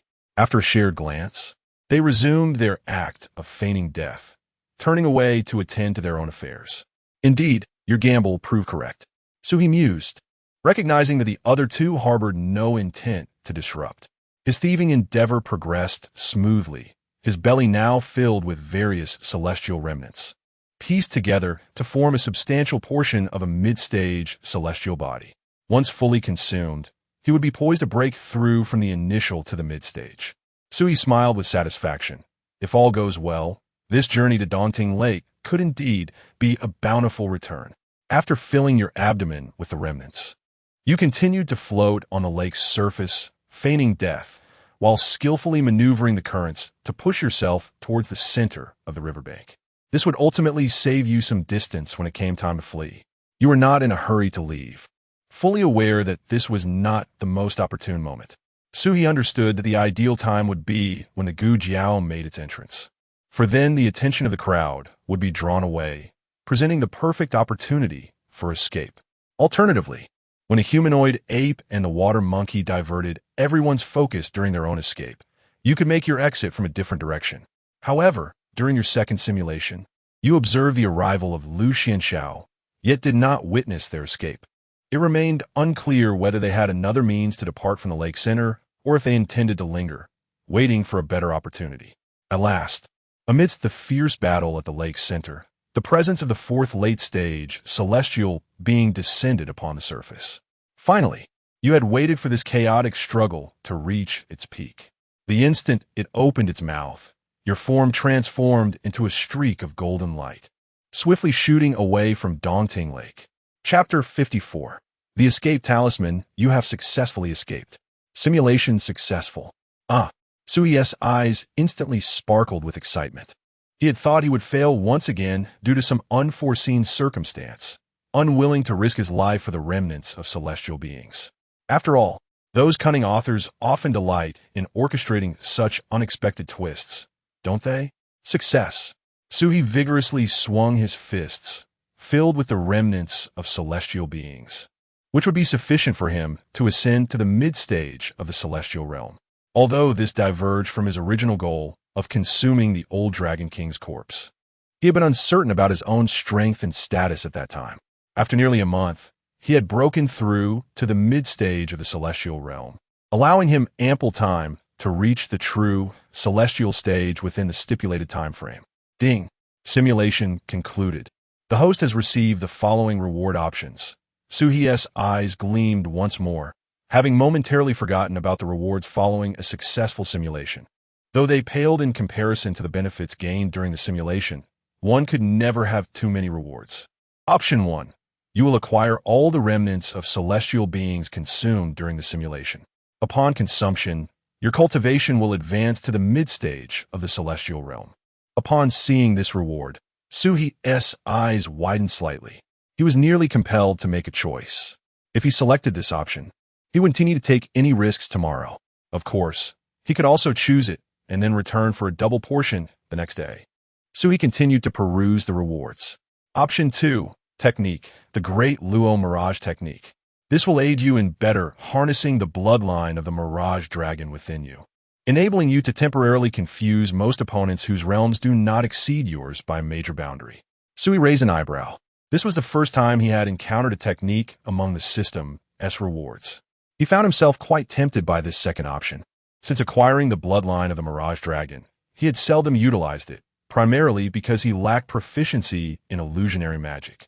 Unlike the golden-winged Great Pong, which could flee with a mere flap of its wings, or the Long Yang bloodline, which could warn him of danger. However, possessing this technique would change the game. It would provide him with an additional means of attack. As a traveler from another world, he was an ordinary person in his previous life and lacked any combat skills, relying solely on the foresight provided by the simulation to navigate his journey. If he were to discard his damaged, innate spiritual treasure spear and engage in combat with an opponent of equal standing, Sui would not dare claim he could hold his own.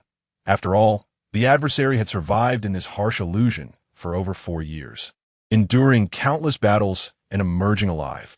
Yet, with this technique, he could momentarily confuse his opponent through the illusion, allowing him to strike from the shadows. While this may be a clandestine tactic, it would undeniably enhance his combat prowess. As Sui grappled with his indecision, a new reward prompt suddenly appeared. Additional reward. Option 3. Talisman. The Escape Talisman. A one-time use talisman that, upon activation, allows you to teleport tens of thousands of miles away, severing the pursuit of enemies below the golden immortal level. It can be said that the tools for murder and robbery are essential for fleeing. Sui's gaze was instantly captivated by this enticing reward. Typically, additional rewards are of superior quality. Wasn't the spirit reversion technique something he obtained from the additional rewards? After squinting at it for several moments, Sui ultimately made his choice, the third option. The first choice, while it could spare him from tomorrow's peril or allow him to consume a double portion of the celestial remnant, would not enable him to transcend to the later stages of the celestial realm, even with 2 servings. Although quite useful, it was not indispensable. The second option, which granted an additional means of attack, seemed less appealing as Suhi was not particularly adept at illusionary arts. Furthermore, his marksmanship had become quite proficient, leaving little opportunity for barehanded combat. The Void Escape Talisman, upon first glance, appeared to possess only a single use, making it seem hardly worthwhile. However, when did Suhi intend to utilize it in reality? Naturally, it would be employed within a simulation. With this talisman, he would not be so easily defeated in the simulation. Moreover, he could simulate every 2 days, meaning he could utilize it each time, effectively equating to an infinite number of uses. After making his selection, a cerulean talisman materialized before Suhi. He grasped it, took a moment to regard it with reverence, and then carefully stored it within his spatial treasure. Once he acquired the final reward, Suhi immediately exerted himself to employ the breath-holding technique. He then sensed the presence of the face-devouring ape and hastened towards the outskirts of the city. Having chosen the third reward, he still needed to venture forth into danger the following day. However, it hardly constituted true peril. After all, he had successfully escaped in the simulation. To avoid any discrepancies in the simulation, Suhi refrained from seeking the water monkey before locating the face-devouring ape, adhering to the sequence of his previous experience. As he exited the city, Suhi detected the auras of those lurking along the banks of Daunting Lake. This was the final day, and the old Dragon King was wailing from the lake's depths. Consequently, these were no longer cautious, free from a fear of being discovered by more powerful or humans, as had previously occurred with the Gujiao. In this eerie calm before the storm, anyone daring to disrupt it would meet their demise. After all, no one wished for the impending battle to erupt prematurely before the old Dragon King's passing. Suhi even inadvertently stumbled into the territory of a mid-stage celestial who was exceptionally skilled at concealing their presence. Yet, after exchanging glances, they tacitly allowed Suhi to depart. How peculiar and unnerving, Suhi mused. In the simulation, he had not felt such a sensation, but personally traversing the area made the omnipresent feeling of being watched quite unsettling. Guided by the aura, Suhi swiftly located the mountain crag where the face-devouring ape was concealed. It was a cave hidden amidst a desolate cliff, remarkably discreet. Had it not been for the presence of the creature's aura, Suhi might have never discovered it. Upon locating the hideout of the other party, Suhi maintained a state of concealment, securing the long spear he had previously wielded for protection, and then proceeded towards the cavern. In their simulations, no disputes or conflicts had arisen between the two, which left Suhi feeling quite at ease. Approaching the entrance of the cave, he intended to create a sound to announce their presence, hoping to prevent the occupant from becoming startled and inadvertently drawing the attention of other celestial beings. Suddenly, a voice resonated from within the cave. Since one had arrived, why linger outside in hiding? Chapter 55. What? You wish to befriend me? Suhi was taken aback. Throughout this journey, he had employed his concealment technique at full power to evade detection. So how had the other party perceived his presence? However, it soon dawned on Suhi that the other party was merely attempting to deceive him. Cursing inwardly, he decided to bide his time outside the entrance instead of rushing in. After approximately 15 minutes, Suhi's furrowed brow finally relaxed. Calling out every minute and a half was indeed a measure of caution. Boredom had driven him to discern the other's rhythm. Once he grasped the pattern, he ceased his concealment and entered just before the other was about to speak again. Since he was present, why linger outside? Why are you hiding out here? Suhi inquired.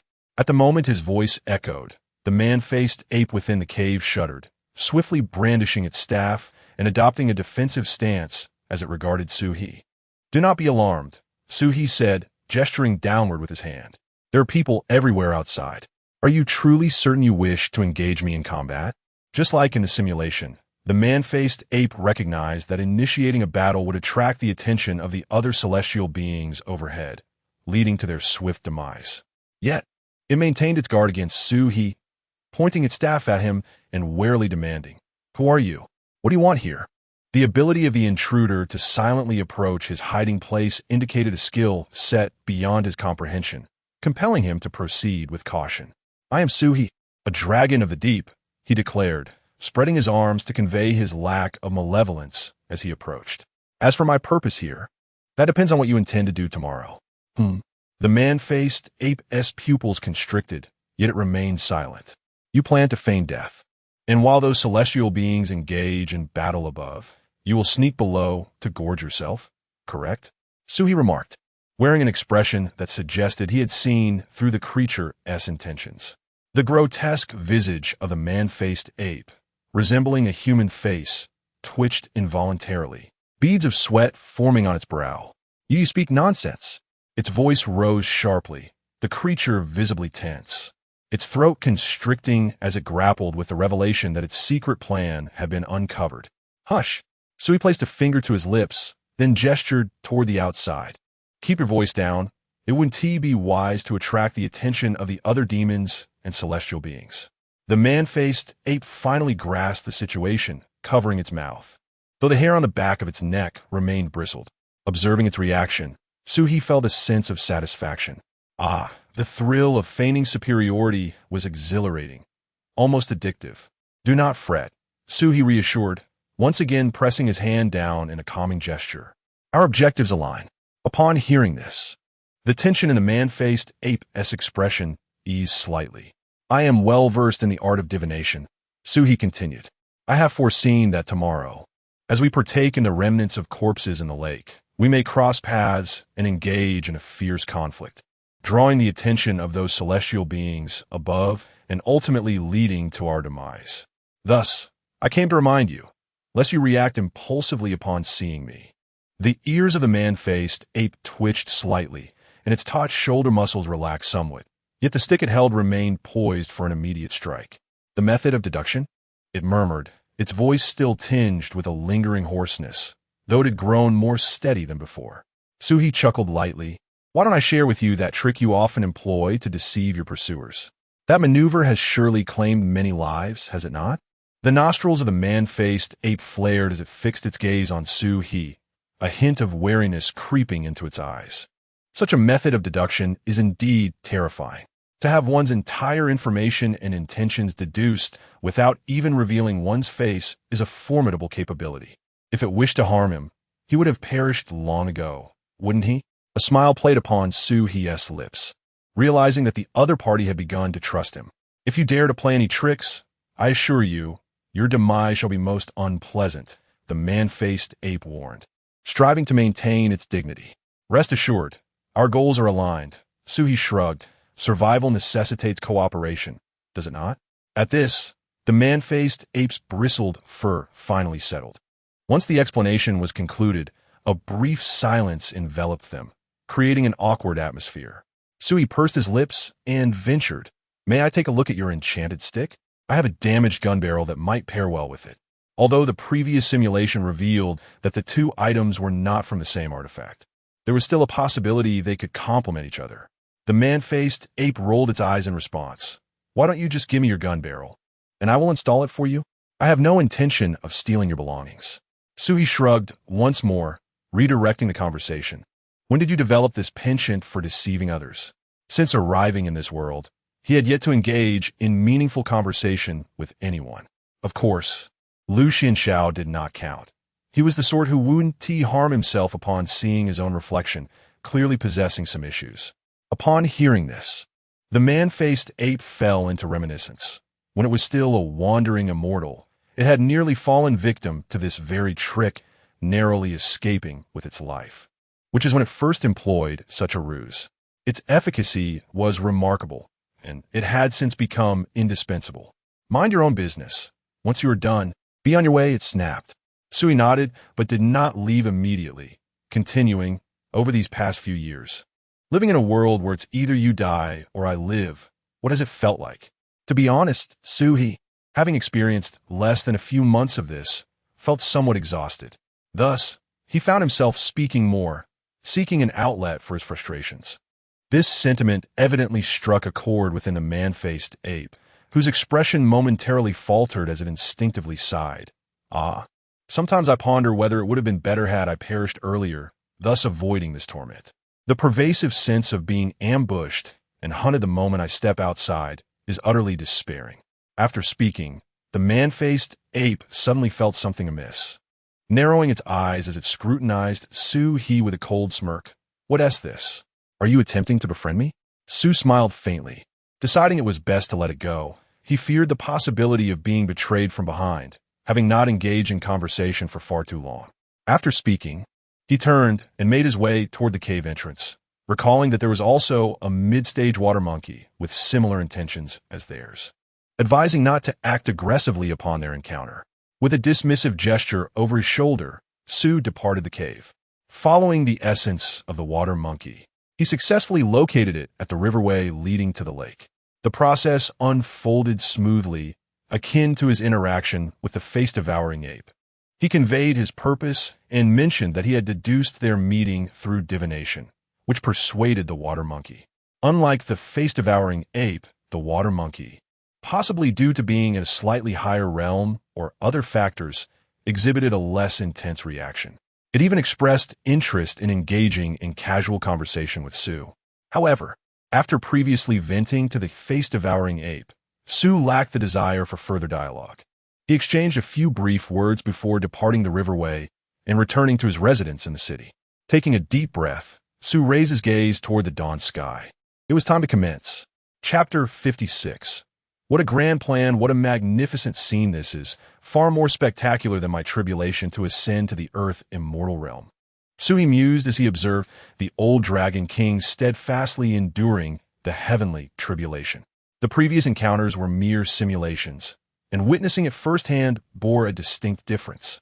Su continued to gaze intently until the fifth bolt of celestial lightning struck, sending the old dragon king tumbling amidst the thunderclouds, its scales shattering piece by piece, ultimately plummeting into the lake below. Recognizing that it was his moment to make an entrance, Su began to count down in his mind. He intended to surge forth after approximately 4 minutes and 50 seconds. As time elapsed, Su took a deep breath. The golden wings on his back trembled slightly before transforming into a streak of golden light that shot toward the old Dragon King's lifeless form. Truth be told, as he soared over Daunting Lake, feeling the myriad of gazes fixed upon him, Su instinctively felt a twinge of nervousness. However, recalling the success of his simulations and the addition of a life-saving escape talisman, he gradually relaxed. Subsequently, as in his simulations, Su invoked the Shindong's divine power, conjuring an illusion of himself being severed by sword energy before plunging into the lake. The battle soon erupted. Su did not hasten to take action. It was only when the combatants above transformed into formidable earth immortals that he began to navigate through the water currents. Similar to his previous simulation, Su deliberately targeted the higher cultivation remnants, consuming those with abundant energy. Once he had filled half his belly, he sensed a presence, lifting his gaze to see the water monkey and the human-faced ape not far from him. The three exchanged glances and nodded slightly in acknowledgement before returning to their respective tasks. In a battlefield where an earth immortal perished every few seconds, this moment of camaraderie was a rare sight. Due to the extensive simulations, Su consumed swiftly and soon satisfied his hunger. Yet, with the fierce battle raging above, he refrained from employing the spirit integration and source reversion technique to absorb energy. Had he done so amidst the abundance of corpses, it would have sufficed to propel him into the late Earth immortal stage. Su mused, casting a sidelong glance at the ongoing battle. It seems a late-stage Earth immortal has already emerged. With a few more, the Gujiao will likely intervene. At that point, it would be his prime opportunity to escape. While contemplating, he noticed the water monkey and human-faced ape had also finished their share, their bodies filled to capacity. Perhaps due to their prior conversation regarding his ability to perform divination, they now approached him to avoid being caught in the fray above. Su, observing this, was unperturbed. The absence of danger during his simulations indicated that their actions would not adversely affect him. As he waited, perhaps buoyed by the discovery of an escape route, Su felt considerably more at ease. Noting that the battle above was still ongoing, he estimated it would be some time before another late-stage Earth immortal emerged. Turning to the water monkey and human-faced ape, he transmitted a message. Have you all contemplated how to make your exit? Given your knack for deduction, why not speculate on how we might depart? The voice of the faceless ape, devoid of any kindness, echoed through the air. Brother Tsulong, spoke the water monkey, exhibiting considerably more politeness than its counterpart. Your inquiry suggests that you must have devised a means of retreat. Suhi raised an eyebrow, choosing not to disclose the opportunity for escape that arose following the appearance of the Gujiao. His conversation with these two was merely a diversion, a way to alleviate his boredom. Should he reveal any potential escape routes, one of them might seize the chance to flee first, jeopardizing his own plans. Earlier than you, Suhi replied ambiguously, which is why I cannot deduce the method you two will employ for your departure. Of course, it's possible that you might perish after I leave. Humph, the faceless ape scoffed, its tone laced with dissatisfaction. The water monkey, however, remained unperturbed and continued. Your deductive skills are indeed impressive. I must admit, I will be departing a bit later. When? Suhi inquired with narrowed eyes. Although he was reluctant to reveal his own information, he was more than eager to glean insights from others. Upon hearing this, the faceless ape regarded him with curiosity. While it had its own methods of escape, if another's approach were superior, it might consider altering its own strategy. Seeing the water monkey grinning, Suhi pressed on. In this chance encounter, we have established some acquaintance. Sharing your insights would certainly broaden my horizons. At that moment, the three of them floated on the lake, resembling drifting leaves. The bloodline abilities would be of no use to you. The water monkey chuckled. It was no fool to reveal one of its trump cards. Upon hearing this, both the faceless ape and Suhi exchanged glances, a flicker of disappointment passing between them. A means of escape? Suhi continued to probe. The water monkey kept its silence, maintaining a cheerful demeanor. However, its reaction suggested that Suhi was on the right track, contemplating his void escape talisman. Suhi narrowed his eyes and ventured, could it be related to the principles of space? At this utterance, he noticed the water monkey's pupils constrict suddenly, though it quickly regained its composure.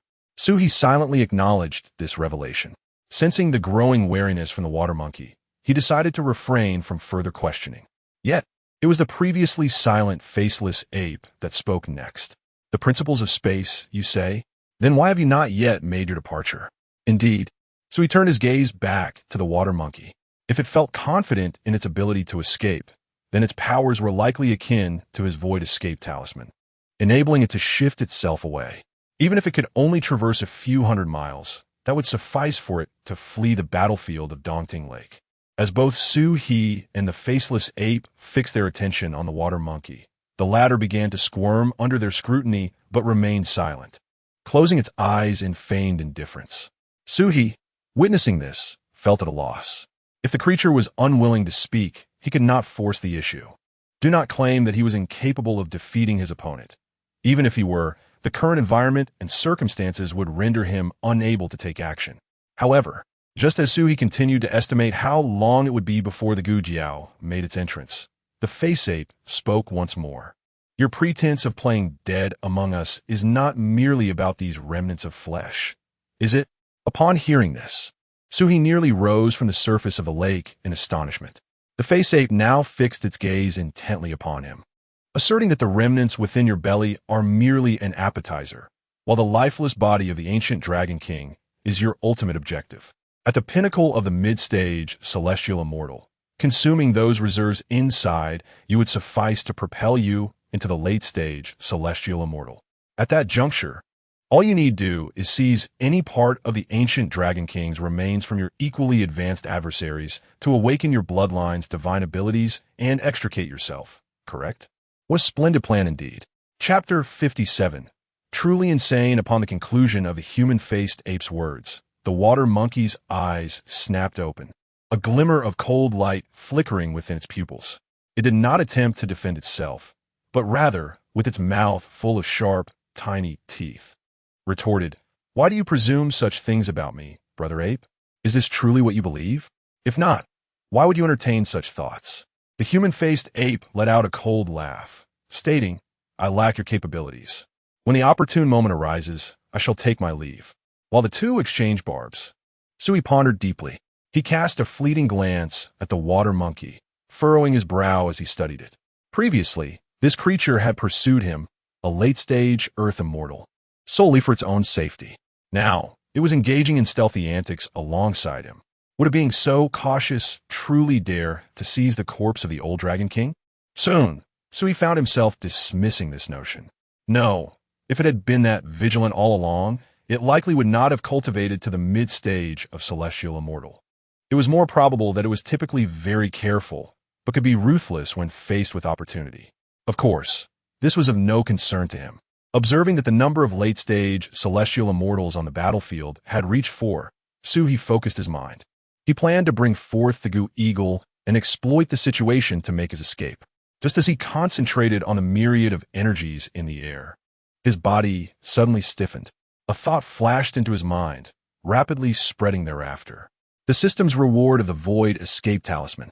Sui's claws trembled involuntarily, creating ripples in the water. Was this meant for my future simulations?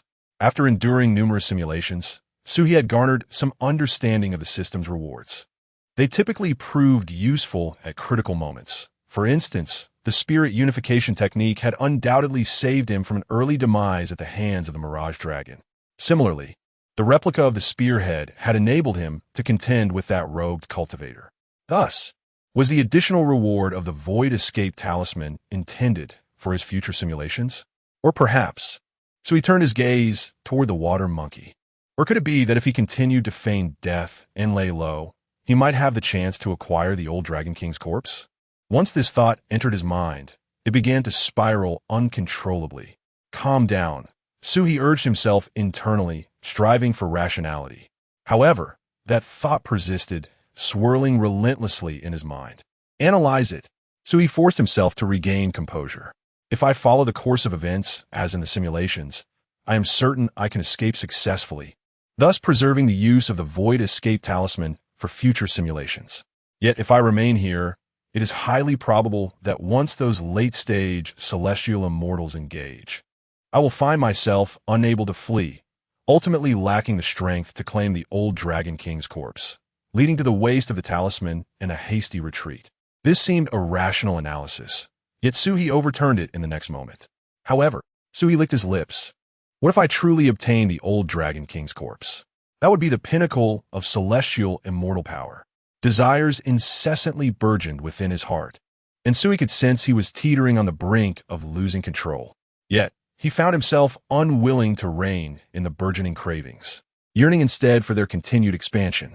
The escape talisman, even if utilized in the simulation, could afford him a fleeting chance at survival. But what significance did that hold? No matter how far he fled, failure to accomplish the simulation's objectives would inevitably lead the system to deem it a failure, he mused to himself. It was evident he was engaged in a self-convincing dialogue. At that moment, it felt as though two inner voices were at war within his mind, one urging him toward the most prudent choice, while the other relentlessly assaulted it, exclaiming, "Take a risk. A bicycle could become a motorcycle."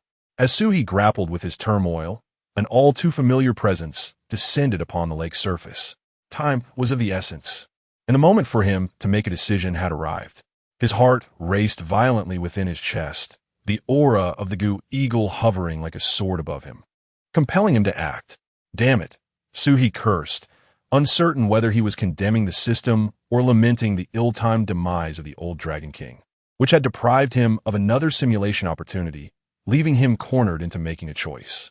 Furrowing his brow, he turned to observe the water monkey and the man-faced ape lying beside him, ultimately fixating on the water monkey. This typically cautious creature was now poised to take a gamble. With the escape talisman as his lifeline, could he truly afford to be a coward? The celestial beings engaged in fierce combat above had no second chances at simulation. Yet, despite that, they charged forward unflinchingly, driven by the desire for a solitary opportunity. In contrast, here he was, wrestling with the prospect of the talisman's depletion. Reflecting on this, Sui felt a twinge of disdain toward himself. Nevertheless, he resolved to take action. "Brother Ape," Sui suddenly transmitted telepathically. The man-faced ape, startled, turned a glance at him. "When the Gu Eagle descends, that will be our prime chance to escape. You must trust me and run," Sui urged. He aimed to sever his own retreat, eliminating any lingering doubts. Upon hearing this, the man-faced ape's face was etched with skepticism. "Are you truly so benevolent? Surely, you seek to have me draw fire, So you may flee? Believe it or not, Suhi replied nonchalantly. This is the moment I have deduced for a successful escape. You are fortunate, it is now yours. Then why don't you leave? The man-faced ape thought, harboring disbelief in Suhi's intentions. With his gaze fixed on the goo eagle plummeting from above, Suhi calmly responded, after heeding the water monkey's advice, I have changed my mind. I intend to remain and seize the old Dragon King's corpse. You wouldn't want to stay as well, would you? Subsequently, before falling silent, Suhi added, I told you, believe it or not, the goo eagle is descending. The man-faced ape's pupils constricted sharply, its throat tightening. It scrutinized Suhi's serene visage, seeking insight. When it discerned nothing, it turned its gaze skyward to the approaching goo eagle.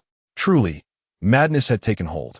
Its claws involuntarily dug into the flesh of its palm. The moment the shadow of the goo jiao enveloped the surface of the lake, the man-faced ape suddenly rose upright. In the next instant, it transformed into a streak of black light, hurtling towards the shore. Its method of escape had less than a 40% success rate, hardly better than seizing this opportunity presented by the adversary. Suhi, witnessing the scene, wished to offer a warning. However, this was not the opportune moment. Only after the Gu Jiao had eliminated a mid-stage celestial immortal could an escape be guaranteed. Fortunately, the Gu Jiao had successfully diverted the attention of everyone present, allowing the man-faced ape to make its escape. With a sigh, Suhi gazed at the retreating figure, feeling an inexplicable sense of relief. It was not out of concern for the other, but rather a resignation to the absence of choices, compelling him to stay and take his chances. Chapter 58. Wishing you success, the gaze of the water monkey shifted away from the fleeing humanoid ape, and with a somewhat complex expression, it turned towards Suhi. You truly intend to stay? Suhi took a deep breath. Although he had personally squandered the chance for escape, an overwhelming sense of exhilaration surged within him, as if his soul had been reborn. I shall remain, vying for the remains of the old Dragon King alongside you, Suhi replied with a smile. Let us rely on our own abilities when the time comes. Since his arrival in this world, he had exhibited excessive timidity. Others were willing to risk their very lives for the opportunity presented by the old Dragon King, while he had merely indulged in petty pursuits. How could he possibly transcend to the realm of true immortals with such a disposition? How could he hope to further his cultivation? Thus, having made his choice, Suhi felt as if he had returned to his true self. He sensed that from this moment onward, he had bid farewell to his former self, emerging as someone entirely different. The water monkey furrowed its brow, hesitating to speak. Do you genuinely believe the words of that humanoid ape? It inquired. Suhi responded, puzzled. The water monkey continued. Even if I were to break through to the late stage of the celestial immortal realm, I would still be newly ascended. How could my strength possibly compare to those demon immortals and human cultivators who have long since reached that stage? How could I hope to seize the old Dragon King's remains from their grasp? A question mark appeared above Suhi's head. Then why do you intend to stay? I merely wish to collect a corpse from the late stage of the celestial immortal realm and then make my escape, the water monkey replied candidly. It had always been cautious, the endeavor of claiming the old Dragon King's remains, with a mortality rate of 99%, was something it would never undertake. In contrast, amidst the chaos, seizing a corpse from the late stage of the celestial immortal realm and then executing an escape would present a far greater probability of success. At the very least, the potential rewards would be proportional to the risks involved. Suhi was momentarily silent, then broke into an easy smile and spoke again. No witties. I actually owe you my gratitude. Suhi smiled confidently. In this case, we are no longer rivals. His mindset had expanded, rendering the question of whether the water monkey was pursuing the old Dragon King irrelevant. The water monkey shrugged. Since Suhi was so open-minded about it, there was nothing more for it to say. Observing the battle above, where the Gu Jiao confronted three newly ascended celestial immortals, the water monkey could not help but inquire, Brother Chiu Long, might you share more information with me? It would aid me in seizing an opportunity. The successful escape of the humanoid ape had already validated Suhi's divination skills, prompting the water monkey to seek some protection. Having the support of divination was certainly preferable to risking its life alone. After contemplating for a moment, Suhi replied.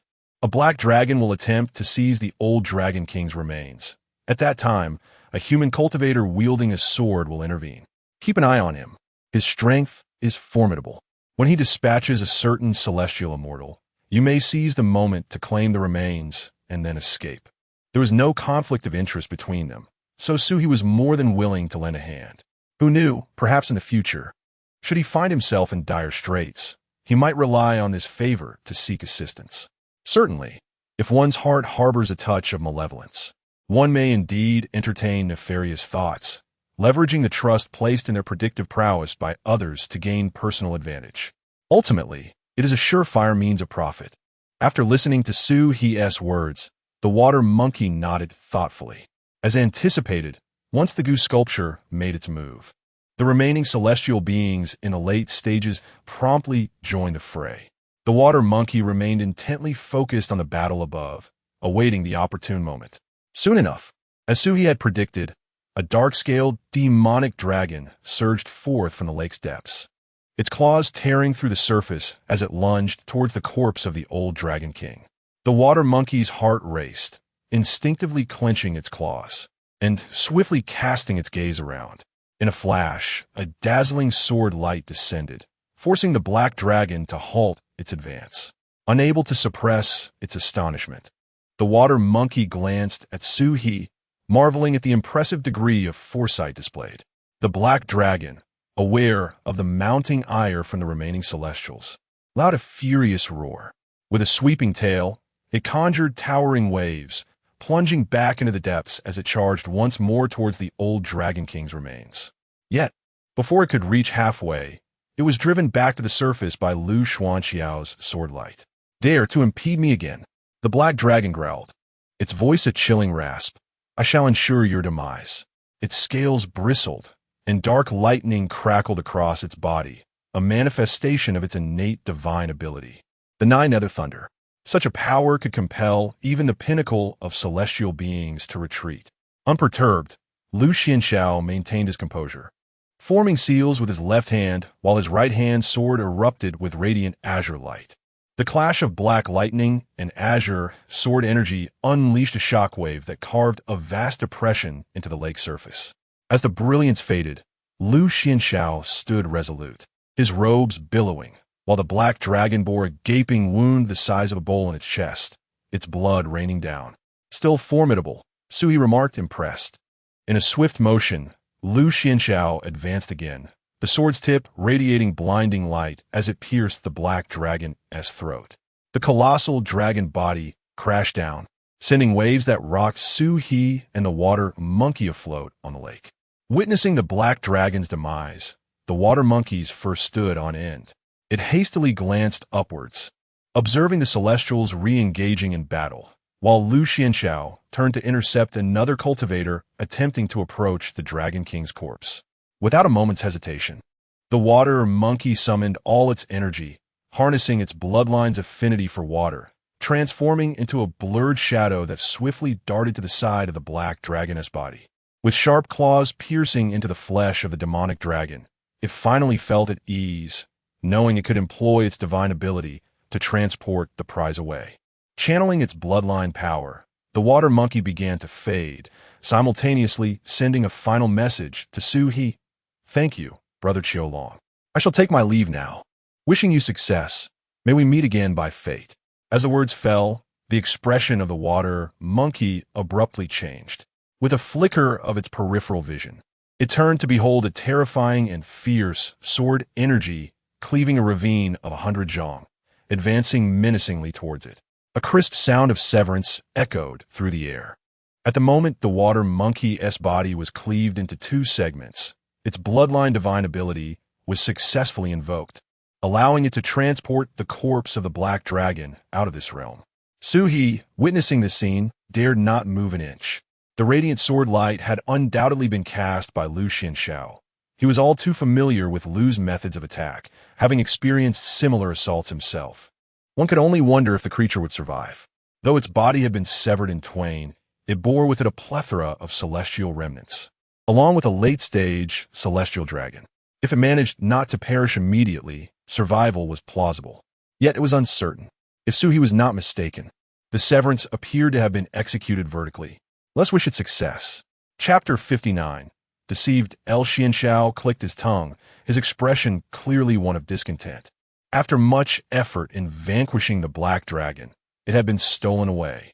Meanwhile, the battles among the other late-stage celestial beings had also slowed, as two mice had emerged, prompting concerns that there might be others lurking below. They diverted some attention downward, their consciousnesses scanning repeatedly. They certainly did not wish to exhaust themselves in aerial combat, only to have some opportunistic mouse reap the rewards. Seeing this, Sui devoted himself entirely to the technique of breath concealment. Fortunately, at that moment, countless celestial corpses piled beneath him provided ample cover. With the reward of the system enhancing his breath concealment, he successfully evaded the probing consciousnesses above.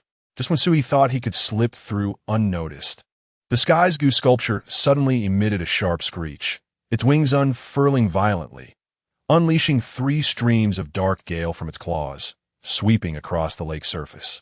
Where the gale passed, the water was violently torn apart, and the heap of celestial corpses was instantly shredded, blood and remnants mingling with the splashing lake water. This is bad. Sui's heart sank. That bastard. Is he intent on ruining me? The goo sculpture's actions were soon echoed by other late-stage celestials, who began indiscriminately attacking the lake's surface in an attempt to eliminate any potential hidden mice. Sword energy, lightning, and demonic flames poured down like a torrential storm, leaving the lake riddled with wounds. With the continuous bombardment, Sui could feel the assaults drawing nearer to him. Flee? How long do you think you can hide? The goo sculpture screeched. Hearing the mocking laughter from above, Suhi's claws instinctively grasped the void escape talisman within his robe, his expression wavering as he contemplated whether to utilize this trump card at that moment. As the attacks intensified, doubts began to creep into his mind. Was the system truly guiding him to escape, as per the successful path simulated, to lie in wait like the yellow bird? Why had the old Dragon King's corpse not yet arrived? Why was he now being forced to resort to this? So he quickly reviewed his current options in his mind. Soon, he abandoned his reflections. Without the void escape talisman, he had no other means left. He had to leave. If he didn't he would surely meet his end. Gritting his teeth, did he really have to waste this talisman? Just as he was about to crush the talisman, a faint tremor suddenly emanated from the lake bed. Suhi immediately released his grip, a glimmer of light flashing in his eyes. I knew it. There's always a way out. The commotion did not go unnoticed by the late-stage celestials above, who ceased their actions and turned their attention to the lake bed. The disturbance grew more pronounced, and then a dazzling golden light burst forth from the water, akin to the rising sun. Suhi, puzzled, furrowed his brow and peered intently. After a brief moment of astonishment, he recognized the object through his bloodline. A dragon pearl? Where did this dragon pearl come from? After a fleeting moment of confusion, Suhi quickly regained his composure. Before the old Dragon King faced the tribulation, the dragon pearl was struck and sent flying. Su licked his lips, his mind momentarily blank. In the next instant, an overwhelming aura surged forth like a tidal wave, enveloping the entire daunting lake. What is happening? The goo eagle abruptly folded its wings, its crimson pupils contracting sharply. It had been observing that aura for quite some time. How could it not be familiar? Was that not the essence of the old Dragon King who perished during the tribulation? Yet just moments ago, they had clearly witnessed the old Dragon King being struck down by lightning. Lu Xiandao, however, remained remarkably composed, with his sword crossed over his chest. The sword tassel moved with an unseen breeze. He licked his lips and gazed at the corpse of the old Dragon King, which was stirring the surface of the lake, creating countless ripples. He had been deceived. Before arriving, he had suspected that the old Dragon King was orchestrating a scheme. After all, it was too coincidental for a being at the pinnacle of celestial immortality to meet their end at that moment. However, upon witnessing the Dragon King struck down by the lightning, and his aura completely dissipated, his doubts had been thoroughly dispelled. Crack, crack, an unsettling sound of bones grinding emanated from the old Dragon King's corpse. Suddenly, the corpse convulsed, arching its back, while a thunderous heartbeat resonated from its decaying abdomen. and the formerly dull scales flickered with an eerie azure glow. Possession? The gray-robed cultivator exclaimed in astonishment, the chains in his hands clattering. They thought it was yet another clever individual seizing the opportunity to possess the old Dragon King's body. No, Su shook his head. If it were a possession, the entity would not be able to control the Dragon Pearl so swiftly. It required the bloodline of the Dragon Clan to activate. The entity would need to ensure their soul and body were in harmony before harnessing its power. The path of the undead, Lu Xiandao murmured softly. His words captured everyone's attention. They understood the concept of the undead. Failing to transcend during tribulation meant becoming a corpse immortal, which was a form of the undead. So was the old Dragon King seeking life through death? Not only the path of the undead, but also the path of corpses. Another human cultivator spoke up, affirming that the body had been refined into a corpse puppet. The previous failure during the tribulation had been his physical form. His soul still survived, and, taking advantage of their prior battle, he had reclaimed his body. This would not only preserve his original strength, but might even enhance the physical robustness. However, this would deplete the potential of the physical form. The crowd exchanged exasperated glances. Their goal was to break through to the true immortal realm before the deadline arrived. Potential? Surviving was what truly mattered. Meanwhile, amidst the discussions, the Goot Eagle, which had stealthily blended into the crowd, suddenly flapped its wings with vigor and transformed into a shadowy figure, darting away. Its speed was so swift that it left behind a trail of darkness. In such a dire moment, who had the luxury to linger in conversation? The old Dragon King was a formidable being at the pinnacle of celestial immortality. Once he revived, there would be no match for him. At present, fleeing was the only prudent choice. However, just as it had escaped several miles, the surface of the lake erupted into towering waves, and a curtain of water surged upward like a chasm, forcefully severing the Goot Eagle's retreat. Are you so eager to flee? The voice of the old Dragon King resonated, as if the lake itself had awakened, transforming from a curtain of water into a flowing stream that swiftly ensnared the Goot Eagle. With a fierce tug, it yanked the creature from sky, crashing it onto the surface of the lake. Panic flashed across the Goot Eagle's visage. At that moment, the old Dragon King's tightly shut eyes finally opened. Ah! As it unveiled its murky gaze, it swept over the onlookers, emitting a raspy laugh from its throat, while its foul dragon saliva dripped onto the lake, corroding the surface into swirling black mist. Simultaneously, before the astonished crowd, the old Dragon King's form transformed into a torrent of water, submerging into the depths of the lake. When it reemerged, it was beside the Goot Eagle. Raising its dragon claw, it casually pressed down upon the creature's spine. Crack!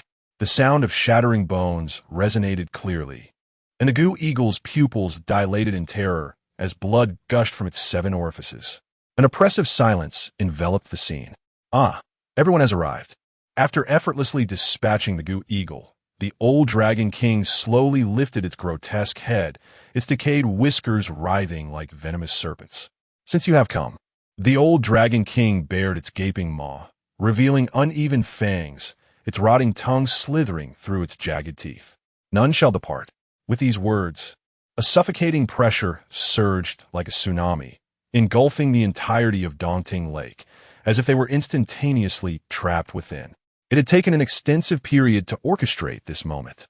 The old Dragon King's voice echoed, now distant, now near, imbued with an eerie resonance.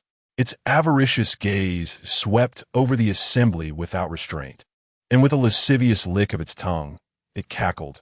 So many companions have gathered, sufficient for me to ascend to true immortality. Chapter 60. Are we leaving now?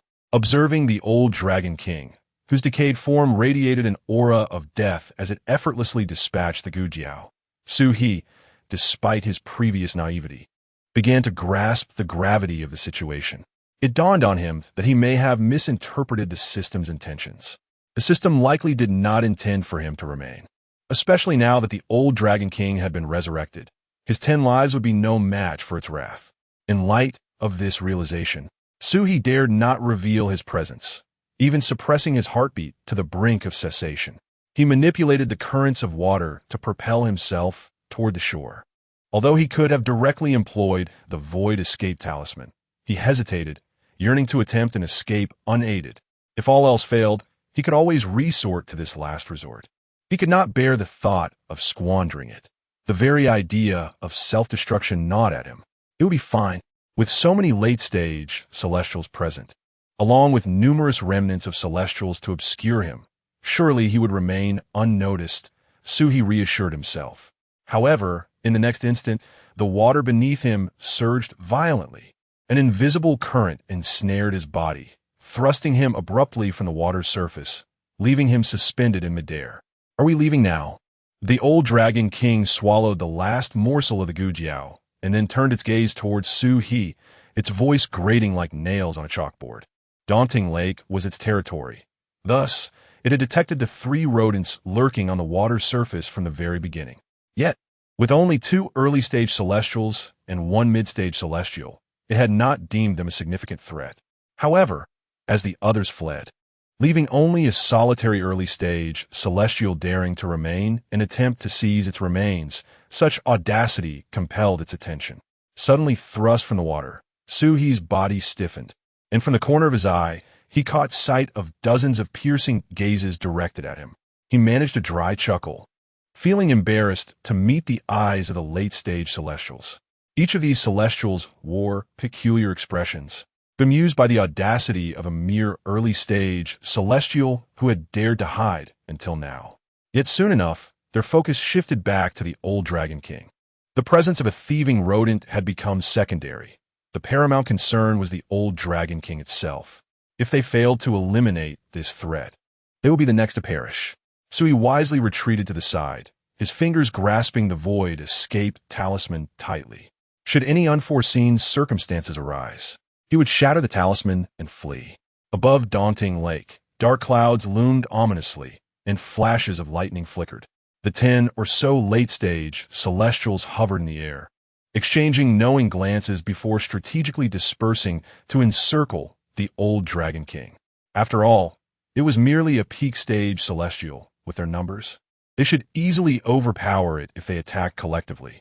Conversely, should they scatter like the gujiao, they risk being picked off one by one. Gentlemen, let us refrain from attacking for the moment. We must unite our efforts. Otherwise, none shall escape unscathed. A gray-robed cultivator bellowed, the clanking of chains resonating in his grip as he initiated the first strike. Countless chains erupted from his sleeves, coiling around the old Dragon King like venomous serpents. The other cultivators, witnessing this, hastily summoned their magical treasures, unleashing a deluge of sword chi, lightning, and demonic flames that fell like torrential rain. As the collective assault commenced, Sui quickly distanced himself from the battlefield, though he dared not stray too far, lest he suffer the same fate as Gujiao. In the face of their onslaught, the old Dragon King let out a derisive snort. His decaying tail swept across the surface of the lake, summoning towering waves that formed a watery barrier, intercepting the majority of the attacks. Some stray strikes penetrated the curtain of water, but upon reaching his body, they felt as though they were piercing through long-dead flesh, inflicting minimal harm on the Dragon King. "Is this all you can muster?" The Dragon King roared, and the Dragon Pearl suddenly transformed into a streak of golden light, hurtling towards a crowd like a falling star. A cultivator at the late stage of the celestial realm found himself unfortunate enough to be targeted. He hastily summoned his protective treasure, but in the blink of an eye, the Dragon Pearl crashed down, shattering his spiritual light and sending him hurtling back 100 yards, blood spewing from his mouth. Several physically formidable demon immortals, witnessing the ineffectiveness of their attacks, surged forward to strike at the Dragon King's vital points. A tiger demon roared as it lunged, claws aimed at the Dragon King's eyes, only to be seized by the wrist and flung violently into the lake, creating a towering column of water.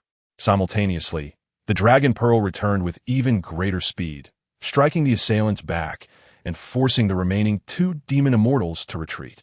In that instant, the old Dragon King single-handedly battled more than 10 late-stage celestial cultivators, seemingly gaining the upper hand. While the clash ensued, Sui's attention shifted to Lu Xianxiao, who remained unmoved, observing the fray with his sword in hand. The other late-stage Celestials held no objections. They had witnessed Lu Xuanxiao's prowess, which surpassed their own, and it was likely he was merely biding his time for the opportune moment to strike. As the battle unfolded, several late-stage Celestial cultivators sensed the dire situation, their eyes betraying thoughts of retreat.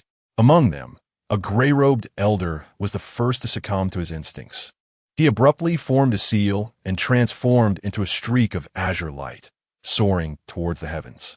A dead ally does not hinder a living Taoist. As long as he could survive, nothing else mattered.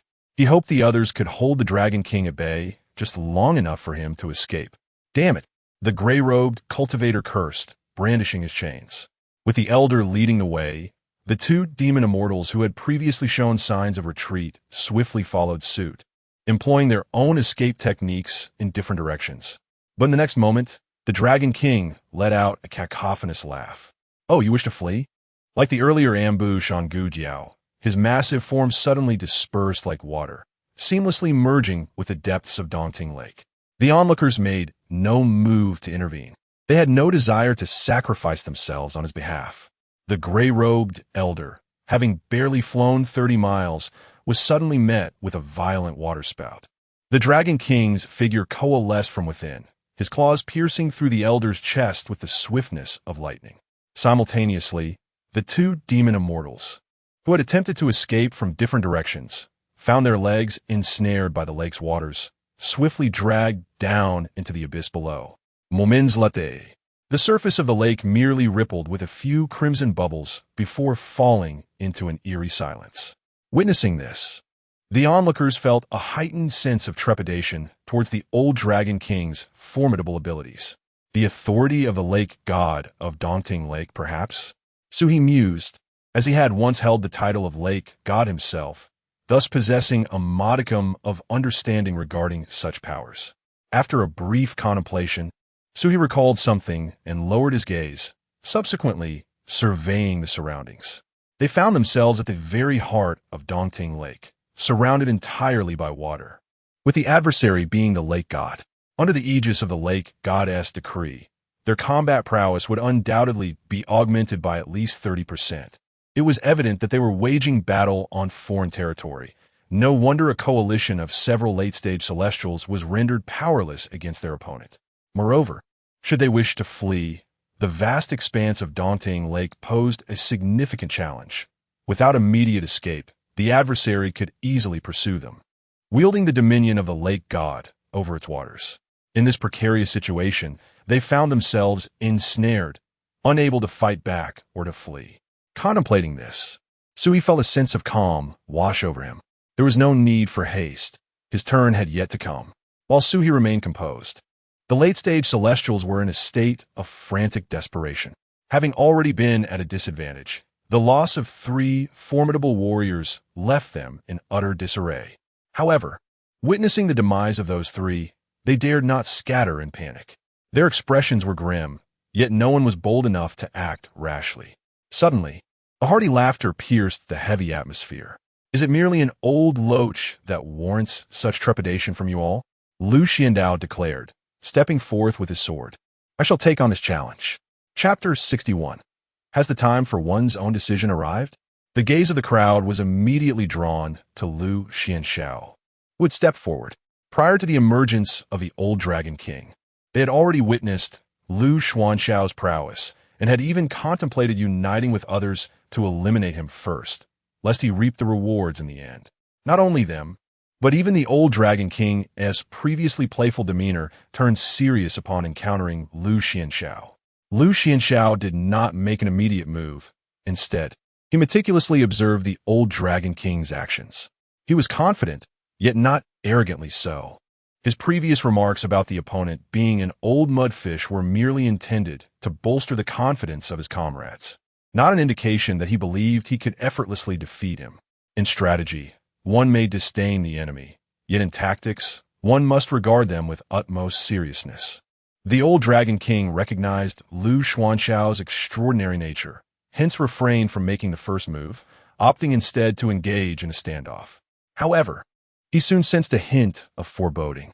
Although Lu Xianxiao remained motionless, his aura intensified, with sword energy surging around him like a tide, his robes fluttering dramatically. Realizing this was likely a tactic of Lu Xianxiao, the murky depths of the Dragon King's eyes glimmered with gravity. Understanding that he could no longer allow Lu Xianxiao to accumulate power, lest he be put at a disadvantage.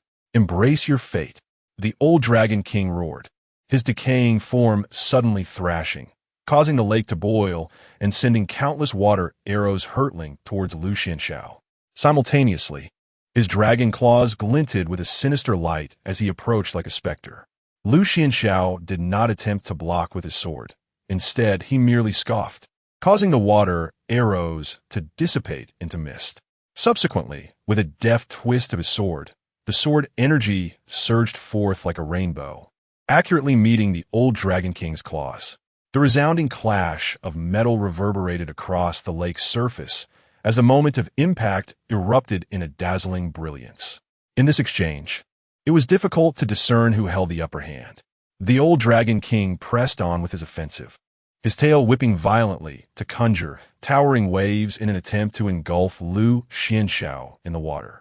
With a swift motion, Lu Xianxiao flickered, stepping upon the void, gliding over the lake's surface like a dragonfly skimming water, evading the assault.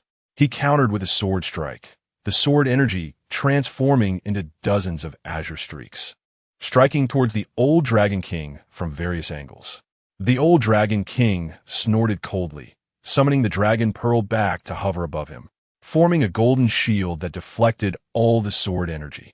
For a moment, the two engaged in an exchange of blows, each replying in kind, much to the astonishment of the onlookers. After a brief interval, both combatants executed a simultaneous strike, retreating to a safe distance. Lu Xianxiao's chest heaved as he gasped for breath, his eyes filled with wariness as he regarded the old Dragon King. The latter was far stronger than he had anticipated. The techniques of his sect emphasized swift and decisive victories. Prolonging the battle would only disadvantage him. "You possess a modicum of skill, young one." The old Dragon King's raspy voice carried a note of solemnity. Lu Xianxiao, however, chose to disregard him, once again positioning his longsword horizontally, inhaling deeply as he channeled all his spiritual energy into the blade. The sword hummed, and the azure light surged. Those observing from the sidelines, particularly the late-stage celestial beings, recognized that Lu Xianxiao was preparing to unleash a formidable strike. Thus, many set off, eager to assist and block the old Dragon King. However, before they could take flight, they were halted by Lu Xianxiao's commanding voice. "Step back. Do not interfere." Their faction thrived on momentum. The stronger the aura, the greater their combat prowess. If those individuals were to intervene, it would disrupt the continuity of his momentum, jeopardizing his ability to slay the old Dragon King. Upon hearing Lu Xianxiao's admonition, though perplexed, the celestial beings halted their advance.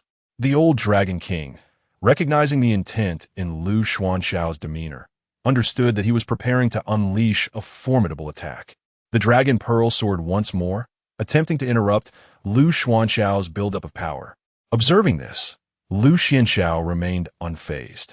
He formed a spell with his left hand concealed within his sleeve and intoned softly, "Go." In an instant, 3 beams of sword light shot forth from his sleeve, revealing his other 3 treasured flying swords. The swords danced through the air like agile dragons, weaving a net of blades that ensnared the dragon pearl tightly. As the flying swords and the dragon pearl entwined, Lu Xianxiao suddenly altered his grip on the sword, clasping it with both hands. The sword aura surrounding him began to shift from a serene blue to a regal purple. The old Dragon King's eyes widened in alarm. It sensed an elevation in Lu Xianxiao's momentum. Realizing it could not afford to let Lu Xianxiao complete his buildup, it swiftly swallowed the dragon pearl, and its body began to decay at a visible pace. Viscous black blood seeped from its scales, and a miasma of death and decay enveloped it. The old Dragon King roared, erupting with speed that surpassed its previous pace several-fold. In an instant, it broke through the barrier of the 3 swords and closed the distance to Lu Xianxiao, now merely 100 meters away. It twisted its form, transforming its tail into a long whip, shrouded in dark necrotic energy, and lashed out toward Lu Xuanxiao's crown. Lu Xianxiao, witnessing this, acted swiftly, swinging his sword down. Slash! Though he had yet to fully charge his power, he had accumulated nearly all of it. With a single stroke, the sword light cascaded like the Milky Way. At the moment of collision between the sword light and the dragon's tail, the entire daunting lake trembled. A deafening roar erupted, and a violent shock wave surged, raising the lake's waters to towering heights before exploding outward, enveloping the battlefield in a mist of spray. Everyone was momentarily stunned, but in the next heartbeat, they unleashed their spells, summoning powerful winds to disperse the mist that blanketed the lake. As clarity returned, a collective gasp echoed through the crowd. Lu Xianxiao hung precariously in midair, his robes drenched in blood. His left arm drooped limply, crimson droplets cascading from his fingertips onto the lake surface. Across from him, the old Dragon King fared no better. A clean gash extended from its right shoulder to its abdomen, blood gushing forth and staining the waters a deep crimson. Coughing violently, Lu Xianxiao expelled blood from his mouth. He then lifted his gaze to the old Dragon King, disappointment flickering in his eyes. That had been his most powerful strike. Having failed to vanquish his foe with a single blow, he found himself bereft of further means. The cultivation method he practiced relied heavily on a single surge of momentum. Since he could not deliver a killing blow, he was rendered incapable of launching a second strike. Even if he were to force out another attack, its potency would be diminished to less than 70% of the previous blow. The opportunity to defeat his adversary had slipped away. Regrettably, Lu Xianxiao spoke with a voice as faint as a whisper, the sword intent remains unspent. The old Dragon King emitted a rasping laugh, his voice akin to a dilapidated bellows. Ha ha, I have won. I have triumphed. Although he was unaware of the nature of Lu Xuanxiao's cultivation technique, he could surmise its essence, perceiving that the glimmer of battle intent had vanished from Lu Xuanxiao's eyes. Without such a formidable adversary as Lu Xianxiao, which of the celestial beings present could possibly stand against him? The battlefield was enveloped in a heavy silence, punctuated only by the sound of labored breaths and the gentle drip of blood into the water. The celestial beings exchanged glances, none having anticipated such an outcome. Lu Xianxiao had evidently lost the strength to continue the fight, while the old Dragon King, despite his seemingly horrific injuries, possessed the fusion spirit returning origin technique, enabling him to effortlessly eliminate a celestial being and absorb their essence to restore his own vitality. Even if he could not achieve that, the numerous celestial remnants scattered across the lake's surface provided ample opportunity. By merely withstanding their attacks and assimilating a portion of their energies, he could mend his wounds. As expected, upon realizing that Lu Xianxiao could no longer launch an offensive, the old Dragon King immediately turned his head, seeking the half of his body that Lu Xianxiao had severed, intending to reattach it. Much of his combat prowess resided within his physical form, and being without it was not an option. Observing his movements, the other celestial beings swiftly activated their divine senses in search of the missing half, determined to thwart his recovery and seize the opportunity to counterattack. Lu Xianxiao was a celestial being of the late stage, as were they. His defeat did not equate to their surrender or an acceptance of their doom. The substantial portion of the body was not difficult to locate, and soon they discovered its position, perfectly situated between them, neither favoring the old Dragon King nor themselves. Meanwhile, Suhi felt as though he had arrived at a crossroads in life. He gazed at the half of the old Dragon King's body, radiating the aura of a peak celestial being, less than 50 meters away, lost in contemplation. He had intended to keep his distance to avoid being swept up in the conflict. Was it now time for him to make a choice? Chapter 62. If you have the ability, come and kill me. Sui gazed intently at the severed dragon body, feeling a dryness in his throat. Just as he was about to make a move, a barrage of piercing gazes struck him like blades from either side. A gray-robed cultivator from the late celestial stage spoke first, his voice low and urgent. Quickly destroy that dragon fragment. If the old Dragon King recovers, we shall all perish at his hands. Do you think he will spare you? Before Suhi could respond, the old Dragon King suddenly let out a hoarse laugh. Young one, We are both of the dragon lineage. Why should we heed the provocations of these rabble? The decayed dragon head hung slightly, adopting a facade of amiability. Return my body, and I, as a member of the dragon race, promise to let you depart safely. Nonsense, the gray-robed cultivator bellowed. Does this semblance still qualify as a dragon? Do not fall for his deceit. This old mudfish is treacherous and cunning. Even his tribulation was a feigned death. How could he honor his promises? The other late celestial cultivators looked anxiously at Su-he. They were indifferent to the outcome of his choice, but they genuinely feared Su-he might become a traitor. Su-he could leave, but the late celestial cultivators, would likely not be spared by the old Dragon King. Upon hearing this, the old Dragon King's eyes flashed with murderous intent. Youngster, you are merely at the initial celestial stage. To release you is inconsequential to me. However, should you dare to hand over that dragon fragment to them? He suddenly whipped his dragon tail, sending a geyser of water erupting from the lake's surface. I shall be the first to kill you. With the threat delivered, the old Dragon King's tone softened slightly. You are a clever one. You should know how to choose. Listening to the threats and advice from both sides, Su-he found himself engulfed in hesitation. He raised his head, his expression conflicted as he looked at both parties. In truth, he was not conflicted at all. This was all an act. The goal was merely to delay the impending confrontation. What choice was there to make? When gold lay before him, was there any need for hesitation? He would consume it directly, perhaps even scold them a few times before he fled. The system had granted him the Void Escape Talisman, and this opportunity was precisely what he had been waiting for. So he gazed at the old Dragon King's severed body, unable to suppress a gulp. Although the flesh and blood were decayed, he cared not. The energy from that flesh would be sufficient to elevate him to the late celestial stage, especially combined with the remnants of celestial bodies already within him. As for the old Dragon King's threats, Su-he dismissed them as mere whispers in the wind. With the Void Escape Talisman, he could evade the pursuit of any below the golden immortal level. If they had the ability, they could chase him down. He would not resist at all, allowing them to kill him without a fight. No longer hesitating, Su-he unleashed his spiritual energy, activating the spirit fusion and source return technique. The celestial remnants within him rapidly dissolved under the influence of the technique, transforming into a torrent of spiritual energy surging into his meridians. His aura soared, and his scales shimmered with a radiant golden light, as his cultivation unexpectedly broke through to the mid-celestial stage in the blink of an eye. Seeing this, the old Dragon King sensed something amiss and immediately roared in fury, seeking death. Su remained unfazed as the dragon's tail lashed violently, its form darting towards the severed dragon body like a flash of lightning. With a gaping maw, the sharp dragon fangs glinting ominously, it devoured the old Dragon King's half-body in one swift motion, simultaneously activating the soul assimilation technique to absorb it rapidly. Beast, I shall flay your skin and strip your tendons. The old Dragon King, utterly enraged, lunged at Su with lethal intent.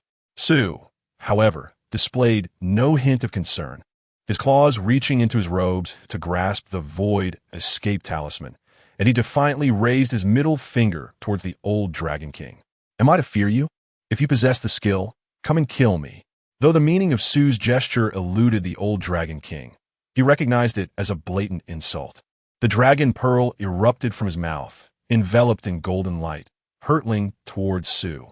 With a crack, the Void Escape Talisman shattered, and an unusual force surrounded Su. He spread his arms wide, bracing for spatial displacement. Yet, half a second later, nothing transpired. Panic began to rise within him. Brother, don't mess with me. Lives are at stake. System, have you sold me a counterfeit? He bellowed internally. Notice, the host is currently ensnared within a sealed space array. The Void Escape Talisman is rendered ineffective. Didn't he the water monkey flee?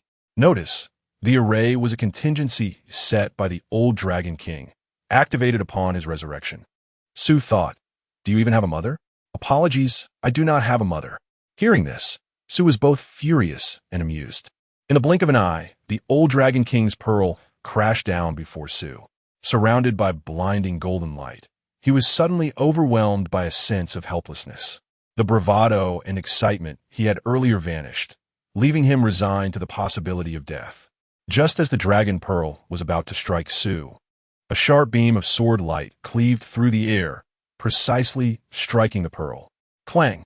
The shrill sound of metal clashing resonated across the lake, causing the dragon pearl to veer off course, narrowly grazing Su's scales before plunging into the distant waters, generating towering waves. Stunned for a moment, Su quickly turned his gaze to see Lu Xiandao, sword in hand, blood-stained robes, his face as pale as parchment.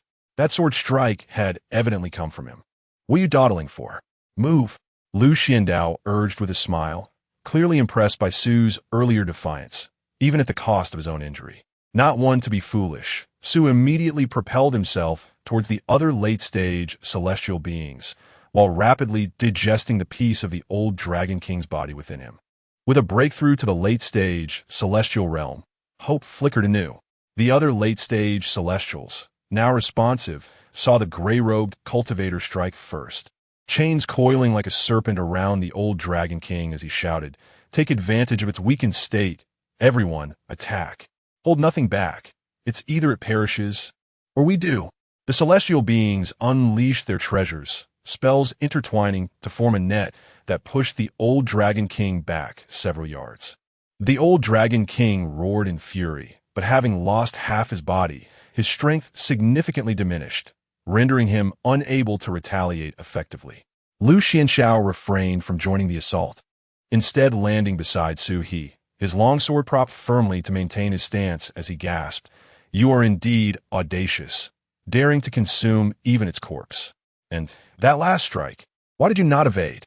Lu Xianxiao was genuinely curious about Su He's audacity to swallow the dragon's body in the presence of the ancient Dragon King, and to stare unflinchingly at the ensuing attack.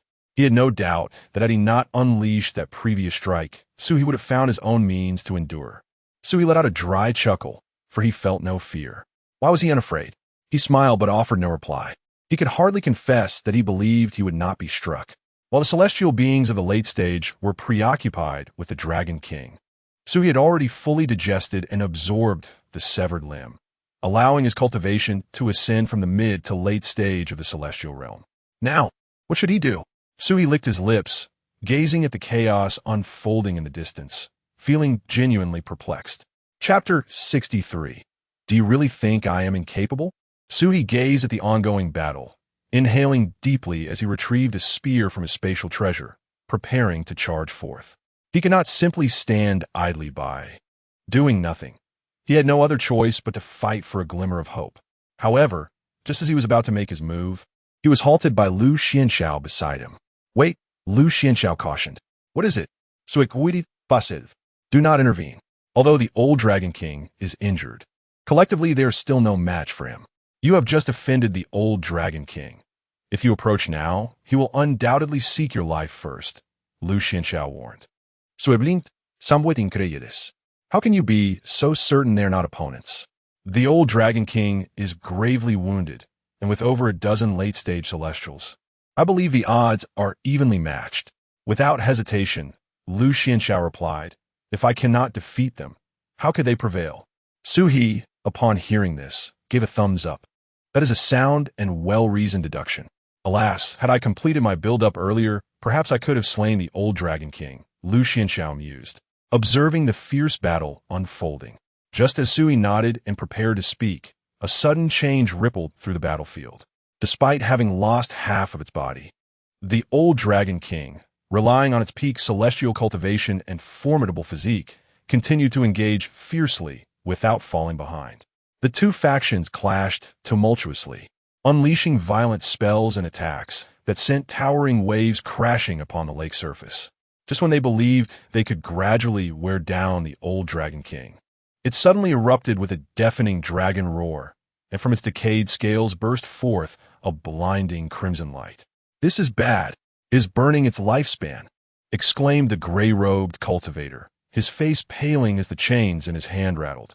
"Withdraw swiftly." It was too late. The old Dragon King's speed surged dramatically, and a mountain Lord Tiger Demon was the first to suffer. As it attempted to retreat, the old Dragon King closed in, its claws seizing the demon's head. Crack! The old Dragon King crushed the tiger demon's skull, and with its mouth agape, devoured the demon's corpse whole. With the replenishment of flesh and blood, the half of its body severed by Lu Xianxiao began to regenerate slowly. Witnessing this, the expressions of the crowd changed drastically. They had relied on the old Dragon King's injuries to hold their ground, but now that it had consumed a late-stage celestial and recovered much of its strength, their chances were further diminished. In the midst of the crowd, fear took hold, prompting some to consider fleeing. Lu Xianxiao furrowed his brow, and upon seeing this, Suhi admonished, "Do not run. Have you forgotten the fate of those who fled before?" His words managed to dissuade the wavering late-stage celestials. "So what now?" The gray-robed cultivator shouted, genuinely desperate as he turned to Suhi, who had only recently been a mere early-stage celestial. Suhi scanned the surroundings and shouted, "Fight while retreating." The old Dragon King can appear anywhere on the surface of Dongting Lake due to the divine position of the lake god. If we scatter now, we are merely offering ourselves as sacrifices. In our pursuit of escape, we must retreat while engaging in battle, prioritizing our survival and shifting the battlefield to the shore. So he called out, "At that moment, each shall rely on their own skills to flee." The late-stage celestial beings, not lacking in intellect, quickly discerned the feasibility of this plan upon hearing Su He's words. Although success would hinge on fortune, it was certainly preferable to languishing in a slow death. Moreover, with Su He in our midst, the old Dragon King would undoubtedly prioritize hunting him down, thus granting the rest of us a precious window of time to escape. Upon hearing Su He's strategy, the murky eyes of the old Dragon King seemed ready to ignite with fury. "This fellow, I shall ensure he cannot escape or perish." Witnessing the old Dragon King's reaction, the others grew increasingly convinced of the plan's effectiveness. They swiftly formed a formation, fighting while retreating. Yet, misfortune struck again, as two more late-stage celestial beings fell victim to the old Dragon King, who regained his full strength, the portion of his body devoured by Su He having regenerated. Less than 50 miles to go. Observing Su He's fervent effort, Lu Xianxiao pressed his lips together and finally said softly, "Run with me later. My flying sword technique is swifter than most late-stage celestial escape methods." Now, Su He had become a thorn in the old Dragon King's side. Without assistance, he would likely be the first to perish. However, should Lu Xianxiao take him along, the old Dragon King might be inclined to abandon the chase. Realizing their swift escape could lead to greater losses if he pursued them all, Su He glanced at Lu Xianxiao in surprise, wondering if a great benefactor had emerged from the Valley of Villains. Noting the astonishment in Su He's eyes, Lu Xianxiao smiled. "Of course. If they refuse to let us go and continue to hunt us down, we shall part ways and seek our own paths to survival. Let us survive this ordeal first." Su He replied. "What do you mean?" Lu Xianxiao queried, as they were nearing the shore. With just over 40 miles remaining, a distance they could traverse in the blink of an eye. "Their SA formation," Su He replied softly.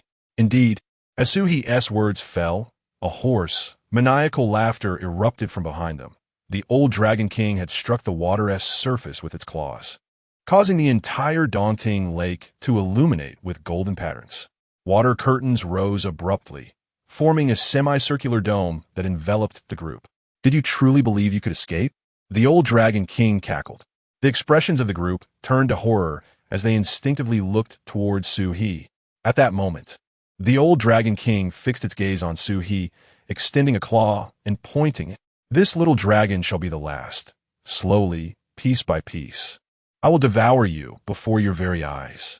Unperturbed, Su He turned to Lu Xianxiao and asked, "Can this formation be broken?" Lu Xianxiao glanced at it and nodded yes. "But it will take some time." Although they had lost their momentum and could no longer kill the old Dragon King, the formation it set could still be dismantled by Lu Xianxiao. "How long will it take?" Su He inquired. 2 or 3 minutes, Lu Xianxiao replied. Before Su He could respond, the gray-robed cultivator could no longer endure. "We cannot last 2 or 3 minutes. Previously, they had relied on a strategy of retreat and resistance to endure this far. Now their numbers have dwindled to fewer than 10. with this shift in dynamics. The old Dragon King's speed in eliminating them will only increase. By the time Lu Xiandao breaches the formation, it is likely that only one or two of them will remain alive. In all probability, there may be none left at all. The gray-robed cultivator intended to urge them further, but was halted by Su He's outstretched hand. How long can you hold out?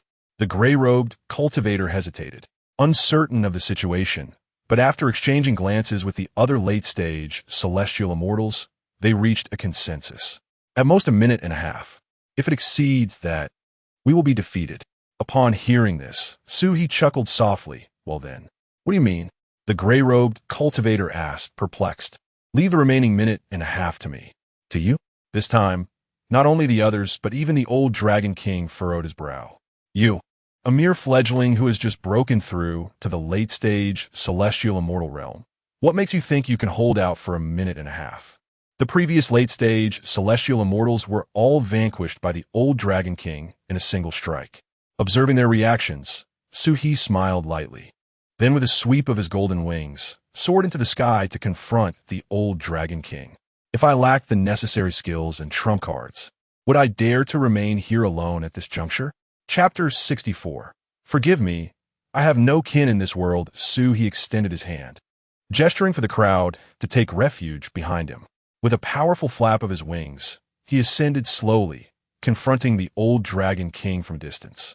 At that moment, the winds above Daunting Lake seemed to freeze, and even the surging waves fell silent.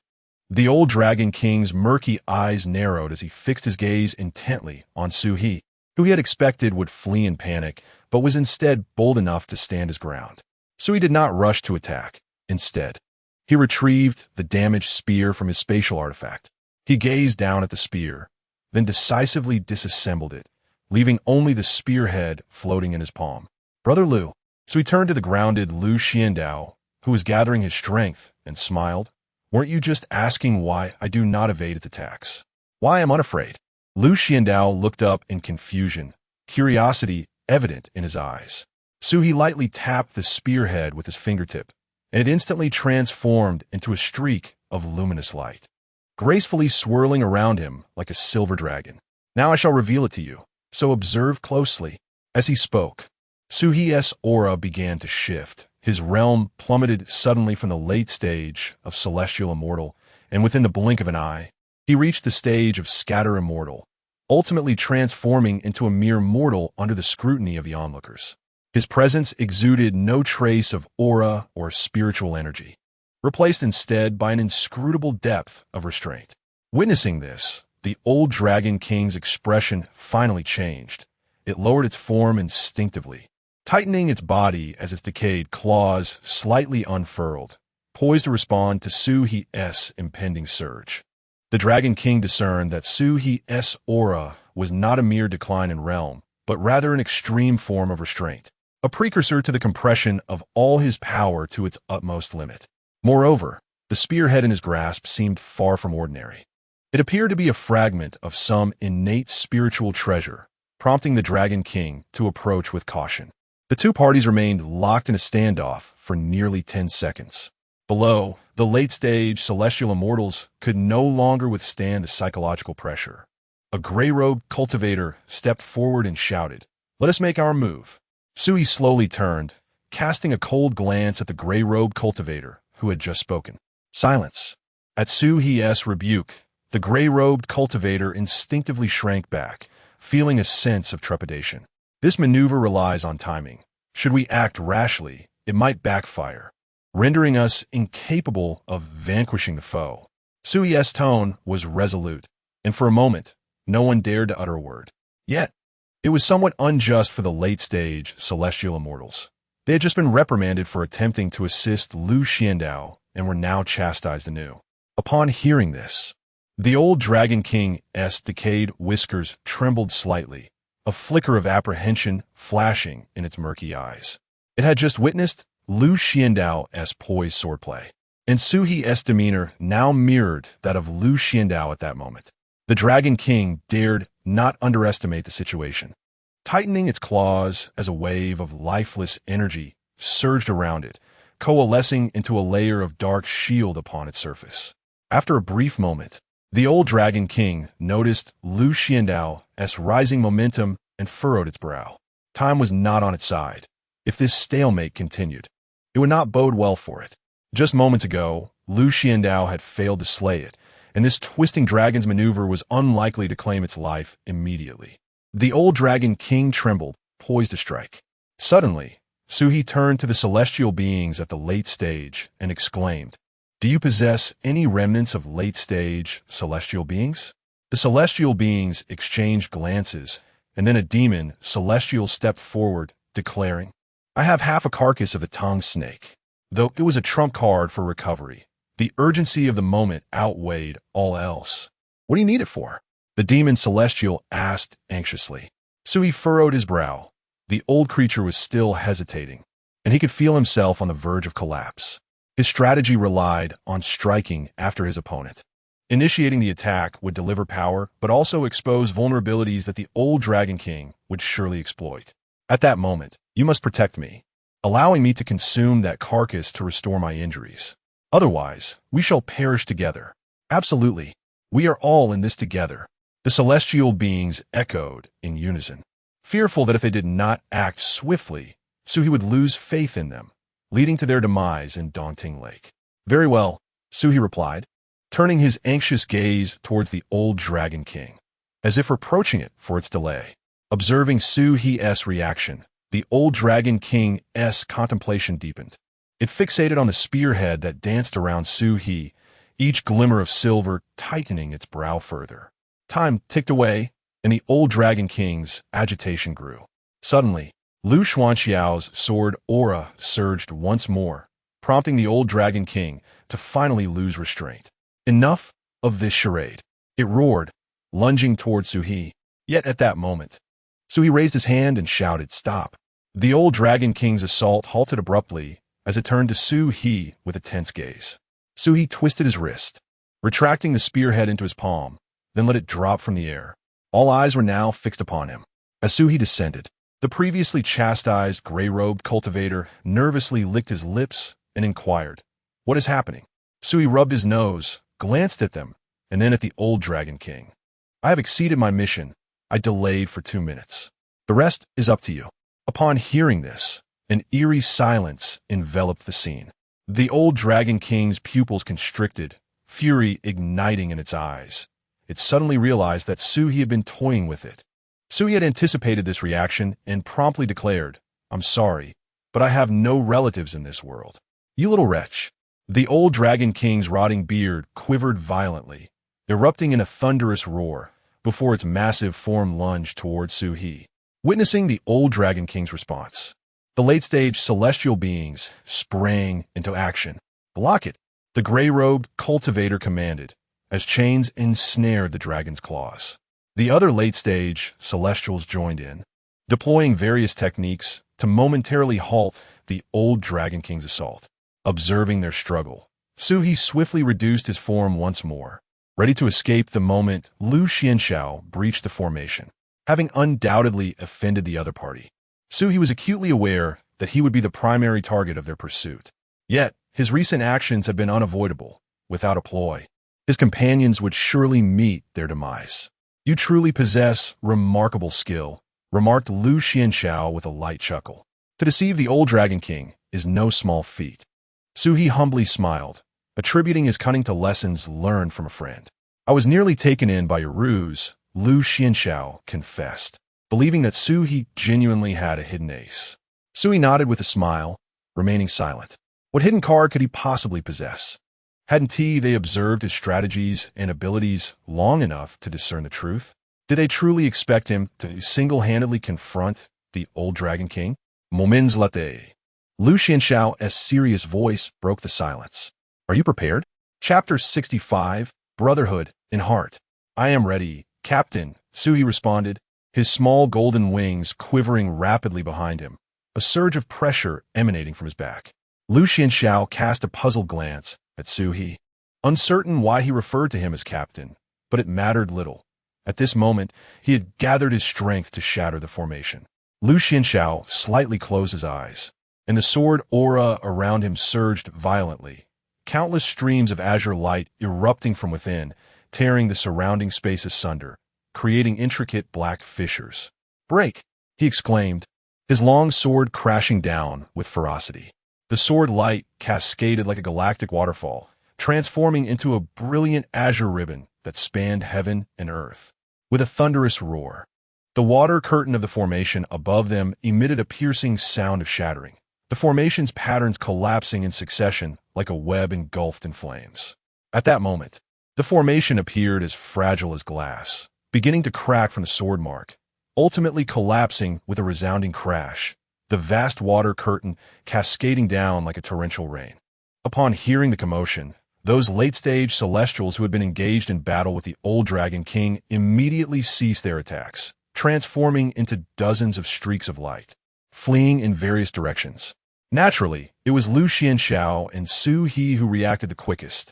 With Lu Xuanxiao's warning, the moment the opponent's sword aura struck, Sui dashed forward.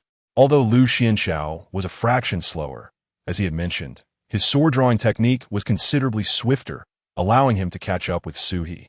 Witnessing the formation's destruction and the Celestials scattering, the old Dragon King let out a thunderous roar, his dragon's cry infused with boundless rage, causing the lake's surface to erupt with countless water columns. "Little beast!"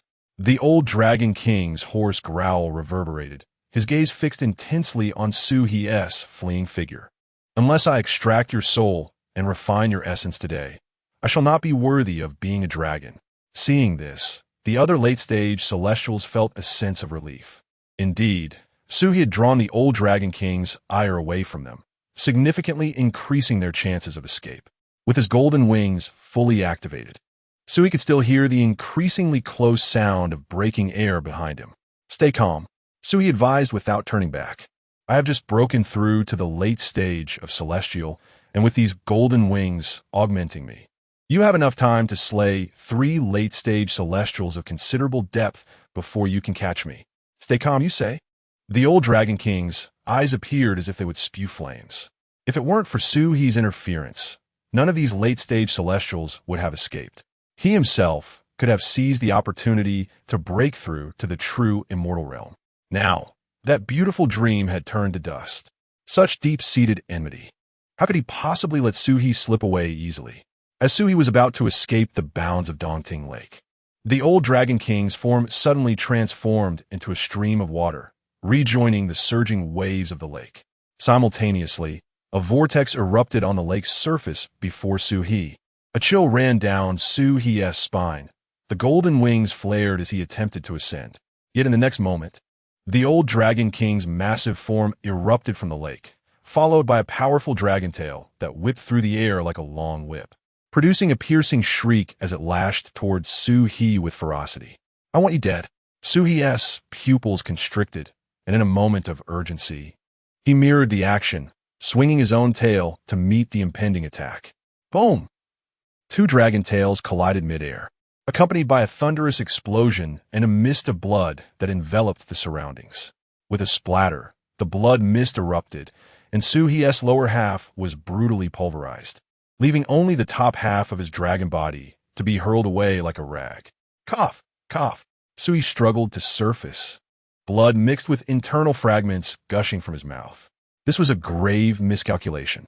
He had not anticipated the vast disparity in strength, nor could he fathom that the enemy would forsake others solely to pursue him. The old Dragon King launched another assault.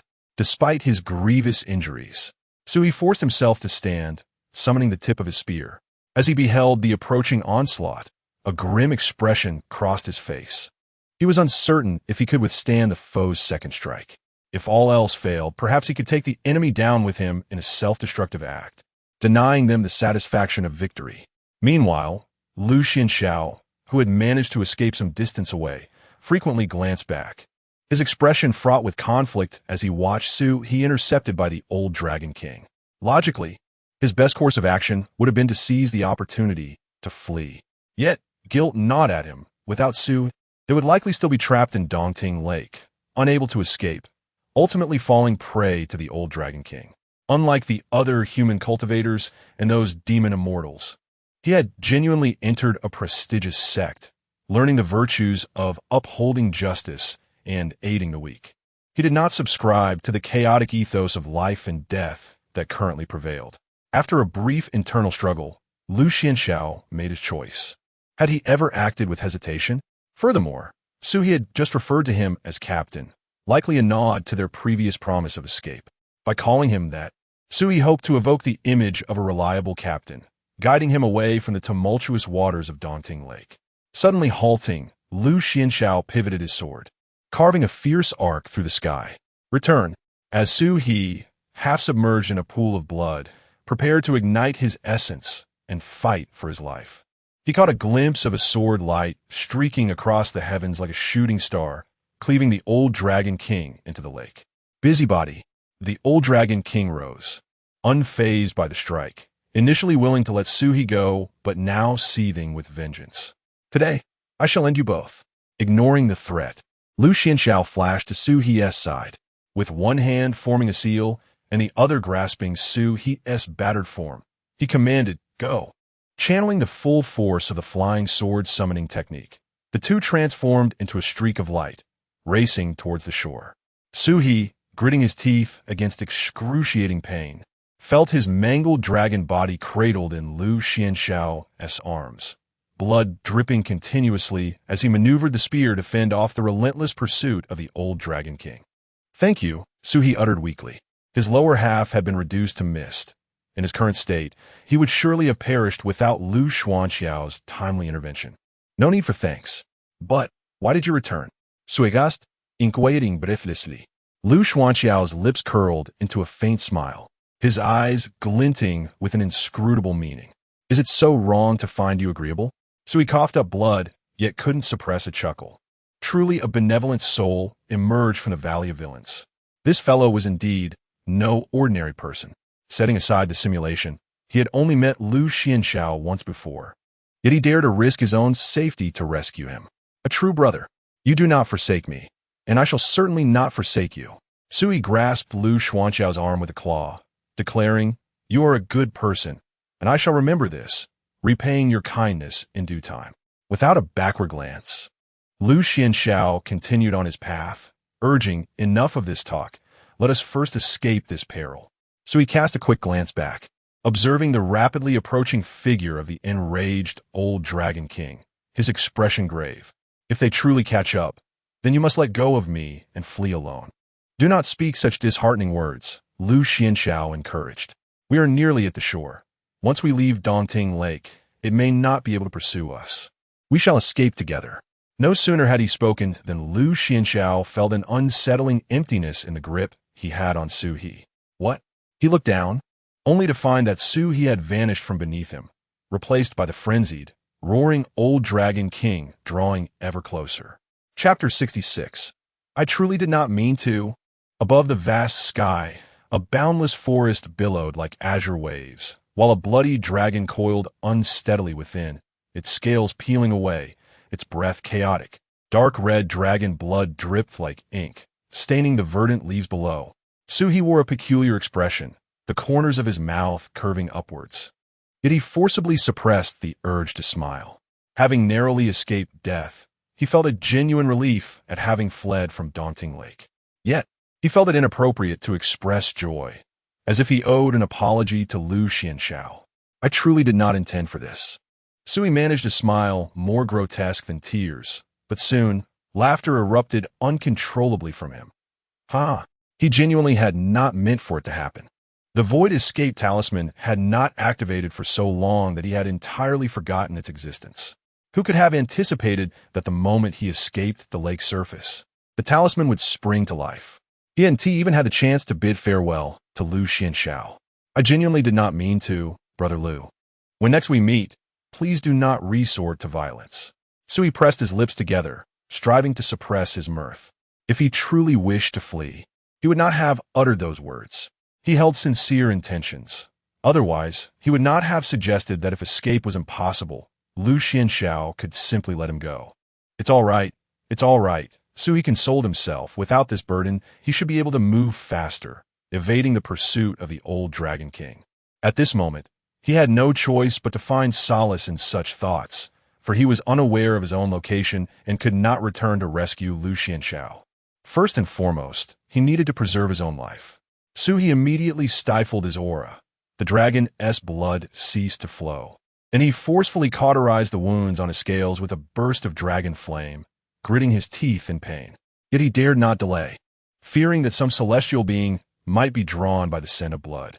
He was gravely injured, and should he encounter a heavenly immortal, the consequences would be dire.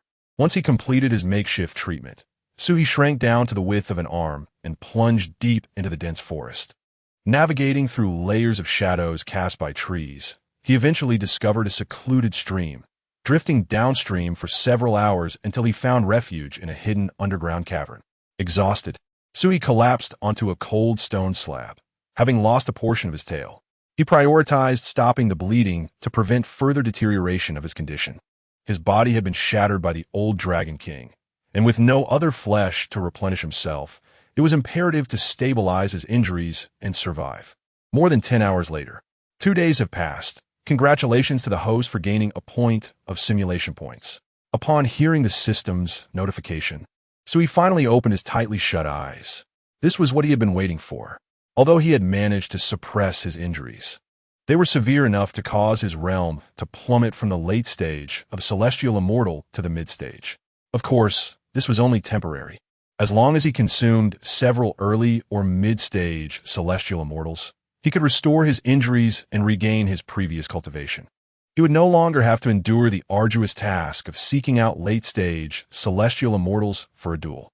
However, now, as a gravely wounded mid-stage celestial immortal, he dared not venture out to hunt recklessly. In such a state, it would be akin to a child carrying gold through a marketplace.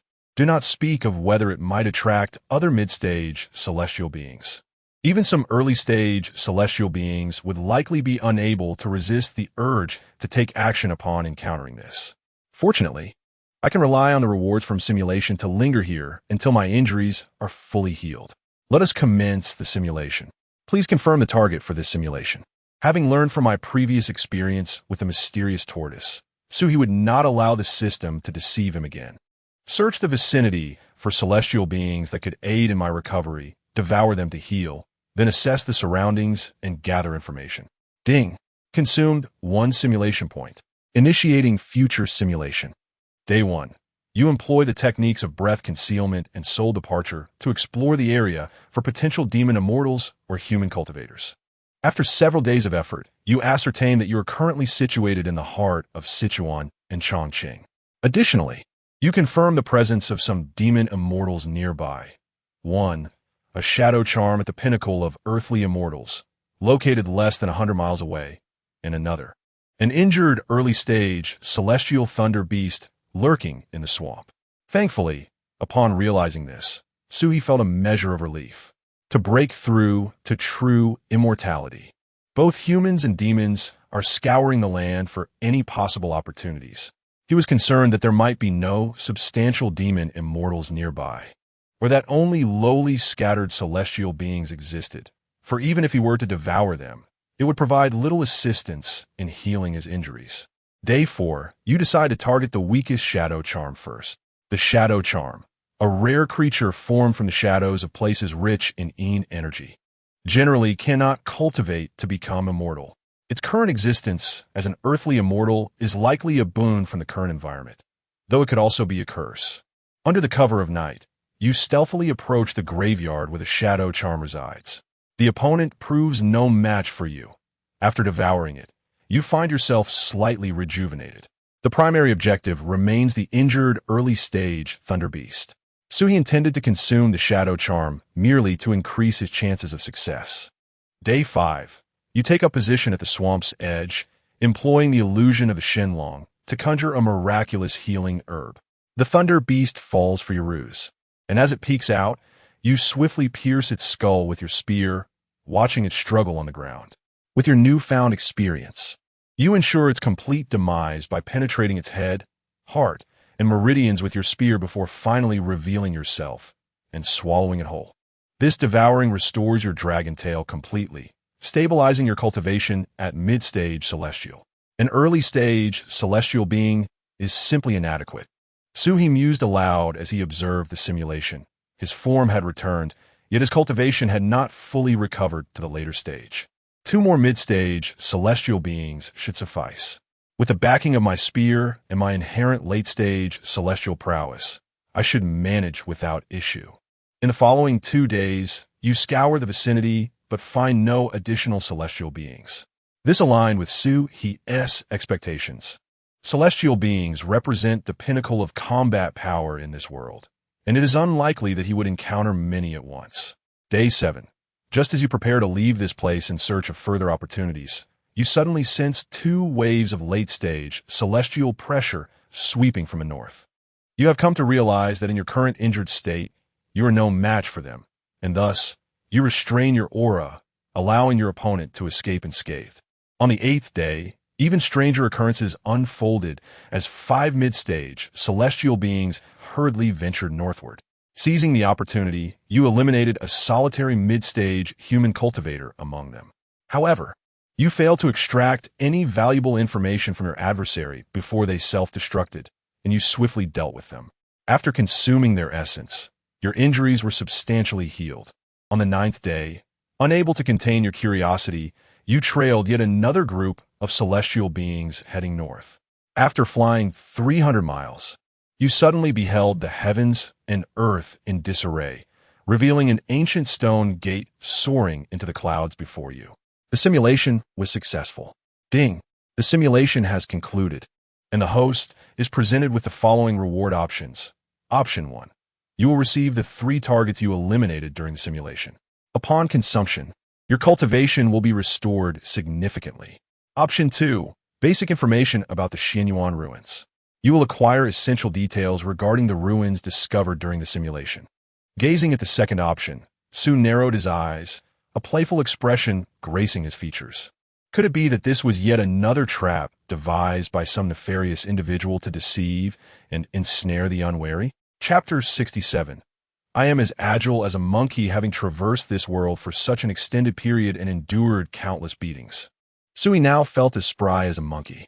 The old Dragon King had even been willing to transform his own physical form into a corpse puppet, merely to feign death and deceive them into entering, leading to their demise. He had nearly fallen victim to the scheme himself, and now found himself confronted with yet another relic. It was hard not to ponder whether this was yet another trap designed by someone to lure the unsuspecting into peril. In this celestial realm, even an Earth immortal enjoys a lifespan of 100,000 years. Where could all these relics and secret realms possibly come from? Swimgust. After contemplating the 2 options before him for a moment, he inquired, what does the partial information in the second option entail? It allows the host to ascertain the location of the relic and its internal design, enabling the host to surpass other competitors and reach the core area of the relic more swiftly. So he narrowed his eyes. So, the truth remains elusive? He clicked his tongue and declared, I choose the first option. At this moment, he was gravely injured, and restoring his body was of utmost importance. Without any cultivation to rely upon in such a world, he felt a genuine sense of unease. The second option, while potentially leading him astray, indeed suggested the existence of a relic. If he missed this opportunity, he might not be able to outpace others and seize the treasures hidden within. However, he had simulations at his disposal. 10 days were ample time to simulate 5 times. He had managed to escape from the old Dragon King's grasp thrice. If he failed to procure the treasures from the relic after 5 attempts, it would be better for him to perish.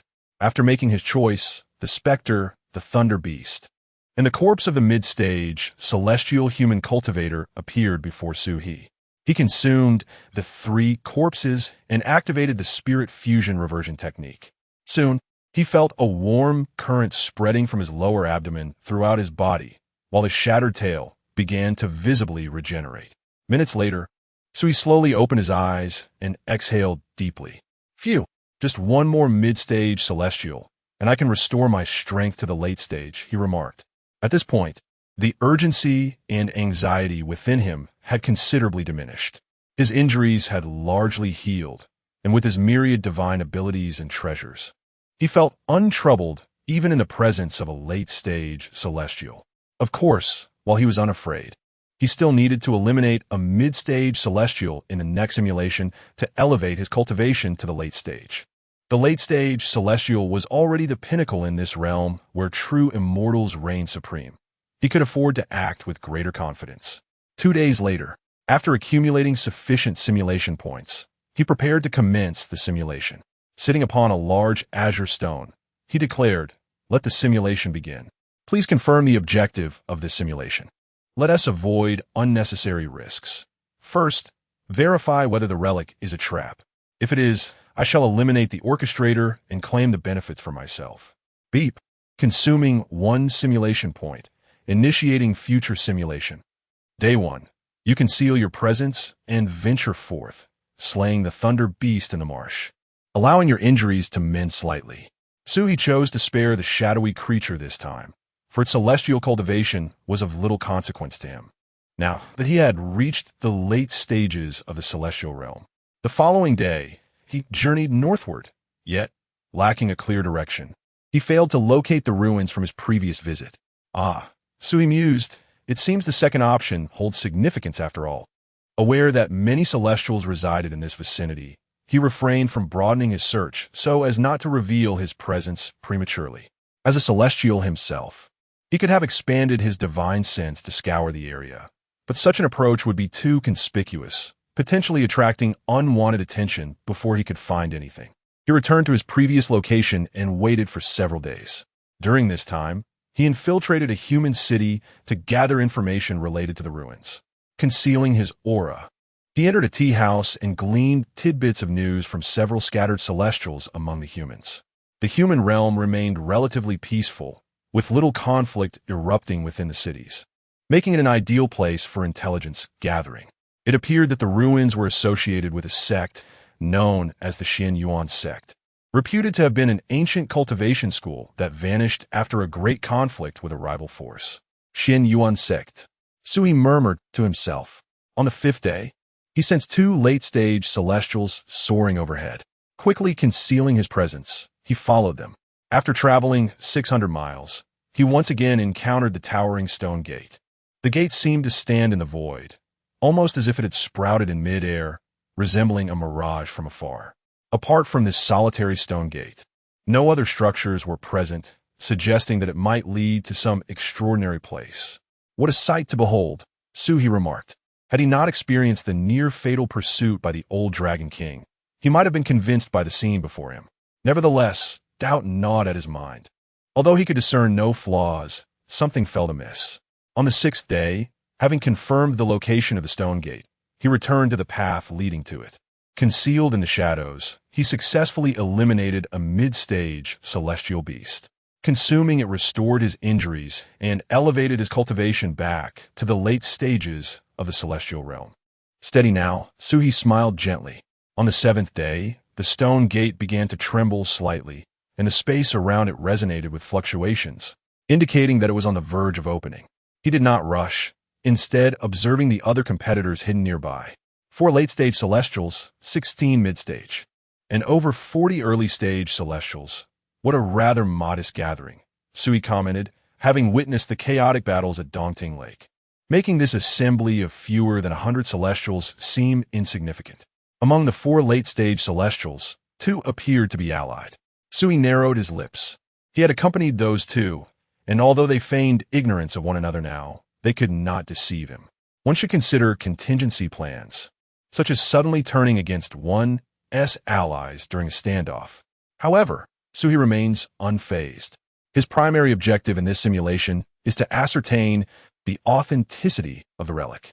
As for the other matters, he feels no urgency to devise strategies until confirmation is achieved. On the 8th day, the barrier of the stone gate began to weaken, revealing the defensive formation. Yet, those present remained on high alert, with no one daring to make the first move.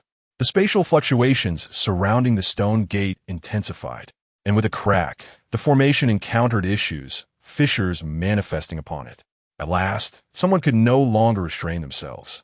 A mid-stage, celestial fox dashed forth, slipping through a fissure that had yet to mend, only to collide forcefully with the stone gate. With a thunderous crash, the gate was flung open. As the stone gate swung wide, A surge of rich celestial essence poured forth like a tidal wave. Beyond the gate lay a scene reminiscent of rippling water, a glimpse into another realm. Towering mountains shrouded in mist, celestial cranes soaring above verdant ancient forests, and in the distance, a white jade palace floated amidst the clouds, radiating brilliant hues, as if it were a paradise. Upon witnessing this, Suhi felt a flicker of uncertainty. Could it truly be a relic? Although they currently resided in the lower realm, the laws of heaven and earth are intertwined with the celestial realm. Unlike the minor and middle thousand worlds where scattered immortals and earthly immortals can traverse the void, here, venturing into spatial laws is a formidable challenge. Unless one possesses a life-bound divine ability related to spatial laws, such as those held by the water monkey, or employs certain tools like void escape talismans or teleportation formations, it is virtually impossible for anyone below the profound immortal level to breach the void. Even Su-He, as a celestial being, finds himself constrained, unable to exceed a flight of 10 miles. Thus, if there exists another space or world beyond, a typical celestial being could not possibly conjure it. Chapter 68. Issues with everyone with the lead of the flower fox. The 4 late-stage celestials promptly rushed in, followed by the rest of the celestials who entered in succession. Simultaneously, a voice pierced the air, urging, "Hurry in. If the door closes, the opportunity will be lost." No sooner had the words been spoken than the ancient stone door in the sky began to flicker ominously, as if it might vanish in the next moment. A smile crept upon Su-He's lips, resembling a trap indeed. The disappearing stone door created a sense of urgency for those outside, instilling in the Celestials the belief that a moment's delay would mean forfeiting their chance. This was to prevent any calculating individuals outside from contemplating too long and eventually hesitating to enter the relic. After pondering for a moment, you followed the other Celestials into the portal. The instant you passed through the stone door, your vision blurred, as if being swept into a vortex. When you opened your eyes again, the scene before you jolted your entire being. A skyline of towering buildings, bustling traffic, and an airplane trailing clouds across the sky. Yet soon, the bloodline of the mirage dragon within you began to sound alarms. A mirage? Surimarkuri. You quickly extricated yourself from the illusion, witnessing the city before you shatter like glass.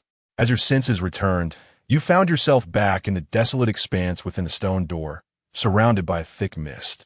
Dozens of Celestials stood frozen in place, their expressions a mix of obsession and terror. The illusion was not particularly strong, and soon others began to break free from the mirage, awakening to reality. You followed them out of the illusion, only to find that the original group of over 60 had dwindled to 50. A mere illusion had claimed the lives of more than 10 early-stage Celestials. Suhi mused, is this a method of continuous attrition? However, it made sense. If the hidden hand possessed the power to eliminate them all, they would have revealed themselves upon their entrance. Much like the old Dragon King of Daunting Lake, these late-stage Celestials lacked the strength to resist. Thus, it could be inferred that if there was indeed a hidden hand, their strength was likely not beyond the late-stage Celestial realm. The thought excited Su-He, who licked his lips in anticipation, being of the same caliber as the late-stage Celestials. It would not be impossible for him to seize their spoils. His gaze then turned to the 4 late-stage Celestials within the group. It was conceivable that they could be mingling among them.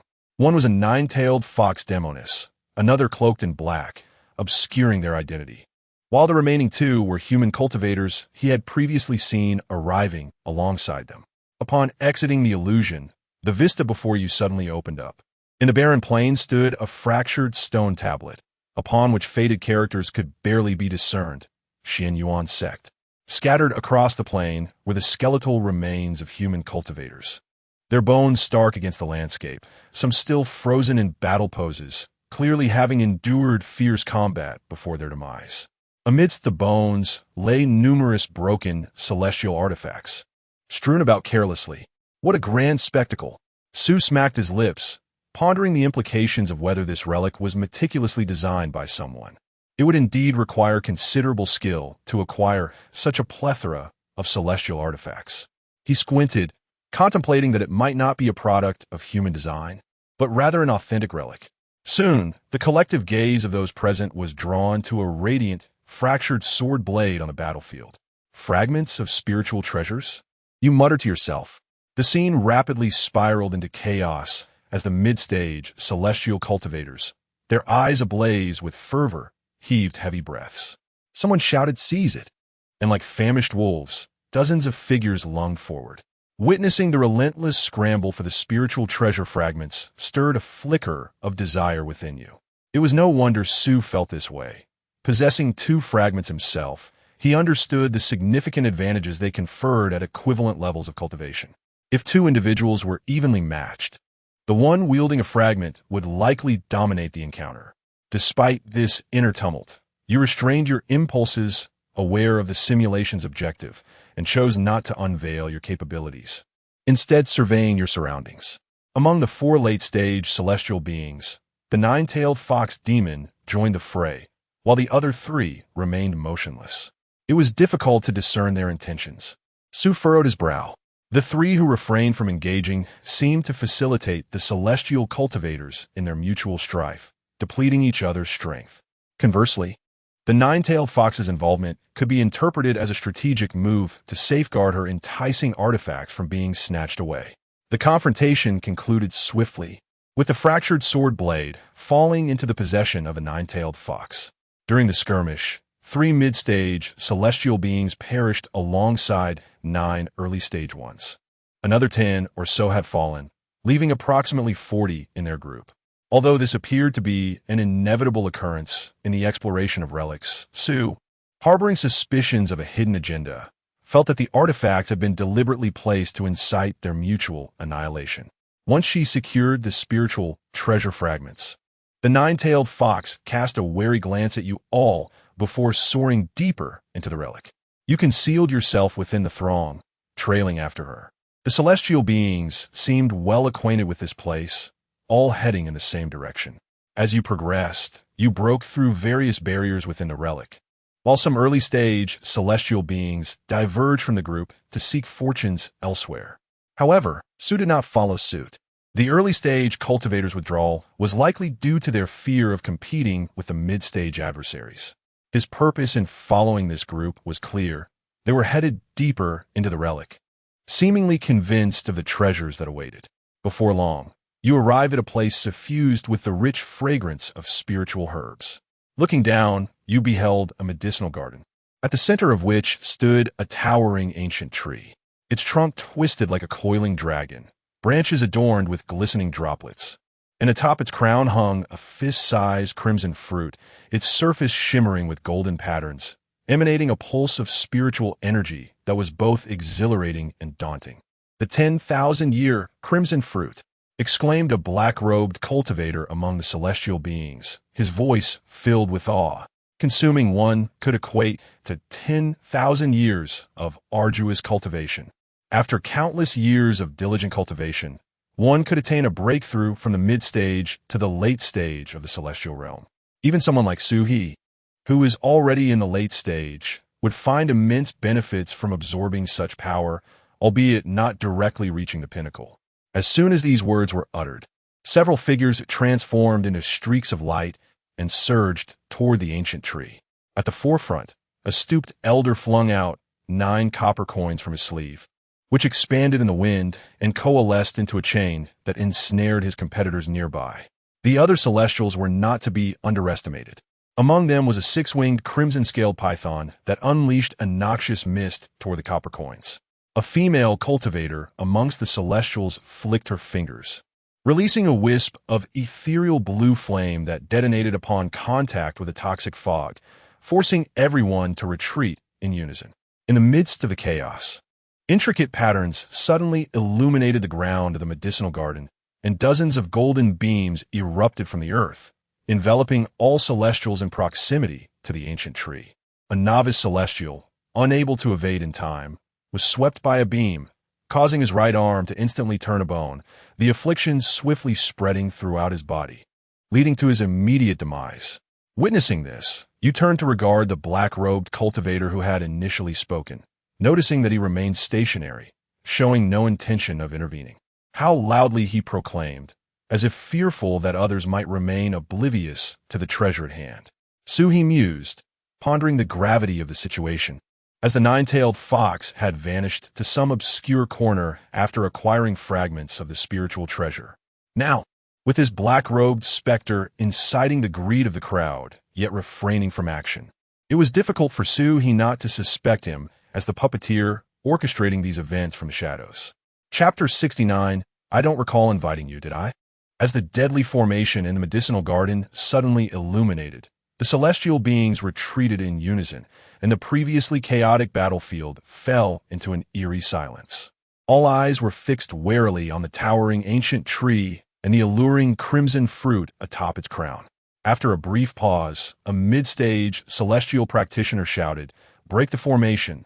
He raised his hand to summon a bronze hammer, striking fiercely at the ground's array patterns. Observing this, others quickly unleashed their abilities, either invoking magical artifacts or chanting incantations in an attempt to dismantle the formation. You blended into the crowd, pretentiously casting a few spells. Yet your focus remained steadfastly fixed on the three late-stage celestial beings. The figure clad in black robes stood aloof, seemingly indifferent to the unfolding contest. While the two human practitioners exchanged furtive glances, their magical artifacts trembling in anticipation of action. Indeed, something was amiss, Suhi mused with a cold smile. Amidst the relentless assaults, the formation emitted a sharp crack, revealing a fissure. A joyous early-stage celestial practitioner in gray robes transformed into a streak of light, darting towards the ancient tree, exclaiming, "The crimson fruit is mine." In the next instant, he was met with a barrage of concentrated attacks from the other practitioners. Sword lights and spells bombarded him from all directions, and he was obliterated before a scream could escape his lips. The scene once again fell into a stalemate, as everyone remained on guard, hesitant to advance recklessly. Just as tensions escalated, the ground suddenly split open, and a gray shadow shot forth like lightning, heading straight for the top of the ancient tree. Upon closer inspection, you realized it was the flower raccoon that had previously breached the stone door, having stealthily burrowed underground to await its opportunity. The flower raccoon devoured the crimson fruit, erupting in a blinding red light as its aura surged, abruptly breaking through from mid-stage to late-stage celestial. A flicker of ecstatic joy flashed in its eyes, and without hesitation, it transformed into a gray streak, fleeing deeper into the ruins. "Stop it!" the black-robed practitioner barked, his voice laced with urgency. The others finally reacted, hastily summoning their magical artifacts to pursue the fleeing flower raccoon. A smirk tugged at the corners of Suhi's mouth. Could this be the elusive flower raccoon? He found himself suspicious of everyone at this moment. However, the black-robed figure's frantic demeanor was telling. It was only natural to be flustered after losing a prized item used for setting a trap. You mingled within the pursuing crowd, chasing after it. After breaking through to late-stage celestial, the flower raccoon's speed increased significantly, allowing it to swiftly outpace the others. Following its aura, you traversed dozens of miles until suddenly, a grand black stone hall emerged ahead. The doors stood wide open, and at the threshold lay the lifeless body of the flower raccoon, its fur withered like dried leather. Its eye sockets hollow as if drained of all vitality by some unseen force. Even more chilling was the sight of the previously vanished nine-tailed fox demon, now lying dead beside it, its 9 snowy tails rigid as if turned to sticks. Dead? Sui bit his lip. He had only just doubted their fate, and now they had met such a swift demise. As Su turned to face the remaining 3 individuals, he pondered the possibility that among them lay the hidden mastermind. It could only be one of these 3. Just as he glanced away, he faintly overheard the black-robed cultivator murmuring something about a legacy.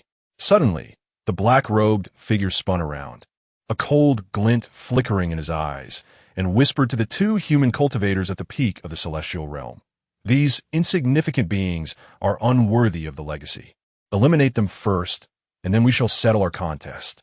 The 2 exchanged a knowing glance and nodded slightly, after which the trio simultaneously unleashed their formidable auras and charged towards the remaining celestials. A shiver ran down your spine as you instinctively suppressed your own aura, feigning panic as you melded into the crowd, retreating cautiously. With a swift motion of his sleeve, the black-robed cultivator unleashed countless black threads that darted forth like venomous serpents, instantly piercing through the chests of 3 early celestial cultivators.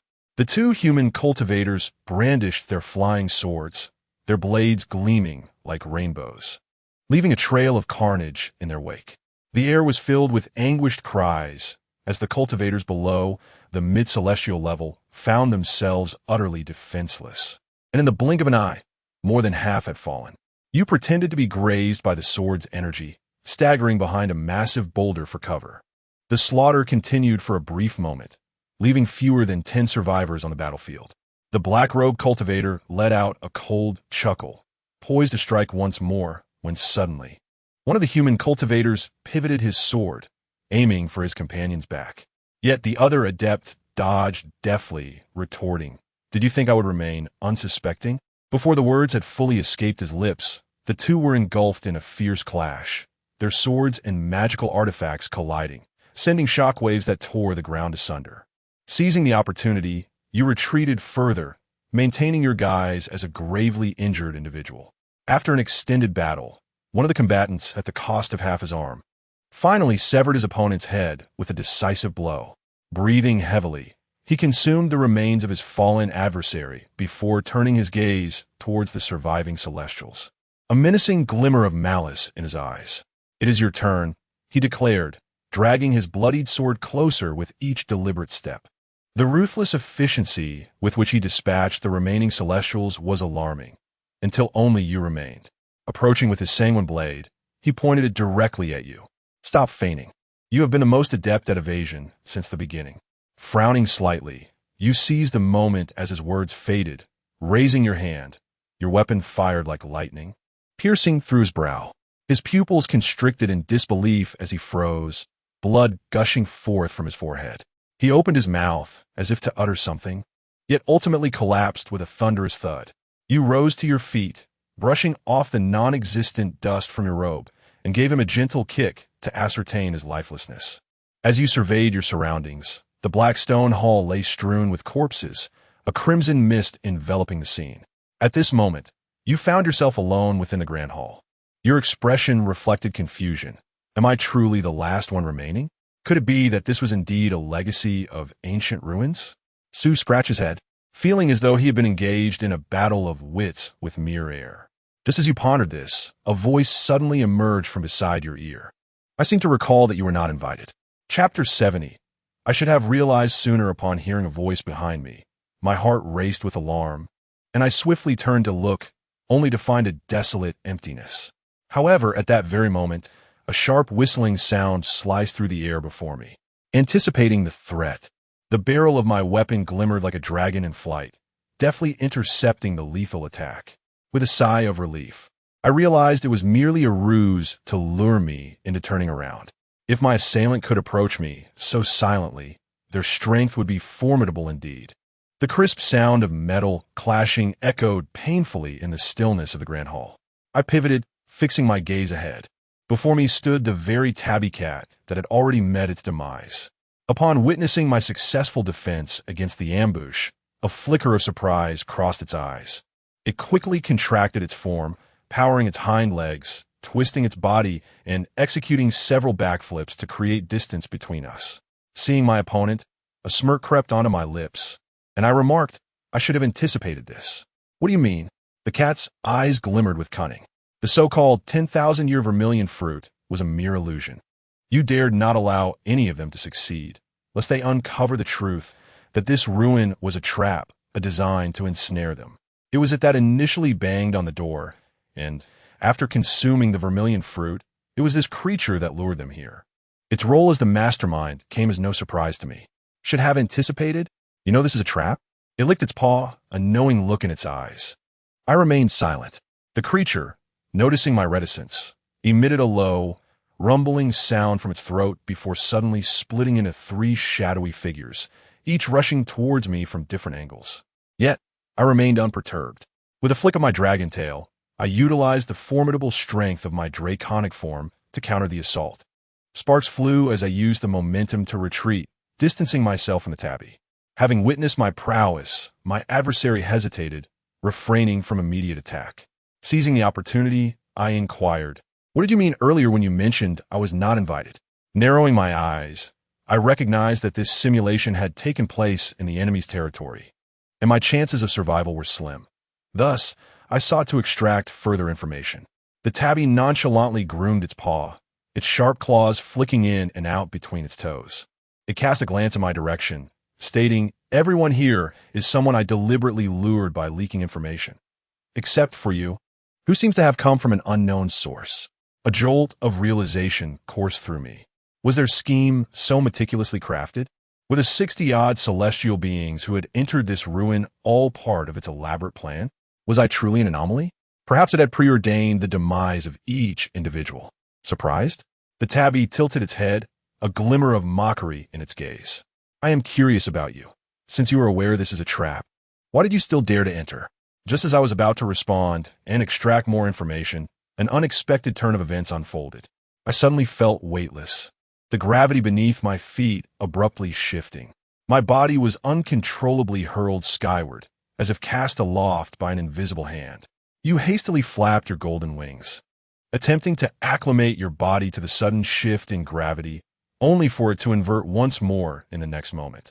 The flower cat, seemingly unaffected, raised its paw, and the remnants of a sword spirit beside the corpse of a nine-tailed fox flew into its grasp. With a swift turn of the blade, a crimson sword energy sliced through the air toward you.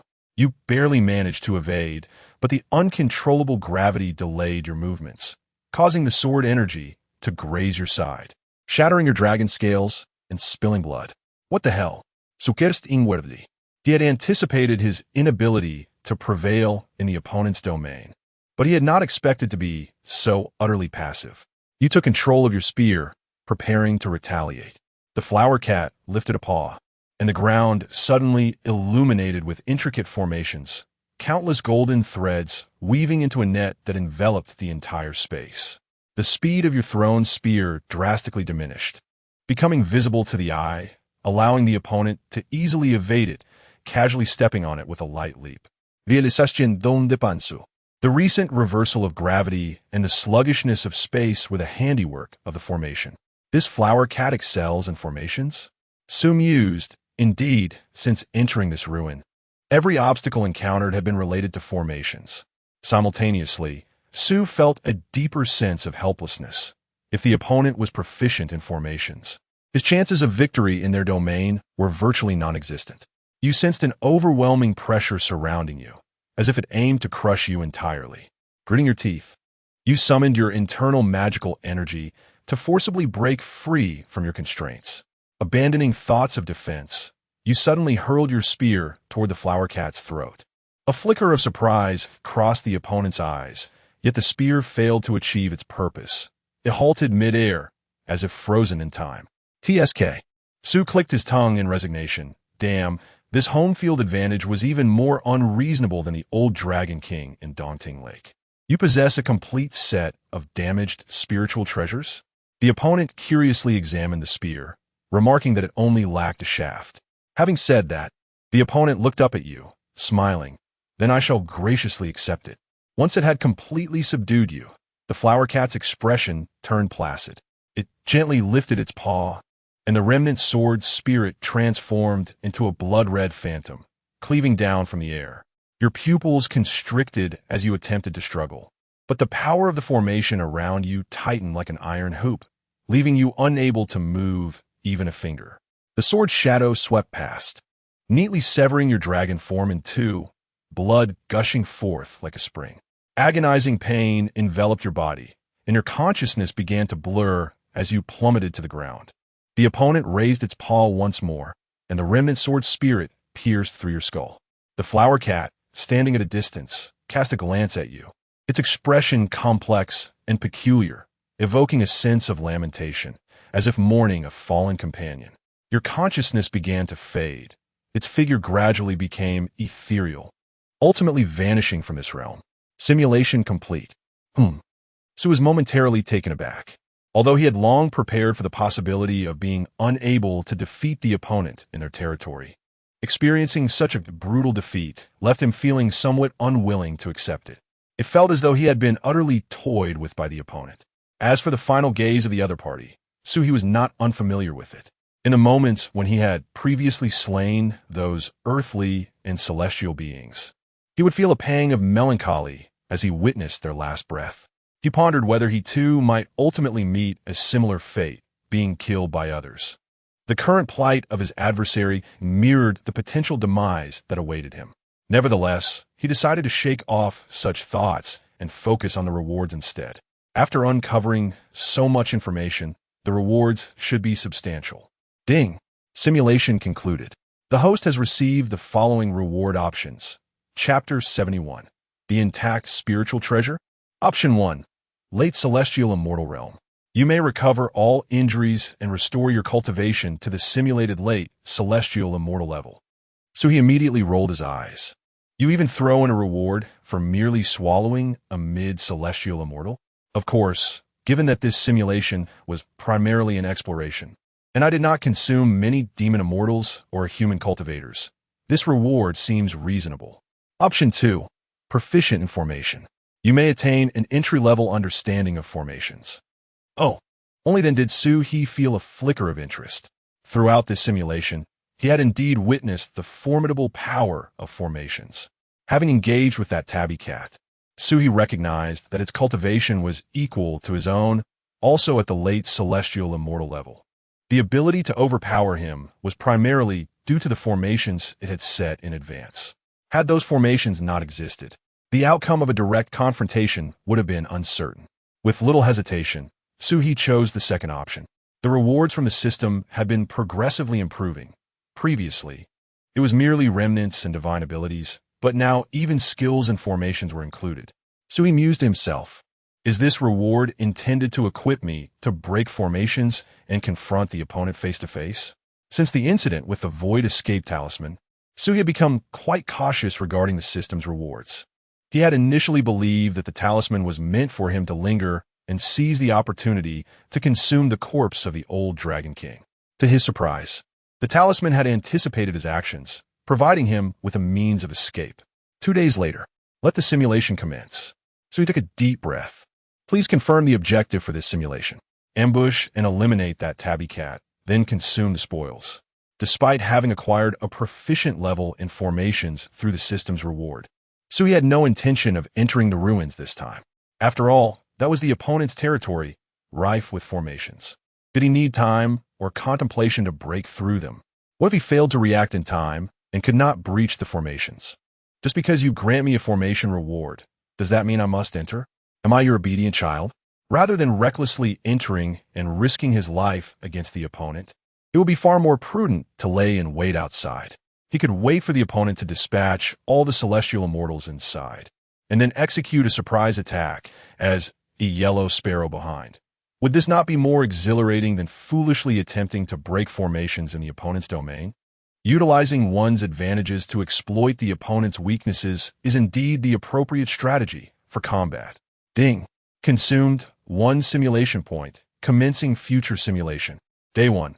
You have left your hiding place and begun searching for potential mid-celestial immortals in the vicinity.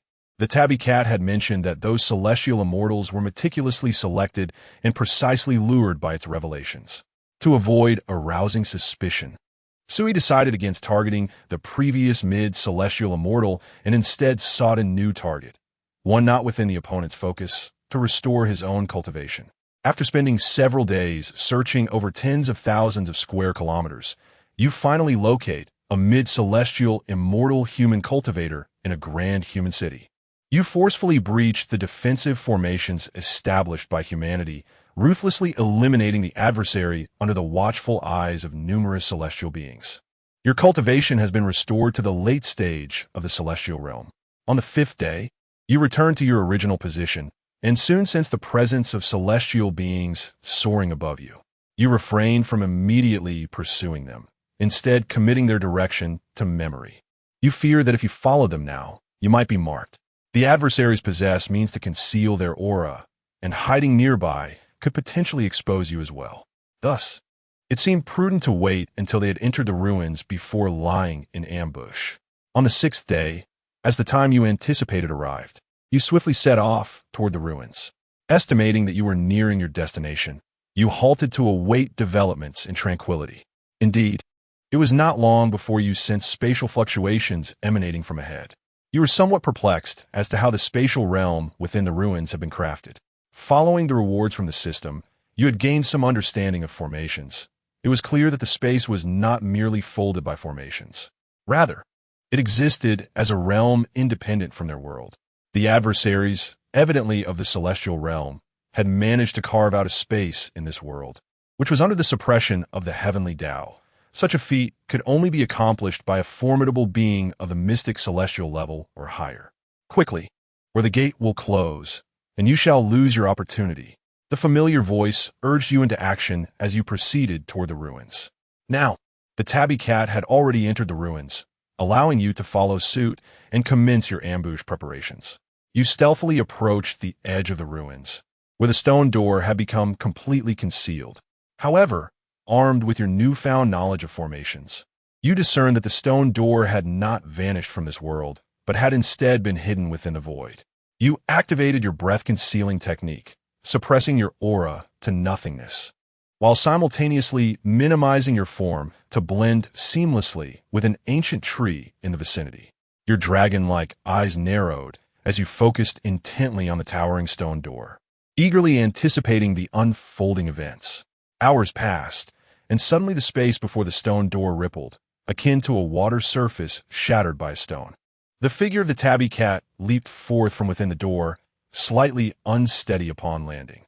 After emerging, it swiftly scanned the surroundings and, upon confirming the absence of others, extended its tongue to lick its forepaws.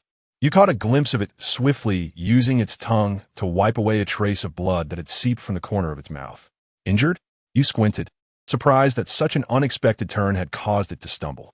Nevertheless, judging by the result, it seemed that the adversary ultimately succeeded in eliminating all celestials who had ventured inside, emerging as the sole and greatest victor. As the flower spirit cautiously surveyed its surroundings, it abruptly raised its right paw and struck the air. A rift tore open as if parting a curtain. You once again passed through the stone gate and beheld the scenes and vistas within the ruins. With the continuous tremors of the space, the imagery within the void gradually diminished, ultimately transforming into a jade bowl that spun and darted away. Sensing the ethereal fluctuations emanating from the jade bowl, your pupils constricted. An intact spiritual treasure? A surge of realization washed over Sue. It was indeed his first encounter with an undamaged spiritual artifact.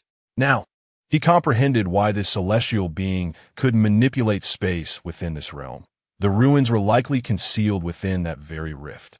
After reclaiming the jade bowl, the entity immediately began to weave a spell with its forepaw, intent on fleeing. Seeking to escape? Sue exclaimed with exhilaration. You suddenly leapt from the ancient tree, snapping your dragon whip, and the spearhead ensnared by your tail shot forth like a bolt of black lightning, rending the air.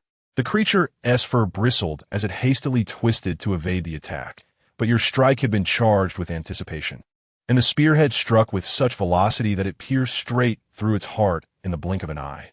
Chapter 72. A remarkable skill. I nearly perished at your hands.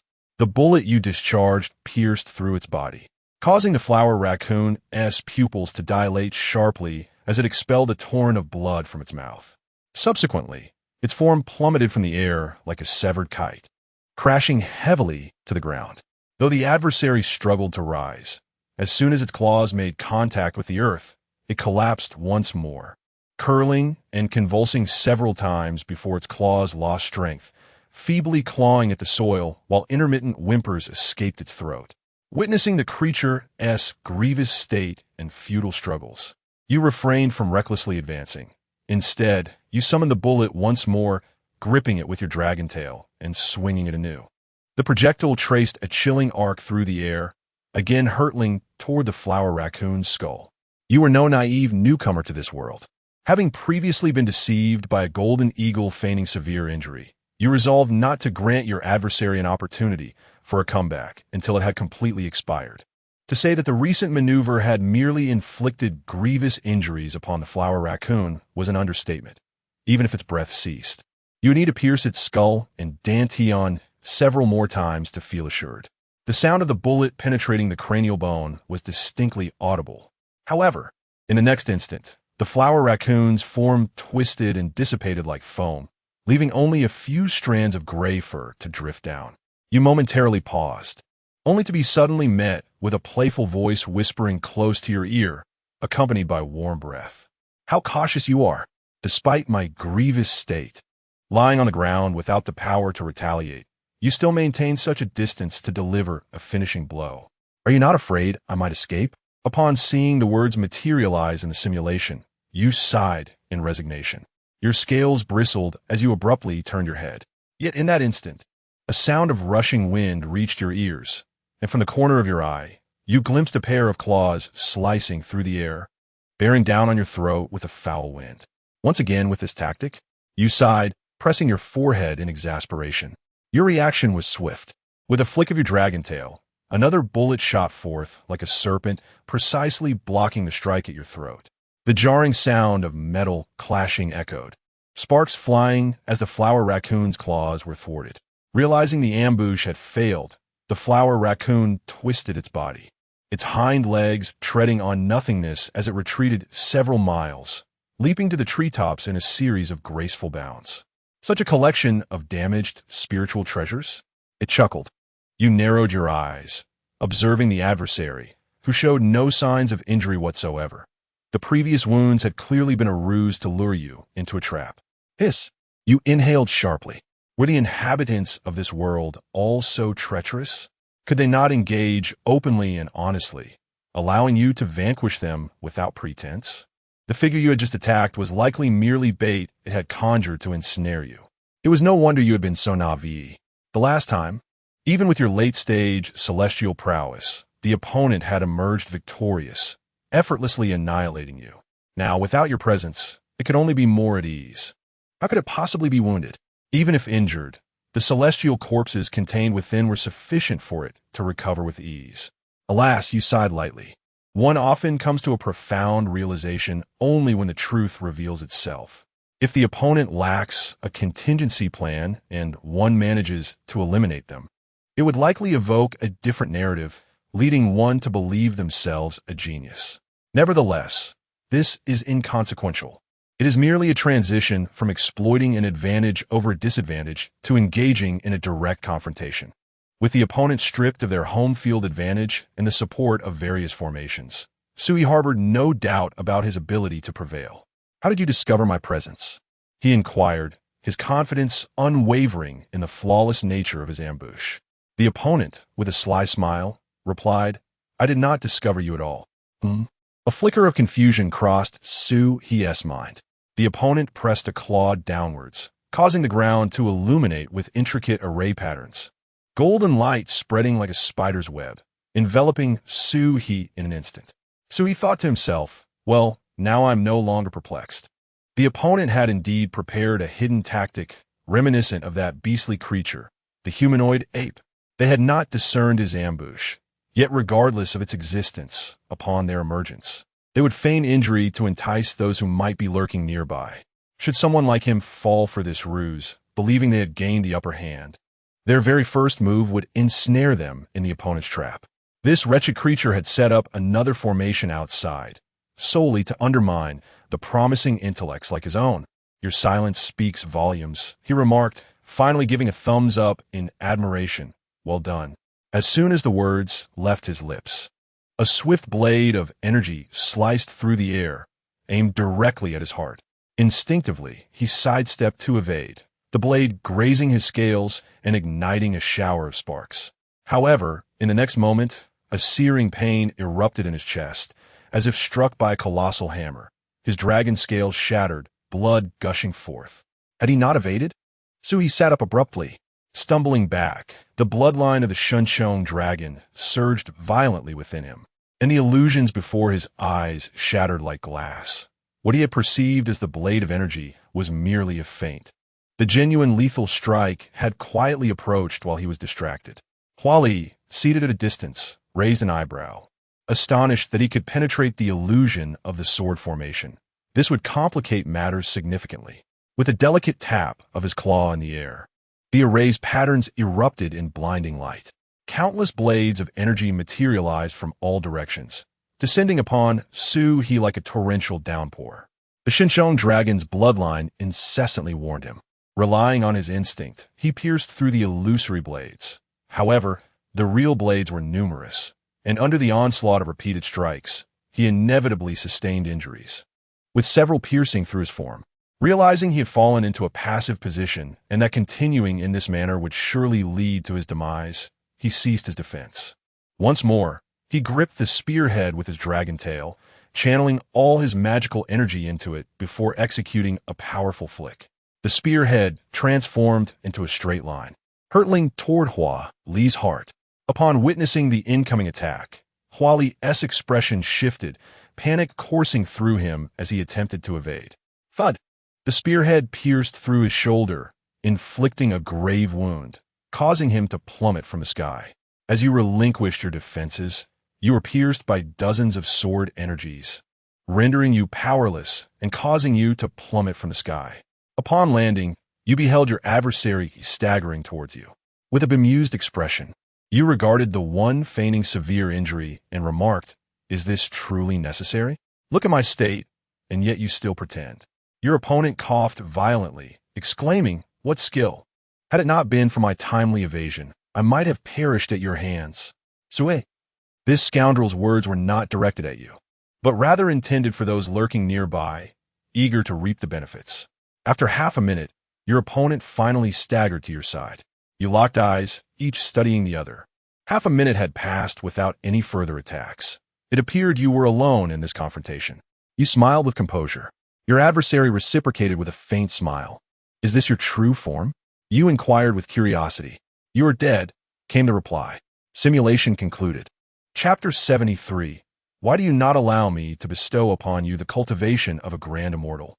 Upon seeing the words "you are dead," so he could not help but applaud. Well, you too. I have taken note of you. Too. Certainly, referring to that tabby cat in my own dog system. First and foremost, that tabby cat behaves like a dog. Luring others into the ruins to ambush and slay them is one thing. At least I could foresee that to some extent. However, I truly did not anticipate the depths of its cunning. After ensnaring individuals within the ruins, it devised means to outwit those who lay in ambush for it, even in its final moments, when it feigned injury to draw out potential assailants. I was taken aback by the extent of its precautions. How meticulous and fearful of death you must be. Naturally, I was outmatched. I lacked the calculative prowess of my opponent.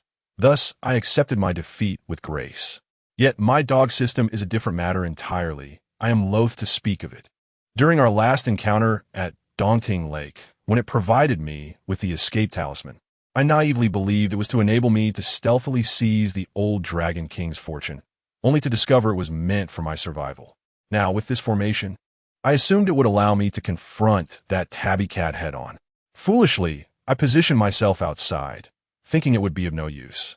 Little did I realize that this dog system had already anticipated my thoughts. It had adeptly dismantled the formation set by that deceased tabby cat while I lay in ambush outside. Suicide, unable to restrain himself from questioning the system. Isn't this formation mastery? Why can I not discern the formation it established? The opponent's mastery of formations surpasses yours, having achieved a minor level of success. Sue. A moment of silence ensued. Then why did you not reward me with a formation mastery of minor success?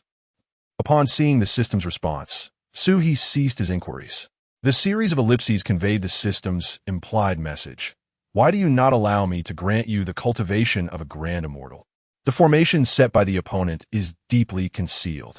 Even with a higher level of formation mastery, it is difficult to discern without careful investigation. After considering the system's explanation, Su He's mood calmed slightly. It was indeed not the system's fault.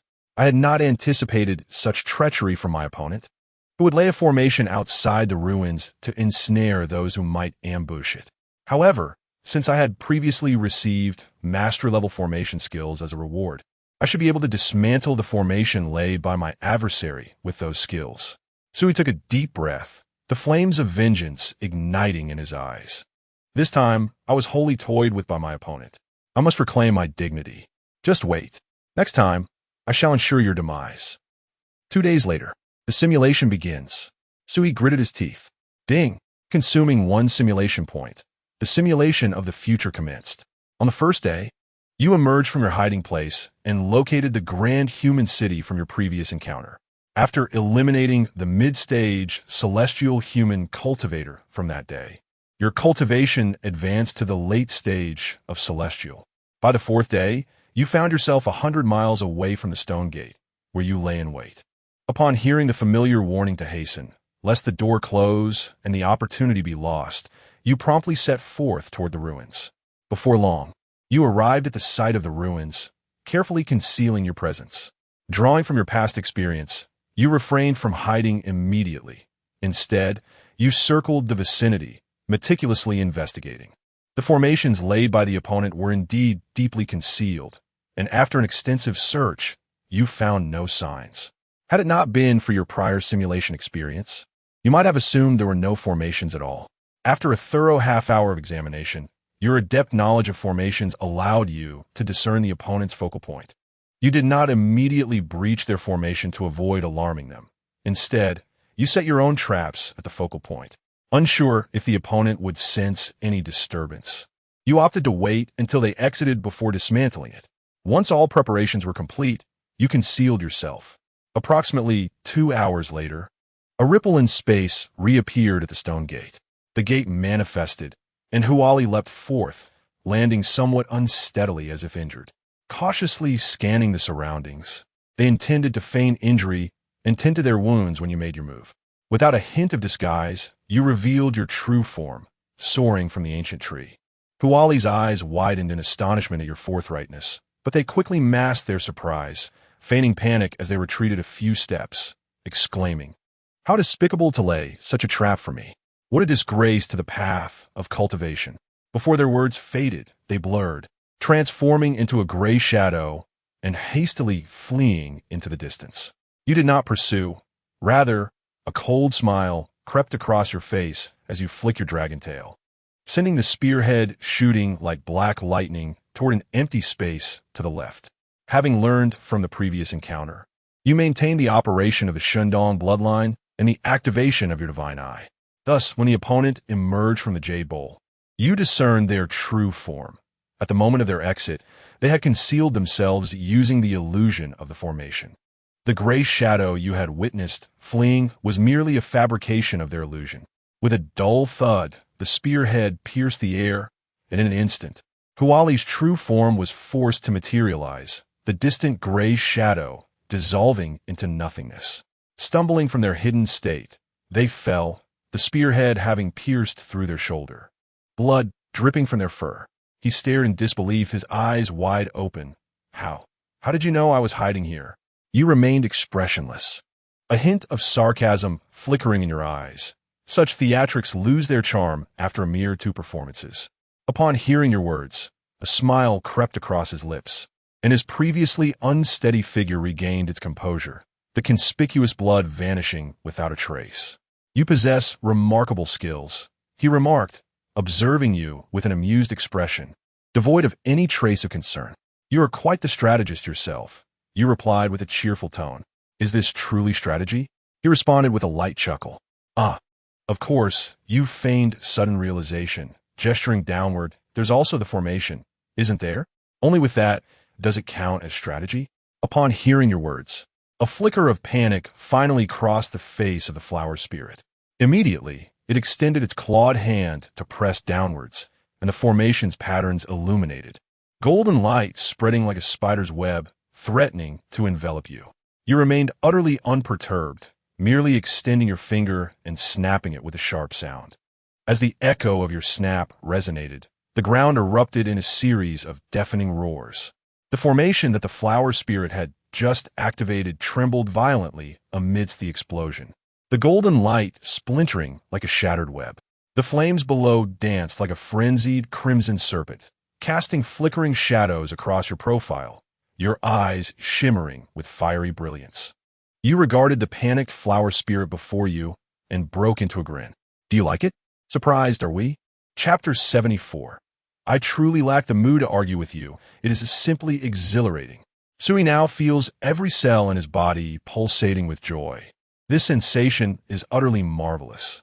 The thrill of exposing the opponent's hidden cards and then relishing in the display of superiority is unparalleled. Sui is so enraptured that his gaze begins to blur with delight. No wonder Liu Xianxiao relished engaging in casual banter with adversaries before combat, only to leave them half dead, relishing their despair as they departed this world. It turns out that such an air of superiority is indeed intoxicating. You think you possess numerous hidden tricks, don't you? Sui grinned slyly. I refuse to believe that your tricks can surpass mine. Upon witnessing the destruction of his carefully laid formation, Hua Li's expression morphed into one of disbelief, as if he could scarcely accept the obliteration of his handiwork. Observing the adversary's disarray only heightened Sui's exhilaration. In prior encounters, Hua Li had exuded an air of nonchalance, as though everything was under his control. Now, witnessing Hua Li's flustered demeanor, which was completely unexpected, how could Sui not feel a surge of excitement? In essence, it could be summed up in a single phrase. Today is your day to face the music. Did you really think your formation was so well hidden that I would never uncover it? Indeed, had it not been for the previous simulation, he would have remained oblivious to the intricacies of Hua Li's formation. As Hua Li gazed at him, his eyes brimmed with curiosity. Do you wish to know? Sui checketh.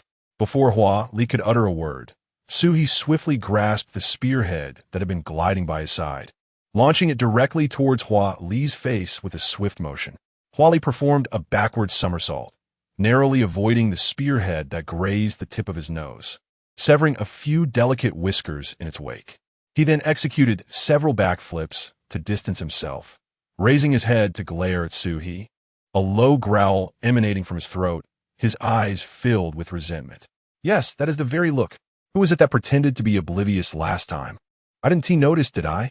Now, guess how I discovered your formation. Ha ha. Sui felt a tinge of madness creeping in, but he dismissed it. He was simply too exhilarated. You see, your tail thrashes in the air, drawing the spearhead back. What is this? You deliberately slowed your speech, feigning pity as you shook your head. Without those formations, do you lack the courage for a fair confrontation now? As the words left his lips, Hua Li surprisingly grew calm, tilting his head to scan the surroundings as if verifying something. Then, with deliberate slowness, he reached into the air, causing a green jade bowl to descend from the void, shrinking steadily until it settled securely in his grasp. A flicker of apprehension crossed Sui's eyes. He remained wary of whether Hua Li intended to unleash an attack with that pristine spiritual treasure. However, in the next moment, he observed Hua Li tuck the jade bowl away, his expression returning to one of indifference as he regarded Sui. A sense of foreboding washed over Sui. Hua Li's hand re-emerged from his robes, revealing an additional object, a verdant talisman. Your pupils flicker, an inexplicable sense of familiarity washing over you. The other party, with a flick of their fingertips, ignites a talisman that spontaneously combusts, then raises their gaze to you, their expression enigmatic yet courteous as they greet you. Farewell.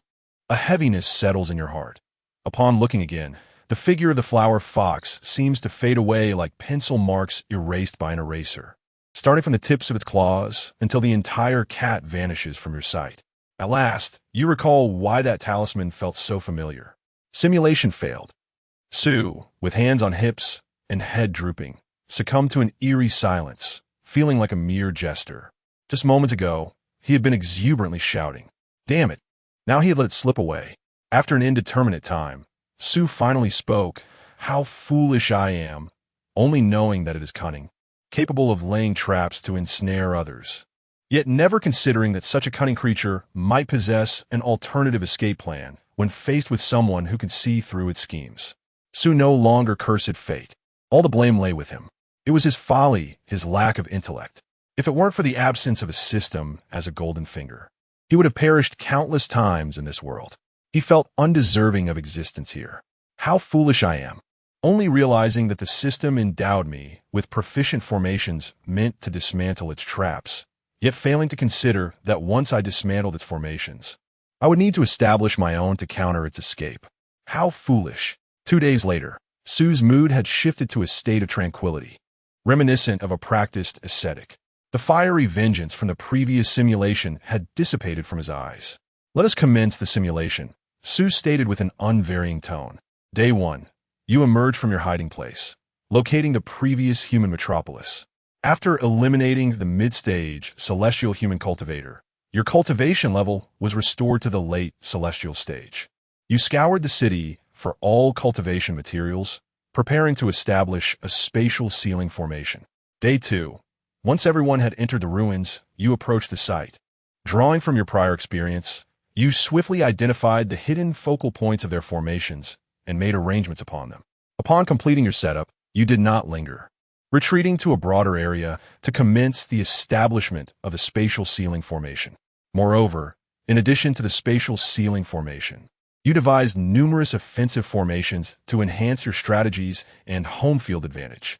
The spatial ceiling formation was not overly complex, as the celestial laws of this world were already heavily restrictive.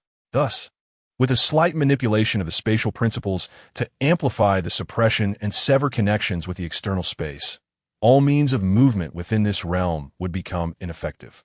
Hadn't that ancient Dragon King done just that? The coverage could extend as vast as the surface of Daunting Lake. After completing all of this, you had no intention of concealing yourself, instead choosing to sit down directly. Half an hour later, a spatial fluctuation resonated through the air once more, as the flower-like creature leaped gracefully from the stone gate. Initially, the creature intended to maintain its facade of injury, yet the moment it emerged, its gaze was irresistibly drawn to your figure seated below. In its eyes, a flicker of astonishment appeared, and while it contemplated prolonging its act, your patience had waned. You soared into the air, locking eyes with the creature. Before it could utter another word, you snapped your fingers, and the ground erupted with a cacophony of explosions and blinding flames, obliterating the array it had meticulously set. The creature's astonishment deepened. It was abruptly interrupted by your commanding voice. Stop. I have no inclination to indulge in your charade any longer. I have established a spatial confinement array within a radius of several thousand miles. Your escape talisman is futile. Now, reveal any remaining tactics you possess and employ them swiftly. Suhi had exhausted all his capabilities. Should the creature still possess a means of escape, he would concede in admiration. The 4 late-stage celestial beings, a dozen mid-stage celestial beings, and over 40 early-stage celestial beings were all rightfully its due, though they were originally its own. Chapter 75. A sudden downpour quenches the heart's fire. The blade reflects the cold stars as the sword resounds. The other party gazed at you for several moments, their initial shock gradually fading into a mask of indifference. Subsequently, they reached into their garment and produced a void escape talisman, tearing it with a swift motion, enveloped by an invisible force. Indeed, they had set up a spatial blockade array. Huali cast a glance at the invisible energy that surrounded them, responding simply. Suhi recognized the intent behind this action. It was akin to their own escape from the old Dragon King, aiming to trigger the talisman and teleport away the moment they exited the array's confines. You continued to watch intently as they gestured in the air, causing a jade bowl to shrink from the skies and descend into their grasp. Would they employ this spiritual treasure for an assault? Suhi grew cautious, for it was, after all, an intact spiritual artifact, undoubtedly more potent than the 2 damaged treasures in their possession. Once the jade bowl was secured, Huali further reduced its size and concealed it within their garments. No attack was initiated, so he narrowed his eyes. After stowing the jade bowl, the other party raised their gaze to you, licking their lips with an air of trepidation. How about this? They proposed, we shall split the corpses in half. What do you think? You were momentarily taken aback as they continued. You lay in ambush for me, seeking the flesh and blood of those celestial beings. I shall grant you half, and in return, you allow me to depart. This way, we can avoid mutual slaughter, a win-win situation. You scrutinized their furry, round visage, attempting to discern any hint of deceit, yet their words resonated with sincerity. "Shall we?" They continued, gesturing with a wave of their hand, revealing 2 corpses of late-stage celestial beings and 5 or 6 of mid-stage celestial beings laid out before you. You locked eyes with them for over 10 seconds, sensing that they had entered a passive state, prompting them to speak again. "My tactics have been unraveled by you. These are my tokens of sincerity." They retreated several dozen meters. "I have activated the Void Escape Talisman. You are well aware of its properties. If you permit me to exit the coverage of your array, I shall be instantaneously transported away. The purpose of my departure is beyond your knowledge, leaving you the sole occupant here to claim the flesh and blood." Observing the expression of the other party, Suhi felt a surge of emotion ripple through their previously tranquil mindset. "Ah, how intriguing." Sui's eye sparkled.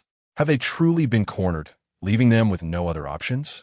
As they spoke, the other party retreated several miles further, stating, "I shall release around 20 corpses of early-stage celestial beings just before I exit your array's boundaries." A flicker of hesitation crossed your gaze. The late-stage and mid-stage celestial corpses they had offered were indeed generous. However, the 20 early-stage celestial corpses held less value than 1/50th of what had been presented. Even if they ultimately chose to abandon the agreement and flee, Suhi would still emerge with significant gains. However, observing the cautious compromise in the other's demeanor, a sly grin crept upon your lips as your dragon tail danced swiftly in the air, seizing the gun's muzzle with precision. "After drawing forth all your hidden tactics and strategies, do you truly believe I would allow you to escape? What use are mere scraps of flesh? I shall claim all." As the torrential rain extinguished the flames of my heart, the blade echoed with the resounding chime of cold stars. "Prepare to meet your demise." With a decisive flick of your dragon tail, the gun's muzzle surged forth like a bolt of black lightning, slicing through the air towards the throat of the flower raccoon, while simultaneously a silenced projectile shot forth from your sleeve, 2 glimmers of cold light, one bright and one dark, sealing off any route of retreat for your adversary. The flower raccoon's pupils constricted sharply, its forepaws striking the ground for leverage as it leapt into the air, twisting its body in an uncanny arc to narrowly evade your onslaught. Suhi was not surprised. If the opponent were to perish so easily, all his previous simulations would be rendered a mere farce. Why bother? The opponent sighed. You paid no heed, pressing down with your dragon claws, activating a 3-fold killing array that you had previously laid out. The ground's runes blazed alive, flames coiling like a giant serpent, while thunder manifested as a cage descending from above, accompanied by a torrent of sword energy erupting from the void. Upon witnessing this, the flower raccoon unsheathed a remnant sword, sweeping it with force. The crimson sword light clashed with the thunderous and fiery glows, using the recoil to narrowly escape. Seizing the opportunity, your dragon claws grasped in the air. The deflected gun muzzle suddenly reversed its trajectory, striking towards the back of its head. The flower raccoon sensed the impending danger, pivoting its wrist to block with the remnant sword, sparks flying upon impact. After deftly countering your attack, it quickly glanced at the 3-fold killing array below. Then, with a sudden puff of its cheeks, it expelled a seed-like object from its mouth, precisely striking one of the array's focal points. Instantly, your formation faltered, the runes flickering before the thunderous light vanished without a trace. Subsequently, the opponent replicated the action, and within moments, the killing array you had meticulously crafted was effortlessly dismantled.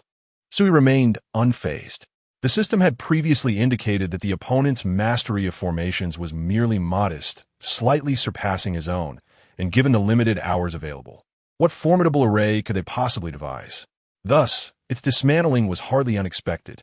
The reason for his initial setup was not to eliminate the opponent, but rather to seek retribution for the earlier trickery, as well as to create further complications for them. Once the adversary had dismantled your killing array, you recalled the gun muzzle and the projectile, locking eyes from a distance. Now that these troublesome formations have been dispensed with, it is time to truly showcase our skills. A grin spread across your face as your dragon tail excitedly swayed. In truth, this marked Suhi's first genuine confrontation. Previously, the opponent had toyed with him using those formations and techniques. Now, stripped of such crutches, Suhi was determined to reveal the harsh realities of this world to the flower raccoon. The flower raccoon regarded you warily, its eyes brimming with apprehension, continuously searching for a way to escape rather than engage in a direct confrontation. You maneuvered the gun muzzle and projectile in a crisscross assault towards the flower raccoon, with the muzzle aimed directly at its head and the projectile sealing off its escape route. However, the figure of the flower fox was as elusive as smoke. With each of your attacks, it could astonishingly twist in midair, leveraging its agility to soar beyond the range of your strikes. After deftly evading your onslaught, it did not retaliate, but instead darted towards the edge of your spatial barrier, desperately seeking an escape from this place. TSK Su clicked his tongue, choosing to evade rather than engage. I hold you in contempt. Frustrated by the repeated evasions of your opponent, a surge of anger ignited within you.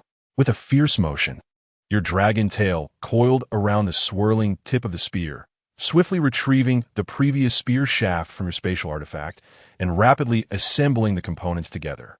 As the tip of the spear trembled, a dragon-esque roar erupted, and with a powerful beat of your wings, you launched yourself into the fray. Observing your aggressive advance, your opponent lost the nonchalance they previously exhibited while dodging your spear-esque assault. They abruptly halted, twisting their wrist to tightly grip the remaining sword spirit artifact, their gaze fixed intently upon you. Chapter 76. You dare. With a swift, descending strike, you unleashed a powerful thrust resembling a dragon's might, accompanied by a piercing sound that cut through the air, aimed directly at the head of the flower fox. Upon witnessing your formidable assault, the flower fox raised its paw, positioning the remnants of a spirit's sword as a shield. The moment the sword's edge met the tip of your spear, an ear-splitting clash of metal reverberated through the air. Unable to evade, your attack came crashing down, and you anticipated that it would subdue your opponent. However, unexpectedly, an immense force surged from the spear's shaft at the instant of impact. The flower fox deftly twisted its wrist, exerting tremendous strength, sending you hurtling back several dozen yards. You regained your composure midair, casting a bewildered glance at your adversary, perplexed by their unexpected prowess.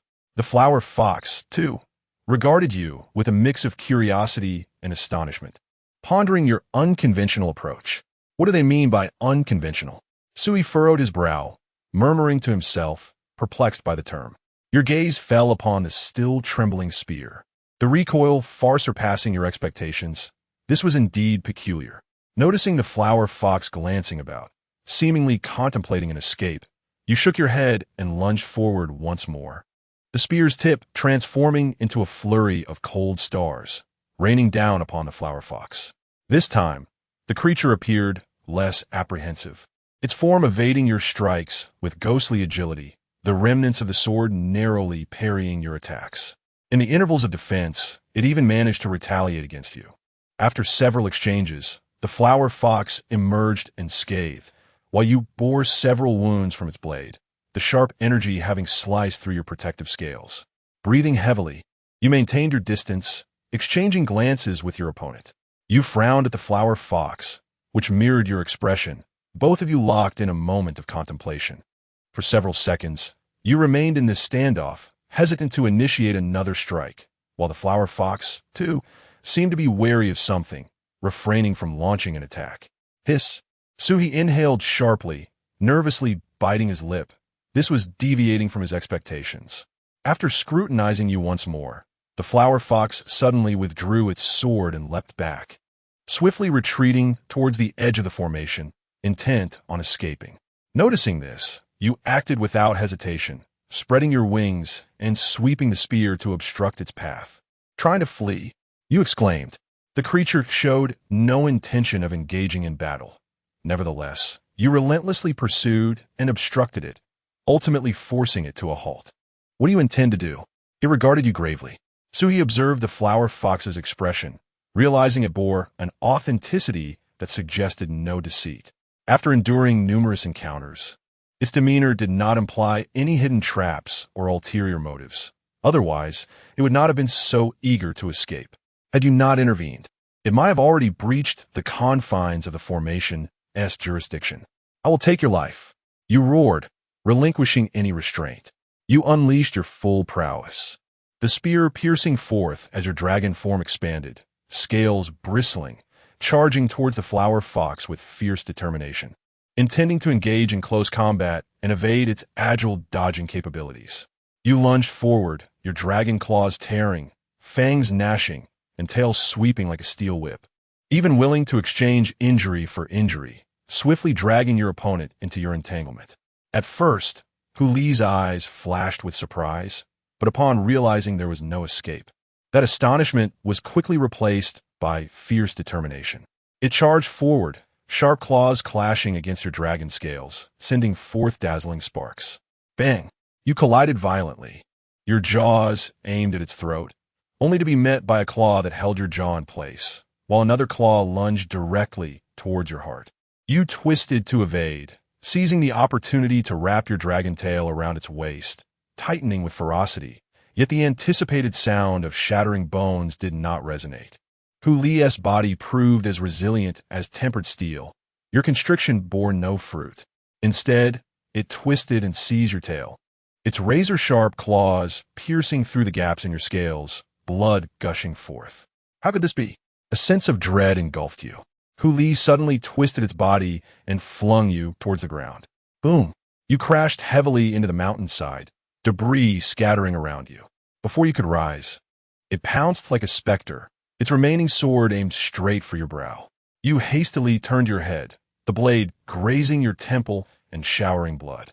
In the throes of agony, you retaliated fiercely, your dragon claws rending its shoulder, yet it barely flinched, seizing the moment to sink its teeth into your neck.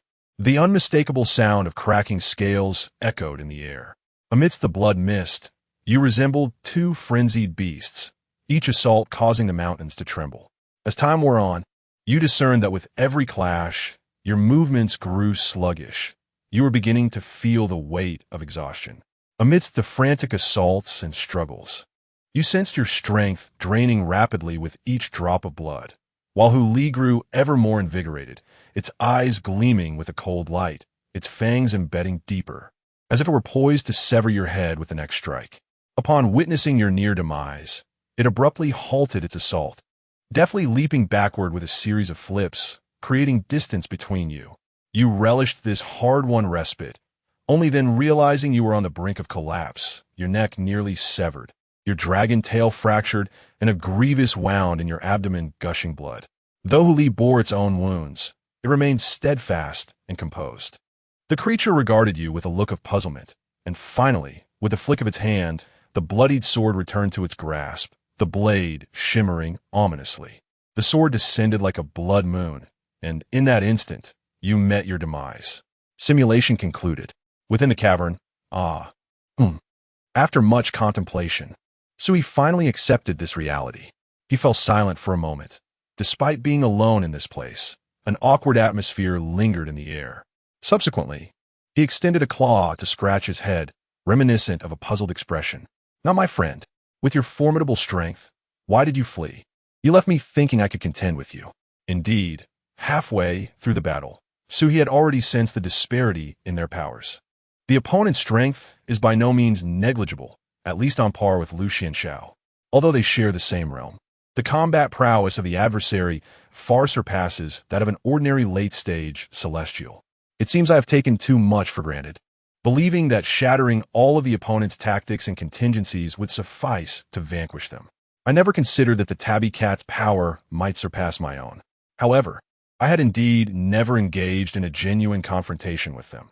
The previous encounters were mere demonstrations of their superiority, effortlessly annihilating me through the advantages of their formations. Thus, I erroneously assumed they were simply a practitioner reliant on formations, even contemplating how to teach them a lesson once those formations were dismantled.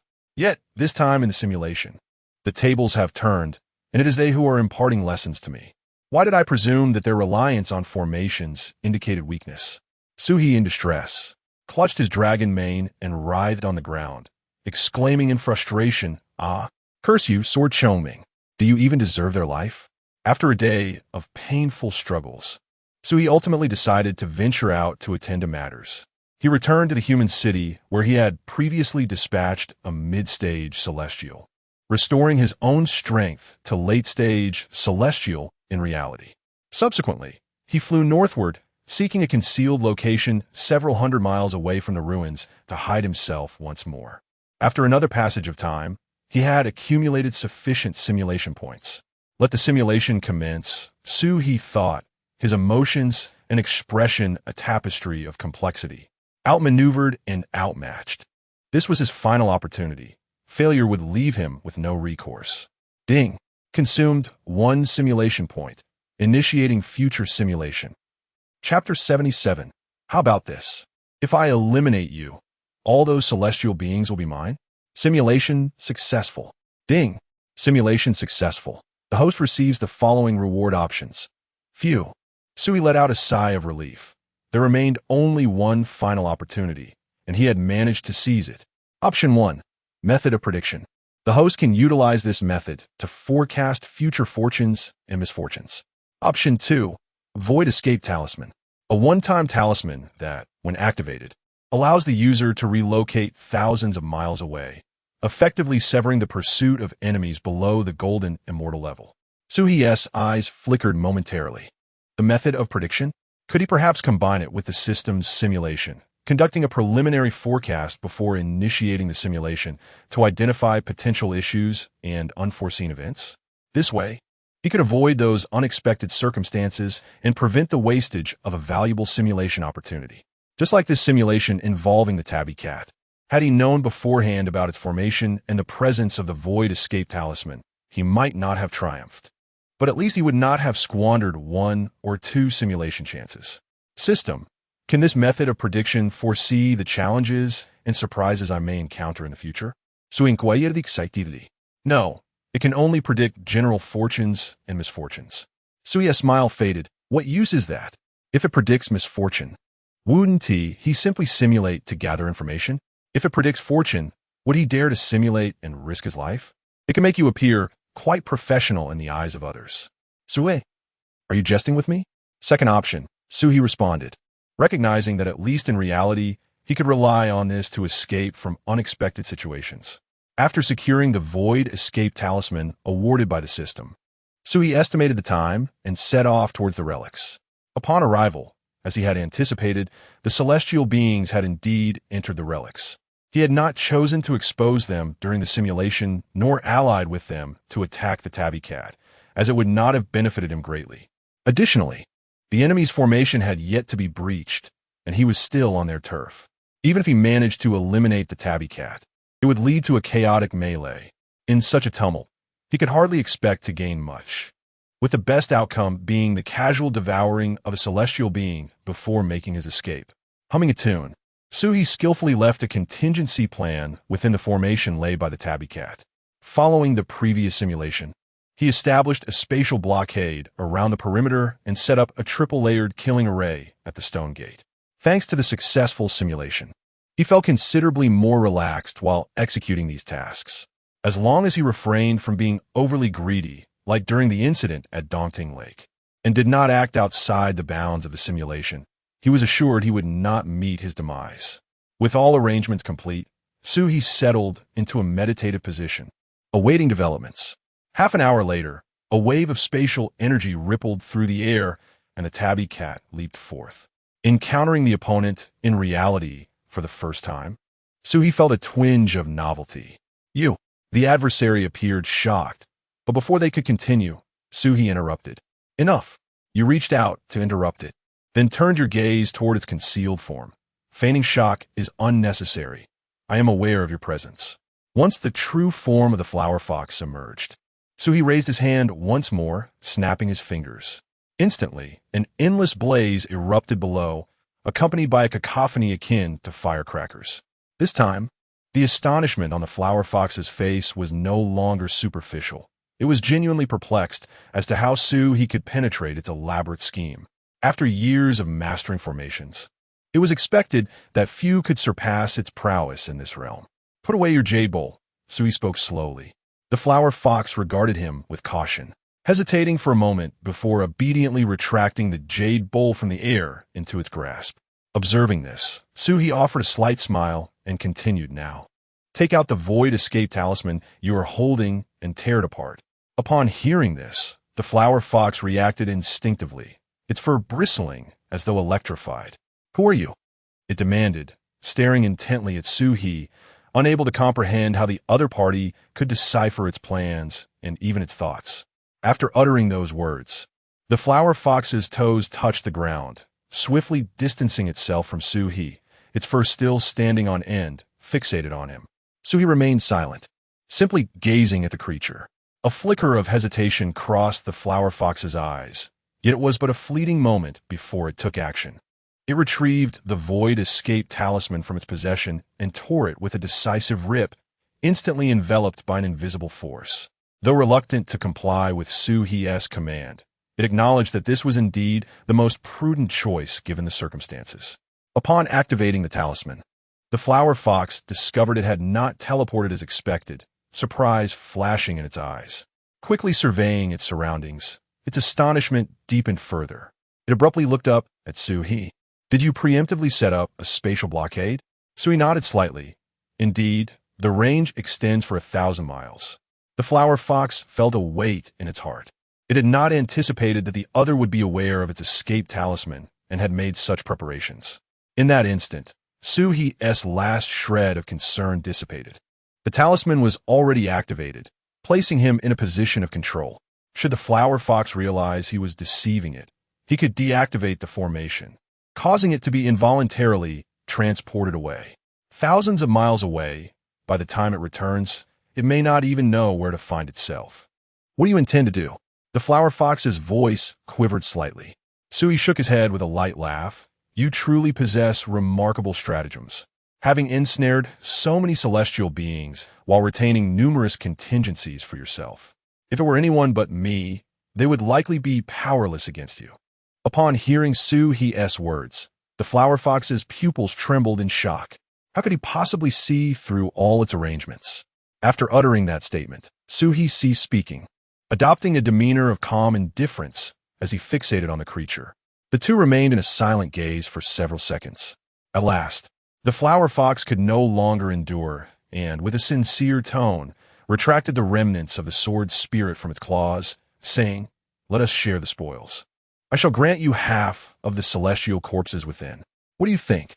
Suhi remained silent. After a few moments, the flower fox waved its hand, and, just as before, 2 corpses of late-stage celestial beings, along with 5 or 6 corpses of mid-stage celestial beings, were neatly arranged before him. "Shall we proceed?" The flower fox inquired nervously, licking its lips while cautiously stepping back. Suhi narrowed his eyes and replied, "You may not have contributed, but your efforts are acknowledged.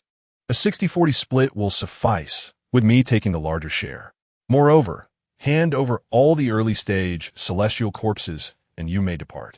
In such circumstances, one ought to adopt a firm stance. Yielding would only signal weakness."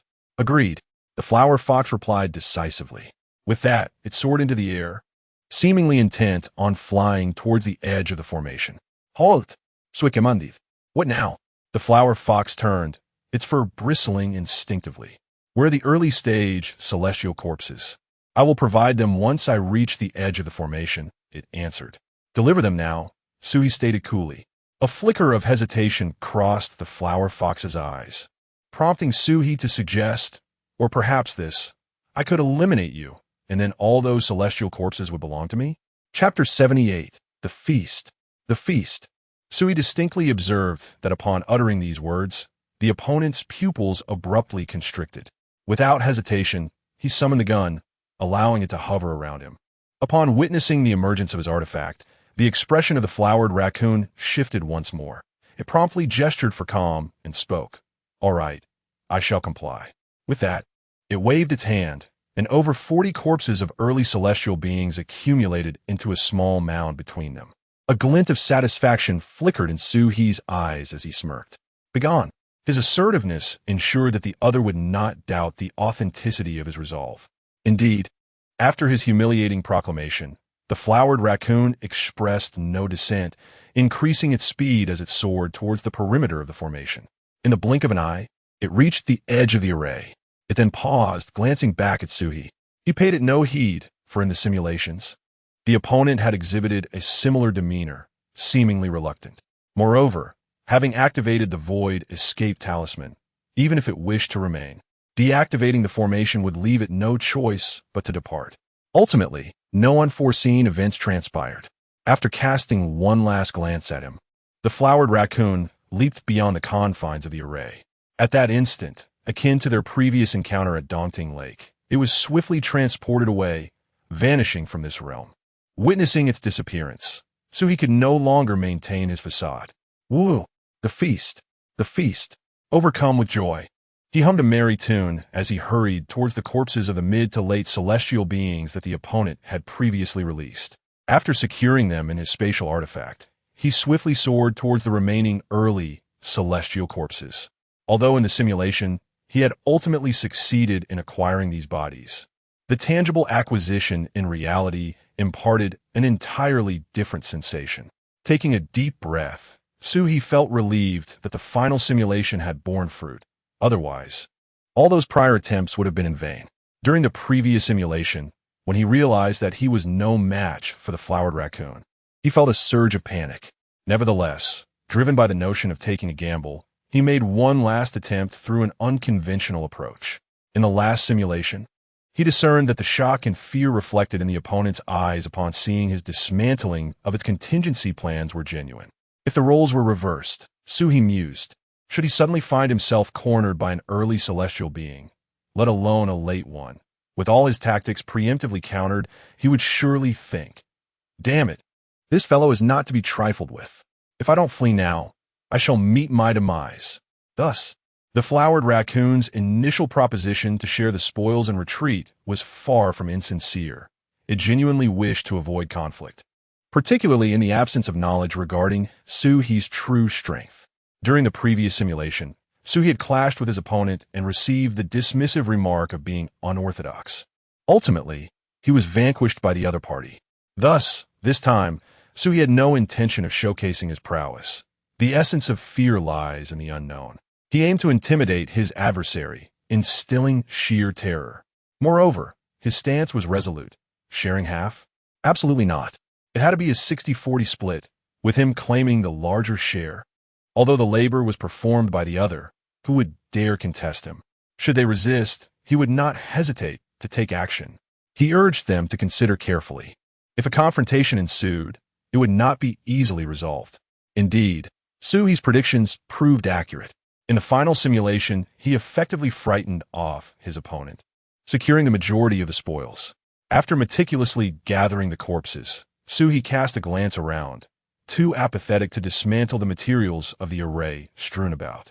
Choosing a direction, he transformed into a streak of light and sped away. At this moment, even a single corpse from the early celestial stage was far more valuable than the array materials below.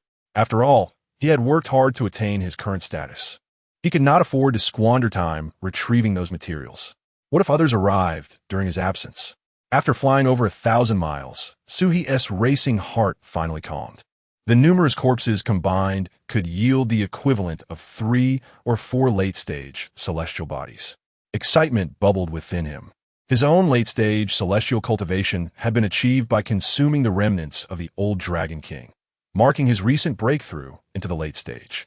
Now, by devouring these celestial corpses, he could swiftly elevate his strength to a mid-tier level. With the addition of the damaged spiritual treasures he possessed, he would not claim invincibility among those in the late celestial stage, but he would certainly be beyond the reach of ordinary opponents within that realm. However, he resolved to retain half of a late-stage celestial body.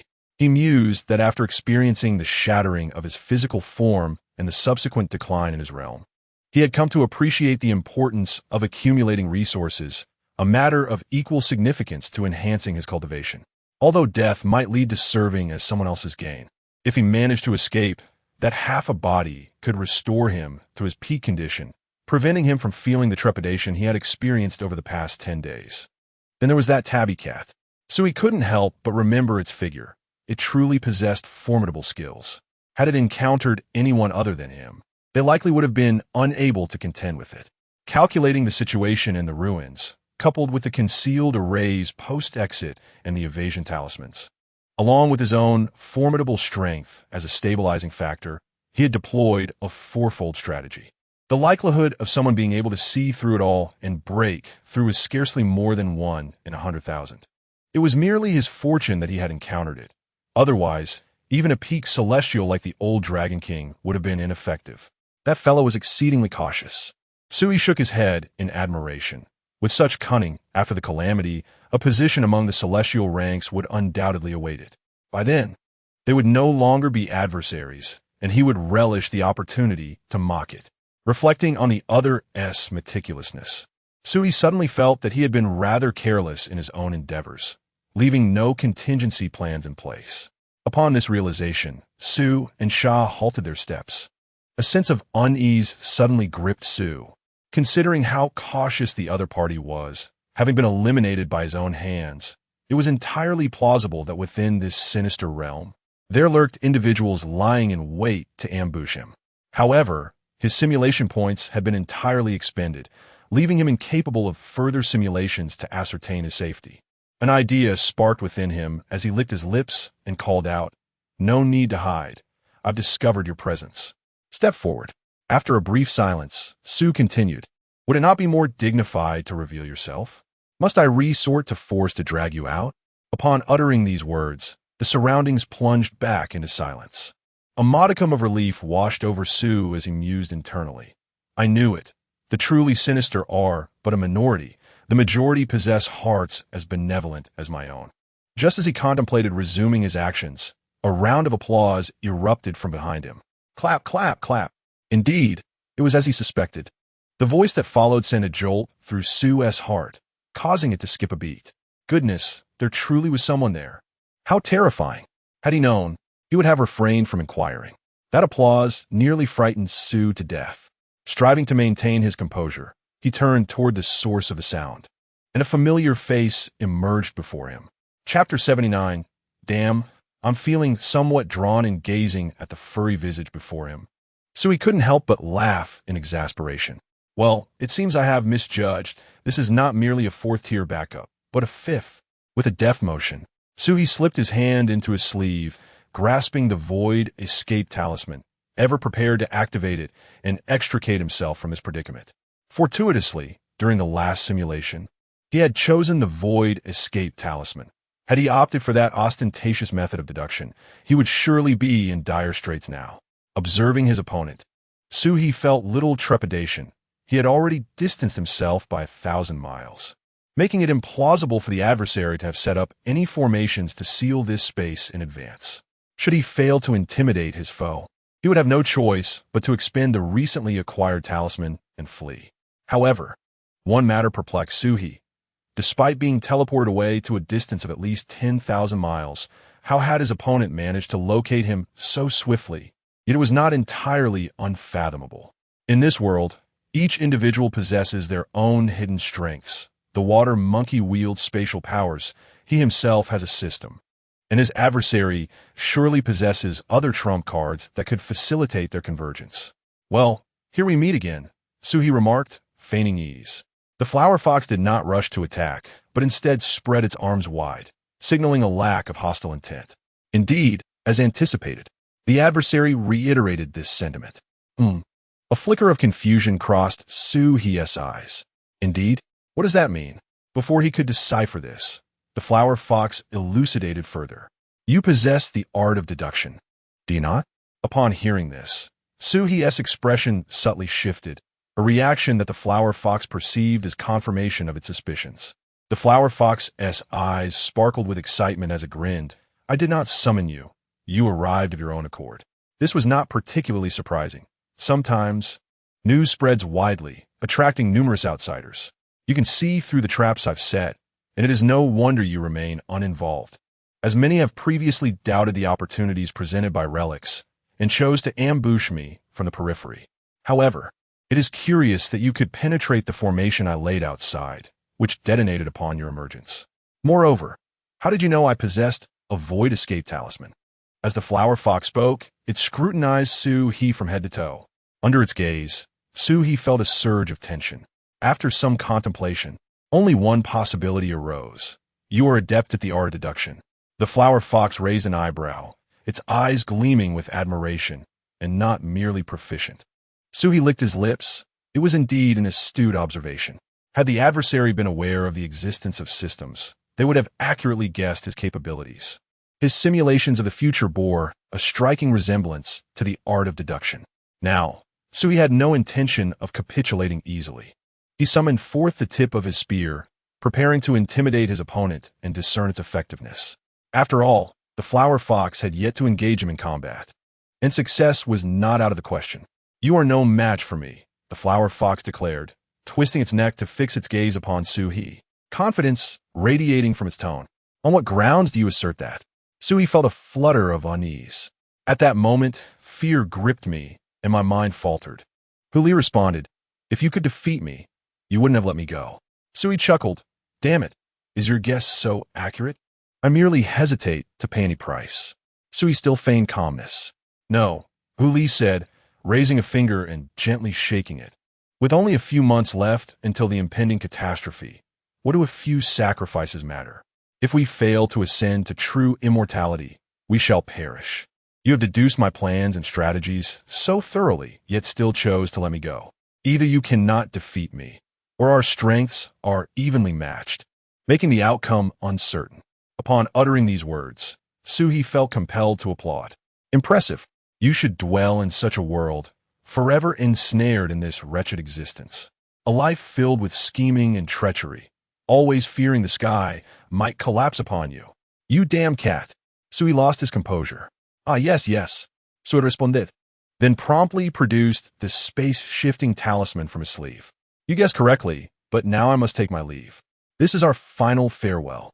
Disgusting, truly disgusting. Su He felt that if he lingered any longer, he would be ensnared by Hu Li's machinations. Thus, even at the cost of wasting a space-shifting talisman, he resolved to depart. Wait, Hu Li called out, her voice tinged with urgency. Observing her reaction, Su He relaxed slightly.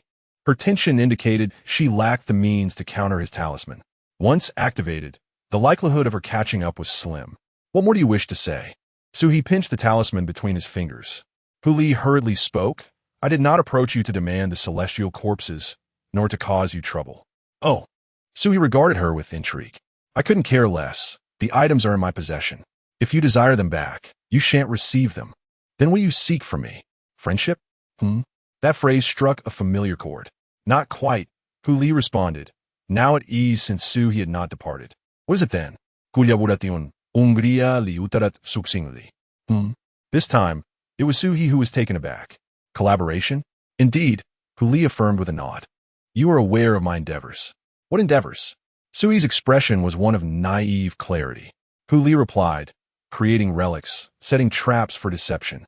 Her current cultivation was predicated upon this very expertise.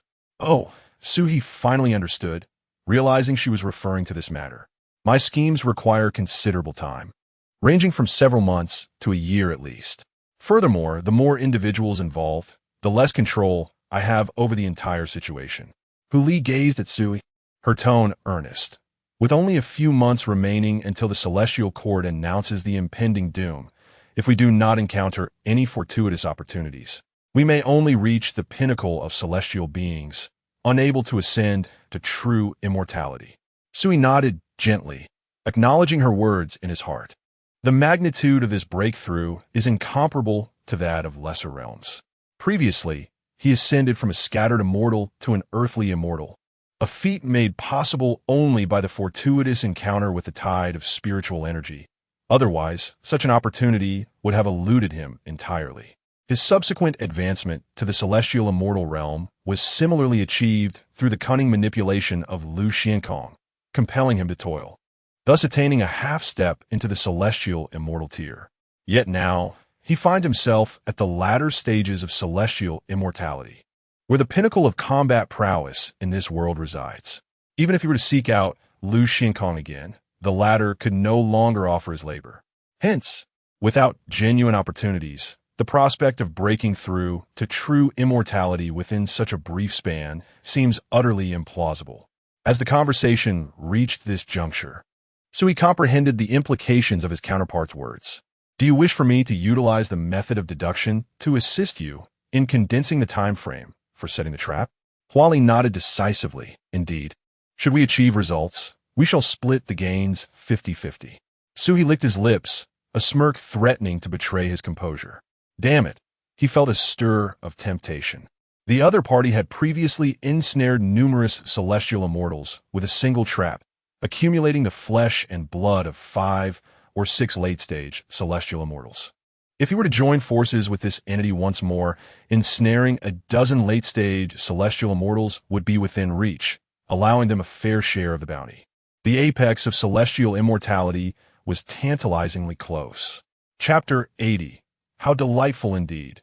While his heart was stirred, Sui did not immediately acquiesce to the proposition. The reason was simple. He was acutely aware that he was no match for this scoundrel. What if it was merely deceiving him? If they were to collaborate and one of them turned against the other, his life would be at stake. Observing Sui's hesitation, Huali remained silent, merely fixating her gaze upon him.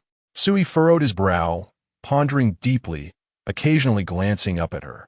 The weight of her thoughts made him uneasy. Who could tell if she had some ulterior motive that might ensnare him? Perhaps, sensing his uncertainty, Huali spoke. Are you wary of me? Suri Blaith. What do you think? I've only just managed to shake you off, and yet you've managed to follow me. Shouldn't I be cautious? Huali licked her lips, her expression slightly awkward. You possess the art of deduction, do you not?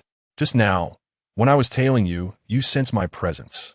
So why not calculate whether my intentions are genuine? And if I might harbor ill will towards you, in due time, you shall discern my sincerity. So he bit his lip, internally rolling his eyes. What use was his so-called art of deduction? Yet, her reasoning held merit. He could simulate a scenario and perhaps reveal some flaws to see if she would take the bait. This would undoubtedly be far more effective than mere deduction. However, he had exhausted his simulation points. Turning to Huali, he said, All right, I can consider your proposal, but I won't commit just yet. Let us arrange a time and place to discuss further. Very well, Huali replied, a hint of excitement lacing her voice. In 2 days. Sui glanced in a specific direction and stated, Let us meet in the city of Jingwencheng. Although it was a renowned city among humans, both of them were at the late stages of celestial beings.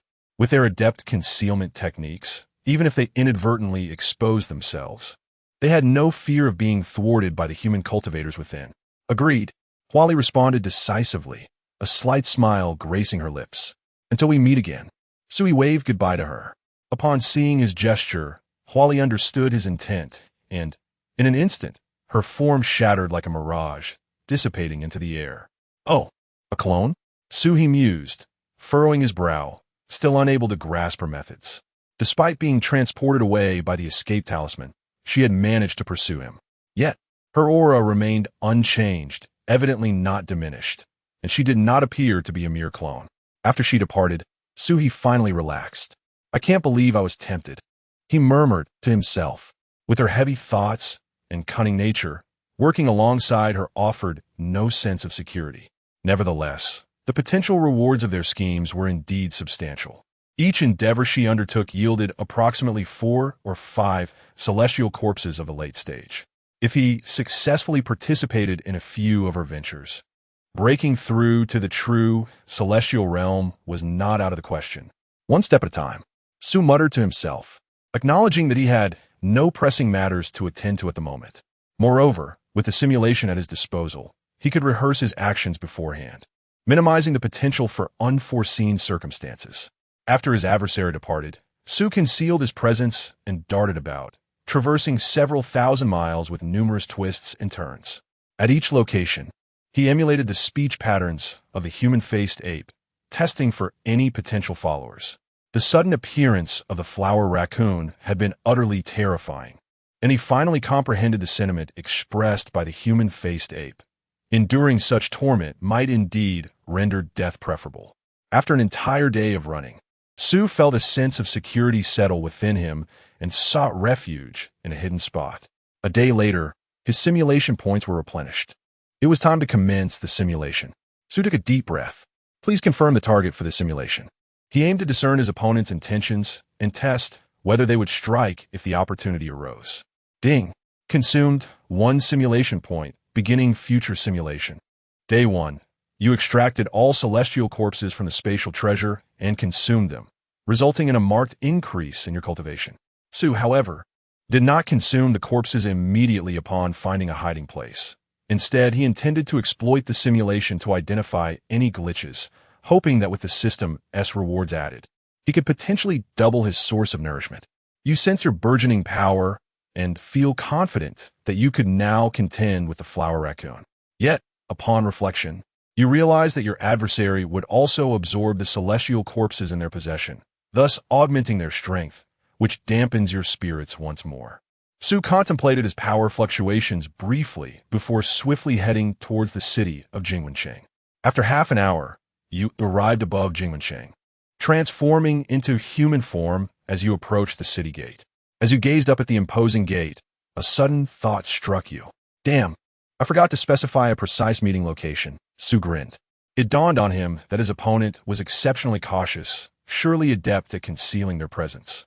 Even now, as a late-stage celestial being, he doubted he could be detected by Lu Xianxiao while concealing his aura. This predicament was troublesome. If neither could locate the other, it would be a futile endeavor. Perhaps he could leak a bit of his aura to draw them in. However, that would undoubtedly alert the human cultivators in the city, leading to complications. As you hesitated over whether to intentionally release some aura to inform your opponent of your whereabouts, suddenly, your clothing was tugged. You turned to look, your heart skipping a beat. There was no one behind you. Hey, what are you looking at? A familiar voice called from below. You glanced down to see a boy, not much taller than your chest, with his hair tied back, gazing up at you. You paused for a moment, then took another glance at the other person's slightly chubby cheeks and the gently upturned tip of their nose, finally confirming their identity. Hee hee. It turns out the human form is just a little kid, Su joked. Come on, Huali said as she walked ahead, leading the way. I've been waiting for you for quite a while. What took you so long? You followed behind, fixated on the distinctive braid of her hair, unable to resist poking it with your finger. Hee hee, this is so much fun. What are you doing? She asked, turning her head to look at you with a stern expression. You explained, your hair is a bit askew. Let me fix it for you. Don't touch me randomly. She retorted, rolling her eyes. Next time you do that, I'll chop off your fingers. You shrugged nonchalantly. Her face bore no semblance of a threat whatsoever. Chapter 81. Is this name newly given? As you entered the bustling city of Jingguan, you made your way towards the vibrant market district. The other party came to a halt in front of a tea house and gestured for you to follow. Casting a glance at the establishment, you shook your head and opted for an alternate location. What's wrong? Is there an issue here? Huali inquired, her brow furrowed in confusion. Unlucky, you replied curtly. So he could not forget the scene from his previous encounter at the tea house by Daunting Lake. The mere sight of another tea house conjured memories of an ambush waiting within. Though uncertain of your thoughts, the other party hesitated momentarily before choosing to heed your advice. In their eyes, Su He's knack for deduction and his premonitions of fortune and misfortune were quite natural. After meandering about, you finally discovered a modest stall. Settling down, you promptly beckoned the proprietor for 2 bowls of noodles. I won't be having any, the other party stated. I didn't order for you. You may choose whatever you wish, you replied. In this simulation, Su He aimed to appear more at ease. Once the proprietor departed, the other party cast a glance around, deftly twisting their wrist to perform a hand gesture that shrouded your presence and conversation in silence. You turned to face them, your expression now grave. Since we are here, we may as well discuss matters, they began. Indeed, you nodded. Your suggestion is commendable. I believe we could undertake a venture together. Share your thoughts. The other party slowly nodded and spoke. We both aspire to ascend to the pinnacle of celestial beings, which necessitates us consuming the physical forms of at least 6 or 7 celestial beings of the same realm. This means we must attract over 10 late-stage celestial beings. Moreover, with some mid- and early-stage celestial beings drawn in, the total number will likely exceed 200.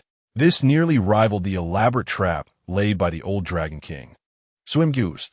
The old Dragon King possessed the strength of a peak celestial being, capable of overpowering those late in their stage. They, however, lacked such formidable prowess. Should they be discovered, the 10 or more late-stage celestial beings would swiftly dispatch them, likely within mere minutes. Thus, the trap we devise must be significantly grander than the previous one, Huali continued. The level of danger will also be heightened. Is that why you require my foresight? You interjected. If one possessed a method of divination to predict outcomes, the chances of success would surely be enhanced. Precisely, Huali replied, fixing her gaze on Su-He. Your abilities can ensure that I am the one to reap the rewards, while you, too, shall benefit from the opportunities one provide. It is a mutually advantageous collaboration. Just as you were about to respond, the proprietor returned with the prepared noodles, interrupting your conversation. You expressed your gratitude and then nudged one of the bowls towards Huali. Indeed, a collaborative venture, you mused. Since we were to work together, how about a self-introduction? Sui was eager to understand the cards and strategies the other party held. The other party cast a fleeting glance at you, questioning why you did not speak first. Su-He, possessing a formidable dragon-like presence and at the pinnacle of celestial cultivation, excelled in the art of divination. The other person shifted awkwardly before responding. As you observed last time, my original form is that of a tabby cat, skilled in the formation arts. What else? You inquired. The name? Just call me Li Hua. The individual paused momentarily. Is that a name you just recently adopted? Is there an issue with it? None at all, but why not Li Hua? It would suit you better. I couldn't think of it at the moment. Such honesty was rather refreshing. Observing the other person's uncooperative demeanor, you refrained from revealing that the name Li Hua is commonly chosen by human females. I wasn't inquiring about that. What were you asking then? The tabby cat looked at you with curiosity. For instance, what about that flawless spiritual treasure of yours? You raised an eyebrow. Care to introduce it? Spiritual treasures are not uncommon, yet encountering one in pristine condition is a rarity. Noticing your curiosity, the tabby cat casually retrieved the jade bowl from within its robe and placed it on the table. Nothing extraordinary, the tabby replied. It's a low-grade, postnatal spiritual treasure. Postnatal spiritual treasure? So he raised an eyebrow again. Indeed, it is artificially crafted, the tabby cat elucidated. The fragment of the spiritual treasure you hold, the spearhead, is also postnatal, albeit of a much higher grade. Thus, while it's a fragment, its potency remains formidable. So this, you gestured towards a jade bowl on the table. Yes, it lacks any special capabilities. It merely contains an internal space spanning tens of millions of miles, with perfected laws, allowing living beings to reside within for extended periods.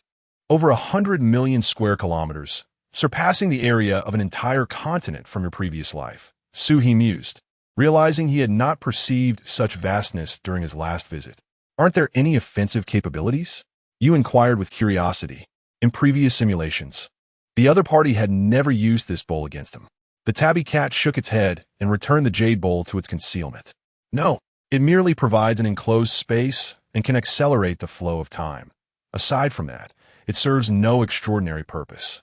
I primarily use this item to masquerade as a relic, deceiving those who would fall into the trap, the tabby cat continued to explain. After all, if one were to set up a relic externally, it would be easily discernible. Su-He nodded in agreement. Indeed, had he not been duped by the ancient Dragon King and encountered another spatial dimension in the void, he might have been led to believe that a relic truly existed within. What a pity! You shook your head in lamentation. Such a pristine, spiritual treasure with so little utility. Su-He could scarcely fathom the extent of his power should he possess an unblemished spiritual spear. The magnitude of his prowess would multiply exponentially, and he would be utterly formidable. Noticing your reaction, the tabby cat let out a cold, mocking laugh. What a pity, you say? You looked at the other person in confusion.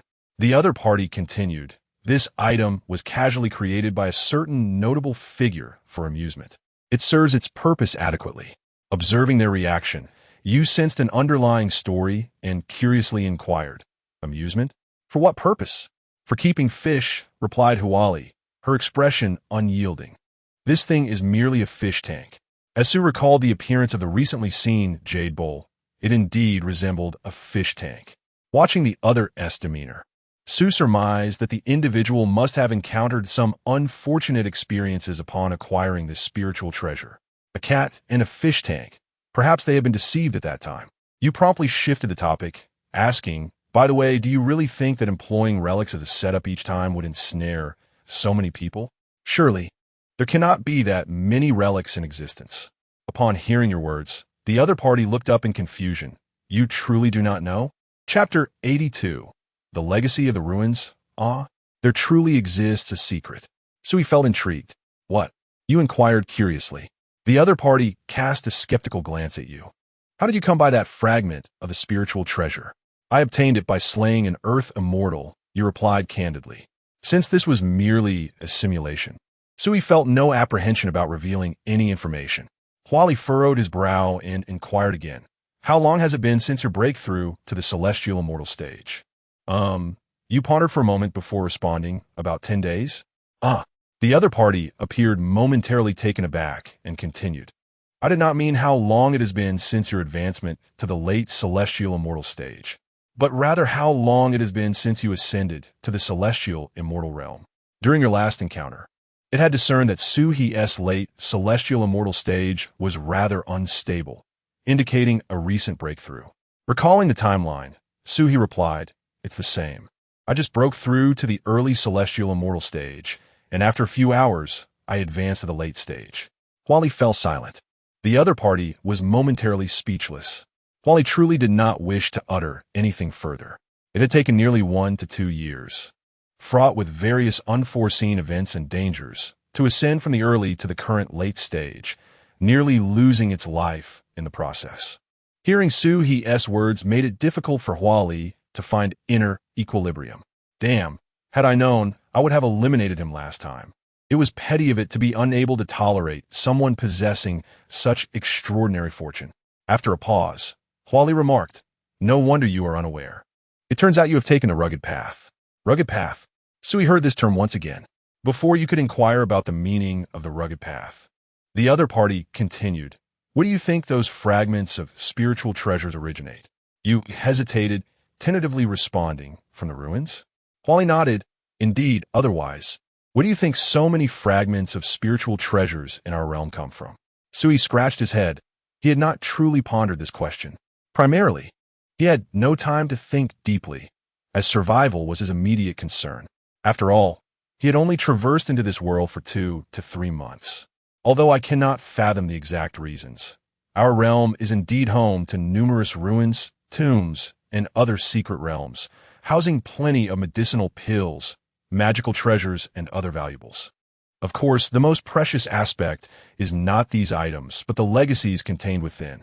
Suhi perked up during his initial simulation within the ruins. He had heard the figure in the black robe behind him mention the term legacy. It seemed that Huali had designed the ruins to use this legacy as a selling point to attract those celestial immortals. What is the purpose of the legacy? You pressed on. Huali shrugged. I am not exactly certain. I have never obtained one myself, but I have been fortunate enough to witness someone who did. What happened? Their power surged dramatically, and their cultivation directly ascended to the pinnacle of the true immortal stage. The other party smiled, yet the expression held an enigmatic quality. Suhi inhaled sharply, his eyes gleaming with excitement. If I could acquire that, would it not mean a direct ascent to the heavenly court? The prowess of a peak celestial immortal could very well allow one to serve as a captain of the security detail in the heavenly realm. Yet, one cannot indulge in such fantasies lightly. The other party interjected, dispelling your daydreams. Such relics of inheritance are exceedingly rare. Even if they exist, those who venture to seize them are invariably peak celestial immortals, no fewer than 20 or 30 in number. Do you truly believe you can outmatch them? You fell into silence. Merely days prior, you had been pursued by the old Dragon King, a single peak celestial immortal, and now faced with a multitude. Your fate would be uncertain at best. Very well, let us devise a scheme to ensnare them, you conceded. Indeed, the other party nodded in agreement, then turned to you, confirming your collaboration. Of course, you replied. Then let us proceed. The other party rose. Where to? You inquired, placing a copper coin upon the table and following closely behind. To the Central Plains, came the response. This area has already been harvested once. Further traps will attract little attention. We require a locale where late-stage celestial immortals congregate, ideally with no fewer than 14. Suhi raised an eyebrow, realizing that the other party had meticulously orchestrated this plan even before your arrival. More specifically, where? Zhongzhou. The reply came. Zhong. You echoed. Simulation successful. Ding. The simulation was a success, and the host has received the following reward options. Option 1. 1 day's worth of cultivation experience. You shall gain cultivation experience for the following day. Option 2. 1 replica of a jade bowl. You will receive a flawless low-grade spiritual treasure, usable only 3 times. Sui raised an eyebrow. Although the simulation indicated that the item held limited utility, it was nonetheless a complete spiritual treasure, and acquiring it would not be in vain. After securing the replicated item from the system's rewards, Suhi began to ponder aloud. The simulation had succeeded. It seemed unnecessary to worry about the other party harboring ulterior motives or a potential betrayal. They genuinely wished to invite you to set a trap and eliminate other late-stage celestial immortals, at least until the trap was successfully laid. There was little cause for concern regarding their intentions. Should they choose to eliminate you, their gain would merely be a single late-stage celestial immortal's corpse, whereas aligning with you might allow them to dispatch over a dozen such immortals, elevating themselves to the peak celestial level. If they possessed any semblance of sanity, they would recognize the more favorable choice. However, once the trap was laid, vigilance would be required to guard against the possibility of betrayal, where they might attempt to claim all the spoils for themselves. Yet, Sui found little cause for alarm in this regard.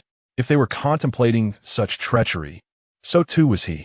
He possessed the advantage of simulation, and it remained uncertain who might first betray the alliance to hoard the remains of those late-stage celestial immortals.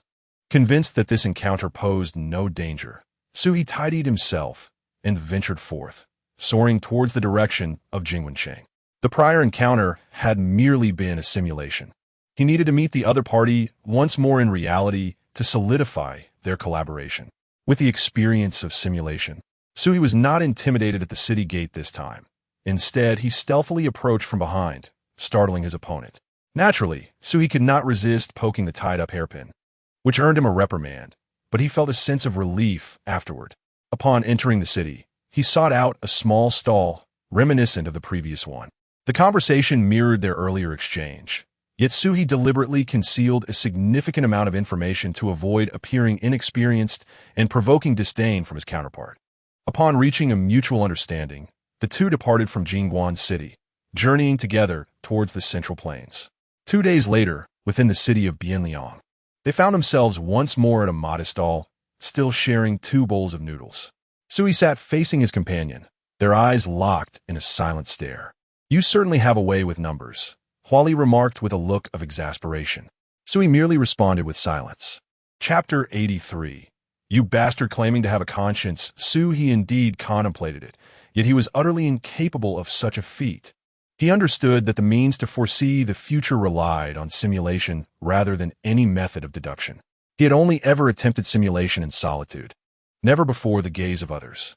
What if, during the process, Huali discerned some clue? That would spell his doom. So he pressed his lips together, finally realizing that the system had once offered him 2 choices, one of which had the effect of appearing very professional to outsiders. Damn it, he cursed inwardly, realizing he had made an erroneous choice back then. Noticing Suhi's prolonged silence, Huali could not help but furrow her brow. What was the matter? Did he require time and materials to prepare? Suhi forced a smile. Indeed, he needed time, yet after 2 days his simulation points had accumulated. The crucial aspect now was to ensure that the other party did not witness his simulation process, lest they uncover some flaw. Do you comprehend the method of deduction? Suhi inquired, casting a glance at her. Huali hesitated momentarily before shaking her head in reply. I do not understand. A wave of joy surged within Suhi. Her ignorance was fortuitous. Do you know about causality? He pressed further. A little, Huali responded, her tone uncertain. The method of deduction predicts future events. So if I wish to deduce an outcome, must I not first establish a cause? Otherwise, what would I be deducing? Huali pondered for a moment, then slowly nodded. So, you mean I must first bring forth the ruins before you can make your deductions? Sui nodded in satisfaction. Conversing with an astute individual was indeed delightful. There was no need for him to fabricate arguments. She could deduce logical consistency herself. That's about right, though it need not be overly detailed. A mere beginning and a general idea of how to proceed will suffice. How long will it take you to create the ruins? Sui asked. Not long at all. The fish tank can accelerate time. It won't take more than a day or two, Wally reflected. However, the subsequent dissemination of information and the confirmation of personnel will require some effort. Do not worry about the latter. Just focus on constructing the ruins. Wally nodded, then rose and walked towards the city gate. Are you not going to eat first? Sui queried as he stood. Work is paramount. Tossing a few copper coins onto the table, Sui followed her. Half an hour later, at a waterfall pool hundreds of miles away, Wally sat cross-legged upon a large boulder, while Sui manifested in his dragon form, reclining in the pool and observing Hua Li as she diligently perused ancient tomes. What are you doing?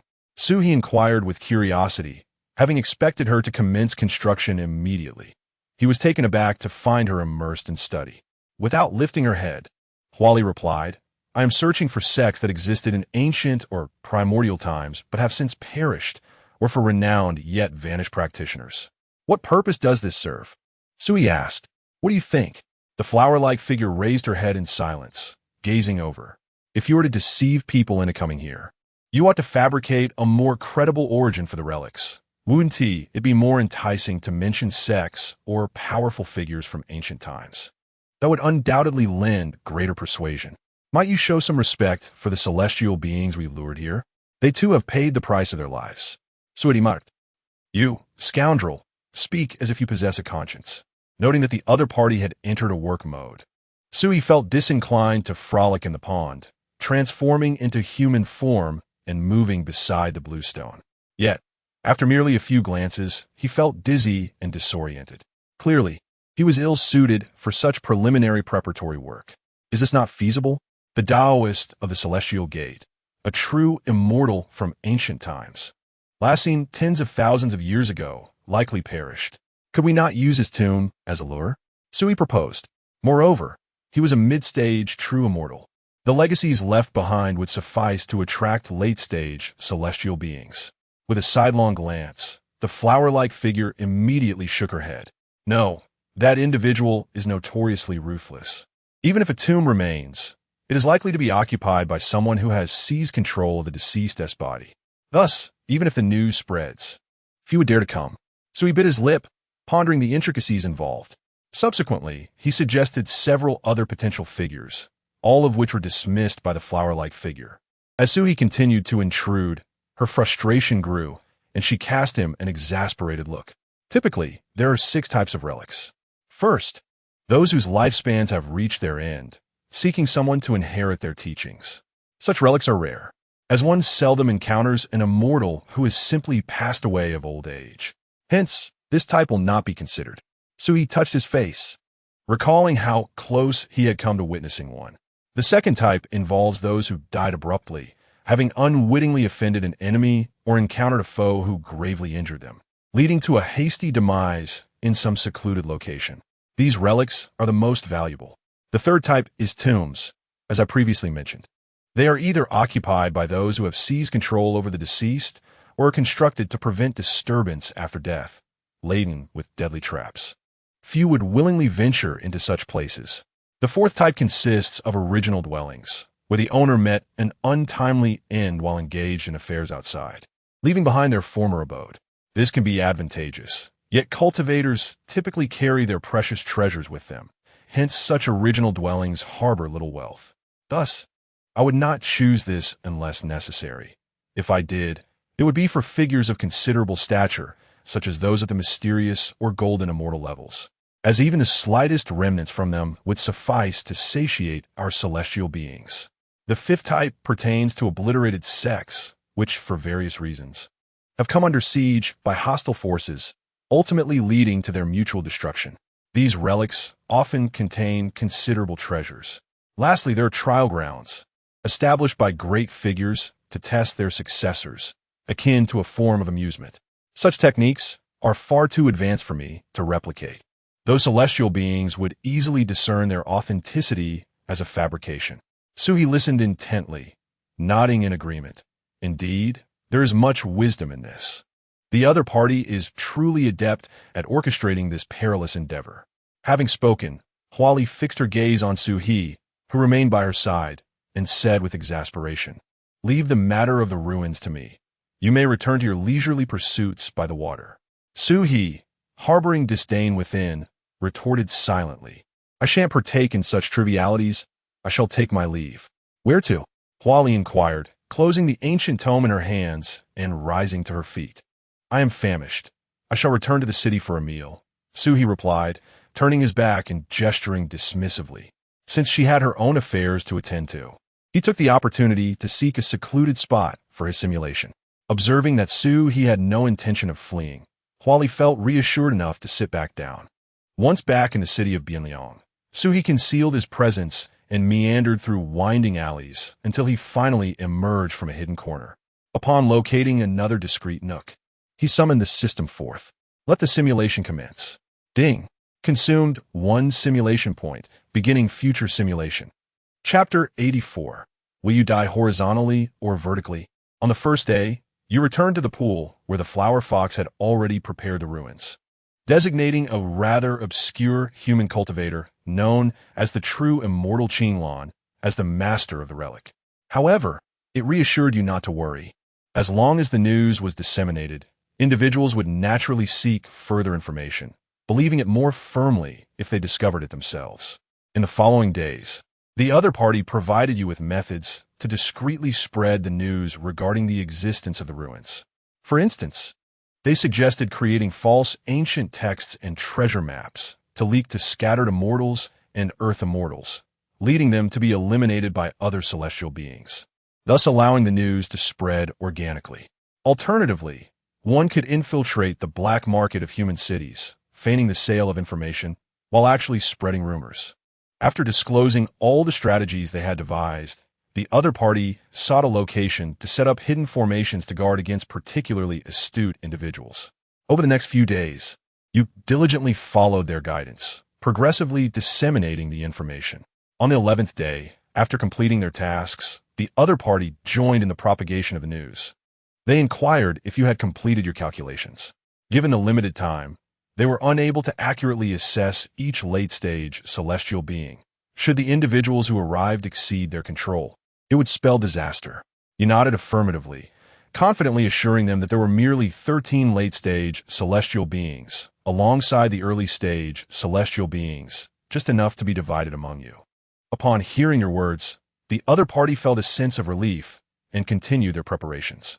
On the 23rd day, the flower fox began manipulating the spatial fluctuations of the jade platform, which were sensed by the nearby celestial beings in Bianliang City, though under the flower fox's control. The fluctuations were fleeting.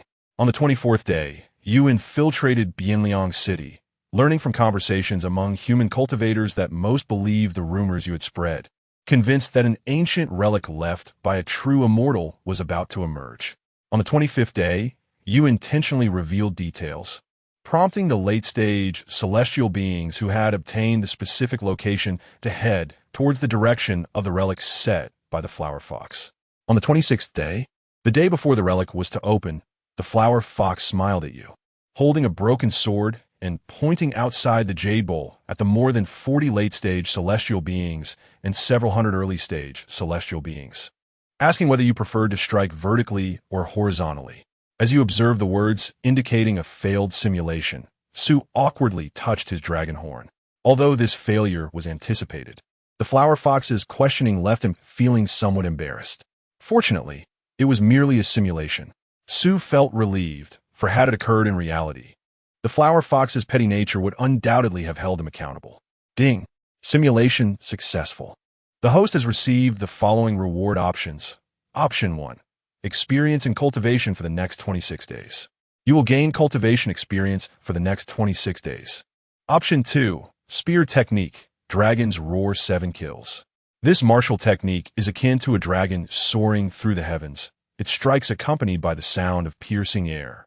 It comprises 7 interconnected lethal moves, each more formidable than the last, with the final strike capable of amplifying the power of the preceding 6. After a moment's contemplation, Sui chose the second option. What can 26 days of cultivation experience possibly amount to? What he desperately lacked was precisely this method of aggression. Having reached this conclusion, Sui did not hasten back. Instead, he lingered outside for half a day before soaring back towards the water pool. That will suffice. Sui called out to the jade bowl resting on the bluish stone, even before he had landed. As his voice echoed, the figure of Hua Li emerged from within. What is it? Hua Li inquired with a furrowed brow, having spent several months inside due to the accelerated passage of time. And much of the relic had already been prepared. I had a sensation while eating noodles and deduced a few things, Suhi replied, spinning a tail. Hua Li raised an eyebrow in curiosity. You intend to use the Qin Shan Jinren as bait, don't you? To bolster the credibility of his deductions. Sui divulged some details from his simulations. Indeed, Hua Li's eyes sparkled with a mix of envy and admiration for Su Hi's method of deduction. Sui shook his head. That won't do. This person won't suffice? Hua Li exclaimed urgently. No, Sui continued to shake his head. This location is unsuitable. If we set a trap here, we would attract over 40 celestial beings at the peak of their powers, and our capabilities would be utterly inadequate to handle them. In truth, we could barely manage 5 or 6. Drawing in a dozen would be intended to expend most of their strength within the Jade Bowl's relic. The remaining astute individuals and those who slip through the cracks would be dealt with personally. But if over 40 show up, once they enter the relic, the formation set by Hua Li would likely be shattered. At that point, if they manage to flee quickly, they may escape. If they're even a moment too slow and are discovered by those celestial beings, there would be nothing left of them. Upon finishing, Suhi anticipated Hua Li would be disheartened, yet the latter's expression remained remarkably calm. After beckoning to reclaim the Jade Bowl, he gestured towards Suhi. Then let us proceed, seeking another location. Fortunately, we haven't wasted much time. In the subsequent days, Suhi and Hua Li traversed various regions incessantly. However, the outcomes were far from satisfactory. Remote areas had too few celestial beings, while bustling locations were overwhelmed. When they finally encountered a place that seemed just right, it lacked any notable figures, and the relics they discovered gave the impression of traps designed to ensnare them. Ultimately, those hiding outside outnumbered those within the relic itself. Suhi even attempted to persuade Hua Li to adopt the meticulous invitation method they had previously employed. However, this was met with refusal, as it was deemed too time-consuming. They could complete a single endeavor and reach the pinnacle of celestial beings before the gates of heaven closed. Moreover, it was precisely because time was running out that they sought Suhi. To waste more time setting up traps would be less effective than eliminating Suhi, thereby immediately acquiring another celestial being's flesh and blood. Have you returned after your feast? Hu Li inquired, observing Suhi descending from the sky. What is your assessment? Is this place suitable for our endeavors? Suhi, having frequently ventured outside during simulations, could not help but notice Hu Li's growing impatience, although it refrained from probing further, accepting it as a secret that must remain undisclosed during Suhi's strategic assessments. Suhi shook his head. The information had been erroneous. The legendary four-clawed true dragon of the celestial realm had been slain by the Su Ntin sect, leaving no remnants of a burial site. And hardly any celestial beings have been lured here. A sigh escaped Hu Li, its patience wearing thin after numerous attempts. Suhi, too, felt the weight of frustration. Despite the varied locales and distinct experiences of each simulation, the system remained unyielding, failing to recognize any progress. Besides the initial technique acquired, he had received no further rewards. What now? Suhi arched an eyebrow at Hu Li. Do we continue? Perhaps change the bait or seek a different location. He had squandered nearly 10 days on this endeavor with no tangible gains, and his resolve was faltering. Should hope remain elusive, he would have to seek refuge elsewhere, relying on simulation points to explore and achieve more substantial results. Hu Li furrowed its brow, gazing intently at Suhi. Let us proceed. There is one final location to explore. Really? Suhi detected a shift in Hu Li's tone. Where are we headed? You shall find out upon arrival, Hu Li replied. gesturing as it retrieved the jade bottle and soared into the sky, heading southward. Chapter 85. The most crucial element between dragons and cats is trust. He gazed down at the quaint county town below. Huali nodded. This was once the capital of the Shang dynasty. Chowga? Suing. Indeed, Huali affirmed, continuing, I laid out some clues here long ago, intending to set a trap to break through to the true immortal realm. I never anticipated I would need to utilize them so soon. He extended his consciousness downward, contemplating the historical significance of the Chowga ruins from the Shang dynasty during the Fengshan era. It was entirely plausible that some true immortals and mystical immortals had left behind remnants of their abodes. I had previously fabricated false tokens and spread rumors regarding the ruins, which would save considerable time. Huali turned to Suhi and said, this time, let us make several attempts here. Suhi smacked his lips in agreement. If the number of celestial beings arriving aligns, I can continue the simulations until we achieve success. The greatest fear in this arrangement was an overwhelming number of participants. It was akin to the first simulation in Bianliang City when over 40 celestial beings appeared simultaneously. They were simply unmanageable, rendering all his attempts futile. It should be feasible. Huali responded, I invested considerable effort into this. Then you may begin your preparations. Sui gestured around, suggesting a leisurely exploration. Return to me once you have derived the results. Huali paid him no mind. A day later, Huali lounged with her legs crossed, eagerly awaiting Suhi's return. He presented her with a packaged serving of noodles. How'd it go? Huali glanced at the noodles and set them aside. The numbers are nearly right, but we didn't reach 14 or 15. There are 11 late-stage celestial beings. Huali nodded. It appears that among those I had previously monitored, a few were eliminated, resulting in some items being lost or damaged. She then turned her gaze to Suhi. Can we proceed? Suhi affirmed, let us do it.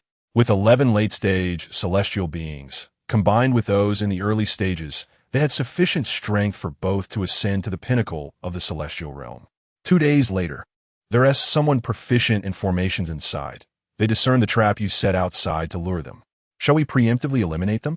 No need to alarm them, Suhi replied. I'll simply put more effort into concealing the formation. Another 2 days passed. Still not effective? Huali expressed her fatigue. Didn't Tu say that hiding the formation was sufficient? Suhi couldn't help but curse. They figured it out again. They haven't even entered the ruins. We wasted another simulation opportunity. Observing Suhi's frustration, Huali suppressed her own anger. After all, it was her oversight. All right, I'll help you take care of it in advance. 2 days later, what about now? No mistakes this time? Suhi glared intently at her, hesitating to respond. It worked, but are you even human? Suhi exclaimed, pointing an accusatory finger at her. Huali fixed her gaze upon Suhi, biting her lip, hesitating to respond immediately, uncertain of what Suhi had deduced from this latest simulation. Is something wrong? She endeavored to keep her tone as tranquil as possible. Suhi, looking as if he wanted nothing more than to kick her in the face, retorted, What do you think? Are you truly unaware of your own actions? I regarded you as a friend, and I let my guard down. Yet you tampered with the formation, seizing the jade bowl the moment the celestial beings entered your domain, and then you fled using the escape talisman. Suhi had been infuriated during the simulation, nearly bursting with rage. How could someone be so despicable? Huali fell silent for a moment. How can you accuse me of tampering? The original formation was set by me, and I have not altered it since. There was never a formation to seal the space. She had prepared to flee if she couldn't win. How could she possibly set up a sealing formation that would cut off her own escape route? So he diverted his gaze, awkwardly scratching his nose. Indeed, the sealing formation had been his clandestine setup, intended to prevent Huali from escaping the moment she dealt with the celestial beings inside. His original plan was to wait until she had resolved the celestial beings and emerged to lure her in, then swiftly seize her jade bowl and deactivate the formation to escape himself. Yet he had not anticipated that she would act even faster, opting to flee immediately instead of confronting the celestial beings. Moreover, she had turned his own sealing formation against him, leaving no hindrance to her escape. The two exchanged silent glances for a moment. Can we genuinely cooperate? Suhi asked earnestly. As long as you do not harbor ulterior motives, Huali nodded solemnly. Very well, Suhi replied with satisfaction. I have nothing to hide. I simply have an extraordinary capacity to trust strangers. Huali responded with a hint of skepticism. Just a moment ago, I was still your friend. 2 days later, what the hell? Suhi had not yet arrived when a long spear descended from the sky like a streak of light. Huali was both amused and enraged, exclaiming, What have I even done yet? Just thinking is a crime now. You let them escape. Do you realize that? Suhi shouted furiously. His objective was clear, to acquire enough flesh from a celestial being at the peak of their power. However, Huali had allowed the strongest celestial being in the late stage to flee, whose flesh was comparable to that of 3 ordinary late-stage celestial beings. The moment the adversary escaped, the message of failure flashed on the simulation screen. How'd I let them escape? Huali was at her wit's end with Suhi, who seemed to blame her without cause. While fishing, I caught 3 late-stage celestial beings. I single-handedly faced 2 of them. I even severely injured one and asked for your assistance in pursuing the other, and you didn't lift a finger? After pondering for a moment, Huali narrowed her eyes and countered. Are you certain they were injured? It is not that kind of cat. Sue? Well, it's not as if he is gravely injured. Observing Suhi's reaction, Huali's chest heaved with indignation. Is that fellow feigning injury? Attempting to deceive me into approaching and then unleashing a lethal strike? The corners of Suhi's mouth twitched with suppressed mirth, but he managed to force them down. No, you can deduce that. Are you even human? Indeed, that is the case. Suhi realized he had not inflicted significant harm. Yet the other party coughed up blood and collapsed, staggering away. A clever thought crossed his mind, and he understood that the opponent was feigning injury, hoping to lure him in before launching a deadly attack. Thus, Suhi called upon Huali, who had just concluded a battle, to intercept the adversary. Unexpectedly, Huali replied, I will take a bit of damage to hold off this unscathed one, while you pursue the other. Naturally, Suhi refused. Who knows what hidden cards that fellow possesses? A single misstep could lead to his demise, and that would be a considerable loss. As the 2 exchanged refusals, the adversary seized the opportunity, employing some unknown means to vanish in an instant, disappearing into the horizon. Suhi waved his hand, diverting the conversation. In any case, could you not be more forthright? So much time has been squandered, and my simulations also require energy. How can you dare to blame me? After being chastised so many times, Huali could no longer contain himself. Every time you arrive, you declare it 1T work. It's impossible. It has failed. I suspect you are merely deceiving me. You do not possess any true methods of simulation. If you could, demonstrate one in my presence. Bah! Suhi spat out a mouthful of dragon as saliva, exclaiming, My sex ultimate technique is not for a knave like you to behold. Indeed, you, sir, conspired behind my back to set up formations and tricked me into falling for your ruse. Slander. I swear to the heavens, I did not. Suhi declared with righteous indignation. That was something I did in the simulation. It had nothing to do with him. Chapter 86. Is it not your doing? Subsequently, the 2 engaged in a physical altercation, yet they retained a semblance of rationality, understanding the importance of the ploy, thus refraining from creating excessive commotion. Their confrontation was merely a straightforward display of brute force. One would claw at the other's eyes while the other would attempt to strangle in retaliation, employing base tactics. After a quarter of an hour, both bore numerous bruises. Having fought to a standstill, their tempers had cooled significantly. Noticing that the other was still intent on biting his neck, Suhi hastily intervened. Enough. Let us cease this foolishness. The opponent's prowess still surpassed his own. Continuing would only lead to his detriment. Huali cast a penetrating glance at Suhi before retracting his exposed fangs. However, still irked, he seized Suhi's tail and flung him away. Once separated, they each retrieved some flesh from their respective spatial treasures and consumed it, channeling the merging spirit and returning to source technique, which instantaneously healed their injuries. We both have our issues, do we not? Suhi asserted, attempting to broker peace. Huali shot him a disdainful look, but chose not to respond. Suhi continued, truly, we ought not squander this opportunity any further, if it were not for you. Sensing the sharpness of the other's gaze, he quickly fell silent. Had we not been at odds, we would have succeeded long ago. The most precious thing in this world is trust. So he pressed on.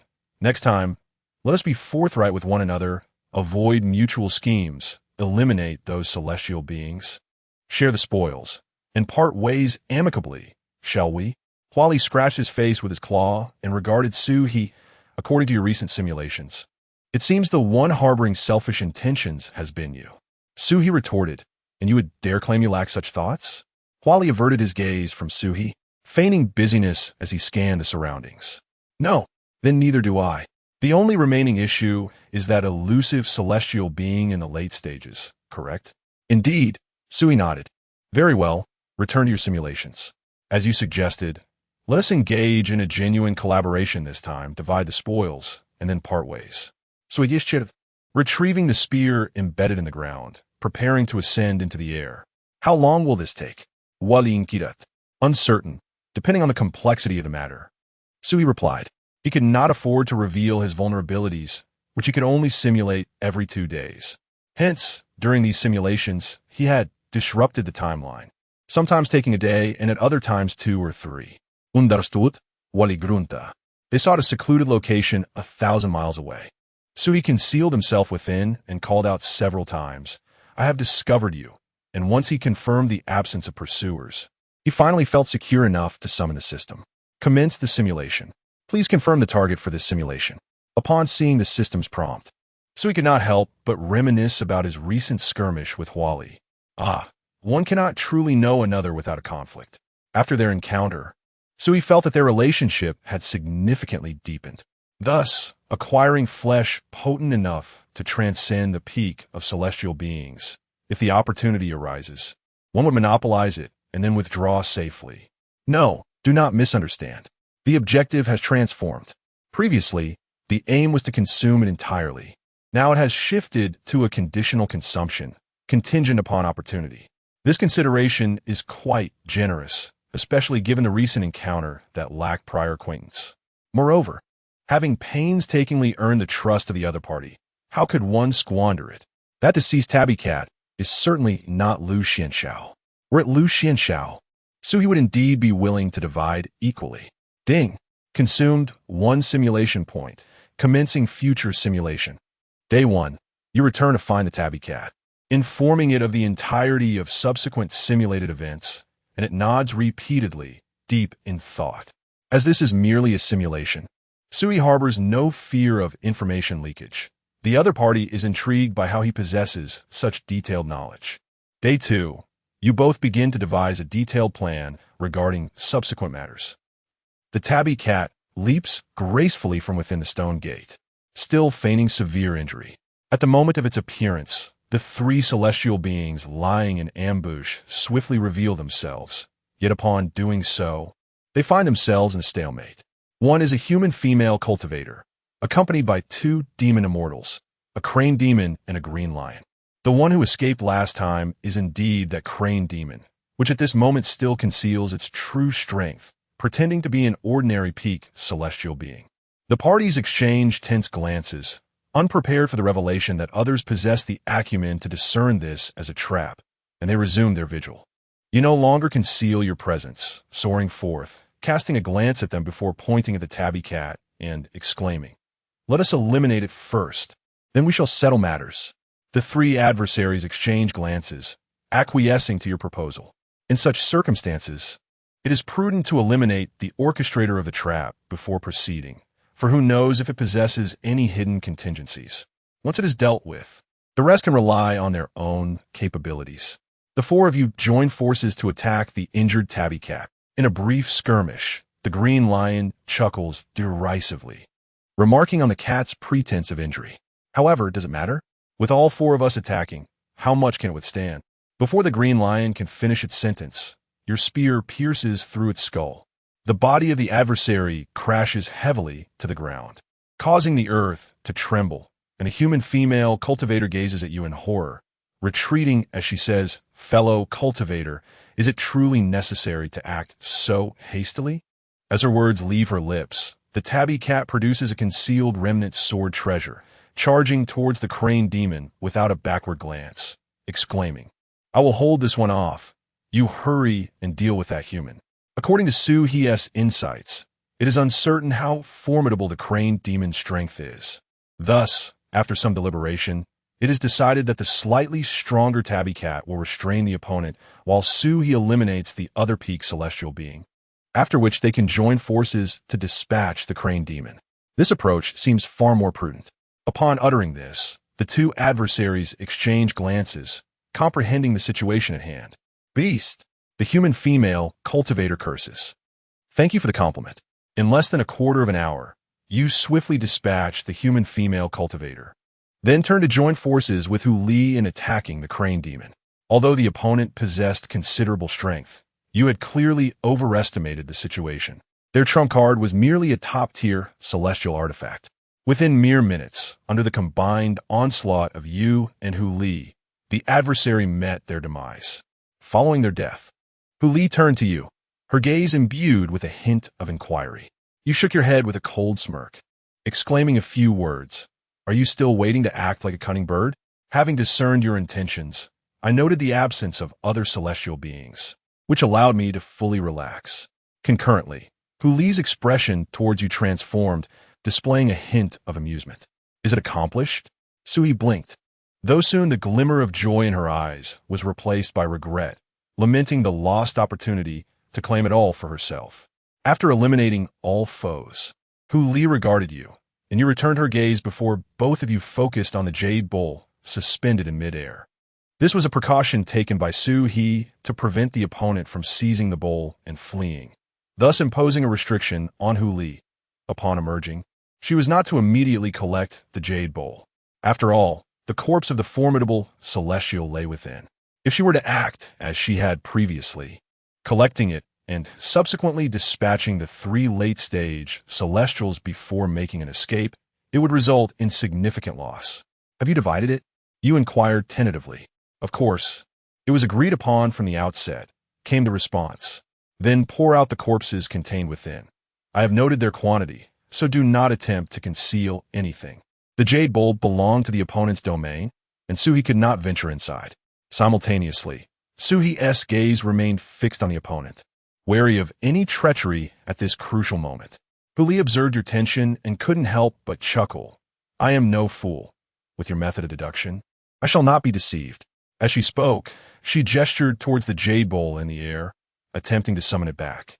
At that moment, however, the space surrounding the jade bowl abruptly transformed, fissures emerging outward from its center.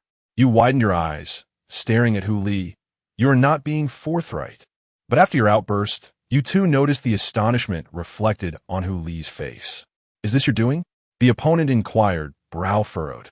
Chapter 87. What to do? Are you saying that a pinnacle celestial being has infiltrated the ruins? Hu Li tossed the noodles that Su-He had brought into the creek. After spending so much time together, did you not notice my aversion to noodles? At that moment, I thought you were up to some mischief. Su-He scratched his head, feeling that bringing them was already a generous gesture, yet you still complain. Hu Li took a deep breath, leaned against a sizable rock, and sat down. Su-He recognized the frustration in her demeanor and refrained from interrupting. When he encountered it in the simulation, his feelings mirrored hers precisely. Damn it, just when we were about to succeed, a pinnacle celestial being has entered the ruins. Hu Li mechanically poked her head with her paw, seemingly contemplating a solution. Yet her thoughts were in utter disarray. A pinnacle celestial being? How do we confront that? You're not trying to deceive me, are you? Hu Li couldn't help but turn her head to ask. She found it hard to trust Su-He, as he harbored too many schemes and possessed a knack for foreseeing the future, making her wary of him. If you think I'm lying, I'll leave right now. You and T have to deal with those 3 late-stage celestial beings lurking outside either. Once they emerge, they will tear apart the escape talisman and flee with your fish tank. I'm genuinely curious to see your expression when you open the fish tank and a pinnacle celestial being emerges. Upon hearing Su-He's words and tone, Hu Li was convinced to a considerable extent. She hugged her head, pondering for a long time before inevitably turning back to Su-He. What is next? What else have you foreseen? Su-He, disheartened, transformed into his dragon form and lay by the creek, feeling the cool water flow past him, which somewhat alleviated his mood. Do you wish to hear the good news or the bad news? Sui gazed up at the sky. Good news? Huali licked her lips in anticipation. The good news is, although your fish tank was casually crafted by a formidable individual, it is imbued with numerous restrictions. The opponent miscalculated, and the pinnacle celestial being's cultivation cannot break free. The fluctuations emanating from that jade bowl startled both of us. Yet ultimately, nothing transpired. Their cultivation level is insufficient to rupture the space and return to this realm. After speaking, Suhi turned to look at the crouched Huali. Do you want to hear the bad news? Huali sighed multiple times, remaining silent for a long while. Although she had anticipated this, she eventually spoke. Go on. Suhi turned back, continuing to gaze at the azure sky.